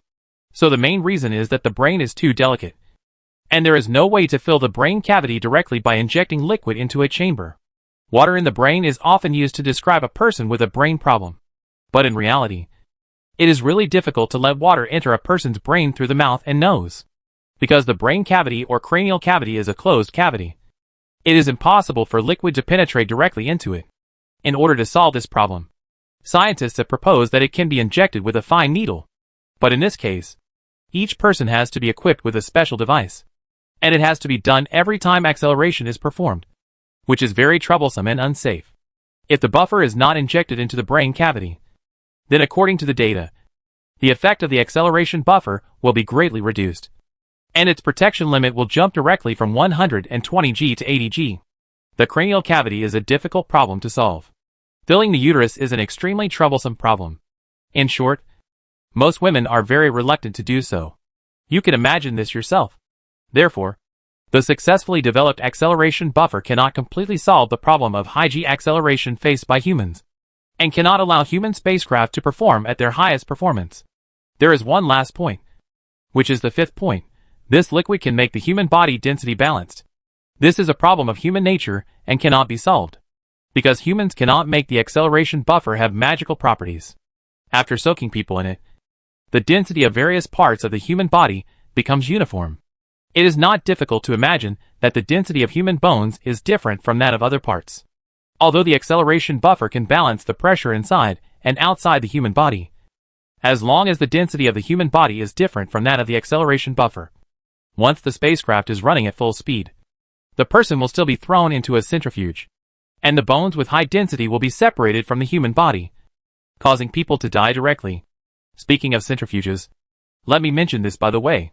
In the process of separating plant cells with a differential centrifuge, you only need to let the centrifuge rotate to reach an acceleration of 150 G for 20 minutes. And then you will get a complete cell.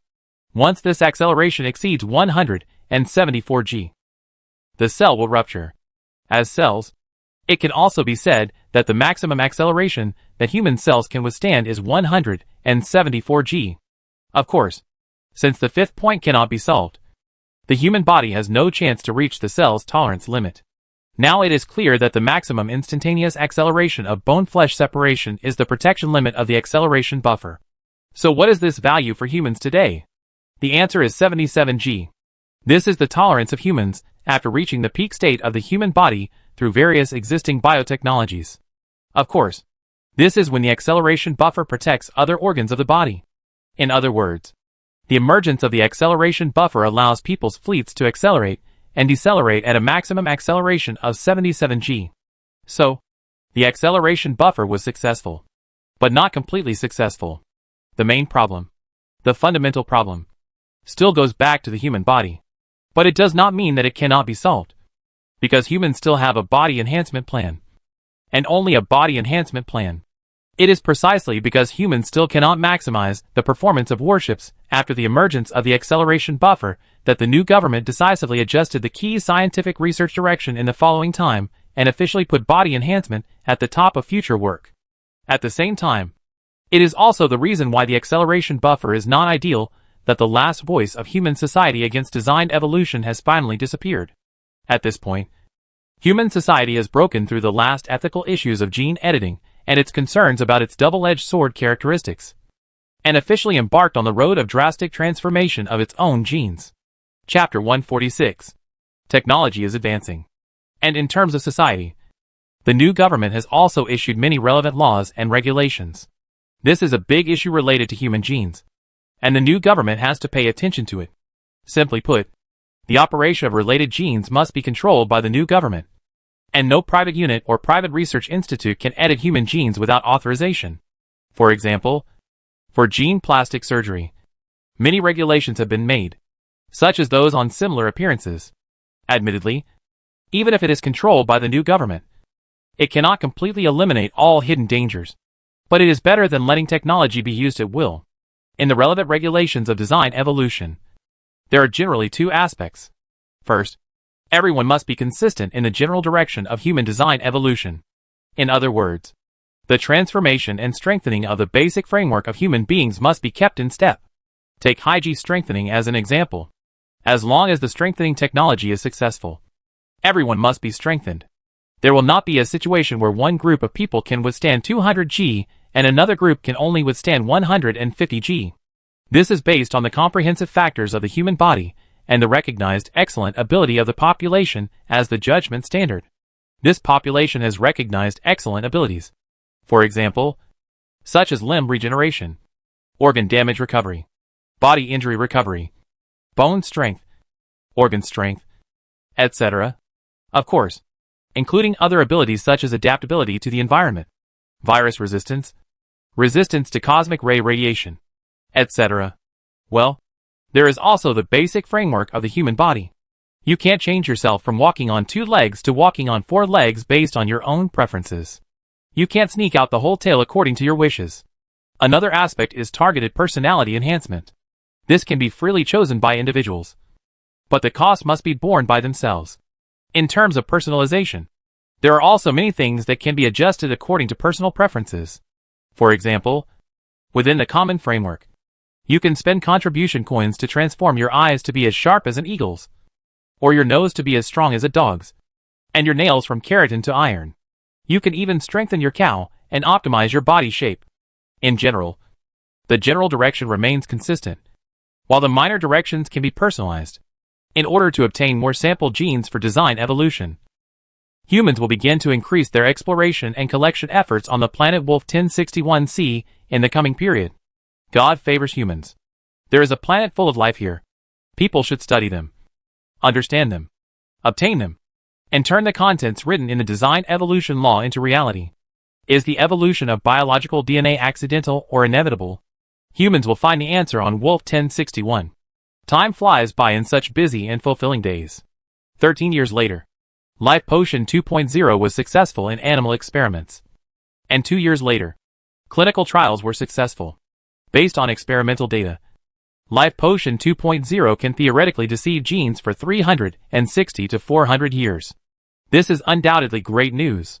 At the end of the same year, the mathematical model of nuclear fusion miniaturization technology was successfully verified and entered the experimental stage. At the end of the following year, the miniaturized physical model was formally proposed. From then on, humans began to carefully design tactical armor based on miniaturized models. The iron shell gene expression fragment was also found in this year, but there was no similar expression fragment in the human gene sequence. 3 years later, humans found the anti-strike expression fragment from the unicorn gene, and the corresponding human gene fragment was found the following year. Other related internal organs, muscles, skin, bones, and other gene expression sequences were also accurately located by humans. In addition, during more than 10 years of exploration, humans also found other creatures with unique body functions or extremely strong on the planet Wolf 1061c, like some creatures that look like a ball, but have a skin that is extremely resistant to sharp cuts. Some creatures that look as disgusting as worms, but have skin as tough as those that have eaten rubber fruits. There are also creatures that can identify the strength of the geomagnetic field like pigeons. There are many more. So with the help of rich research materials and biological gene samples, humans have found various sample genes that they urgently need and have insight into their expression mechanisms, and began to imitate this mechanism, conduct extensive experiments on the control group genes, and then verify whether the modified genes have the same functions as the sample genes. At the same time, through thousands of control group experiments, in-depth research on left-handed and right-handed DNA is conducted to try to understand the correspondence between the two, the similarities and differences, and the relationship between each point of similarity and difference, correspondence and mirror image, and their final gene expression, because the organisms on this planet are left-handed DNA, and humans do not have the gene bank of the Earth's biosphere. So if humans want to use the biosphere on this planet for their own benefit, they must understand the various correspondences between left-handed and right-handed DNA and enzymes. Then follow the general rules of scientific research. From the phenomenon of the relationship, deduce the essence, then establish a mathematical model applicable to this relationship, and finally use this mathematical model to verify other types of DNA on this planet. If it is universal, it means that the mathematical model is correct and can be used as a transfer formula for humans to utilize the biosphere resources of this planet. If there is a deviation, continue to find the cause of the deviation, improve the mathematical model, and then repeat the previous operation. This kind of research is very meaningful, as long as humans come up with a mathematical model suitable for left-handed rotation. Then if they encounter other left-handed DNA life planets in the future, they can directly fit into the model, and then absorb the biosphere resources. It can be said to be once and for all. Finally, with the unremitting efforts of mankind, the 1.0 version of body strengthening came into being. As a result, a vigorous national body strengthening project was put on the work agenda of the new government.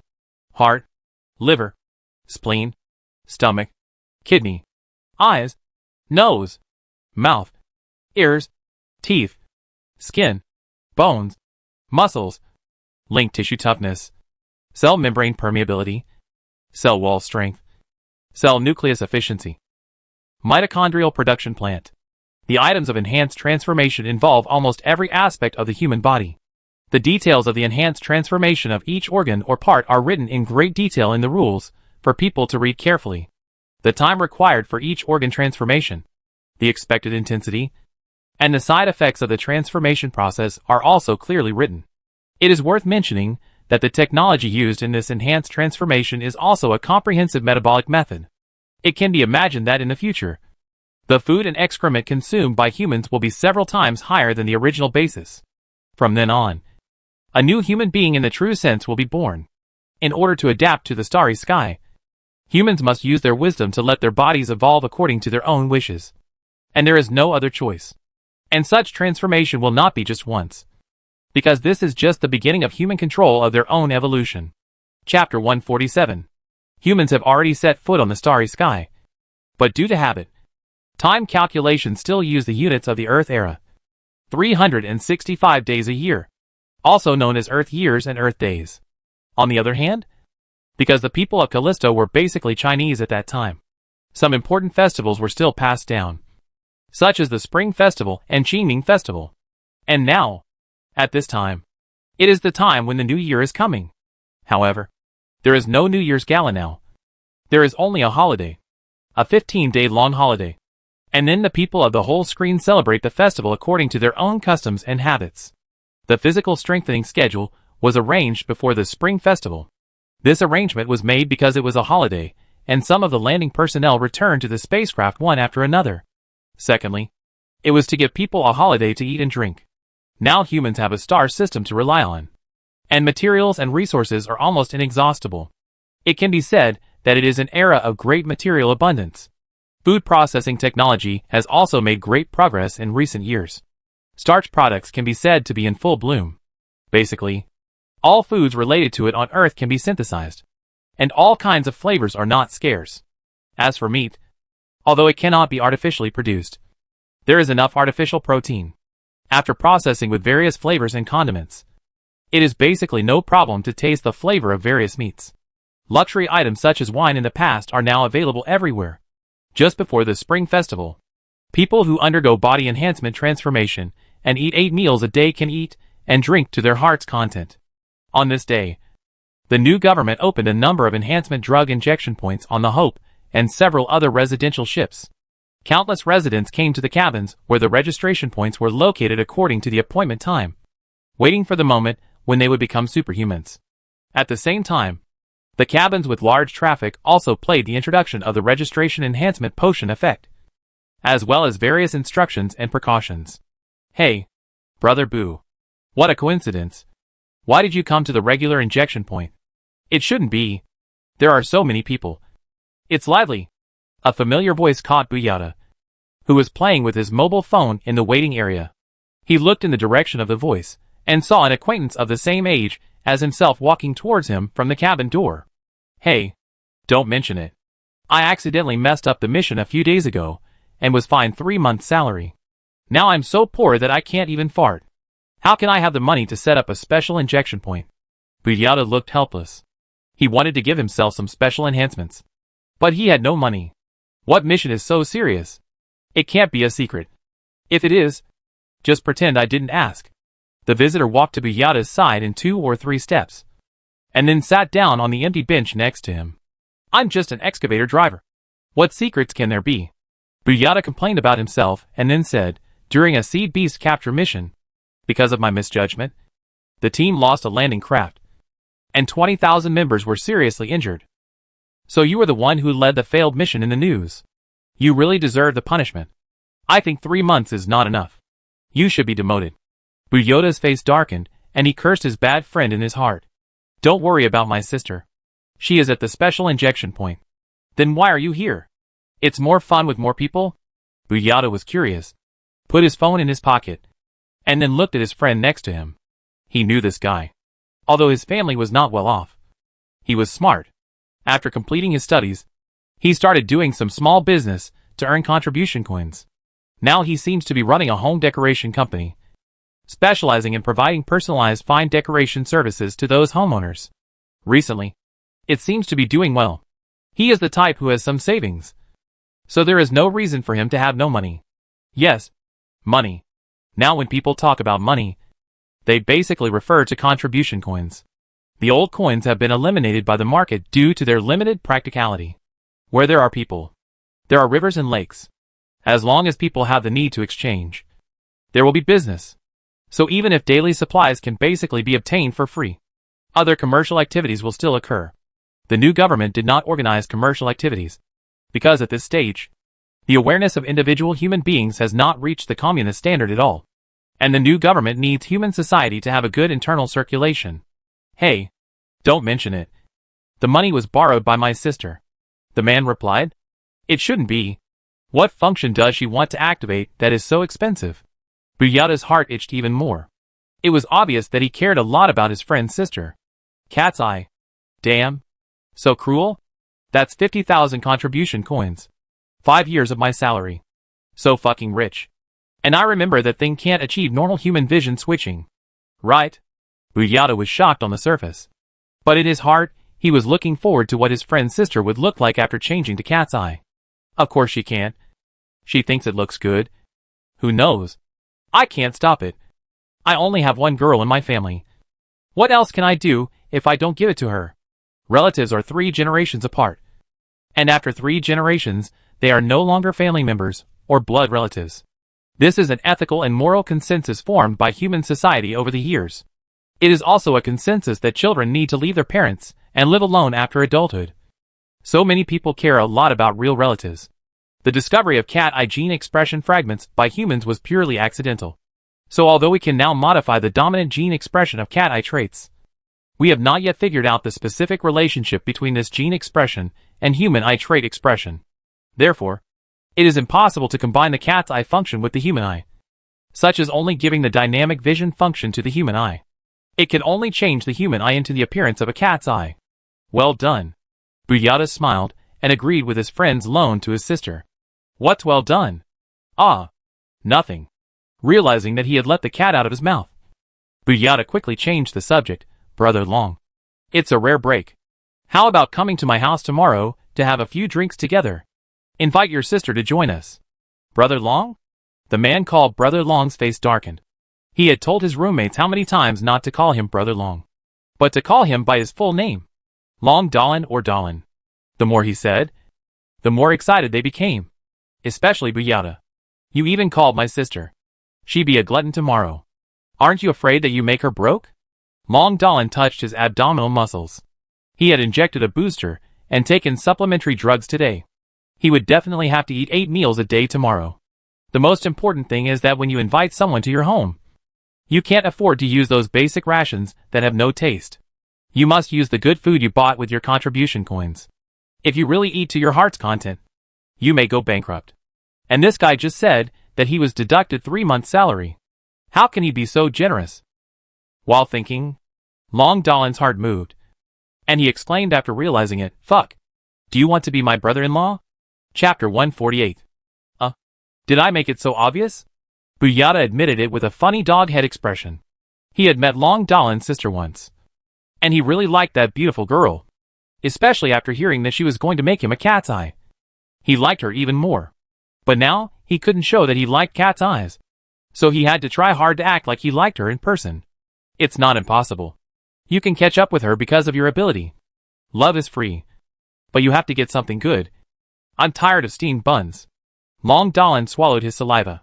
He missed the delicious beefy meatballs from Buyota's house. They tasted like beef, and had a strong beefy feel when chewed. Although he had never eaten real beef as a member of the new generation, he often heard his parents talk about the earth and had seen the legendary cows. In short, he missed the taste very much. But it was hard to find something like that on the market. I heard that it seemed to be something new from the food research department. Fuck. You don't want to eat beef balls, do you? Seeing Long Dahlin swallowing his saliva, Buyata guessed it right. It's the one we ate at your house last year. Oh. Yes. It's called beef balls. That thing is almost impossible to find on the market now. It's very good with wine. I estimate that 300 kilograms will be enough for us to have a meal. Long Dahlin looked nostalgic, since he had eaten it last year.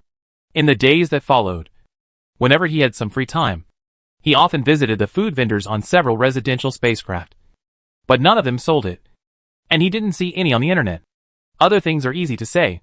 But beef balls. Buyata spread his hands helplessly and said, you know you can't find it. To be honest, there's not even a gram of that thing.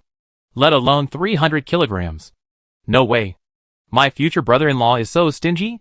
Long Dahlin said in a half-joking tone. Really not. Looking at Buyata's serious face, Long Dahlin realized that the other party seemed to be really not stingy. So he confirmed, are you kidding? Do you think I would joke about my happiness in the second half of my life? Buyata asked back with a speechless look. It seemed that Long Dahlin was really thinking, this guy's target is my sister. There is really no need to joke about this kind of thing. Thinking of this, he said, okay. I trust you for once. Hesitated for a while. He was a little unwilling to give up and said, really not even a gram? Don't think about it. We won't be able to eat that thing in the near future. Buyata shook his head. Do you have to be so exaggerated? Where did you get it last time? I got it from my mother's house. That thing is now exclusively for scientists. Where can a soldier like me get it? Buyata explained the situation. And then he added, unless I get promoted 2 more levels, there will be no hope in 5 years. If you still don't believe it, you can call your mother and ask her now. Long Dahlin's mother is Long Xiaolin. The reason why he has the surname Long is because his other brother has taken his father's surname. In human society now, it is very common for a family to have several children, some of whom take their father's surname, and the other part of whom take their mother's surname. Well, I won't call you. I believe it. Long Dahlin knew that his mother was very busy, and obviously didn't want to call her for such a small matter. Besides, he felt that he was currently in a state of working hard for his future, and too much contact with his mother would make people think that he was involved in a backstage relationship. Long Dahlin seemed to still miss that feeling. So he suggested again, how about we go to your mother's house? It's just right for her to see what her future daughter-in-law looks like. Buyata's mother's house must have one, because her mother is a scientist, the geologist Bu Lianchi. What's so good about it? You can decide your own marriage. I tell you, my own life event will not cost my mother a penny. Just tell her when I get married. Buyata shook his head. Obviously, he didn't want to go to his mother's house.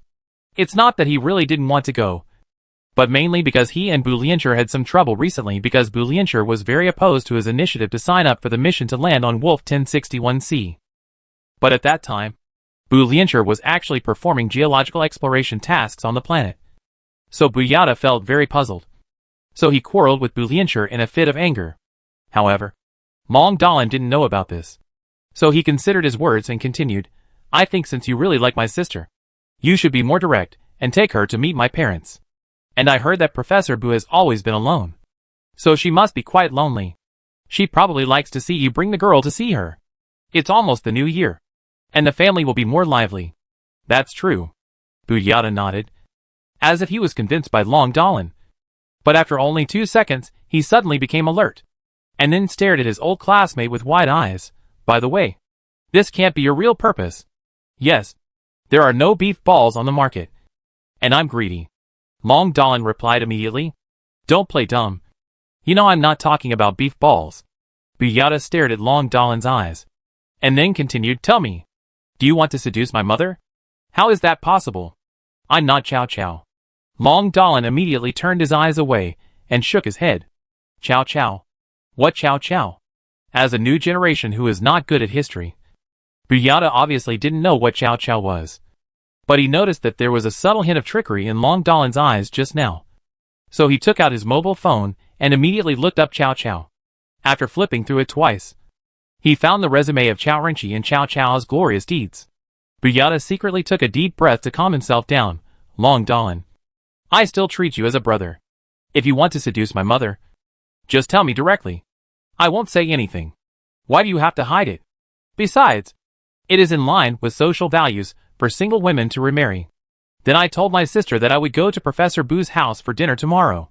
Seeing Buyata say this, Long Dalan, who did not notice him secretly taking a deep breath, was straightforward and immediately admitted his true purpose.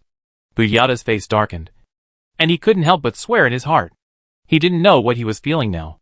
Buyata was about to say a few more words to vent his feelings, but he heard his number being called out on the loudspeaker in the cabin. Please Mr. Buyata, number 666, go to injection room number 6 to inject basic strengthening medicine and receive auxiliary medicine.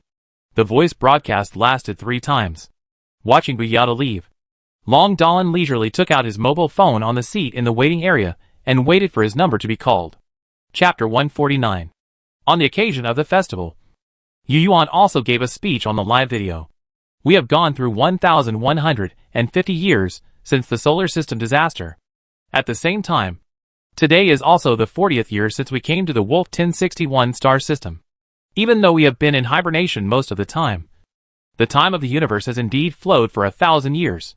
Yu Yuan gave this type of speech every few years, with the purpose of strengthening cohesion and enhancing his ruling prestige. He felt that since he had chosen the path of dictatorship, he could not give up halfway and should go all the way to the end.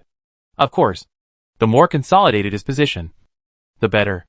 This speech was made through the human internal communication system as usual. His speech could be seen in every room, cabin and TV screen. Yu Yuan's speech was heard in every cabin. This kind of New Year's speech, which only happens once every few years, is rare. Most of the residents on the Hope are willing to spend some time listening. Moreover, this year is special. Most people basically stay at home and eat and drink as much as they want. So it's a good time to listen while eating. Since the day the sun was destroyed, various disasters have followed. The Earth was destroyed. The moon turned into ashes. Mars followed suit. And even the sun did not leave any new star debris. We are lucky. We survived with the help of Jupiter's shielding. And we embarked on the vast star journey with the remaining radioactive minerals of Callisto and the wisdom of countless scientists. After nearly 1,000 years of sailing, we arrived at the other side of the star, Ross 154. We thought we could develop safely there. But we encountered the nano-mining robot of the Mach civilization. It was an artificial intelligence consciousness, which we called the Silver Mist consciousness. Yu Yuan began by reviewing the millennium history of mankind, and then began to talk about the technological regression of mankind since the disaster. And finally, with the efforts of countless scientists, the technology was slowly pulled back and then surpassed. Many people stopped what they were doing and listened carefully to Yu Yuan's speech. The history since the disaster has been written into human history textbooks. But this speech that reviews history in short language makes the listeners feel that the vicissitudes of time are condensed, especially for the new generation of humans. From the speech, they felt a different feeling from taking a history class. And it was like reviewing history. Every sentence of Yu Yuan that condensed the whole of it. In their minds, a historical text that they had learned in class appeared. Past events are a lesson for the future. And at this moment, the new generation of people seemed to understand the significance of history. Energy shortage, material shortage, technological regression, and the galaxy's natural chasm. The difficulties in the past could not stop the pace of our great human beings. We have excellent qualities and are united. Now we have finally used our wisdom to make the entire human race reach the standard of embarking on the star journey. The laws of nature are constant. They do not exist for the sake of Yao or die for the sake of Jia. Whenever disaster strikes, only we can save ourselves. Our God is our own wisdom. This is a good era. An era created by our own hands. In the past few decades, we have developed Life Potion 1.0, which can increase the lifespan of humans from a short 100 years to 200 years. Now we have successfully developed Life Potion 2.0, which is a great scientific achievement because it can deceive genes for 400 years. It is worth mentioning that the two potions have different formulas. Although they cannot be used at the same time, they can be used in sequence.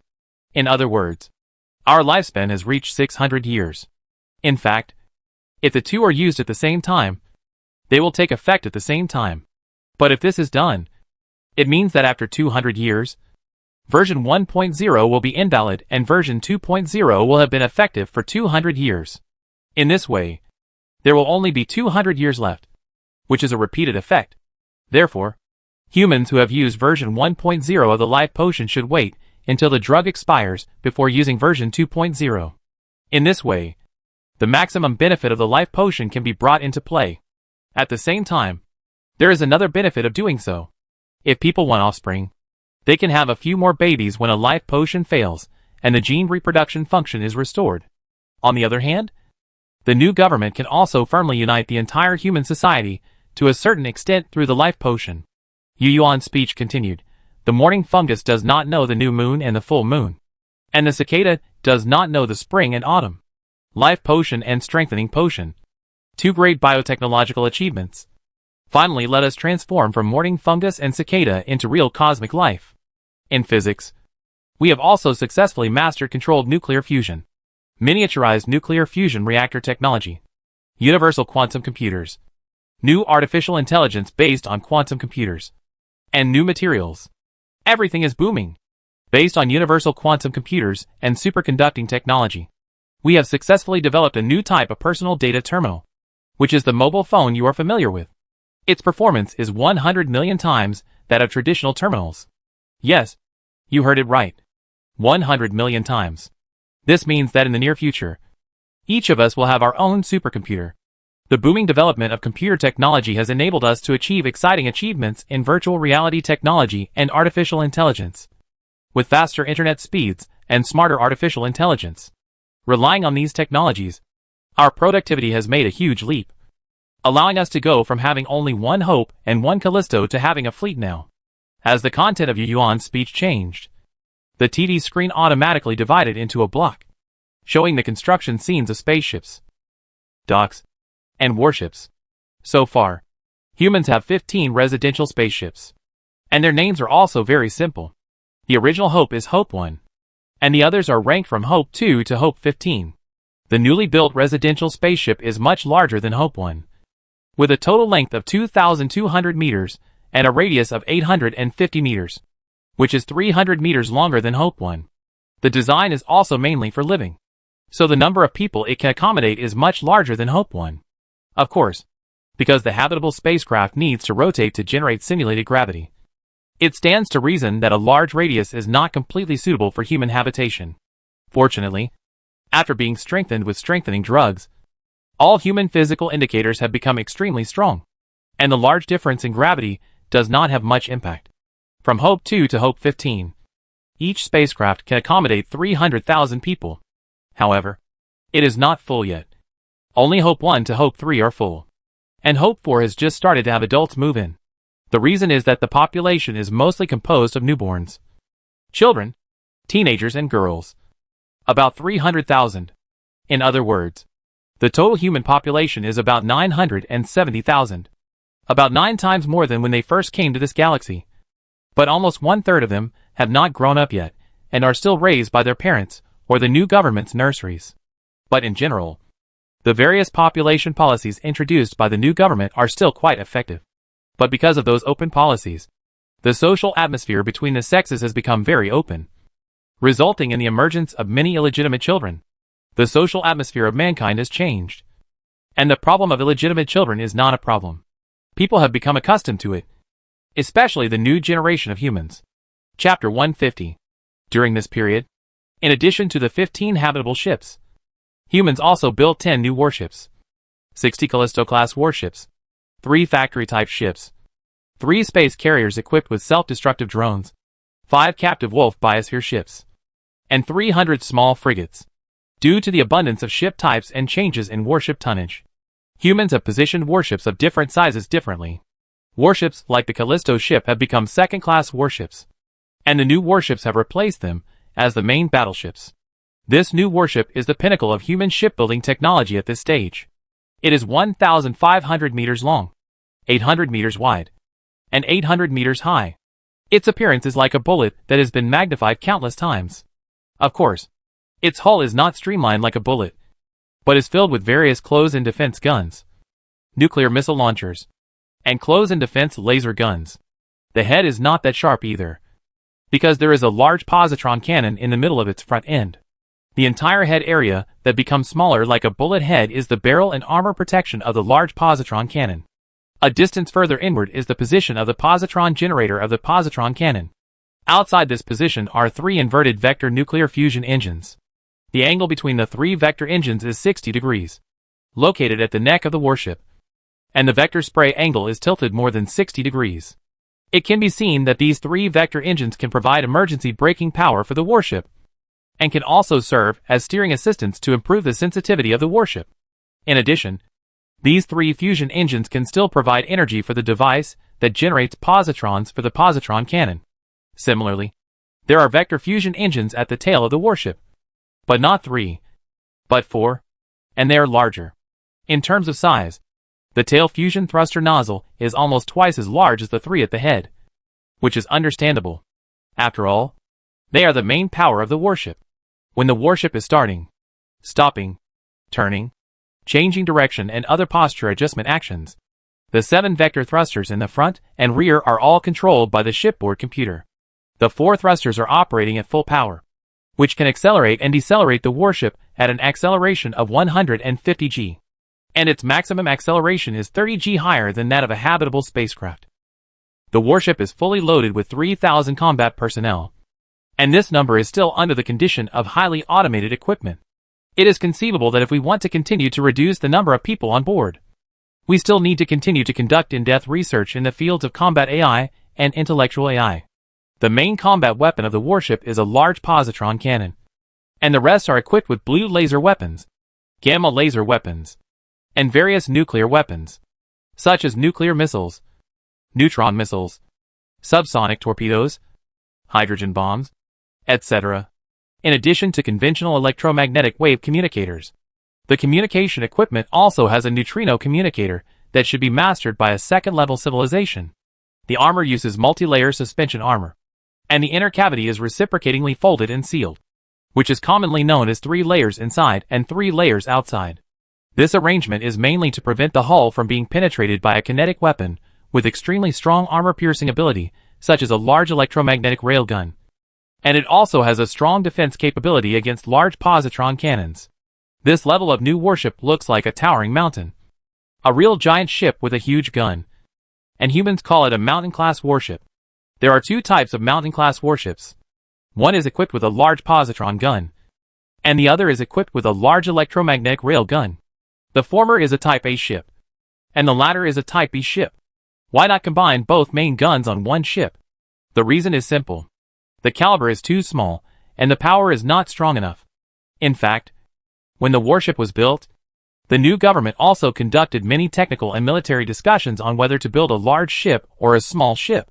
After many discussions and experimental verifications, humans finally chose to build large ships, because in the process of argumentation, humans found that small ships could not carry positron cannons at all. It was not that they could not build smaller positron cannons, but because of the cosmic dust, the lethality of positron cannons with too small caliber would be seriously reduced.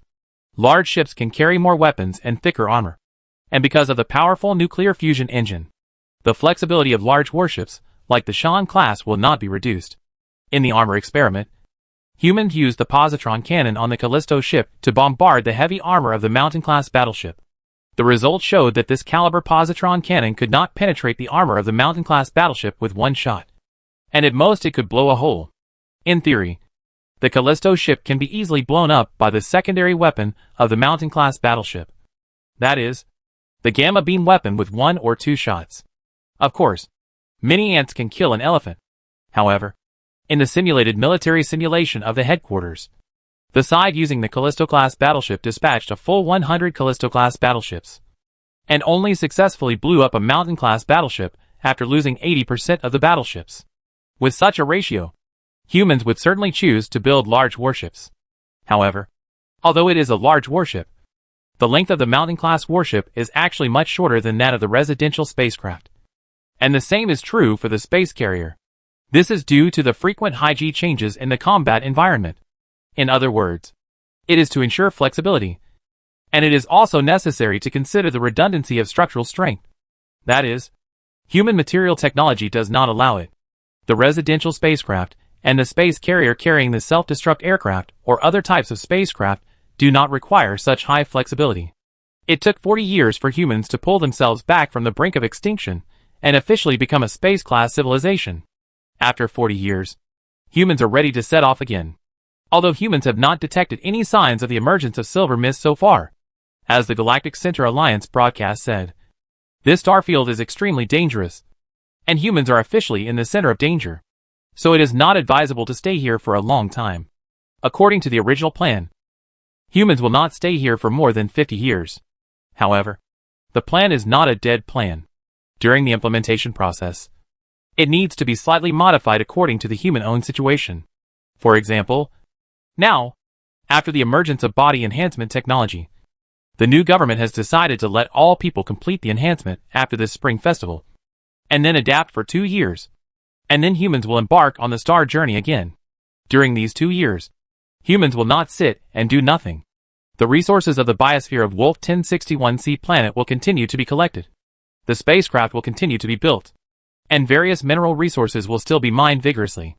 We will strive to build 1 or 2 biosphere-type spaceships, and several mineral resource-carrying spaceships within 2 years.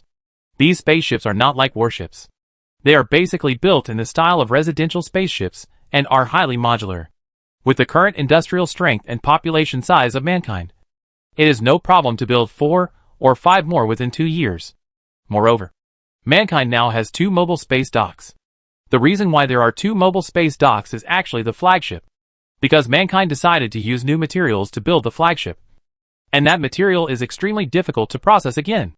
The construction time of the flagship was extended. As a last resort, mankind had to build another space dock to build other spaceships and warships. Chapter 151. In addition to the difficulty in processing new materials, there is another reason for the long construction period of the flagship. That is, this warship is somewhat different from other warships. It is not only focused on combat, but also the location of the future headquarters. Marshal U. If the headquarters is moved to the Tianjin, does it also mean that the headquarters of the Military Preparation Department will also be moved to the Tianjin in the future? Yu Yuan, who had just come out of the meeting room and was heading towards the cafeteria, heard Manu Emiai's voice behind him. The meeting that just ended was a mobilization meeting for the human launch. At the end of the meeting, Yu Yuan briefly mentioned the relocation of the headquarters so that everyone could be prepared at that time. But he didn't expect Manu Emiai to come over and ask questions right after the meeting. Hope number 1 is too small, and is no longer suitable as a military and political center. The other ships in the Hope series are all residential ships. And the Tianjin, as the flagship of human civilization, is naturally the most suitable place. Yu Yuan slowed down his pace slightly, and waited for Man Yueme to come to his side before speaking. Tianjin is the flagship of mankind that has just completed various tests. According to human naming rules, warships are generally called warships. But as flagships, they are not only focused on combat, so they are called no. The name of Tianjin was not decided by Yu Yuan alone, but was decided through online voting. It was decided when the construction started. In the flagship naming competition, there were actually names such as Noah's Ark and Peter the Great, but they were eliminated before the first round of voting. The remaining famous mountains and rivers such as Taishan, Huashan, Songshan, and Kunlun made it to the finals. But the one that received the most votes was Tianjin. Of course, the names that made it to the finals were not completely abandoned, but were used to name other battleships, including the Tianjin. Humans have a total of 10 mountain-class warships, and the other 9 have their own names, namely Kunlun, Taishan, Huashan, Songshan, Huangshan, Lushan, Wudangshan, Emishan, and Dangxiashan. People think it is reasonable to name mountain-class warships after famous mountains. In fact, there were originally Hingshan and Hengshan, but the 2 names have the same pronunciation, so they were eliminated before they entered the finals. At this time, Man Yueme, who followed Yu Yuan's pace, took off her general cap, raised her hand to adjust her hair and replied, "Well, in this case, the Military Preparation Department will also have to prepare. It's not urgent. I just need to know in advance. The relocation date has not been decided yet, but we have to get through the new year first. Yu Yuan said, and he felt his stomach growling. After the meeting, he was really hungry now. Like everyone else, Yu Yuan also injected a strengthening drug some time ago. So during the meeting, he felt that his chest was almost sticking to his back. He now has a strong body of muscles, and there is no fat to resist hunger. It seems that it makes sense for humans to grow fat. A feeling of hunger came over Yu Yuan, and he sighed about the history of human evolution. Gurgle, Manueme, who was following at a fast pace, also made a sound of hunger. So, the two of them stopped talking and immediately quickened their pace to the cafeteria. It was 3 o'clock in the afternoon. Although it was not mealtime, there were still many people in the cafeteria. Needless to say, it must be the fault of the strengthening potion. After injecting the strengthening potion and taking the auxiliary medicine, the human body began to enter a process of rapid renewal from the genetic level. Every moment, countless new powerful cells were synthesized by the body, and countless old cells aged. Such a violent metabolism directly turned people into gluttons. During this period of time, people seemed to have become scions, and they either ate or pooped most of the time. And the work of the new government today was probably the meeting that Yu Yuan just organized. As soon as Yu Yuan stepped into the cafeteria, he saw a mountain of food piled on the tables. And behind the food, there were hungry people showing off. Most of the people who came to the cafeteria to eat at this time were people who had just had a meeting together, and some people who were too lazy to eat at home. The rest are bachelors like Yu Yuan. Yu Yuan also has his own residence, but because he has always been alone, he rarely goes back and eats in the cafeteria. However, for someone of his rank, there is a separate floor in the cafeteria for work and dining. So after entering the cafeteria lobby, he did not stop, but went directly to the elevator and went straight to the 3rd floor of the cafeteria. During special periods, the cafeteria has food all day long. Marshal Yu, since so many warships have been built, it's time to put the matter of expanding the army on the agenda again. Manueme, who followed him into the elevator, said again. She was also hungry, and she often ate in the cafeteria like Yu Yuan. So they were eating together now.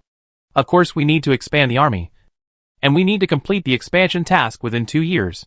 In the first stage, at least we can ensure that the fleet's basic navigation is not affected. For the second stage, I plan to carry it out during the voyage.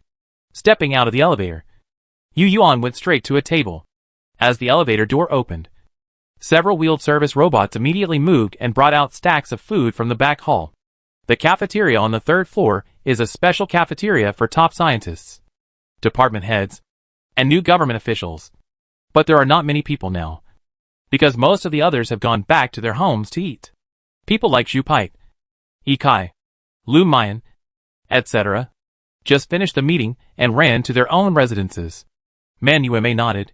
If it is carried out during the voyage, then the military preparation department will not hibernate during this voyage. As she said, she also went to the square table where Yu Yuan was going. Obviously, she did not call the service robot herself before. Yu Yuan didn't care.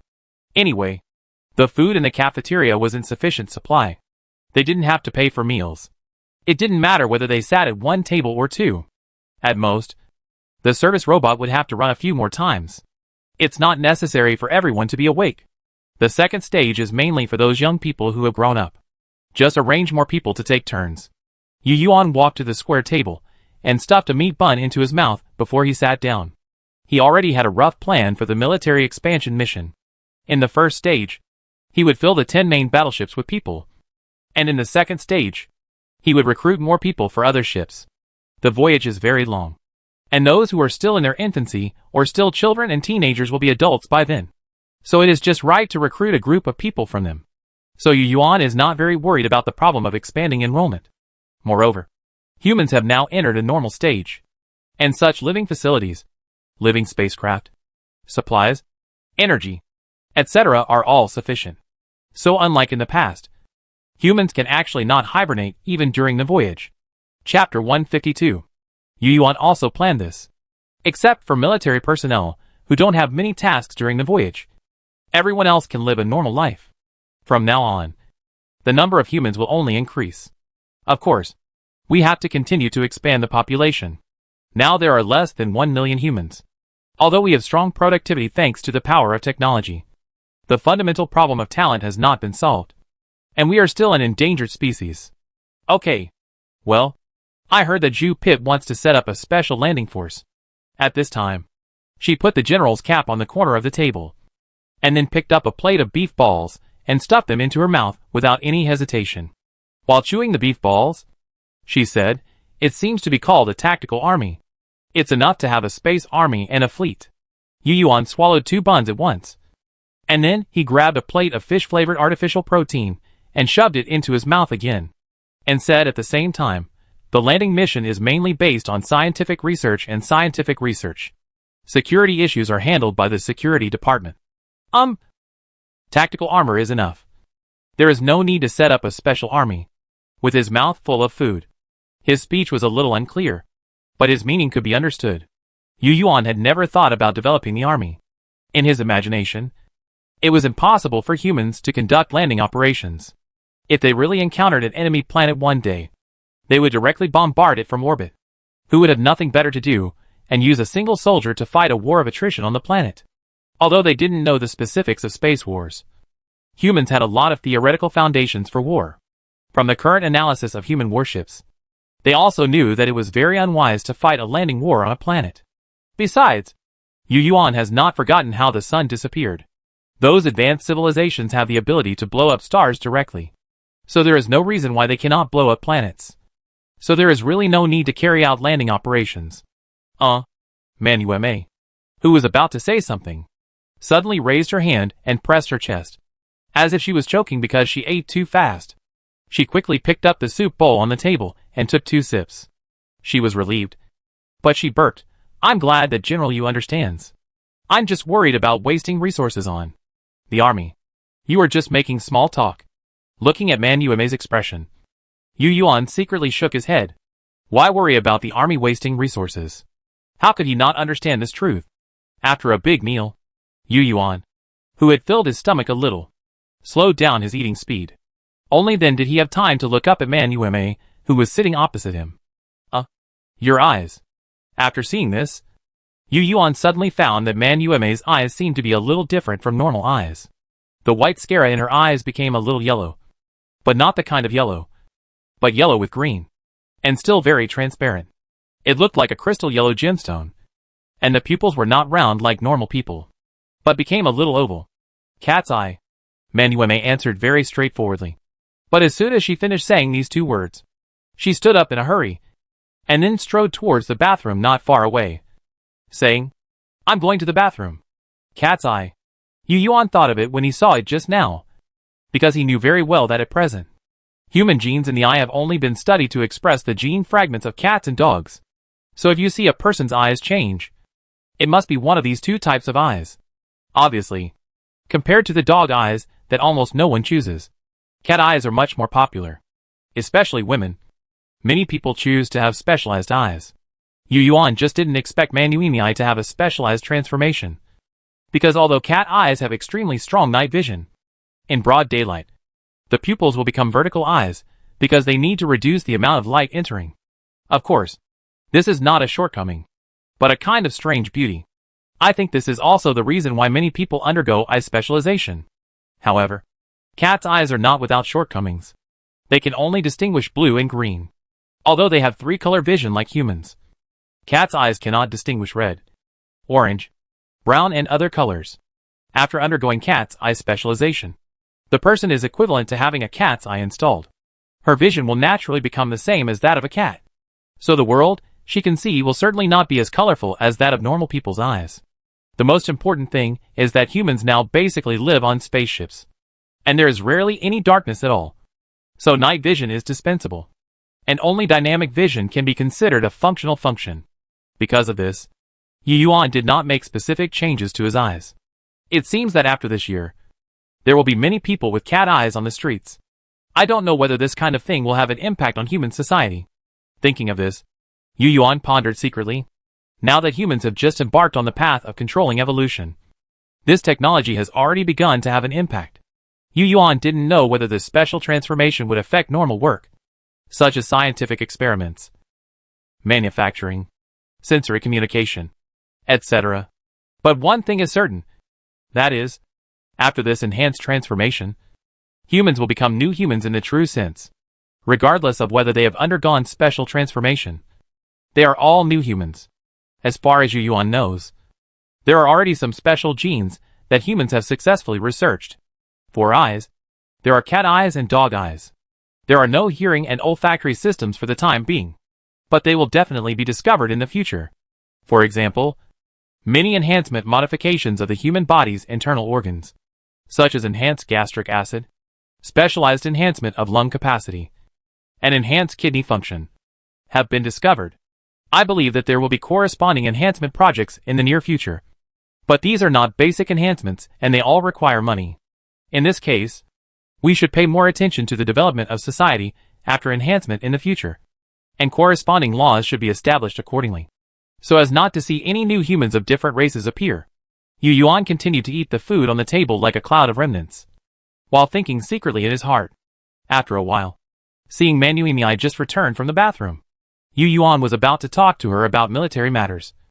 But suddenly he felt the urge to go to the bathroom. So he ran straight to the bathroom. In the process of becoming a new human, everyone is the same, whether handsome or fairy. They have to eat and poop, without exception. According to the data from the Life Research Institute, such a binge of eating and drinking will last for about 15 to 20 days. The difference is not the estimation error, but whether more specialized transformations are carried out. The effect is also very obvious. Almost everyone feels that they are getting stronger day by day. Their strength is getting bigger day by day, and their bones are getting harder day by day. After 10 days, someone who did the test himself found that he could bend the wrench that was very hard before with his bare hands, and kicked open the door of his house that he had always thought was very solid. There are more than one person who did this kind of self-test. So many people found that the most noise during this year's spring festival was a bunch of fists and feet hitting each other. Along with this, doors and windows were deformed, and seats were broken. The first thing that power brought was all kinds of destruction. In fact, the various possible damages that might occur after the body was strengthened had been taken into account in the injection instructions. But the feeling of suddenly mastering powerful power was too tempting, and many people still held back and wanted to try it with their own things. Chapter 153. After finally finishing all the food on the table, the two of them entered the post-meal stage, which was considered to be full, but they would definitely eat again in a while. So they were not in a hurry to leave the cafeteria. While the food was not digested yet, Yu Yuan quickly discussed the military arrangements with Manu Yimei. If Yu Yuan is the leader of the dictatorship group, then Manu Yimei and Jupit are the two second-in-command of this group. One of them controls the external force, and the other controls the internal force. So in a sense, the new human government is now a military political system. But the power of the scientist group in the system is also very high. It is the highest ranking group except for military affairs that affect people's choices. For this reason, the new government has established a chief scientist position, which is different from the military system. But both belong to the headquarters. At this moment, after talking to Manu Yimei about military and political affairs for a while, Yu Yuan talked about the fleet again. After the expansion, the fleet's field work is still under your control. But now it is different from the past. According to the full staffing of 3,000 people on each Shan-class battleship, there are 30,000 people, plus 60 Ganymede-class battleships, each with a full staffing of about 1,000 people, and other frigates. The full staffing of the entire fleet is at least 100,000 people. What do you think about the management and command of such a huge fleet? In the past, a Callisto-class battleship would have required at least 2,000 people to be fully staffed. But now human artificial intelligence technology is more advanced.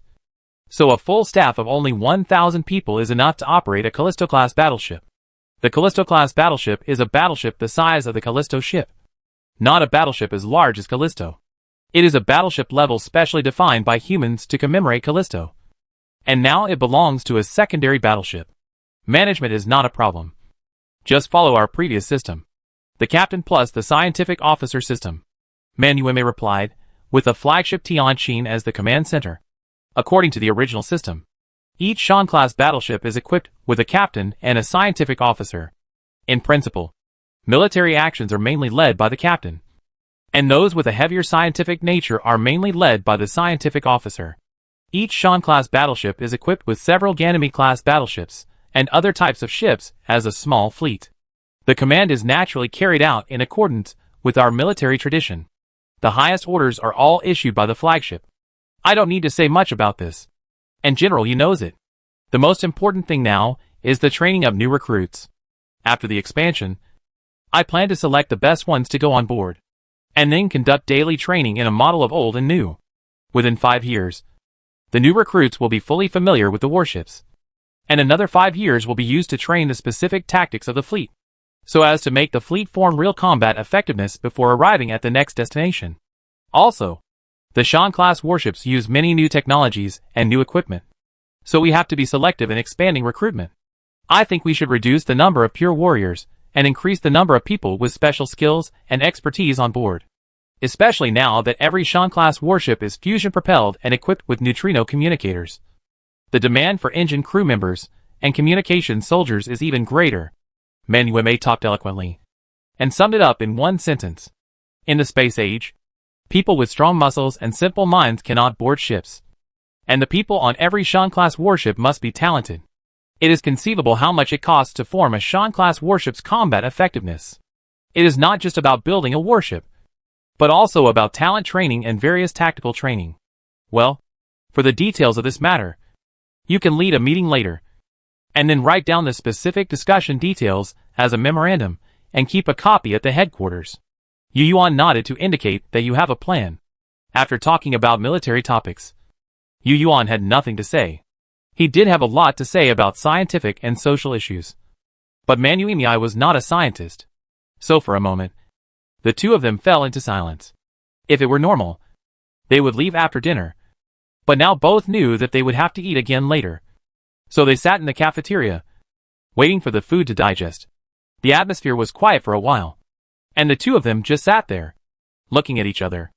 After a while, Yu Yuan broke the silence. But he didn't know what to say except military and work matters. So he just made up a random topic. What do you think of the universe? I didn't expect that General you would care about other things besides work. It's really rare. This answer was very Manueme. Yu Yuan shook his head secretly. He was clearly asking about the view of the universe. But he got such an answer. So he stopped talking. Unexpectedly, after only a few seconds of silence, Manueme asked back, what does Marshall you think of life? Nothing but birth, aging, illness and death. Yu Yuan answered casually. Manueme heard the perfunctory answer and smiled. That was the old concept. Drunk on the battlefield, wrapped in horsehide, Yu Yuan said again. It was indeed true. After the military and political center moved to the Tianjin, once a war broke out, the Tianjin, as the flagship, would definitely be on the front line of the battlefield. If there was an accident, he would definitely be wrapped in horsehide. However, this answer did not seem to satisfy Manueme. So she shook her head, but did not ask further. Instead, her tone changed. Would you like to hear my opinion, General Yu? Well, it was not a cold tone anymore. Yu Yuan looked at Manueme with some curiosity, wanting to see what her expression was like now. But what he saw was a pair of cat's eyes, which could not tell anything except that she looked a little weird. So he nodded, of course. After hearing Yu Yuan's answer, Manueme was silent for a long time, and she turned her head to look out the porthole from time to time. I don't know if she was thinking about something or adapting to the changes in her eyes. After a while, she exhaled deeply, and then slowly said, when I was a child, my father was once asked if I was afraid of getting old. My answer was no. I want to grow up quickly. Later, I grew up slowly. I saw my grandfather who was about to die. I saw my grandmother who was hunched over. And I saw many old figures. At that time, my answer was to cherish youth. So I joined the army, until the sun was destroyed. And then I learned about the effect of the red gas found on Callisto. And humans began to sail under your leadership. At that time, I asked myself again, and my answer finally became so useless. I am afraid that my youth will no longer exist. Yes, I'm beginning to envy you who have hundreds of years of lifespan. But I'm not afraid of death. I just miss my youth. Yu Shuai is curious about why I use the life potion at all costs. This is the reason. Yu Yuan nodded. It was the first time he saw Manueme like this. Indeed, if he put himself in her shoes, Yu Yuan felt that he would definitely do the same. Who doesn't love a strong body and a young appearance? Not to mention women, Men are the same. Chapter 154. I don't know if it touched some strings. Manuimi didn't seem to notice Yuyuan's actions, and was still talking slowly. If youth is like a dream, then why should I wake up? Unfortunately, dreams can't get longer and longer. I can only face the reality calmly. People will always get old, and it's useless to envy them. If the life potion hadn't appeared, maybe I wouldn't exist now. I believe that many old people on Callisto back then had the same feeling, because we all have the same reluctance to let go of the passing of time. Hee. Maybe Yu Shuai doesn't have this feeling. Manuime stared at Yu Yuan with a pair of cat eyes, and the crystal in her eyes seemed to reveal a bit of self-mockery. She paused for a while, and then said, the feeling before using the life potion was like yesterday was still spring, and in the blink of an eye it was autumn. In the spring, autumn, winter, summer and summer. I don't know how much bright sunshine I have sprinkled in the day-to-day chatting and laughing. I only know that I can never grasp the helpless and vast years behind this tender love. How many people in the world are trying to retain their youth? But I understand that even thick makeup can't hide the wrinkles that appear quietly. And even fluttering dresses can't stop the gradually fading vitality. Time is still as unstoppable as the eastward flow of the Yangtze River. Why are you sighing about youth? Yu Yuan secretly complained. What makeup and fluttering dresses? You have never used or worn them at all. What's wrong with Manuime? This guy is not like this usually. Suddenly, Manuime in this look made Yu Yuan feel a little uncomfortable. He was still used to the Manuime, who was clean and ruthless in doing things. Is this her unknown side? Or is she explaining to herself why she resorted to trickery to create a non-existent son in order to seek a normal life medicine injection procedure? But didn't I already say that I would never do it again? That means it's over. Why is it still mentioned after so many years? Yu Yuan was thinking. But Manuime was still talking. When I went to work on Callisto, I wrote this sentence on a small photo. As long as I was young, I don't ask for youth to stay forever. At that time, I thought that as long as my youth was vigorous, it would be worthy of my life. But it doesn't mean that I am so carefree that I really don't care about getting old. It's just that there was no other way at that time. I was willing to let nature take its course, for things that are destined to be lost. Even if I can't bear it, don't want to, I have to let go in the end. Because I know that youth is just a process. And the true meaning of youth lies in its inevitable passing. No matter how hard you try, no matter how you insist, you can't have it forever. In this case, why should I force youth to stay? But youth has been so kind to me. It has allowed me to grow up and graduate from military school. It has allowed me to experience joy and sorrow, right and wrong, love and hate, gain and loss. Finally, my youth has not been in vain. So I no longer sigh about the fleeting youth, and no longer complain about the ruthlessness of time. In the past, I was actually a contented person. If the sky is barren, let it be barren. If the earth is old, let it be old. If youth is gone, let it go. I will not be sad like a funeral. But just when I made up my mind to bid farewell to my fleeting time, the life potion shattered everything. The starry sky is so bright and beautiful. I also yearn for it. But I don't want to face the magnificent starry sky in my old age. That would make me feel ashamed. So I used the power in my hands to fabricate that. Hearing that he was indeed explaining that matter, Yu Yuan waved his hand and interrupted. Didn't I say at the time that this matter is over? You don't have to dwell on it. Don't you think I'm selfish? Yu Shuai? Manuime stared at Yu Yuan's face. The cat's eyes that were still changing seemed to make her a little uncomfortable, and they blinked while staring. In fact, it's okay if you don't fabricate the record. If it were me, I would do the same. It's human nature. Yu Yuan said sincerely, but you also know that the rule is all for the rapid growth of the human population. It is not aimed at anyone. Nor is it for women. I know. Remember the 3 backup plans. Manuime leaned forward. In fact, from a rational point of view, the 3 backup plans are more appropriate. Although the resistance will be greater. You don't seem to object to the 3 backup plans.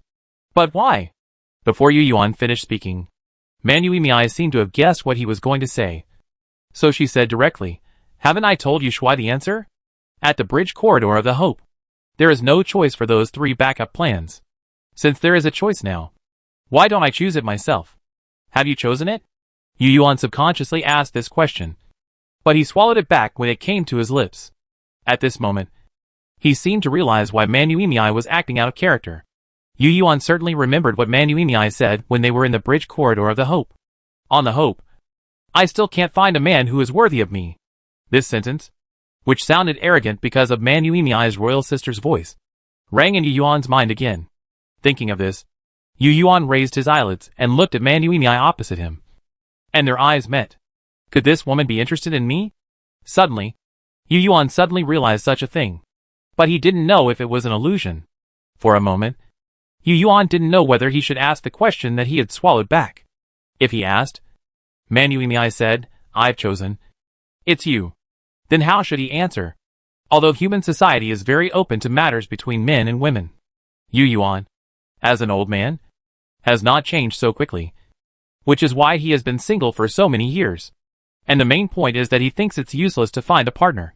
And he can't give birth to offspring, and can't contribute to the reproduction of mankind.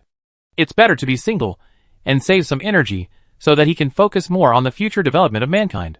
Not only Yu Yuan, but also Man Yuimiai. And this time is not short. And the expiration time of the life potion of the two people is also different. Yu Yuan felt that if Man Yuimiai really liked him, then he would probably forget about reproducing offspring. After all, after one person's life potion expired, the other one was still effective. There is no way to displace the time. So it is impossible to wait for the other one to expire, because it would take hundreds of years to wait. And even waiting until death is not acceptable. It should be my illusion, Yu Yuan thought to himself. He felt that if Man Yuimiai really did this, then there would be another bad influence. That is, let others think that he and Man Yuimiai used force to jointly rule the new human beings. Chapter 155. For 40 years, thanks to the stable years and inexhaustible resources, mankind has made remarkable achievements in all fields. Now, 3 years later, it is time to set sail again. On the satellite of Wolf 1061C, all the resource development plant modules that can be moved are packed up, then launched into space through the orbital mass accelerator, and then loaded into the cargo spacecraft. Because humans have defined themselves long before resource mining, basically all buildings on the satellite of Wolf 1061C are built according to the detachable modular standards. Bases and factories are directly connected by movable or foldable structures. It can be said that after humans left this time, the only things on the planet that were not dug away were the foundations. Even the core components of the orbital mass accelerator, such as the detachable rails, were launched into space by rockets and taken away. In doing so, humans turned the originally bustling planet back to its original deserted state. Of course, there are some differences. Since human mining is basically reckless and destructive mining, all deep mines are basically directly bombed with hydrogen bombs. So when humans evacuated, the surface topography of the planet had undergone tremendous changes. There are deep pits and gullies everywhere, canyon cracks everywhere, and valley caves everywhere. Of course, although humans have been destructively mining on such a large scale, a planet is really big. With the current industrial capacity of humans, even after more than 40 years of destructive mining, they still have not been able to mine all the resources of this satellite. Looking down from orbit, at most, the landform has changed dramatically. After the ground engineering facilities and various equipment and robots were packed, the transfer station located in its orbit also began to change itself. The structure that was originally spread out as a material receiving port was slowly gathered, and the various suspension cabins were slowly tightened under the operation of the mechanical structure, so as to achieve the purpose of tightening the size of the overall transfer station while strengthening its structural strength. Demand will also promote the development of related technologies to a certain extent. Since humans position themselves as a watering civilization, they have a large demand for modularization and folding. In the past 40 years, humans have worked hard to study various complex and precise mechanical structures for this purpose. This has enabled humans to run wildly along this technical route, leading other technologies and applications such as gears, force transmission, folding, and deformation. If this development continues, it may become a special technology one day. This leading application is also very cool in terms of visual effects. When various space platforms, satellites, ground buildings, etc. are folded and placed, it is just like the base in the Red Alert game. If there is space technology, the action will probably look like Transformers. Of course, this if is actually still in civilization levels lower than the current human technology level, but it can also be regarded as a specialized technology among civilizations of the same level. Gear transmission expertise. With this expertise, humans will not need to build various factory machinery and collection bases from scratch when replenishing energy and resources next time. They can directly land and use landing ships as various bases, and then deploy various drones and unmanned collection equipment to carry out large-scale resource mining. In Ikai's words, humans have almost made Red Alert a reality. When Yuan heard Ikai say this, he was stunned for a moment. So he got to know a game called Red Alert at the end of the 20th century. Yuan had learned about this kind of specialized technology. The precision parts in it were simply mind-boggling. The folding structure of an unmanned mining vehicle alone was filled with thousands of gears of different sizes and functions. When watching the process of making mechanical structures, it was just like watching the world of gears. According to Yunan Feng, in order to ensure that some small gears can withstand the strong pressure of force transmission, the mechanical department specially used scraps of new materials to make them. For this purpose, they specially developed an anti-particle cutting technology, which was very costly. It is precisely the emergence of this technology that allows the alloy with a melting point of up to 150 million degrees Celsius to be processed again. At present, this specialized technology is also used in tactical armor, which will make the various actions of tactical armor more like humans, even better than humans. While the base on the Wolf 1061C satellite was being packed up, the base on the planet Wolf 1061C was also doing the same. Groups of landing personnel drove new space suits and took transport boats to transport the biological resources obtained from the last mission, returned to the landing ship, and then returned to space.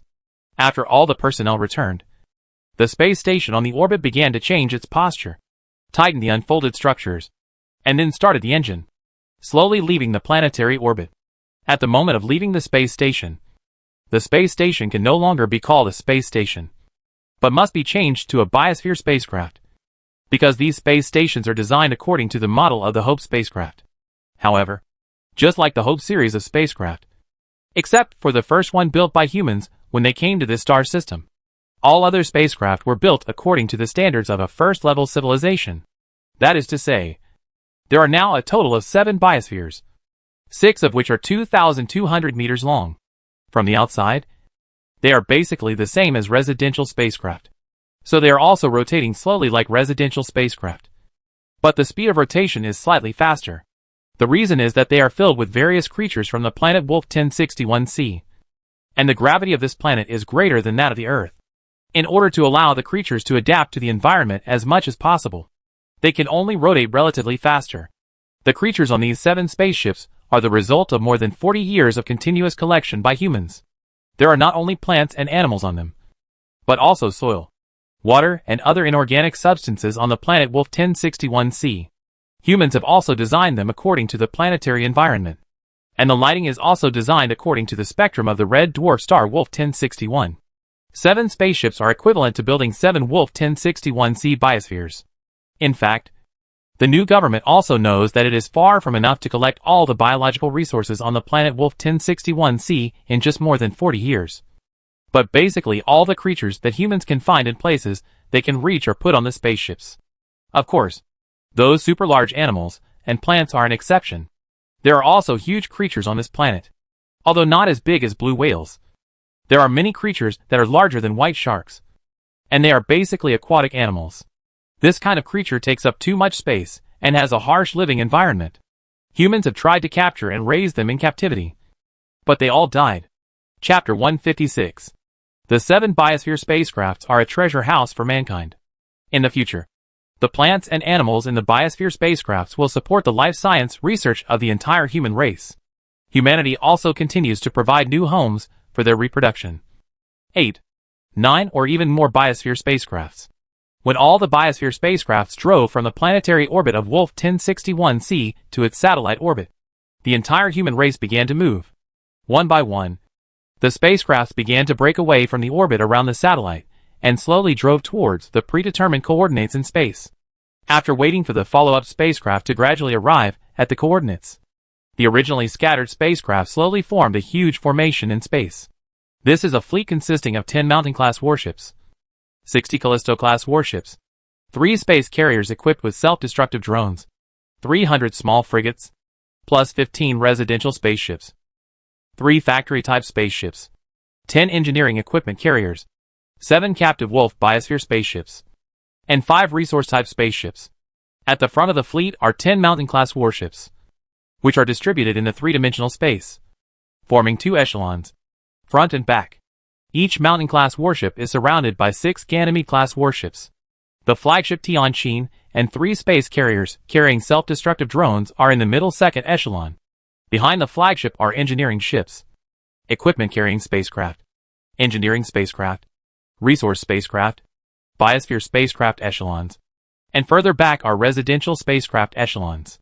As for the 300 small frigates, they are distributed at the outermost edge of the entire fleet in all directions. Up, down, left, right, and back. This is the fleet's formation ready to set sail. The light of the red dwarf star in the distance gave each spaceship a bright metallic luster at the tail, which was the light of technology and human wisdom. At this moment, Yu Yuan was standing at the porthole of the bridge and looking out the window. It was originally a void of space, but now what came into view were spaceships that were slowly rotating with a faint glow at the tail. At this moment, the engines of all the spaceships were already idling. Looking back, Yu Yuan did not see the Star Wolf 1061, because the position of the Lyra was just in the shadow of the spaceship behind. It was a habitable spaceship. From Yu Yuan's position, it seemed to be bathed in a bright sun. The light of the red dwarf star radiated from its rear end, reflecting every huge structure of it. Goodbye, Wolf 1061C. Thank you for providing rich biosphere resources for mankind. If mankind develops in the future, I will definitely come to see you again. Yu Yuan silently said goodbye to this star system that has nurtured mankind for more than 40 years. Although he said so in his heart, he actually felt that this farewell might be forever, because this star field has become an extremely dangerous star field. If a war breaks out, Wolf 1061 is likely to be destroyed. Even if it is not destroyed, once aliens discover that there is a complete biosphere here, they will surely take away everything. And even the entire planet may be packed away. Just because humans can't do such things doesn't mean that those advanced civilizations can't do it. Wish you good luck. And of course wish us humans smooth sailing. Yu Yuan shifted his gaze and looked at the deep darkness. The planet Wolf 1061C that had become a yellow dot. Commander Yu. All the previously dispatched exploration spacecraft have arrived at the designated location. Is the fleet entering the sailing phase as planned? At this moment, in the bridge of the Tianqin, the flagship science officer at the time stared at the instrument and spoke loudly. The fleet definitely does not sail directly to the target direction after assembly. Before sailing, many exploration spacecraft must be dispatched in advance for deep space exploration. This is military common sense. For this reason, many people call these dispatched spacecraft scout spacecraft. A spaceship smaller than a frigate. An unmanned exploration spaceship, equipped with a conventional laser weapon and a nuclear fusion thruster. The intelligent program is an intelligent AI different from the light of the sky river, and is a combat intelligent AI module. Order all ships to prepare, and the entire fleet to enter the departure program. Yu Yuan turned around, took a step, and walked towards the captain's seat in the center of the bridge. The design layout of the Tianqin's bridge is similar to that of the original Hope, but it is larger and more spacious. At the same time, because the Tianqin is not a residential spacecraft like the Hope, but a comprehensive combat warship, its bridge does not rotate to provide simulated gravity like the Hope. Therefore, the bridge of the Tianqin is generally in a state of weightlessness. The reason why Yu Yuan can walk is naturally because he wears magnetic boots and turns on the magnetic switch of the magnetic boots. That's right. It is a built-in battery-type magnetic boots that allows the wearer to switch between walking and floating. Attention all ships. The fleet will enter the departure procedure. The departure countdown is 5 minutes. Please all personnel take your positions and get ready. The broadcast of light of the Milky Way sounded in the Tianqin. At the same time, the same broadcast sounded on all other manned warships and spacecraft. Amid the broadcast, Yu Yuan fixed himself in the captain's seat, and Manueme and Zhu Pit were still on his left and right. The front right was the position of the scientific officer. The front left was the position of the chief scientist, and further forward were the positions of the first mate and the second mate, and then the positions of various types of scientists, staff of various departments, as well as the positions of fire control personnel, communication personnel, helmsmen, etc. They are arranged in an elliptical gradient on the left and right. On the front wall facing the personnel, there are several large screens, just like the Bridge of the Hope in the past. Of course, the design of the Bridge of the Lyra is not exactly the same as before. For example, there is a separate movable screen and operating platform in front of each person's seat, and a spherical cover that can be opened and closed is also set separately at each person's seat. This is used to fill the acceleration buffer. When started, this spherical cover will include the members and seats together, and then start to fill the acceleration buffer. At the same time, various equipment and pipes will extend from the bottom of the spherical cover to provide various protections for the personnel inside. Considering the awkwardness of injecting the acceleration buffer, the outer shell of the spherical cover is made of one-way transparent material, so that the inside can see the outside, but the outside cannot see the inside. The awkwardness is definitely the awkwardness of filling the various cavities of the human body with buffer. As a flagship and a military and political center, there must be permanent personnel. So the Tianqin also has a hibernation chamber. And the area where the hibernation chamber is located is designed to be in an internal rotation mode. That is, on an internal rotating turntable to ensure that people are in a gravity state during long-term hibernation. It is a single-person, single-room hibernation cabin. So the hibernation cabin is also the daily residence of the Tianqin crew. However, since the daily residence is always in a rotating state, to return to the residence from the bridge or other workplaces, it is necessary to enter from the synchronous rotating elevator. These designs may seem complicated, but for humans who have already opened up mechanical expertise, it is not a problem at all. Chapter 157. Hidden Bridge Mode is on. Please sit down. Buckle your safety buckle. Seat cushion mode is on. As the voice broadcast sounded, Yu Yuan, who was sitting in the captain's seat, clearly felt that the entire bridge was sinking.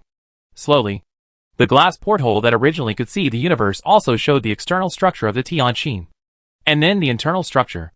Then, thick alloy gates slowly closed, sealing the entire retracted bridge inside. In the bridge, Yu Yuan could not hear the sound of gears and motors outside, but the sound of mechanical movement rang from the bottom of his heart. He knew that these gates were designed to protect the safety of the bridge. As the bridge sank into the warship, the people inside the bridge also lost their direct view of the external universe. But the changes in the bridge made them regain a similar view. The dimmed bridge lit up again. It was a display screen that was originally shrunk in the porthole interlayer. When the bridge sank back into the warship, they were slowly pushed out from the interlayer, replacing the original porthole glass, showing the scene outside the spacecraft to humans. Biosphere Spaceship Number 1 completed the Wolf version of the acceleration buffer, filling Biosphere Spaceship Number 1 completed the Wolf version of the acceleration buffer, filling Biosphere Spaceship Number 3 completed the Wolf version of the acceleration buffer, filling Biosphere Spaceship Number 7 completed the Wolf version of the acceleration buffer filling. The thrusters are working normally. Preparing to enter high G acceleration mode. The preset acceleration value is 100 G. Attention all crew members. The Tianqin is about to start uniform acceleration movement. Countdown 10 seconds. 10, 9, 8, 7. The thrusters are working normally. Preparing to enter high G acceleration mode. The preset acceleration value is 100 G. Attention all crew members. The Kunlun is about to start uniform acceleration movement. Countdown 10 seconds. 10, 9, 8, 7. Prepare to enter high G acceleration mode. Preset acceleration value is 100 G. Attention all crew members. The Huashan is about to start uniform acceleration movement. Countdown 10 seconds. The voice broadcast of light of the Milky Way sounded in all spaceships and warships to ensure that the starting time of each spaceship would not differ too much. Hearing this voice, everyone sat quietly in their seats, waiting for the acceleration moment. After the body is strengthened, humans can withstand an acceleration of 123 G without the need for an acceleration buffer, which just exceeds the upper limit of the acceleration of a habitable spaceship. In other words, a habitable spaceship does not need to be equipped with an acceleration buffer device. This also makes the construction of residential spacecraft less complicated. Humans have built so many ships in such a short time with such a small number of people. As for warships, since their acceleration limit is 150 G, if they want to exert their full performance, they must also install an acceleration buffer system. However, it is not a critical moment now. So naturally there is no need to push it to the highest value. As for the creatures on the biosphere spacecraft, they do not have such strong bodies. So humans specially made wolf version of acceleration buffer for them to ensure that they will not be crushed into meat patties under high G acceleration. Yes, although the human body enhancer was invented through the study of the wolf planet biosphere, it is stronger than the wolf planet creatures, and is better than the original. Technology is sometimes like this. After finding the root cause, it is even stronger than the original natural evolution. Of course, not every creature on the wolf planet can withstand high G acceleration. According to scientists' experimental data, the armored beast can withstand 60 G instantaneous acceleration, which is really a body of steel. When the countdown reached 0, the fusion propulsion device that was originally shining brightly suddenly became hundreds of times brighter.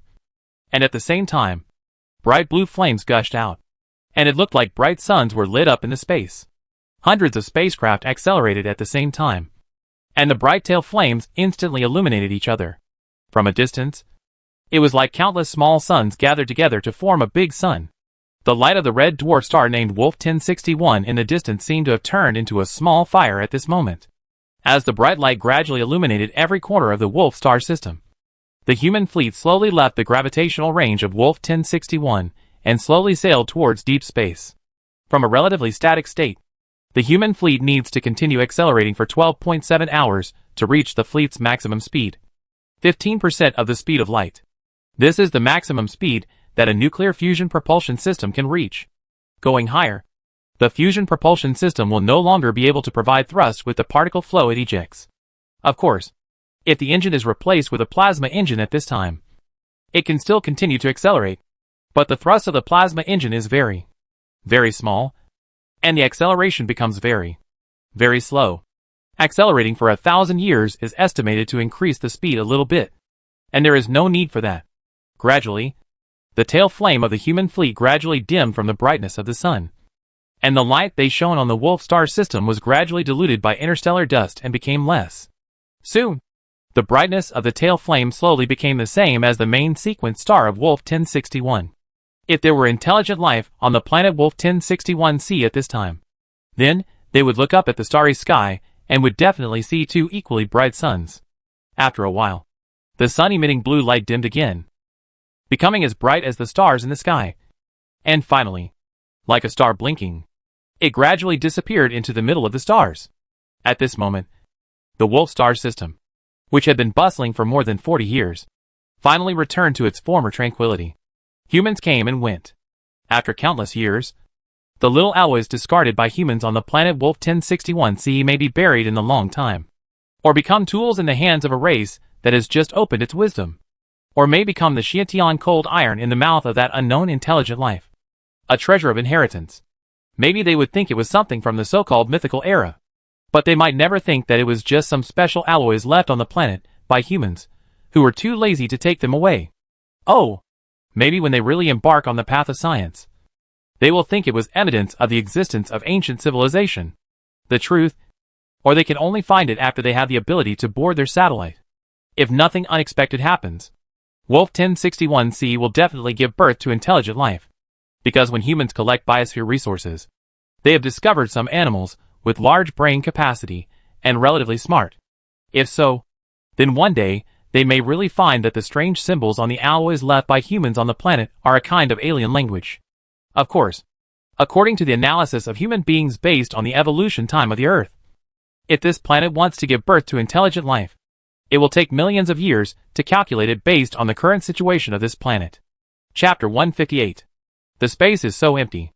After losing the contrast of the Wolf 1061 star system, compared with the dazzling stars, the fleet's tail flame that seems extremely bright is not even as bright as a match in the vast universe. And the human fleet itself is not even as bright as dust, because humans often compare the Earth to the dust of the universe and the sand of the Ganges. But in fact, the so-called Ganges sand cannot be used as a comparison between the Earth and the universe. The size comparison needs to be magnified by several orders of magnitude. Humans sailing in the vast galaxy felt this deeply. The fleet built by humans with their own proud technology was silently accelerating in the void like a firefly.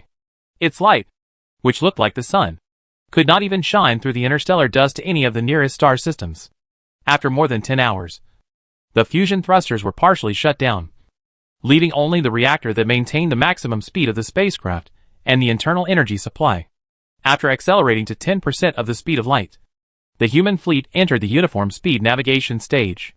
Constant speed navigation means that humans do not need to be pressed on cushioned chairs all the time.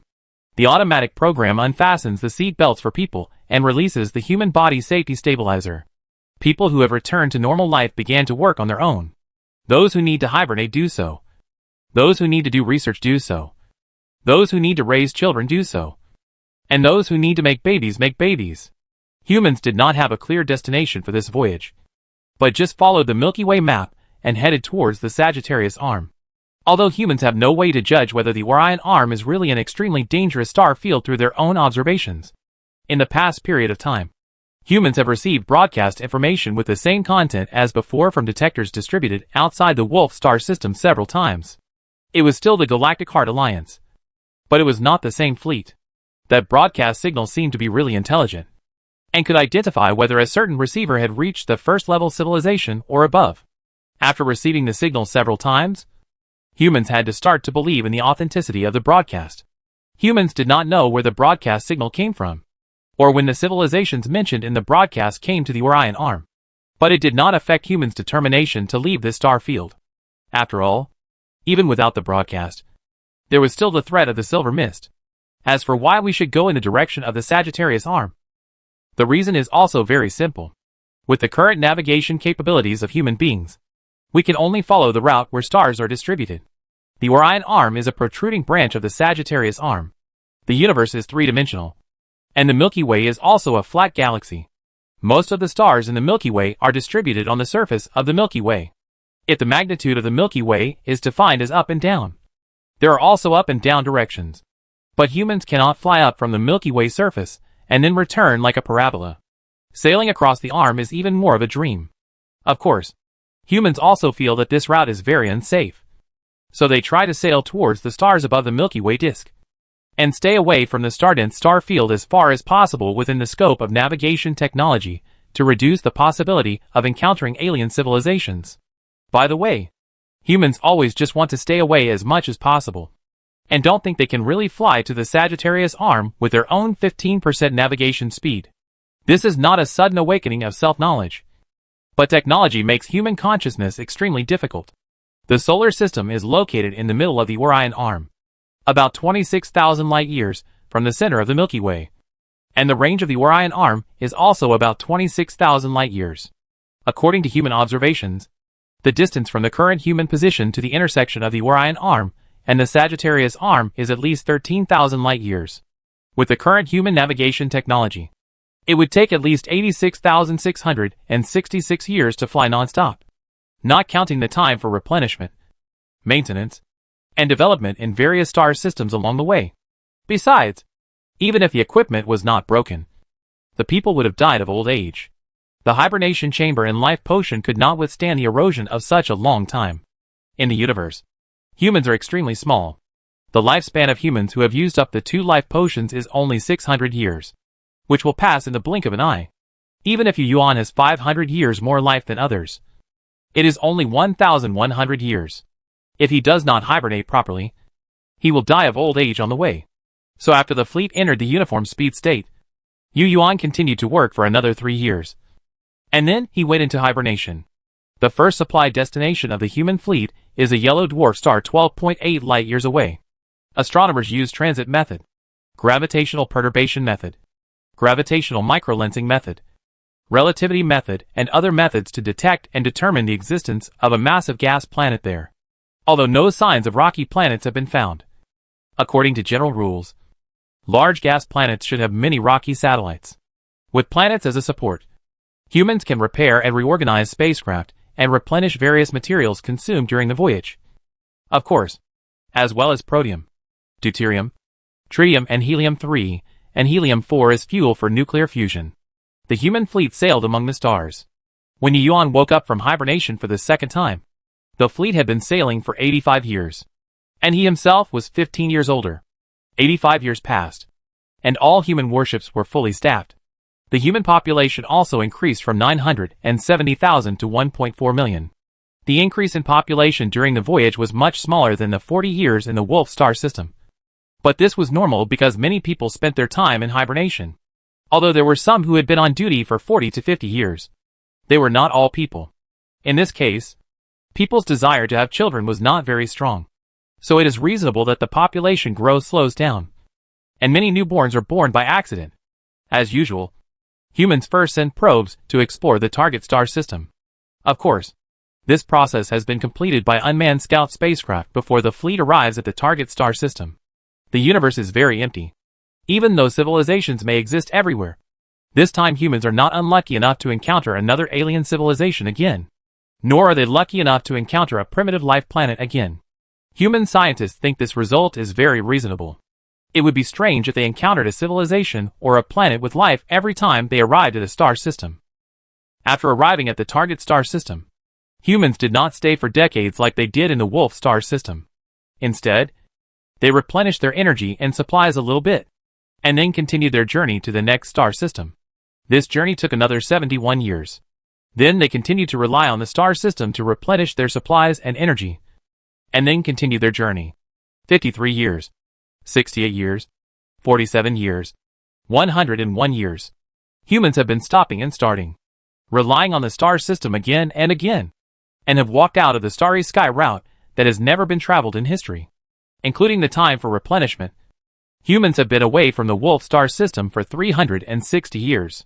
In 660 years, the total distance of humans has reached 52.7 light-years, but the straight-line distance to the Wolf star system is only 36.6 light-years, which is the effective distance that humans have spent 660 years to produce. Humans have once again experienced the vastness of the universe and the ruthlessness of time. Chapter 159. Capella. This is the star system that humans have arrived at now, belonging to the galaxy of Auriga. As usual, the human fleet did not stay here for long. After completing the supply and building some hibernation cabins as supplements, the fleet continued to embark on the star journey. The voyage is still going on. After Capella has repaired and updated all the materials, energy, and spacecraft, humans plan to make a long voyage, with the goal of Aldebaran, 35.99 light-years away. With the experience of the previous short-distance voyages, humans have a very good understanding of hibernation voyages and the performance of spacecrafts. It will take about 240 years to sail 35.99 light-years. Because the journey is farther than the previous voyages, most humans will hibernate this time. During the 360-year voyage, the human population has increased from more than 1 million to 4.15 million, and 14 of the 15 residential ships have been occupied. Sociologists predict that after this voyage, the human population will increase to about 4.4 million, and the 15 residential ships will be full by then. Therefore, the new government plans to make a long-term stay after arriving at Aldebaran in order to build more residential ships and expand more warships. Humans have detected the general situation of Aldebaran, which is a binary star system composed of an orange giant and a red dwarf. The orange giant has a giant gas planet, and generally this kind of gas planet is likely to have rocky satellites. Besides, there is a red dwarf star. Although no planets have been detected through various observations, there will be planets in general. After all, it is a stable binary star system. As usual, set sail and hibernate. Hibernation is like pressing the age pause button for humans. With the life potion, most humans will only grow for 50 to 64 years in a voyage of more than 200 years. Medical gene technology has made it almost impossible for humans to die of illness, which is also one of the reasons for the steady growth of the population. During this voyage, Yuan only woke up once. When he woke up the second time, the human fleet was already close to Aldebaran. According to the normal long-term hibernation awakening procedure, it takes 1 or 2 months to adapt after waking up. But after physical strengthening, the overall physical quality of humans has been greatly improved, and the corresponding hibernation awakening adaptation time has been shortened from 2 months to less than a day. Like Yuan, he only adapted for 2 hours and felt fully recovered. Before the human fleet arrived at Aldebaran, the advanced scout spacecraft had already explored the entire binary star system. As scientists speculated, the orange giant in the binary system has rocky satellites, and more than one. However, the red dwarf in the binary system has no planets. It's not a big problem, as long as there are rocky planets. It is an inexhaustible source of energy and resources for humans. Not only that, in order to avoid encountering star systems without rocky planets, during the hundreds of years of sailing, humans have also specially developed a device to extract gas resources from gaseous planets. Of course, it is not to put a pipe down to extract, but to make a hydrogen element collector installed on an unmanned resource collection spacecraft, and then let the unmanned resource collection spacecraft break into the periphery of the giant gas planet. Thanks to specialized technology, this thing can be opened like an umbrella when working, and after collecting, it can be folded on the spacecraft and fly back to space. However, now there are rocky planets, so humans naturally don't need to go to such trouble to collect hydrogen elements. After the fleet posture and deceleration, Yu Yuan came to the bridge as usual. At this time, all the staff have returned to their posts. Have all the exploration spacecrafts been released? Stepping into the bridge of the Tianqin, Yu Yuan looked at the busy staff and asked casually, "General Yu, the exploration spacecraft has been dispatched with Aldebaran as the center. We must pay close attention to the movements of all parties. The universe is different from the ground, and there are more directions to consider." Yu Yuan came to the big screen. As the staff answered, the current location and direction of the exploration spacecraft have all been marked on the star map on the big screen. Yu Yuan took a quick look at the information. There are about 100 exploration spacecraft, and the farthest one is 0.3 light-years away from humans now. Go over the asteroid belt and get closer to the orbit of the target planet. After looking for a while, Yu Yuan instructed the helmsman. The asteroid belt is located in the outermost orbit of the giant gas planet, but it is not completely distributed on its ecliptic plane. From the image, it looks a bit like a bunch of satellites orbiting the Earth. About half of the asteroids are located on the equatorial plane of other giant planets, and the other half are distributed in a somewhat disorderly manner. According to astronomers, the reason for its formation may be that at some point, the two rocky planets on the periphery were disturbed by gravity and finally collided with each other. The specific details of the formation process still need long-term observation of the asteroid belt to get the answer. The time should not be too early, because humans have discovered that these asteroid blocks are not small particles like Saturn's rings, but are large and small, ranging from 1 or 2 kilometers to 70 or 80 kilometers. There are two rocky planets in the inner orbit of the asteroid belt, one large and one small. The large one is about the size of Mars, and the small one is smaller than the Moon. At this moment, the human fleet has entered the gravitational range of the giant gas planet. The target of the fleet stop this time is the rocky satellite the size of Mars that is closest to the giant gas planet. Although Aldebaran is a binary star system, the mass of the orange giant is much greater than that of the red dwarf. The diameter of the orange giant is 43.7 times that of the Sun, while the size of the red dwarf is only 0.36 times that of the Sun. Therefore, this binary star system is somewhat different from the binary star system that people normally know. They are not two stars orbiting each other, but the orange giant is located in the center, and the red dwarf orbits like a planet at a distance of 609 astronomical units from the orange giant. Of course, the orange giant is not motionless. Like the red dwarf, it moves around a common void center of mass.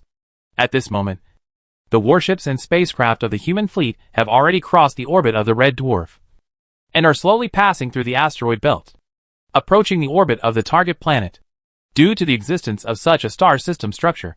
For convenience, humans call the orange giant Aldebaran A, the red dwarf Aldebaran B, the gas planet Aldebaran A1, and its two rocky satellites Aldebaran A1-1 and Aldebaran A1-2. People now have another name for these two rocky satellites. The larger one is called Aldebaran Komshing, and the smaller one is called Aldebaran Zongdaxing. The planet where the human fleet docked is Aldebaran A1-1, also known as Aldebaran Komshing.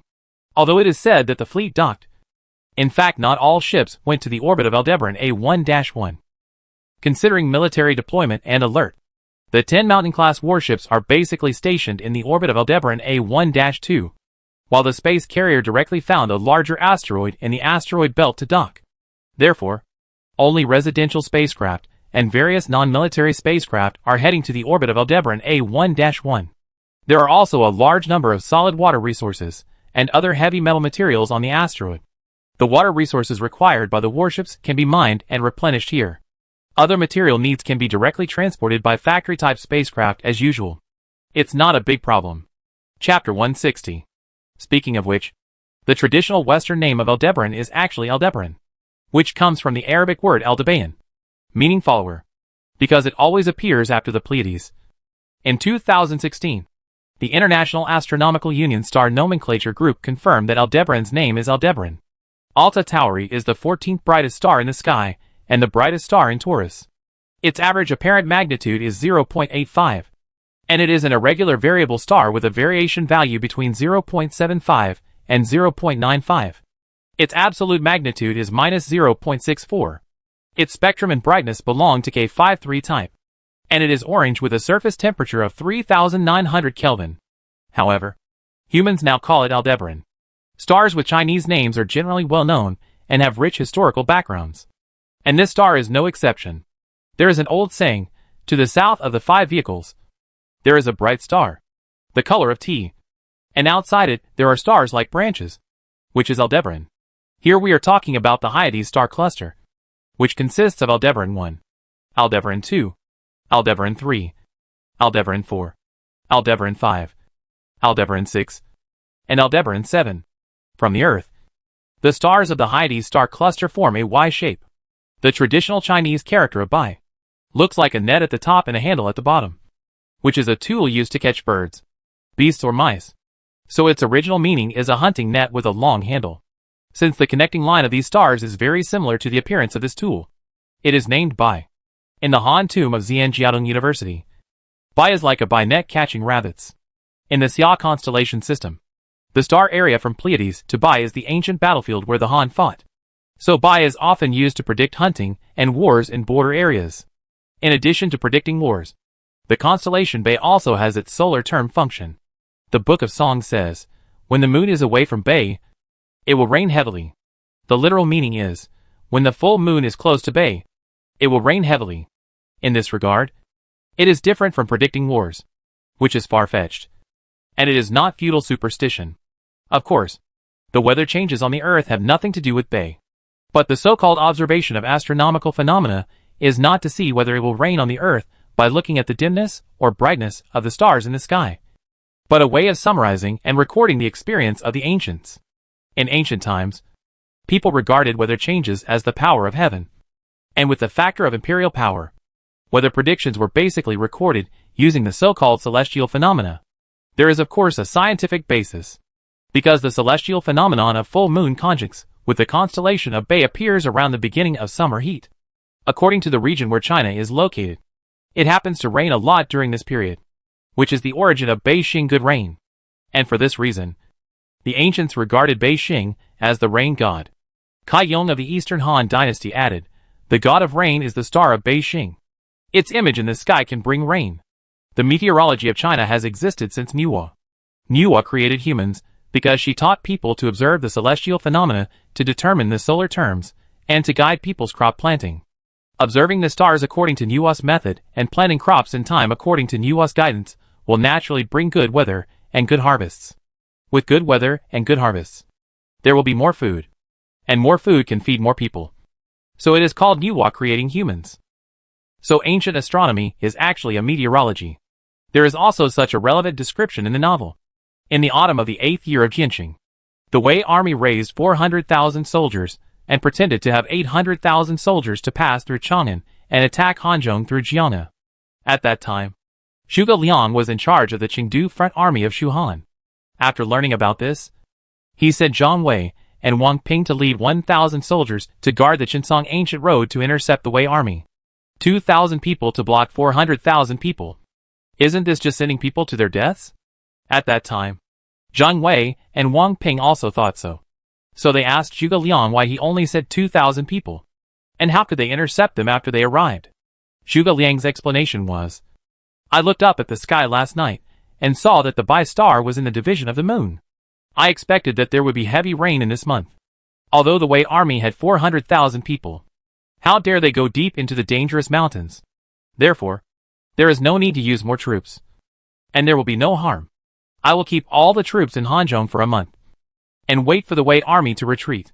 Then I will use the troops to attack them, and wait for them to tire. My 100,000 troops can defeat the 400,000 Wei soldiers.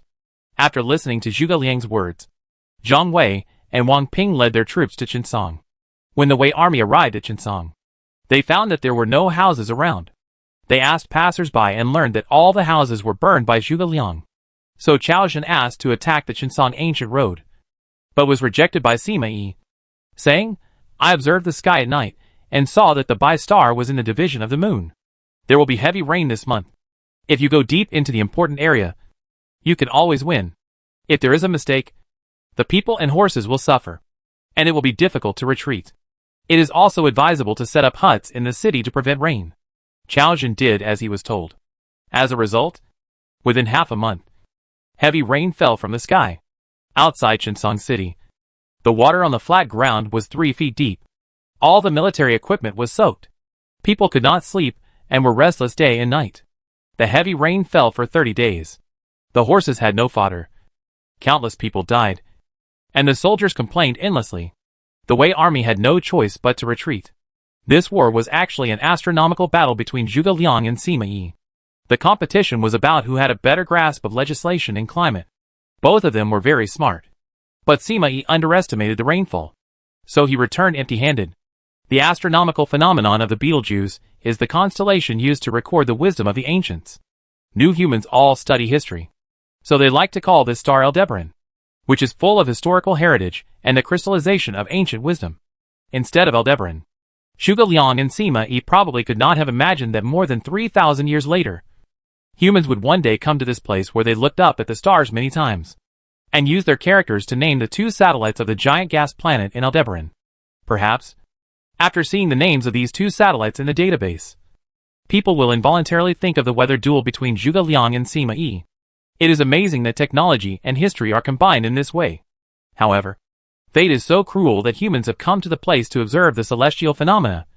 But the Earth and the people who observe the celestial phenomena on it are gone. Before the fleet docked, the data of Aldebaran Kongming and Aldebaran Zhongda had been transmitted to the command centers of various warships and spacecraft.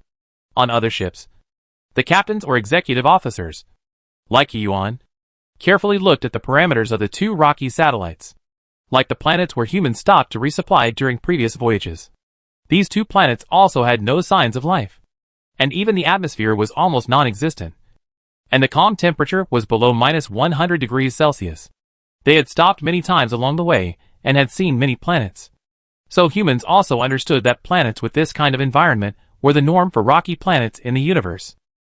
And they were not surprised, but felt relieved. Nothing special means at least it is safe. Then, humans can use the resources of these 2 rocky planets to continue to grow and develop. Here, more residential spacecraft and more warships will be built, and then form a larger human fleet. Chapter 161. So far, everything has gone smoothly. In the following period of time, humans will deploy space station platforms, resource transfer station platforms, launch landing craft, engineering machinery, and collection-based deployment vehicles as usual, and start resource and energy mining from Aldebaran Kongxing. The Tianqin and several other Shan-class warships docked in the orbit of Aldebaran Zhongda also launched equipment to operate on the planet. The same thing happened in the asteroid belt. Just when humans thought that this time would be as smooth as before, a picture sent back by a detection spacecraft broke everything calm. For a moment, everyone on the Tianqin bridge entered a fast pace. Master Yu. This is the picture taken by the number 7 exploration spacecraft through the shipborne optical telescope. Astronomers have determined that this is not what a normal dust cloud should look like. A communication staff member saw Yu Yuan coming to the bridge and immediately displayed the picture on the Tianqin's large screen, and then reported the basic situation. Yu Yuan floated from the entrance of the bridge to the large screen, and then skillfully turned on the magnetic boots to let himself fall back to the bridge floor. He looked up at the big screen and saw a dust cloud. Dust clouds are very common in space. They are floating dust and fine metal particles in the universe, mostly composed of hydrogen. Under the appropriate gravitational force, these dust clouds gather together densely and form clouds. In astronomical telescopes, they often appear colorful, so people figuratively call them nebulae. Of course, the reason why they look colorful is actually because of the long-term exposure of the telescope.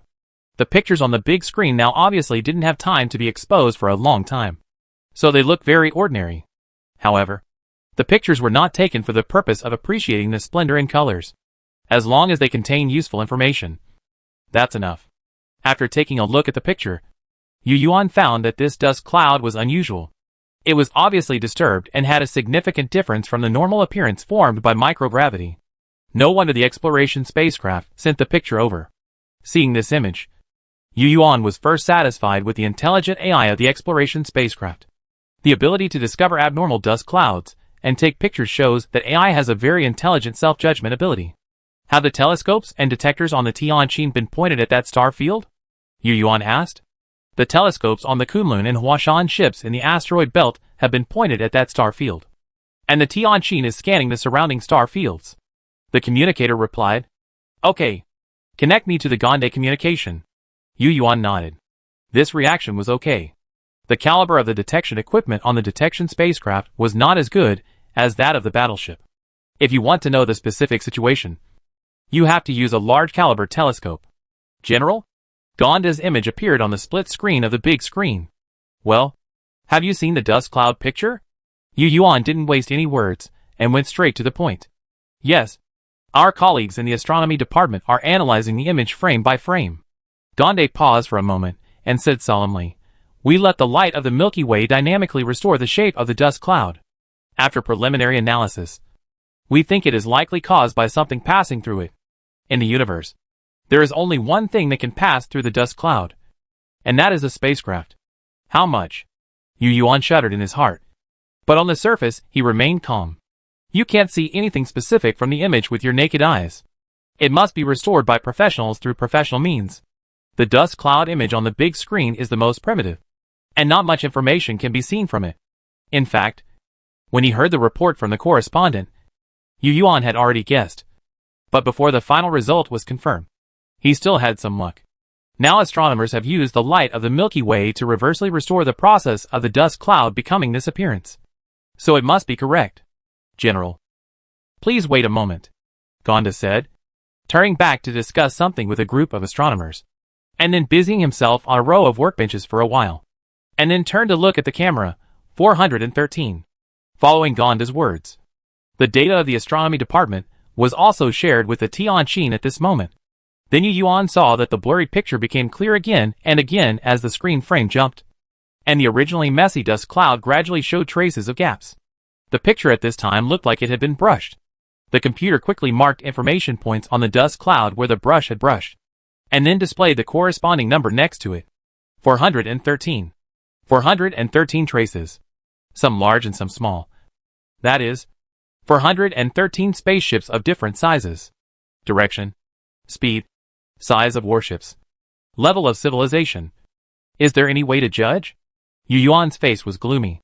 Gonda quickly replied, based on the dust cloud traces, the route of this fleet is about 90 degrees from the direction we came from, and its heading target should also be Aldebaran. The speed, size of the warship, and the level of civilization still need further observation. What you fear will come true.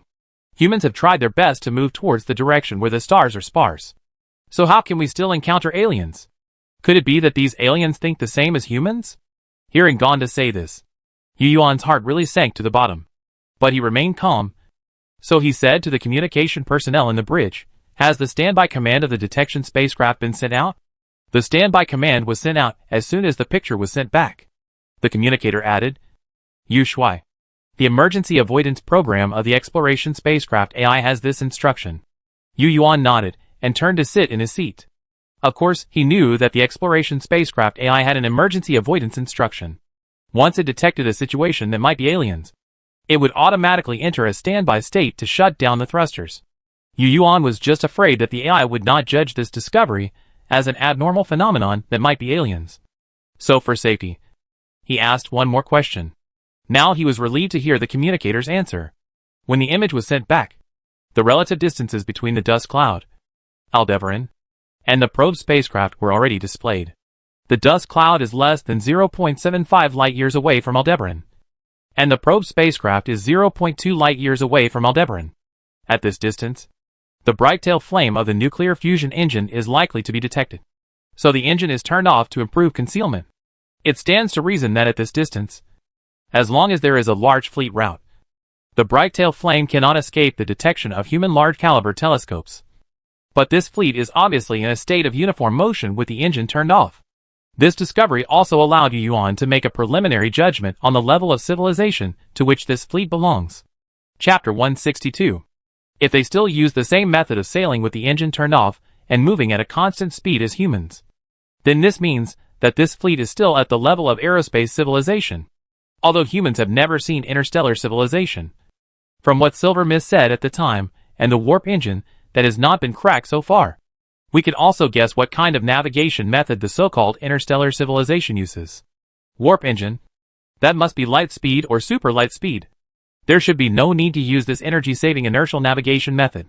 Then we just need to wait for the observation results of the Large Aperture Telescope to know the specific speed of this fleet. Humans only need to measure the size of the dust cloud, and then combine it with the speed of the channel formation observed by the telescope within a certain period of time to determine the speed of the fleet. So is it too late to run now? The data displayed on the big screen has given you on the answer. The dust cloud is 0.75 light-years away from Aldebaran, which means that there is a time difference of 9 months between the fleet entering the dust cloud and the human detection of the dust cloud. This means that when Yu Yuan arrived at the bridge of the Tianqin, the fleet had already sailed for another 9 months based on the situation shown in this picture. According to the data of the speed of aerospace-level civilizations from Silver Mist or Mach Star civilization, if it is a first-level civilization, then it will take 4 years and 3 months for the fleet to reach Aldebaran. If it is a second-level civilization, it will take another year and 9 months. If it is a third-level civilization, it will only take another 9 months. If it is a first-level civilization, humans may still be able to escape if they run away now. But the problem is that after this 240-year long-distance raid, humans must make a major supply, and many spacecraft must also be repaired. Otherwise it will be difficult to survive the voyage. Why is it at this time? Sitting in a chair, Yu Yuan was thinking about countermeasures, and at the same time waiting for further observation results. If it was the same as the previous few not-so-long voyages, instead of a long-distance raid, he would definitely not hesitate to order an immediate departure. But it was at this time. Humans have just started to land on Aldebaran and Kongqing, and the infrastructure has not been deployed. All kinds of resource detection robots are still in progress. It is not the time to receive resources yet. Where is Manueme? While waiting for the observation results, Yu Yuan found that Manueme was not in the bridge and asked. The staff and scientific officers in the bridge did not understand. So Tien Heswang directly connected Yu Yuan to Manueme's communication. Yu Shuai? Just in time. I was about to report to you. And you took it? Another split screen appeared on the big screen, and Manueme's head appeared on it. Through the screen, Yu Yuan saw the background behind Manueme, which seemed to be in a corridor, and the person was still floating, indicating that he was still on the Tianqin. Did you receive the information about the dust cloud? Yu Yuan asked first. It has been shared to my personal terminal through the armament department. Manueme nodded to indicate that she already knew the latest situation, and then continued, I have given instructions to the Kunlun ship, Huashan ship and other warships in the asteroid belt, asking them to hide themselves by relying on the asteroids. But the Tianqin is some distance away from the asteroid belt, and there is a certain delay in communication. So I plan to go to the Kunlun ship in person to open a second command post. It just so happens that the route to the asteroid belt is now under the cover of a giant gas planet, from the direction of the dust cloud. Even if they have used a telescope to look at us, they can't find this little propeller tail flame. That makes sense. But the problem is that we don't know what level of civilization the fleet that passed through the dust cloud is at all. Don't worry. First synchronize the data of the dust cloud to the fleet command system, and let the captains of each ship find a large asteroid to hide on their own. Other strategies will be planned after further intelligence is obtained. Yu Yuan rejected Manueme's proposal. Then, he called Zhu Pit in the bridge of Tianqin, and then said directly, Zhu Pit, order your department to prepare various emergency plans within the civilization. The news of the dust cloud is temporarily kept secret from the public. Wait for my next instructions. Understood. Zhu Pit saluted. After turning off Zhu Pit's communication, Yu Yuan issued several orders to his production, engineering and other departments. The general meaning is to increase manpower, increase ground detection, and speed up resource mining, and strive to have the first batch of mineral resources arrive at the resource ship within half a month. In addition, The Resource Collection Department immediately dispatched idle collection spacecraft to the giant gas planet to capture hydrogen. When ground detection has not found protium, deuterium, tritium and helium-3 and helium-4 resources, the fastest way to obtain energy is to salvage and collect from the periphery of the giant gas planet. Although the situation is not clear now, it will not be wrong to replenish energy and materials as soon as possible. When arriving at Aldebaran, basically all large platforms, engineering ships, and mining ships are docked in the orbit of the satellite Aldebaran Kongqing. And as a special combat warship, it does not have the ability to mine minerals on a large scale. In this regard, the flagship Tianqin is also the same. Therefore, energy refueling and material replenishment must be pulled from various factory-type spacecraft. Time passed by minute. Shortly after Yu Yuan completed the orders to various departments, Gonda's voice sounded again in the bridge of Tianqin. Captain, there is a result. From the analysis of the size of the dust cloud and the formation of the fleet's track, we judge that the speed of the fleet is 14% of the speed of light. The large track is 120, and the rest are small tracks. The direction of the fleet is clear. It is Aldebaran where we are. Just observing the dust cloud track, we cannot determine the specific size of the spacecraft. Gonda said the results observed by the astronomers team directly with a hint of suspense. Hearing this voice, Yu Yuan was shocked and looked up at the big screen. At this time, all the information obtained by the astronomers was synchronized on it. Although they are 0.75 light-years apart, observation is different from sending a spacecraft to the destination for detection. As long as the telescope can observe the changes in the dust cloud for a period of time, various related data can be calculated through the supercomputer. Of course, the telescope must have seen the flight path that had taken place for 9 months. But it did not affect the judgment. According to the normal interstellar navigation behavior, the position 0.75 light-years away from the destination should not be the position node where the fleet slows down. In other words, this fleet is still at the highest speed, and this speed is 14% of the speed of light. So it can be judged that this fleet belongs to the first-level civilization fleet. Yu Yuan looked at the data on the big screen and fell into deep thought. It is not 15% of the speed of light. There are two possibilities. One is that the speed dropped a little bit due to interstellar dust during the navigation process. And the other is that the highest speed that this civilization can reach is 14% of the speed of light. No matter which one, it belongs to the first-level civilization. Chapter 163. That is to say, there are still 4 years and 3 months left for humans. Of course, 4 years and 3 months is the time from now when the unknown civilization fleet arrives at Aldebaran. If humans want to escape, they should run in the opposite direction before it arrives. As for how much time in advance is safe to escape, it has to be estimated from the effective range of weapons of the first-level civilization. Well, in theory, beam weapons, that is, laser weapons, have a speed of light and a strike distance that can also be measured in light-years. But considering that space is not a true vacuum with nothing in it, laser weapons will definitely attenuate at ultra-long distances. The same is true for the positron cannon. So this is a typical case of adapting to local conditions and analyzing specific problems.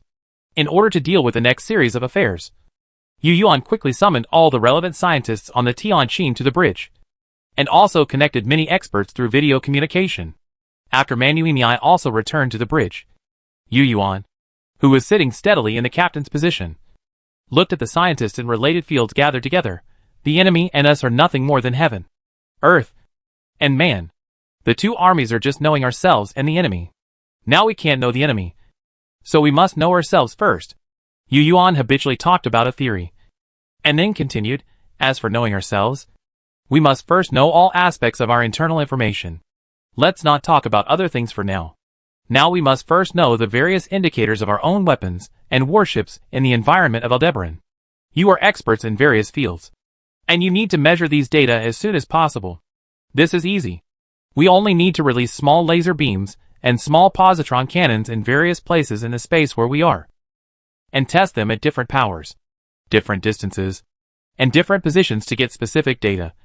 But this requires the cooperation of the military. The one who spoke was Lu Mayan. He paused, and after seeing Yu Yuan nod, he stretched out his finger and tapped on his personal terminal. After his personal terminal screen was projected onto the big screen, he gestured and continued. According to the commander's concealment requirements, we can conduct experiments here, here, and here. We have a ready-made small frigate, and we can start after we upload the test program. I expect that we can get the data we want within half an hour. Everyone looked at the map Lu Mayan projected onto the big screen. These points were all blocked by planets, or asteroids between the positions of interstellar dust. Well, without further ado, Professor Lu, you should start doing this now. The astronomy department has synchronized all the parameters related to Aldebaran to the system, and you can call them up by yourself. In addition, the 12 frigates near these points will cooperate with you. Yu Yuan did not hesitate and said immediately, to obtain clear data, all environmental factors must be taken into account, so that humans can make targeted arrangements based on these parameters in the future.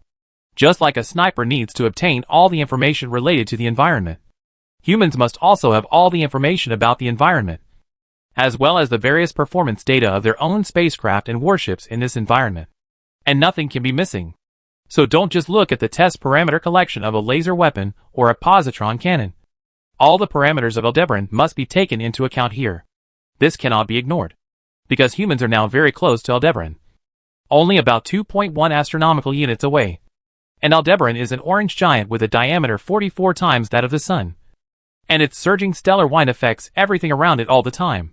So the seemingly simple sentence you go test includes a series of parameters such as the gravity of Aldebaran, the law of stellar wind, the intensity of stellar wind, density, space temperature, spectral type, magnetic pole stability, magnetic field strength parameters, orbital resonance frequency, etc. Without physicists, astronomers, and other related professional experts, it really can't be done. From this, we can also see that in the interstellar era, scientists and technicians are the real main force, and almost everything is inseparable from professionals. Seeing Lu Mayan organizing his team to write the test program directly in the bridge, Yu Yuan felt relieved. And then he looked at the military personnel. What do you think of the alien fleet? Yu Yuan had his own judgment, but he was still used to listening to others' opinions. All specific tactics can only be planned after Professor Lu and his team obtain specific data. But before that, we can analyze some useful information from previous observations. The speaker was Manuimei. She loosened her tight collar and continued. From the track of the dust cloud, we have determined that the other party has 413 spaceships, including 120 large spaceships. Based on this, we can preliminarily judge that if this fleet is a civilized advanced fleet, then these 120 large spaceships are most likely main battleships. If this is confirmed in the subsequent detection, then I suggest that we complete some supplies within 3 years, as much as possible, and then evacuate. In another case, if this fleet includes all the spacecraft of the entire civilization, then most of these 120 spacecraft may be residential spacecraft. If this is the case, I think we can consider dealing with them, and then make plans. Of course, all this is based on the premise that we are ready to evacuate. Perhaps it was the lesson of Silver Mist before. Manuimei added. Let me add one sentence. A sociologist saw Manuimei finish her words and said, I think this is the first civilization of the same level that we humans have encountered since we set foot on the Interstellar. The significance of contact is greater than direct withdrawal. Therefore, if it is the second situation mentioned by Minister Manuimei, I think we should make contact. After the scholar finished speaking, the heads of various departments spoke. But the main content of their presentation was not about the alien fleet, but the probability of humans completing a large supply before the alien fleet arrived. Yu Yuan listened quietly to their opinions. Although they did not say it explicitly, he could feel that most of these people tended to at least get in touch with the alien fleet first. After all, it was the first time that humans had encountered a civilization of the same level since they set foot in the starry sky. Yu Yuan knew this. But now humans only have 10 Shan-class warships. If 1/3 of the other side's 120 large ships are combat-type battleships, they are 4 times the battleships of humans. The difference in strength can be imagined. I hope it's an entire civilization rather than an advanced force. Yu Yuan touched his chin and prayed silently in his heart. Chapter 164. In the following time, Yu Yuan discussed with everyone. Not long after, Lu Mayan, who had left after writing the test program, returned to the bridge of the Tianqin again. As he walked, he synchronized the test results to the big screen. General, the experimental data is basically consistent with the weakening theory of laser and positron plasma beams in space. Lu Mian returned to his seat, raised his hand and pointed to the strings of data on the screen, and said, "The experimental results show that in the environment of the surging star of Aldebaran, the effective killing range of our maximum power laser weapons is about 0.8 to 1 astronomical units.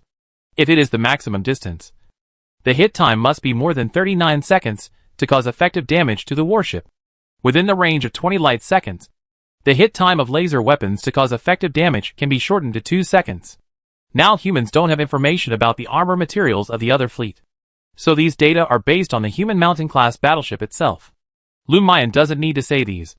The military personnel all understand. Lu Mian continued to elaborate on the experimental data. He looked at everyone and continued, "The effective killing distance of the positron cannon is even shorter. At least 0.5 astronomical units. The positron cannon belongs to the positron beam. As long as it hits the target, it will react with the electrons to annihilate each other, thereby emitting a large amount of light and heat, causing damage to the target. So there is no problem of continuous hitting time. This is the range of space used for the experimental parameters. The farther away from Aldebaran, the longer the effective killing distance. The mathematical function expression of the specific distance and effective killing intensity. Weapon charging energy is F, X, equals asterisk asterisk asterisk asterisk. Among them, the particle light speed and the star distance. The gravitational lens effect equation of the giant gas planet distance is sin 1x dx equals asterisk asterisk asterisk asterisk. We have integrated these parameters with several mathematicians and uploaded them to the database.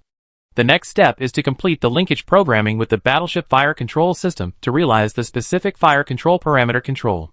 After listening to Lu Mian's speech, Yu Yuan nodded slightly. "Very good, Professor Lu. Please start the data and fire control program linkage issue immediately. Dr. Chen Haiyu and Dr. Zhao Youqin's team will cooperate with you. In addition, I have opened the fire control system application permissions for you." As he said this, he tapped on his armrest a few times to call up a personal terminal based on the seat configuration. And then his hands flew over it to open various permissions for Lu Mian and other teams. The parameters between the weapons and the environment of human warships are already known. So now we can judge various situations based on these parameters. In fact, these data parameters were originally what humans had to test and adjust in each different star system environment. However, since we had just arrived at Aldebaran not long ago, we had not had time to carry out this work before we discovered the alien fleet's tracks. So it seemed a bit hasty at this moment. It is true that laser weapons and positron cannons are currently the most lethal weapons of humans. But this does not mean that there are only these two weapons. It's just that other weapons are not light-speed energy-type weapons. And the impact caused by interstellar dust is not very large. So we only need to apply the previous fire control data. For example, large-yield hydrogen bombs and electromagnetic railguns are all like this.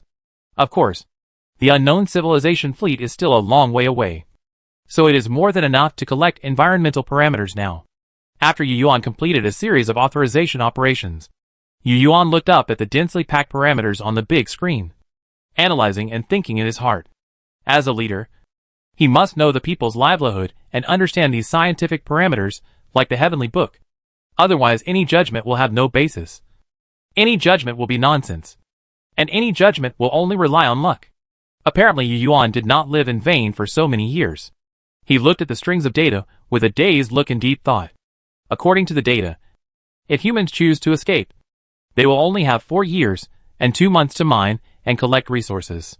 The 1-month time approved in advance is for safety reasons. Although the beam weapon does not have such a long-range effective killing near Aldebaran. However, the direction of human evacuation must be from behind Aldebaran. However, the big data given to him by various departments showed that humans could not complete the large-scale supply within 4 years. Not to mention that the 15 living spaceships are already fully loaded. If they do not build new living spaceships to sail, everyone from children to the elderly will have to hibernate. Otherwise it will cause crowded living and a bad production environment. In the face of survival, although the living environment is a minor issue, it will inevitably affect the mental state of the entire human race. And the mental state of society will affect the human ambition. Therefore, unless it is unavoidable, the new government will generally ensure the living environment of human beings. Then what about building more living spaceships before leaving? If there are already sufficient resources to be mined, The speed of human beings building living spaceships will certainly be very fast. And it will not be a problem to build 7 or 8 ships in 4 years. But now it is not possible. Therefore, the option of running away directly is not the best solution. Besides, as a first-level civilization, humans really don't need to be so afraid. And perhaps, the other party also ran away with the whole family after receiving the broadcast of the Silver Heart Alliance. If so, there is more room for maneuver. Not only that, if we choose to make contact, humans may also be able to obtain some information about cosmic civilizations from this civilization. After all, not all civilizations are like humans, who are forced to travel to the stars after their mother stars are bombed. In this way, running away can be used as a backup option. In this case, we can now change our thinking and make arrangements and plans for the decision of war and peace. And no matter which of the two, humans must take the initiative as much as possible. In this way, Yu Yuan had a plan in mind. So he asked the first technical question: what is the range of the Hill sphere of a giant gas planet? The total length is 0.16 to 0.18 astronomical units. The outermost edge of the fragmented asteroid belt is within this range, and Aldebaran is 33.2 astronomical units. Lu Mayan answered immediately and marked this parameter on the dynamic star system map on the big screen. Hill sphere, also known as Roche sphere, roughly speaking, is the area of space surrounding a celestial body, which is a gravitational area controlled by the celestial body rather than the larger celestial body it orbits. More precisely, it is the range of the gravitational sphere where a small celestial body will only be affected by perturbations when facing the gravitational forces of many celestial bodies.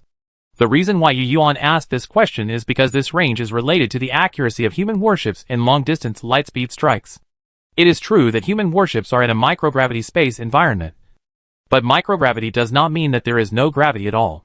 Any planetary gravitational image must be calculated, so that the warships on board AI can calculate the warship's own vector thrusters, fire control aiming system, target trajectory prediction, and other combat parameters more accurately. Space is so vast, and warships are so small. If the muzzle deviates by a few tenths of a degree, the beam weapon will cause a huge deviation when reaching the target. A small mistake can lead to a big mistake. Since he chose to make contact, as a preparation, Yu Yuan must use the terrain to the extreme.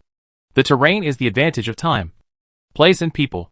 And this terrain is not only these parameters hidden in scientific calculations, but also the asteroid belt in the distance. Only by taking small steps can you reach 1,000 miles. Chapter 165. We will deploy within the range of the Hill sphere of the giant gas planet. Yu Yuan stood up and took 2 steps towards the big screen. He gestured at the map of the Aldebaran star system on the screen. Use the Kunlun ship as the second command center, with the Taishan ship, Huashan ship, Songzhan ship, Huanshan ship, plus 30 Ganymede-class battleships, 200 small frigates, and 2 space carriers, forming the first echelon to deploy in the asteroid belt. Order. Yu Yuan turned around and looked at Man Yume. Man Yume. Man Yume stood up and saluted. Here, I order you to be the commander-in-chief of the first echelon. After the meeting, go to the Kunlun ship to control the deployment of the first echelon. The purpose of the deployment is to conceal the enemy and to ambush them before the command of the headquarters arrives. You must not let the other side find any traces of the warships. You will make specific deployment tactics based on the terrain. Yu Yuan nodded, stared at Man Yume, and continued, the terrain is the help of the soldiers. It is the way of the general to predict the enemy and win the battle, and to calculate the dangers and distances. Those who know this and use it in war will win, and those who do not know this and use it in war will lose. Understood? Man Yume sat down again. Yu Yuan turned to look at his assistant Long Xiaolin. Now, the resources department will concentrate all energy collection forces and give priority to completing energy supply for the first echelon. Energy refueling must be completed within 1 year. The rest of the departments will enter a wartime state, focusing on the production of armaments. Once the first echelon completes energy infusion, the 2 space docks can enter full power construction. General Manager. I have noted it. Long Xiaolin responded. Okay. Yu Yuan turned back to his seat, then looked at the military again and said, this commander will use the Tianqin plus the Huangshan ship, the Lushan ship, plus 100 frigates, and 10 Ganymede-class warships to support the central army behind the orbit of Aldebaran Zhongda. In addition, after contacting the unknown civilization, the Wadangshan ship, the Emission ship, plus 20 Ganymede-class warships, 100 frigates, and a space mothership will serve as the visible combat force to cruise around the outer periphery of the asteroid belt. Understood? Yes. Received. After making a rough arrangement for the fleet, Yu Yuan turned his gaze to Zhu Pit and spoke again, after receiving further information from the unknown civilization fleet. Wait for my instructions. At that time, your department will be responsible for the internal security of the civilization and cooperate with the propaganda department to prepare for war and mobilize for war. Yes, Zhu Pit responded. Then, Yu Yuan looked around the scientific team on the bridge. There were not only physicists, but also mathematicians and experts in various fields. The so-called victorious army wins first and then fights, while the defeated army fights first and then wins. Therefore, it is said that those who plan for victory before fighting have made many calculations. Those who plan for defeat before fighting have made few calculations. More calculations lead to victory. Less calculations lead to defeat. And what about no calculations? From this point of view, the victory and defeat are clear. Yu Yuan paused, and then said, so, in the next period of time, you must refine and integrate all the parameters related to the war. Your task is to do your best within 4 years to simplify the operation of the warship fire control system and systematize the environmental data so that the warship can exert greater combat effectiveness. Seeing that everyone was silent, Yu Yuan smiled and said, I didn't say that we must fight this unknown civilization. But since we have chosen to stay and negotiate, we must prepare for the worst. The best strategy is to attack the enemy's strategy. Before we attack the enemy, we must do our best to fully exert our knowing ourselves. This is what military strategists call making ourselves invincible first. Waiting for the enemy to be defeated. Invincibility lies in oneself, and victory lies in the enemy. We understand? General. Everyone nodded. That's right. The wisdom of the ancients' military tactics is still not outdated even in the interstellar era, when the technological level is too different. All kinds of strategies are useless. But in the case of civilizations at the same level, these wisdoms can undoubtedly increase the combat power of one side to a certain extent, although the specific number of warships of the other side is still unknown. Yu Yuan has already had some ideas in his mind. Well, next, we will work hard on knowing the enemy. Have you made any new discoveries with the observation telescopes and various detectors? Yu Yuan looked up again at the scientific teams of several complex detectors that were connected on the big screen. When the dust cloud track was determined to be 413, it was analyzed by combining several pictures from different angles. So this number should be correct. Then it depends on what type of spacecraft the 120 large tracks are. As long as this is determined, humans can make more detailed arrangements based on specific information. However, due to the long distance and the fleet's main engine being turned off, humans have not photographed the spacecraft itself before. For this problem, the scientific team took out the largest caliber telescope currently carried by humans to search. But it is unknown whether the other party's spacecraft can be photographed at this distance. General, we took a blurry image. At this distance, we cannot analyze the specific type of warship. A representative of the scientific team replied. Based on the analysis of this picture, if you want to see the other party's spacecraft directly through the telescope, you have to wait at least 2 years. 2 years later, the unknown fleet is 0.3 light-years closer. Technical limitations? There is no way. So let's wait 2 years. Yu Yuan thought for a while and asked again, have you found any signs of the other party's detector? It stands to reason that when a fleet goes to a galaxy, it will definitely send out a probe first. Just like humans. Yu Yuan had considered this issue before. So when the scientific team used a large aperture telescope to search for the unknown civilization fleet, he specifically instructed them to pay attention to whether there were any traces of probes around. Of course, the previous exploration spacecraft that shut down its main engine and was on standby was also scanning in this regard. Captain, no trace of the other party's probe has been found for the time being. After hearing this answer, Yu Yuan had no choice but to say to continue observing and then let the optical telescope pay more attention to that direction. If no probe was found, there are 2 possibilities. One is that the other party did not launch a forward probe, which is the least likely. The other is that the other party's probe has already flown to Aldebaran before the fleet, but has not yet reached the deceleration position. so it is still in the uniform speed stage.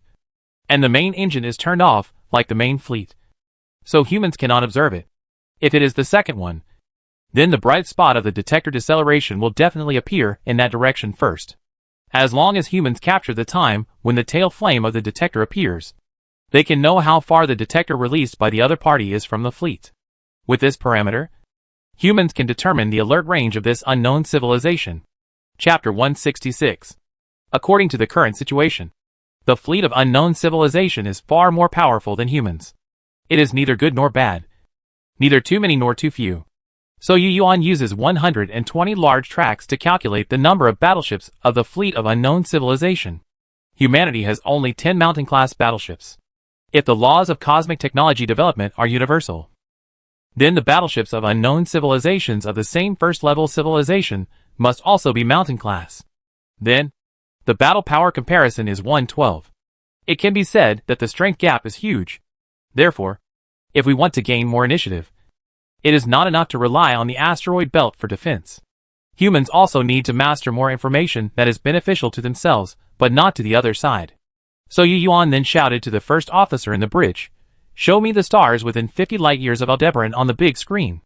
"Yes, Commander Yu." The first officer of the Tianqin turned around and pressed a few buttons on his workbench. Then the original giant gas planet map was shrunk to a corner, replaced by a star map with a dark universe as the background. Yu Yuan raised his head slightly, squinted his eyes, and looked at the star map. Then, he raised his hand to switch the screen to remote sensing mode, and then slowly flipped the star map. There were a lot of stars. Yu Yuan looked at the mark in the lower left corner of the map and found that there were 372 stars of various types within a range of 50 light-years centered on Aldebaran. Seeing this, Yu Yuan put down his hands and spoke again. "Light of the Milky Way. Connect the dust cloud channel parameters to the star map system, and calculate the possible routes of the unknown civilization fleet, and mark the possible probabilities of the routes for me, without considering special circumstances. It has been done according to your requirements." The light of the Milky Way, which has become a universal quantum computer AI, reacts and calculates very quickly. As soon as Yu Yuan finished speaking, the big screen was refreshed directly, and then all other irrelevant stars were faded, leaving only 3 specially marked stars. These 3 stars are possible stars deduced from the dust cloud track. Yu Yuan looked at the star map again. It is certain that if this unknown civilization did not change its route midway due to special circumstances, then their trigger point should be one of these 3 stars. HIP 22336. Yujing San. Yujing Zenger. Yu Yuan muttered the names of the 3 stars, and looked at the route probabilities marked by the calculation results of Tinhezwing. The straight-line distances of these 3 stars from Aldebaran are 35.35 light-years, 38.5 light-years, and 32.82 light-years respectively. The route probabilities marked by Tinhezwing are 26.6%, 28.3%, and 45.1% respectively. Yu Yuan said that there is no need to consider special circumstances. So Tinhezwang did not bring the possibility of the unknown fleet changing its route midway into the calculation program. So the sum of these 3 sets of data is exactly 100%. Yujing Zenger? Yu Yuan looked at the line marked with 45.1%. One end of the line was Aldebaran, and the other was Capella. It was not that the other 2 stars were not possible, but in order to guess the enemy's mind in the worst case, Capella must be used as the hypothetical departure point of the unknown fleet because it was the closest. 32.82 light-years. After muttering, Yu Yuan raised his eyelids again and glanced at Capella, which was the original departure point of mankind. It was also marked on the star map. 35.99 light-years. Seeing this set of data, Yu Yuan's eyes sparkled and a smile appeared on his face. Haha. It's a long expedition. Good. Fortunately, humans arrived at Aldebaran first. Otherwise the offense and defense would be switched now. Although this distance is closer than where humans came from, the difference is not too big. Assuming that it also travels at 15% of the speed of light, it will take at least 218 years. If it is 14% of the speed of light, it will take 234 years, which is not much different from the 240 years of humans. Moreover, it is possible that it came from HIP 22336 and Yujingsan, which are farther away, since humans are short of various energy materials after a long journey. There is no reason why the other party is still in full condition, as a first-level civilization. In this way, when this unknown fleet arrives at Aldebaran, it must be short of materials and have reached the bottom of energy. It is true that after accelerating to the maximum speed, the fleet is flying by inertia. But the statement of flying by inertia is only an ideal state. Considering the deceleration effect of interstellar dust, the engine still needs to be boosted occasionally. In addition to the daily energy required inside the spacecraft, the nuclear fusion reactor must continue to work during the voyage. And because of the thrust-to-weight ratio of the spacecraft, the more fuel is added, the greater the total mass of the spacecraft. So the more fuel is needed to push the spacecraft to 15% of the speed of light. The more fuel, in turn, increases the total mass of the spacecraft. So there is a fuel line here. Because of this reason, the spacecraft cannot ignore the mass of the fuel for the sake of range. This is why humans, or first-level civilizations, need to stop in star systems to refuel when conducting interstellar voyages at this stage. In fact, as long as there is no way to solve the quality problem, this problem will exist. So Yu Yuan concluded that when this civilization arrived in Aldebaran, it must also lack energy and materials. With this information, Yu Yuan had another plan in mind. That is, humans can hide first, and then jump out to contact them after the unknown fleet has completed deceleration. Why didn't they contact before they slowed down? Yu Yuan believed that if they contacted before they accelerated, they would probably adopt some more fuel-saving deceleration methods, such as using the red dwarf in the outer orbit of Aldebaran B to decelerate. Yes, it's a gravitational slingshot. A gravitational slingshot can not only be used for acceleration, but also for deceleration. The gravitational slingshot effect of a red dwarf star is entirely possible to save a lot of fuel for the unknown fleet. In the process of completing the deceleration, the energy of the unknown civilization will definitely be further consumed. Of course, there is another possibility. That is, the unknown fleet will not slow down directly, and then fly forward across Aldebaran. But Yu Yuan has seen the star map. The nearest star to Aldebaran in that direction is about 18 light-years away. Moreover, the route has to be changed midway. This is undoubtedly more risky. There are problems with fuel, supplies, and spacecraft maintenance. If you are not careful, you will be buried in the sea of stars. So he thinks this possibility is not great.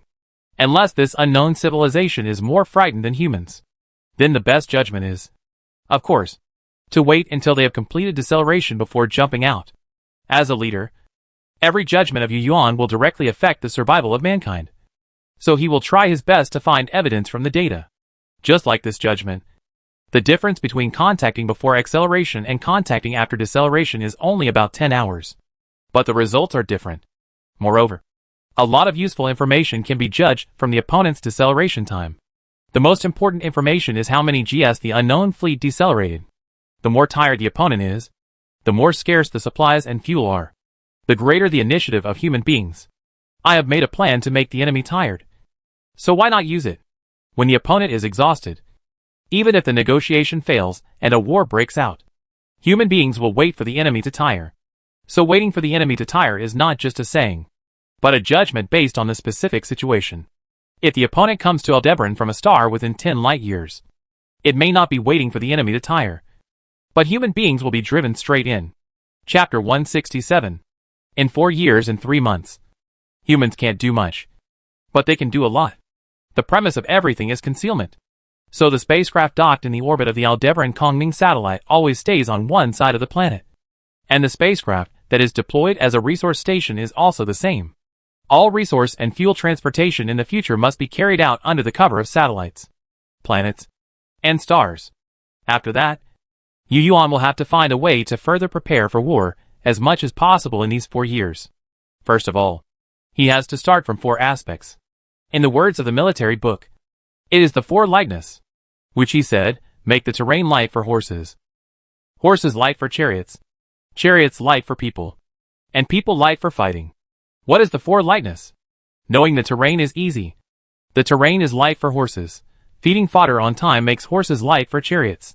Having enough grease and maces makes chariots light for people. Having sharp blades and strong armor makes people light for fighting. Make the terrain easy for horses to run, easy for horses to drive, easy for chariots to carry people, and easy for people to fight. Being familiar with the terrain's dangers and ease makes it easy for horses to run. Feeding horses on time makes it easy for horses to drive. Lubricating the chariot axles with grease makes it easy for chariots to carry people. Having sharp blades and strong armor makes it easy for people to fight. Although the things said are different, the ideas are still not outdated. By comparing horizontally, we can know how to prepare for war. The purpose of forward light is to provide combat convenience to the party, as much as possible to improve combat effectiveness. Like what Yu Yuan asked the team of scientists to do before, optimizing the fire control system according to the current environmental parameters, making the aiming and shooting of the warship fire control operator simpler and more convenient, which belongs to car light man. And horse light car naturally means speeding up the maintenance and repair of the warship, refueling and other things. Of course, Yu Yuan knows these things, but he will not follow the little military books he knows to be dogmatic. So just like refueling, you can't fill up every warship, because the more fuel you add, the heavier the warship will be, which will affect the various actions of the warship. It's not a long-distance battle, so you only need to refuel according to the possible duration of the war. For example, the fighter jets throw away the auxiliary fuel tanks before starting to fight, which is actually a manifestation of this idea. Human beings are a species, so coordination is also very important. Wu Ziyun, people often die because of what they cannot do, and fail because of what they cannot change. It means that people often die because of something they cannot learn, and fail because of a skill they cannot master. So Yu Yuan asked Manu Yimei to go to Kunlun to coordinate the warships of that squadron, with the purpose of letting her seize the time to make the soldiers master their positions again and again within 4 years. And it would be best if they could do it without thinking. Prepare for war. Prepare for war. It is not enough to just say a slogan.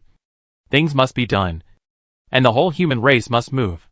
After a high-level meeting on the bridge of the Tianqin, Yu Yuan organized an enlarged meeting to deploy the various strategies decided by the high-level meeting and let the human machines move according to the priorities. The results were soon reflected on the star Aldebaran. Kong. Human landing ships carrying base vehicles landed on the surface of the planet. And then, like Red Alert, one by one, they were deployed in the right place and firmly locked on the ground. Then, mineral exploration personnel, unmanned mining robots, engineering vehicles, and transport vehicles poured out of the transport ship and went to their respective mission points to start work. In order to make the control of the robot more precise, humans also specially copied a light of the Milky Way program and placed it on the ground station for multi-threaded control. Time slowly passed in the busyness of humans. 1 year, 2 years. During this process, humans have been using detectors to scan and detect the starry sky. 2 years have passed, and humans have not found any clues that the other detection spacecraft has slowed down. But they have obtained useful information. That is the clearer image of the unknown fleet sent by human telescopes. Commander Yu, I have captured the 120 large tracks, which seem to be warships. But the strange thing is that the other 300 or so smaller tracks seem to be these barrel-shaped spacecraft. Are there really 120 warships? It's really 112. Yu Yuan sighed in his heart. He sat in the captain's seat as usual, listening to the report. He looked at the video avatar on the screen and asked, "Can you confirm the size?" The person who reported the situation via video call on the big screen was a scientist. When he heard Yu Yuan's question, he synchronized the observation data and video data to the Tianqin, and replied, "It is difficult to judge its size without a reference system. But if their formation through the dust cloud remains unchanged, we can estimate the size of the warship based on the comparison of the dust cloud." While the scientist was speaking, his hands were also flying on the keyboard. He had a clear understanding of these operations and had just finished speaking this paragraph, and he had calculated the result. So he continued, "The specifications of the 120 large warships should be of the same type, with a length of about 1,800 to 2,000 meters. The remaining 293 smaller barrel-shaped spaceships should be between 800 and 1,000 meters. Warships and spaceships are of course more than just length parameters, but generally you only need to know its maximum parameter to know what level the warship belongs to. After all, the other horizontal, high, and wide data will not be too bad." And although the scientist did not say it, these two data have actually been synchronized on the big screen. At this moment, Yu Yuan nodded, responding to the scientist's report in the video conversation. And then he stroked his chin and pondered over the data. From the perspective of structural function, the large roller suspension structure of the living spacecraft is not suitable for combat. So human warships are of another style. Now it seems that this unknown civilization also knows this. So these warships are also designed in another style. From the unclear picture, its appearance is like a revolver without a handle. It is obviously different from other spaceships that are all in the shape of a large drum. But the amazing thing is that the warships of this fleet are so much larger than the residential spaceships. It stands to reason that since they have the ability to build such a large warship, they can also build residential spaceships of the same size. Could it be? Thinking of this, Yu Yuan's heart moved, and the groups of parameters that humans had built to expand the size of the residential space appeared in his mind. Could it be that the individuals of this civilization cannot adapt to the gravity acceleration environment with such a big difference? Yu Yuan instantly thought of this possibility. And he thought, in this case, the bulge in the middle of the revolver-shaped warship is not a big turntable. If so, that's great. Yu Yuan felt that this possibility was very high. From this point of view, the physical fitness of this civilization is not as good as that of enhanced humans. How much difference? We will know when we look at their deceleration time. Chapter 168. Just two types of spacecraft? Or are there smaller frigates that are currently undetectable? After receiving this news, Yu Yuan had new doubts. But this doubt would probably not be solved until the other fleet arrived at Aldebaran. And it would not affect his judgment. There are still 2 years and 3 months to go.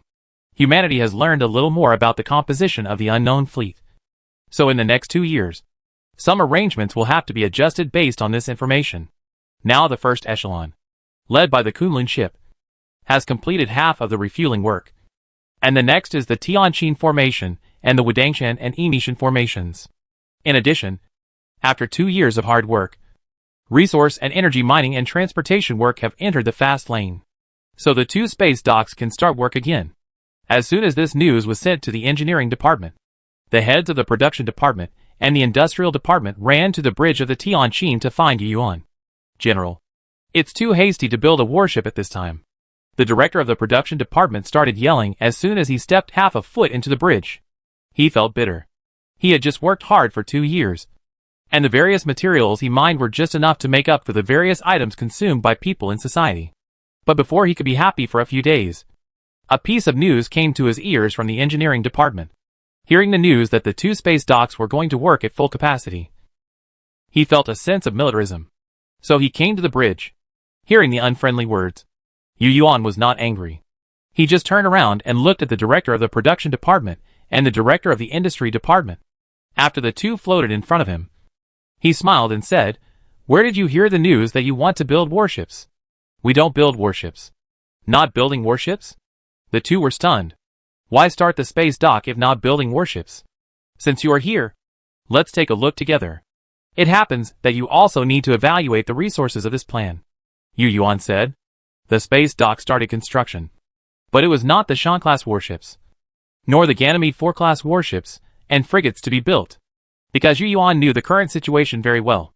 It would take a lot of time to build these spacecrafts, and it would also take a lot of time to train the shipboard combat personnel. It was not advisable to cram at the last minute. "General, what are you doing?" Hearing that they were not building a warship, the Minister of Industry could not help but be curious. "Be patient." Yu Yuan pointed to the empty seat in the bridge and asked the 2 to wait for a moment. Yu Yuan did not care where the news that he was planning to build a warship came from, but sat down next to the 2 and waited, but found that the bridge of the Tianqin was actually in a state of weightlessness, and it made no difference whether he sat or not. He simply turned around and looked out the porthole and waited quietly, because Long Xiaolin had already notified him. He did not wait long before Yu Yuan found that the automatic door of the bridge was opened. He turned his head and saw 2 people floating in along the guide rod.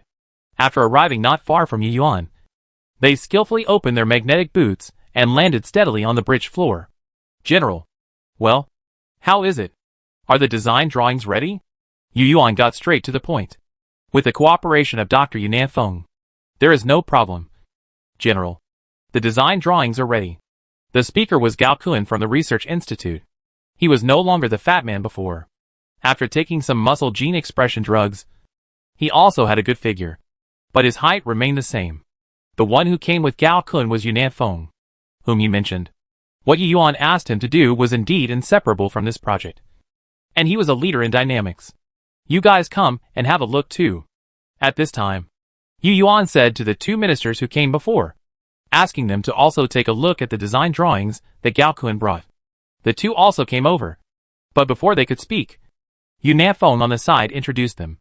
It seems that Yunafeng also knew that sufficient materials and energy were needed to start the project, and the cooperation of these two was indispensable. Ministers, this thing is called a simplified self-destructing intelligent shuttle. Its structure is very simple.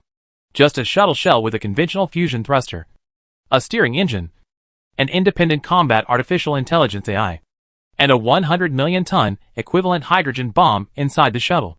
The General Secretary means that the space dock will fully produce these things within the next 2 years, specifically for indiscriminate attacks on the residential spacecraft of the unknown fleet. Yu Yuan also looked at the two ministers, and then took over the conversation and said, "Take a look at the list of materials required to build a self-destructing shuttle, and estimate how many we can produce in 2 years. Humans have 3 space carriers equipped with self-destruct drones, but the amount of ammunition that self-destruct drones can carry is not large. They are generally only used for interference or to destroy the outer structures and secondary turrets of warships, or to make up for the gaps in the destroyed capital ships. It is impossible for these self-destruct drones to blow through the capital ships. And the self-destruct aircraft has a disadvantage. That is, their command AI is carried on the carrier."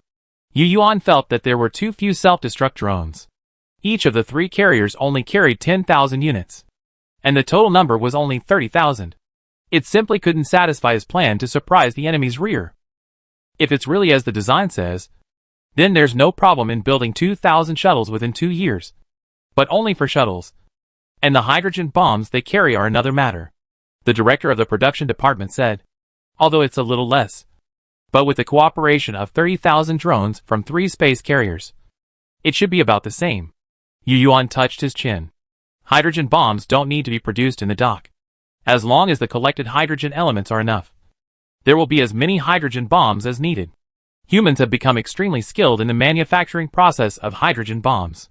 At present, only 1% of the manufacturing process requires human participation. In fact, Yu Yuan only told Yunafeng and the others about the general purpose.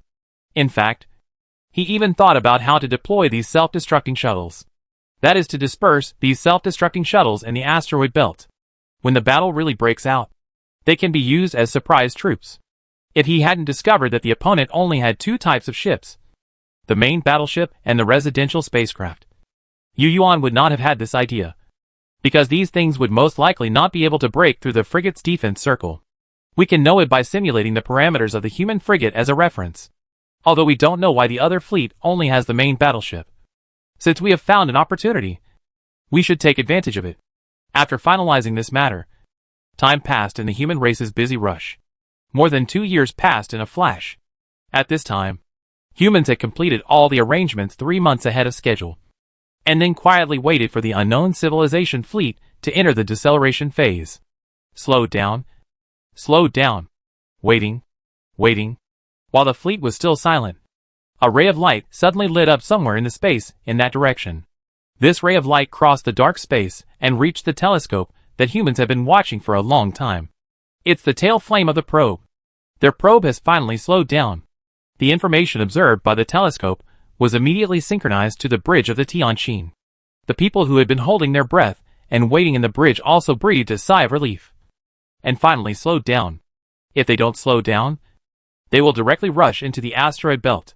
By then, before the opponent's large fleet slows down, the probe may first discover the human warships hidden behind various asteroid fragments in the asteroid belt. Chapter 169.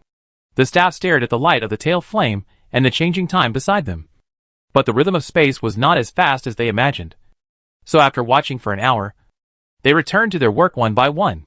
It was because the deceleration time was not completed all at once. The maximum acceleration of the human mountain-class warship could reach 150 g. It would take 8 hours to decelerate from 15% of the speed of light. Human unmanned probes also need about the same amount of time. Obviously, this probe was not able to decelerate in a few minutes. In fact, most actions in space are like this. There are cases of lightning-fast and instant arrival, but they will not happen to space-class civilizations. Just think about it. The universe is so vast that even light takes several years to travel the shortest distance. Not to mention space-class civilizations that have not even reached the speed of light. Therefore, it is common to wait for several hours or even more than 10 hours to get results after detection. Fortunately, this time is not too long. And there is also AI monitoring in real time, so humans don't have to worry too much. Marshall U. One of the 3 detectors has completed deceleration first. From the optical effect, it is adjusting its attitude. The next step should be to explore the Aldebaran star system. Continue to observe, focusing on the opponent's main fleet. Yu Yuan immediately issued a new instruction: notify the Wadangshan ship and the Emishan ship formation to get ready. From the position of the human, it can be seen that the attitude adjustment is in progress, which means that the other party's probe has actually completed the attitude adjustment and is heading in a certain direction. It is unknown whether it will go to the closer Aldebaran B first or directly to Aldebaran A. From the position of the light source, humans can determine the location of the 3 probes. From the current situation, the 3 probes have just entered the overall range of Aldebaran and started to accelerate. Yu Yuan started to slow down at such a long distance, and should be heading to the red dwarf star Aldebaran B. Sure enough, after a few minutes, the person in charge of observation reported the direction of the 3 probes that had completed deceleration one after another, which was indeed Aldebaran B. The semi-axis length of Aldebaran B is 559.6 astronomical units, which is the red dwarf that rotates around the center of mass of the void together with the orange giant Aldebaran A. This distance is much farther than the distance from Pluto to the sky, more than 10 times. A little conversion will show that at this distance, there is a time difference of 77.5 hours between the actual state of the human and the other party's probe. Therefore, the focus of human attention is not on these 3 probes, but on the probes that came to Aldebaran before. Of course, from the deceleration time of these 3 probes, humans got the data that they had been longing for more than 4 years. That is, the acceleration value of the other party's spacecraft, 125 g. This is the data obtained by humans from these 3 probes. It is very high, but not as high as human warships. And as a probe, it is most likely an unmanned probe. So this data can only be used as a reference for the performance of the other civilization's spacecraft, and cannot be used as a judgment of the acceleration value of its warships. Of course, this is related to the overall mass of the probe and the thrust of the engine, but it can be roughly judged from the overall situation. When the first batch of probes appeared, there will be a second batch of probes. Humans did not have to wait long before seeing signs of another batch of probes from an unknown civilization slowing down. This time it was much closer, and it had completely exceeded the orbit of Aldebaran B, and was considered to be in the inner circle of the Aldebaran binary system. There were a total of 8 probes in this batch, and the time it took to slow down was also 125 g. These 8 probes also headed straight for the giant gas planet where humans were after completing deceleration, just as they appeared. Presumably, by this time, the unknown civilization had already discovered that there were no planets on the red dwarf side. Seeing this situation, the humans who had been observing with camouflage telescopes did not move, but waited patiently, waiting for the fleet to enter the deceleration state. What humans are most worried about now is that the unknown fleet has not started to decelerate, and the 8 probes will rush to the asteroid belt and discover the human fleet. However, as long as we see the unknown fleet start to slow down, people don't need to wait for the fleet to complete the deceleration. After all, it has already started to slow down, and it is impossible to waste energy to turn around and speed up again. Moreover, there is a time difference in information due to distance. Now the speed of the 8 probes that have completed the acceleration has slowed down, and the fleet is still advancing towards Aldebaran B at 14% of the speed of light. Humans believe that they can still see the unknown fleet slowing down before the probe enters the asteroid belt. If they can't wait, then Yu Yuan will not foolishly let the 8 probes enter the asteroid belt, but directly let the Wadangshan ship and the Emishan ship formation rush out to intercept. No matter what, the unknown fleet must not be allowed to detect the human arrangement. In the images sent back by the telescope, the people on each Mountain-class battleship nervously watch the 8 detectors getting closer and closer. It can be seen that these 8 detectors are not concentrated at one point and fly to the asteroid belt, but are scattered widely, which is very consistent with the general detection situation. In theory, at this time, humans should be radio silent, but because of the neutrino communication, humans still maintain internal communication and do not need to build a relay base station. Neutrino communication can ignore obstacles and communicate point to point. Under normal circumstances, a first-level civilization cannot master this communication technology, which is the communication advantage of humans.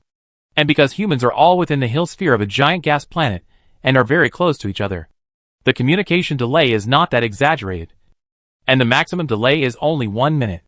Slowed down. Within a minute, the information that the unknown fleet began to slow down was synchronized to the bridges of 10 Mountain-class battleships. Yu Yuan also perked up and looked at the image that had been displayed on the big screen. The first thing he noticed was the position of the 8 probes, the closest of which was less than 0.1 astronomical units away from the outermost edge of the asteroid belt. The unknown fleet is currently unknown, and is still 30 astronomical units away from the giant gas planet, which is equivalent to the position of Neptune relative to the Sun in the solar system. Its real movement is about 4.1 hours behind the image observed by humans. It only started to slow down at such a close distance. It seems that this civilized creature can withstand a lot of gravitational acceleration. Seeing the parameters displayed on the screen, Yu Yuan said in his heart. Then he took another look at the 8 probes that were gushing fusion thrusters and flying towards the asteroid belt, turned on the communicator, and immediately gave orders to the Wudangshan and Inishan fleets to go out and block them. Chapter 170. 0.1 Australian dollars is 14,960,000 kilometers. And it takes 49.9 seconds to transmit at the speed of light.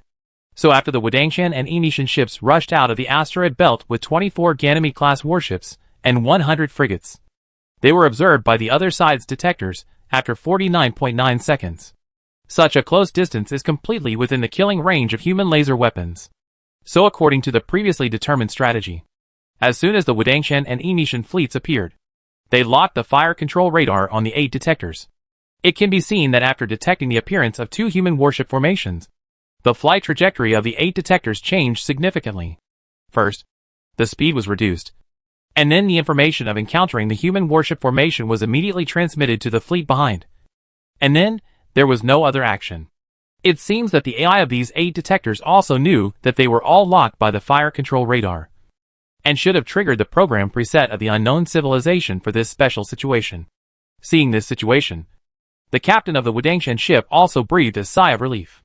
It would be good if he could not open fire to destroy the 8 detectors, because the Wudangshan ship and the Inishan ship formation were originally to be displayed as a visible fleet, which was considered to be a false impression of the enemy. Of course, the more real the enemy sees, the better. Then, an electromagnetic wave signal was sent from the Wudangshan ship toward the unknown civilization fleet. Hello, friends from afar. The Aldebaran star system is the sphere of influence of our human civilization. Please stop the exploration of your probe immediately. Otherwise we will destroy your probe in accordance with the provisions of the first covenant of the galactic civilization.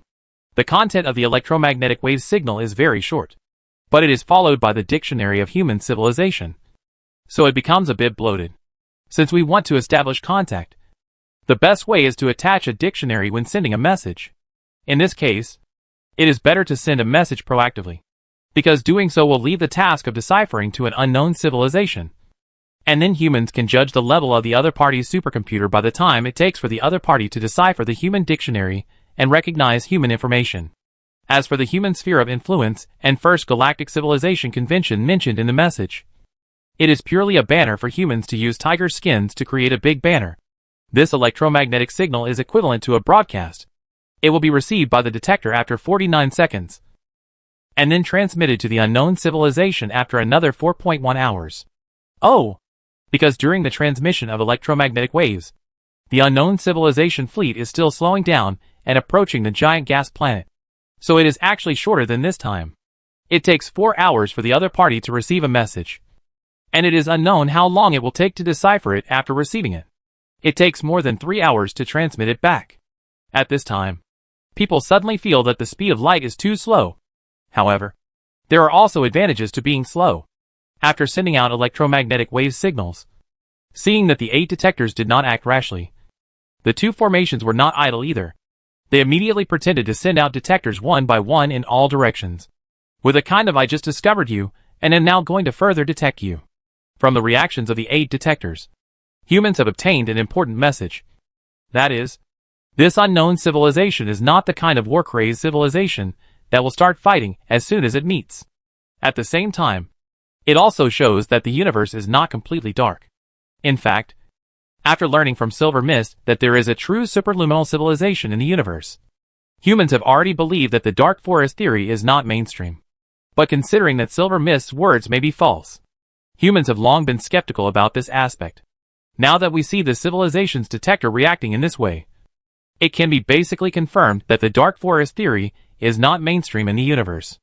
After all, the dark forest theory has many prerequisites, including the continuous expansion of civilization, the constant total mass energy of the universe, technological explosion, chain of suspicion. Destruction is easier than communication, and it is impossible to exceed the speed of light. Besides, there was the unscrupulous broadcasting behavior of the Silver Heart Alliance before. Perhaps it could exist in a space-class civilization. For hours passed as the fleet led by the Wudangshan ship slowly deployed the detector. Hey, they should have received the information. I wonder how they would react if they suddenly received a signal and discovered us during the deceleration process. The captain of the Wudangshan ship looked at the time and smiled. At the same time, in the bridge of the unknown fleet flagship, which was still in a deceleration state, emergency reports sounded one after another. Emergency intelligence. The probe has discovered an unknown fleet on the outskirts of the asteroid belt. Emergency intelligence. The probe has sent back information on the number of unknown fleets. A total of 2 Quaker-class battleships, 20 secondary battleships, and 100 small battleships of unknown purpose. Emergency intelligence. The probe has been locked by the fire control of the unknown fleet, and the emergency response procedure has been triggered. Please ask the main ship to issue specific instructions. Emergency intelligence. The system has received a group of unknown electromagnetic wave signals, and the self-identification program has identified that it is an obvious regular signal. A creature immersed in a transparent liquid and fixed firmly on a device by a safety buffer device uttered a curse. But there was no sound. Damn it. Why is it at this time? Then, the creature screamed again. But it seemed to be still in a transparent liquid. So only the part of the creature that seemed to be the sound organ moved. In this battleship, all creatures are in the same state. Obviously, this transparent liquid is an acceleration buffer. This fleet is in a deceleration state, and the acceleration buffer is activated as an auxiliary buffer. Obviously, they didn't consider this situation during the deceleration process. So the above scene appeared. However, as a civilization with an acceleration buffer, it is impossible for information to be transmitted in the buffer. So this situation only occurred for a few seconds. And then something unknown stretched out from somewhere and stuck to the vocal organ of this creature. Sir Pierce, what should we do? Should we stop decelerating? A strange scream sounded in the internal communication of this battleship. Why are you panicking? Keep slowing down. The creature called Lord Pierce continued to analyze. We have slowed down by 28 kilos. We need another 49 kilos to complete the deceleration. We are running out of energy. We can't reach the next star system even if we turn to speed up. We can't give up halfway. But? No buts. Didn't you notice that the unknown fleet didn't destroy our detectors right away? And they took the initiative to send us information. Which shows that they are not crazy people like the Quill civilization. Anyway, we should stabilize the deceleration first, and notify all scientific teams to prepare immediately. Once the deceleration is completed, we will immediately do our best to crack the electromagnetic wave information.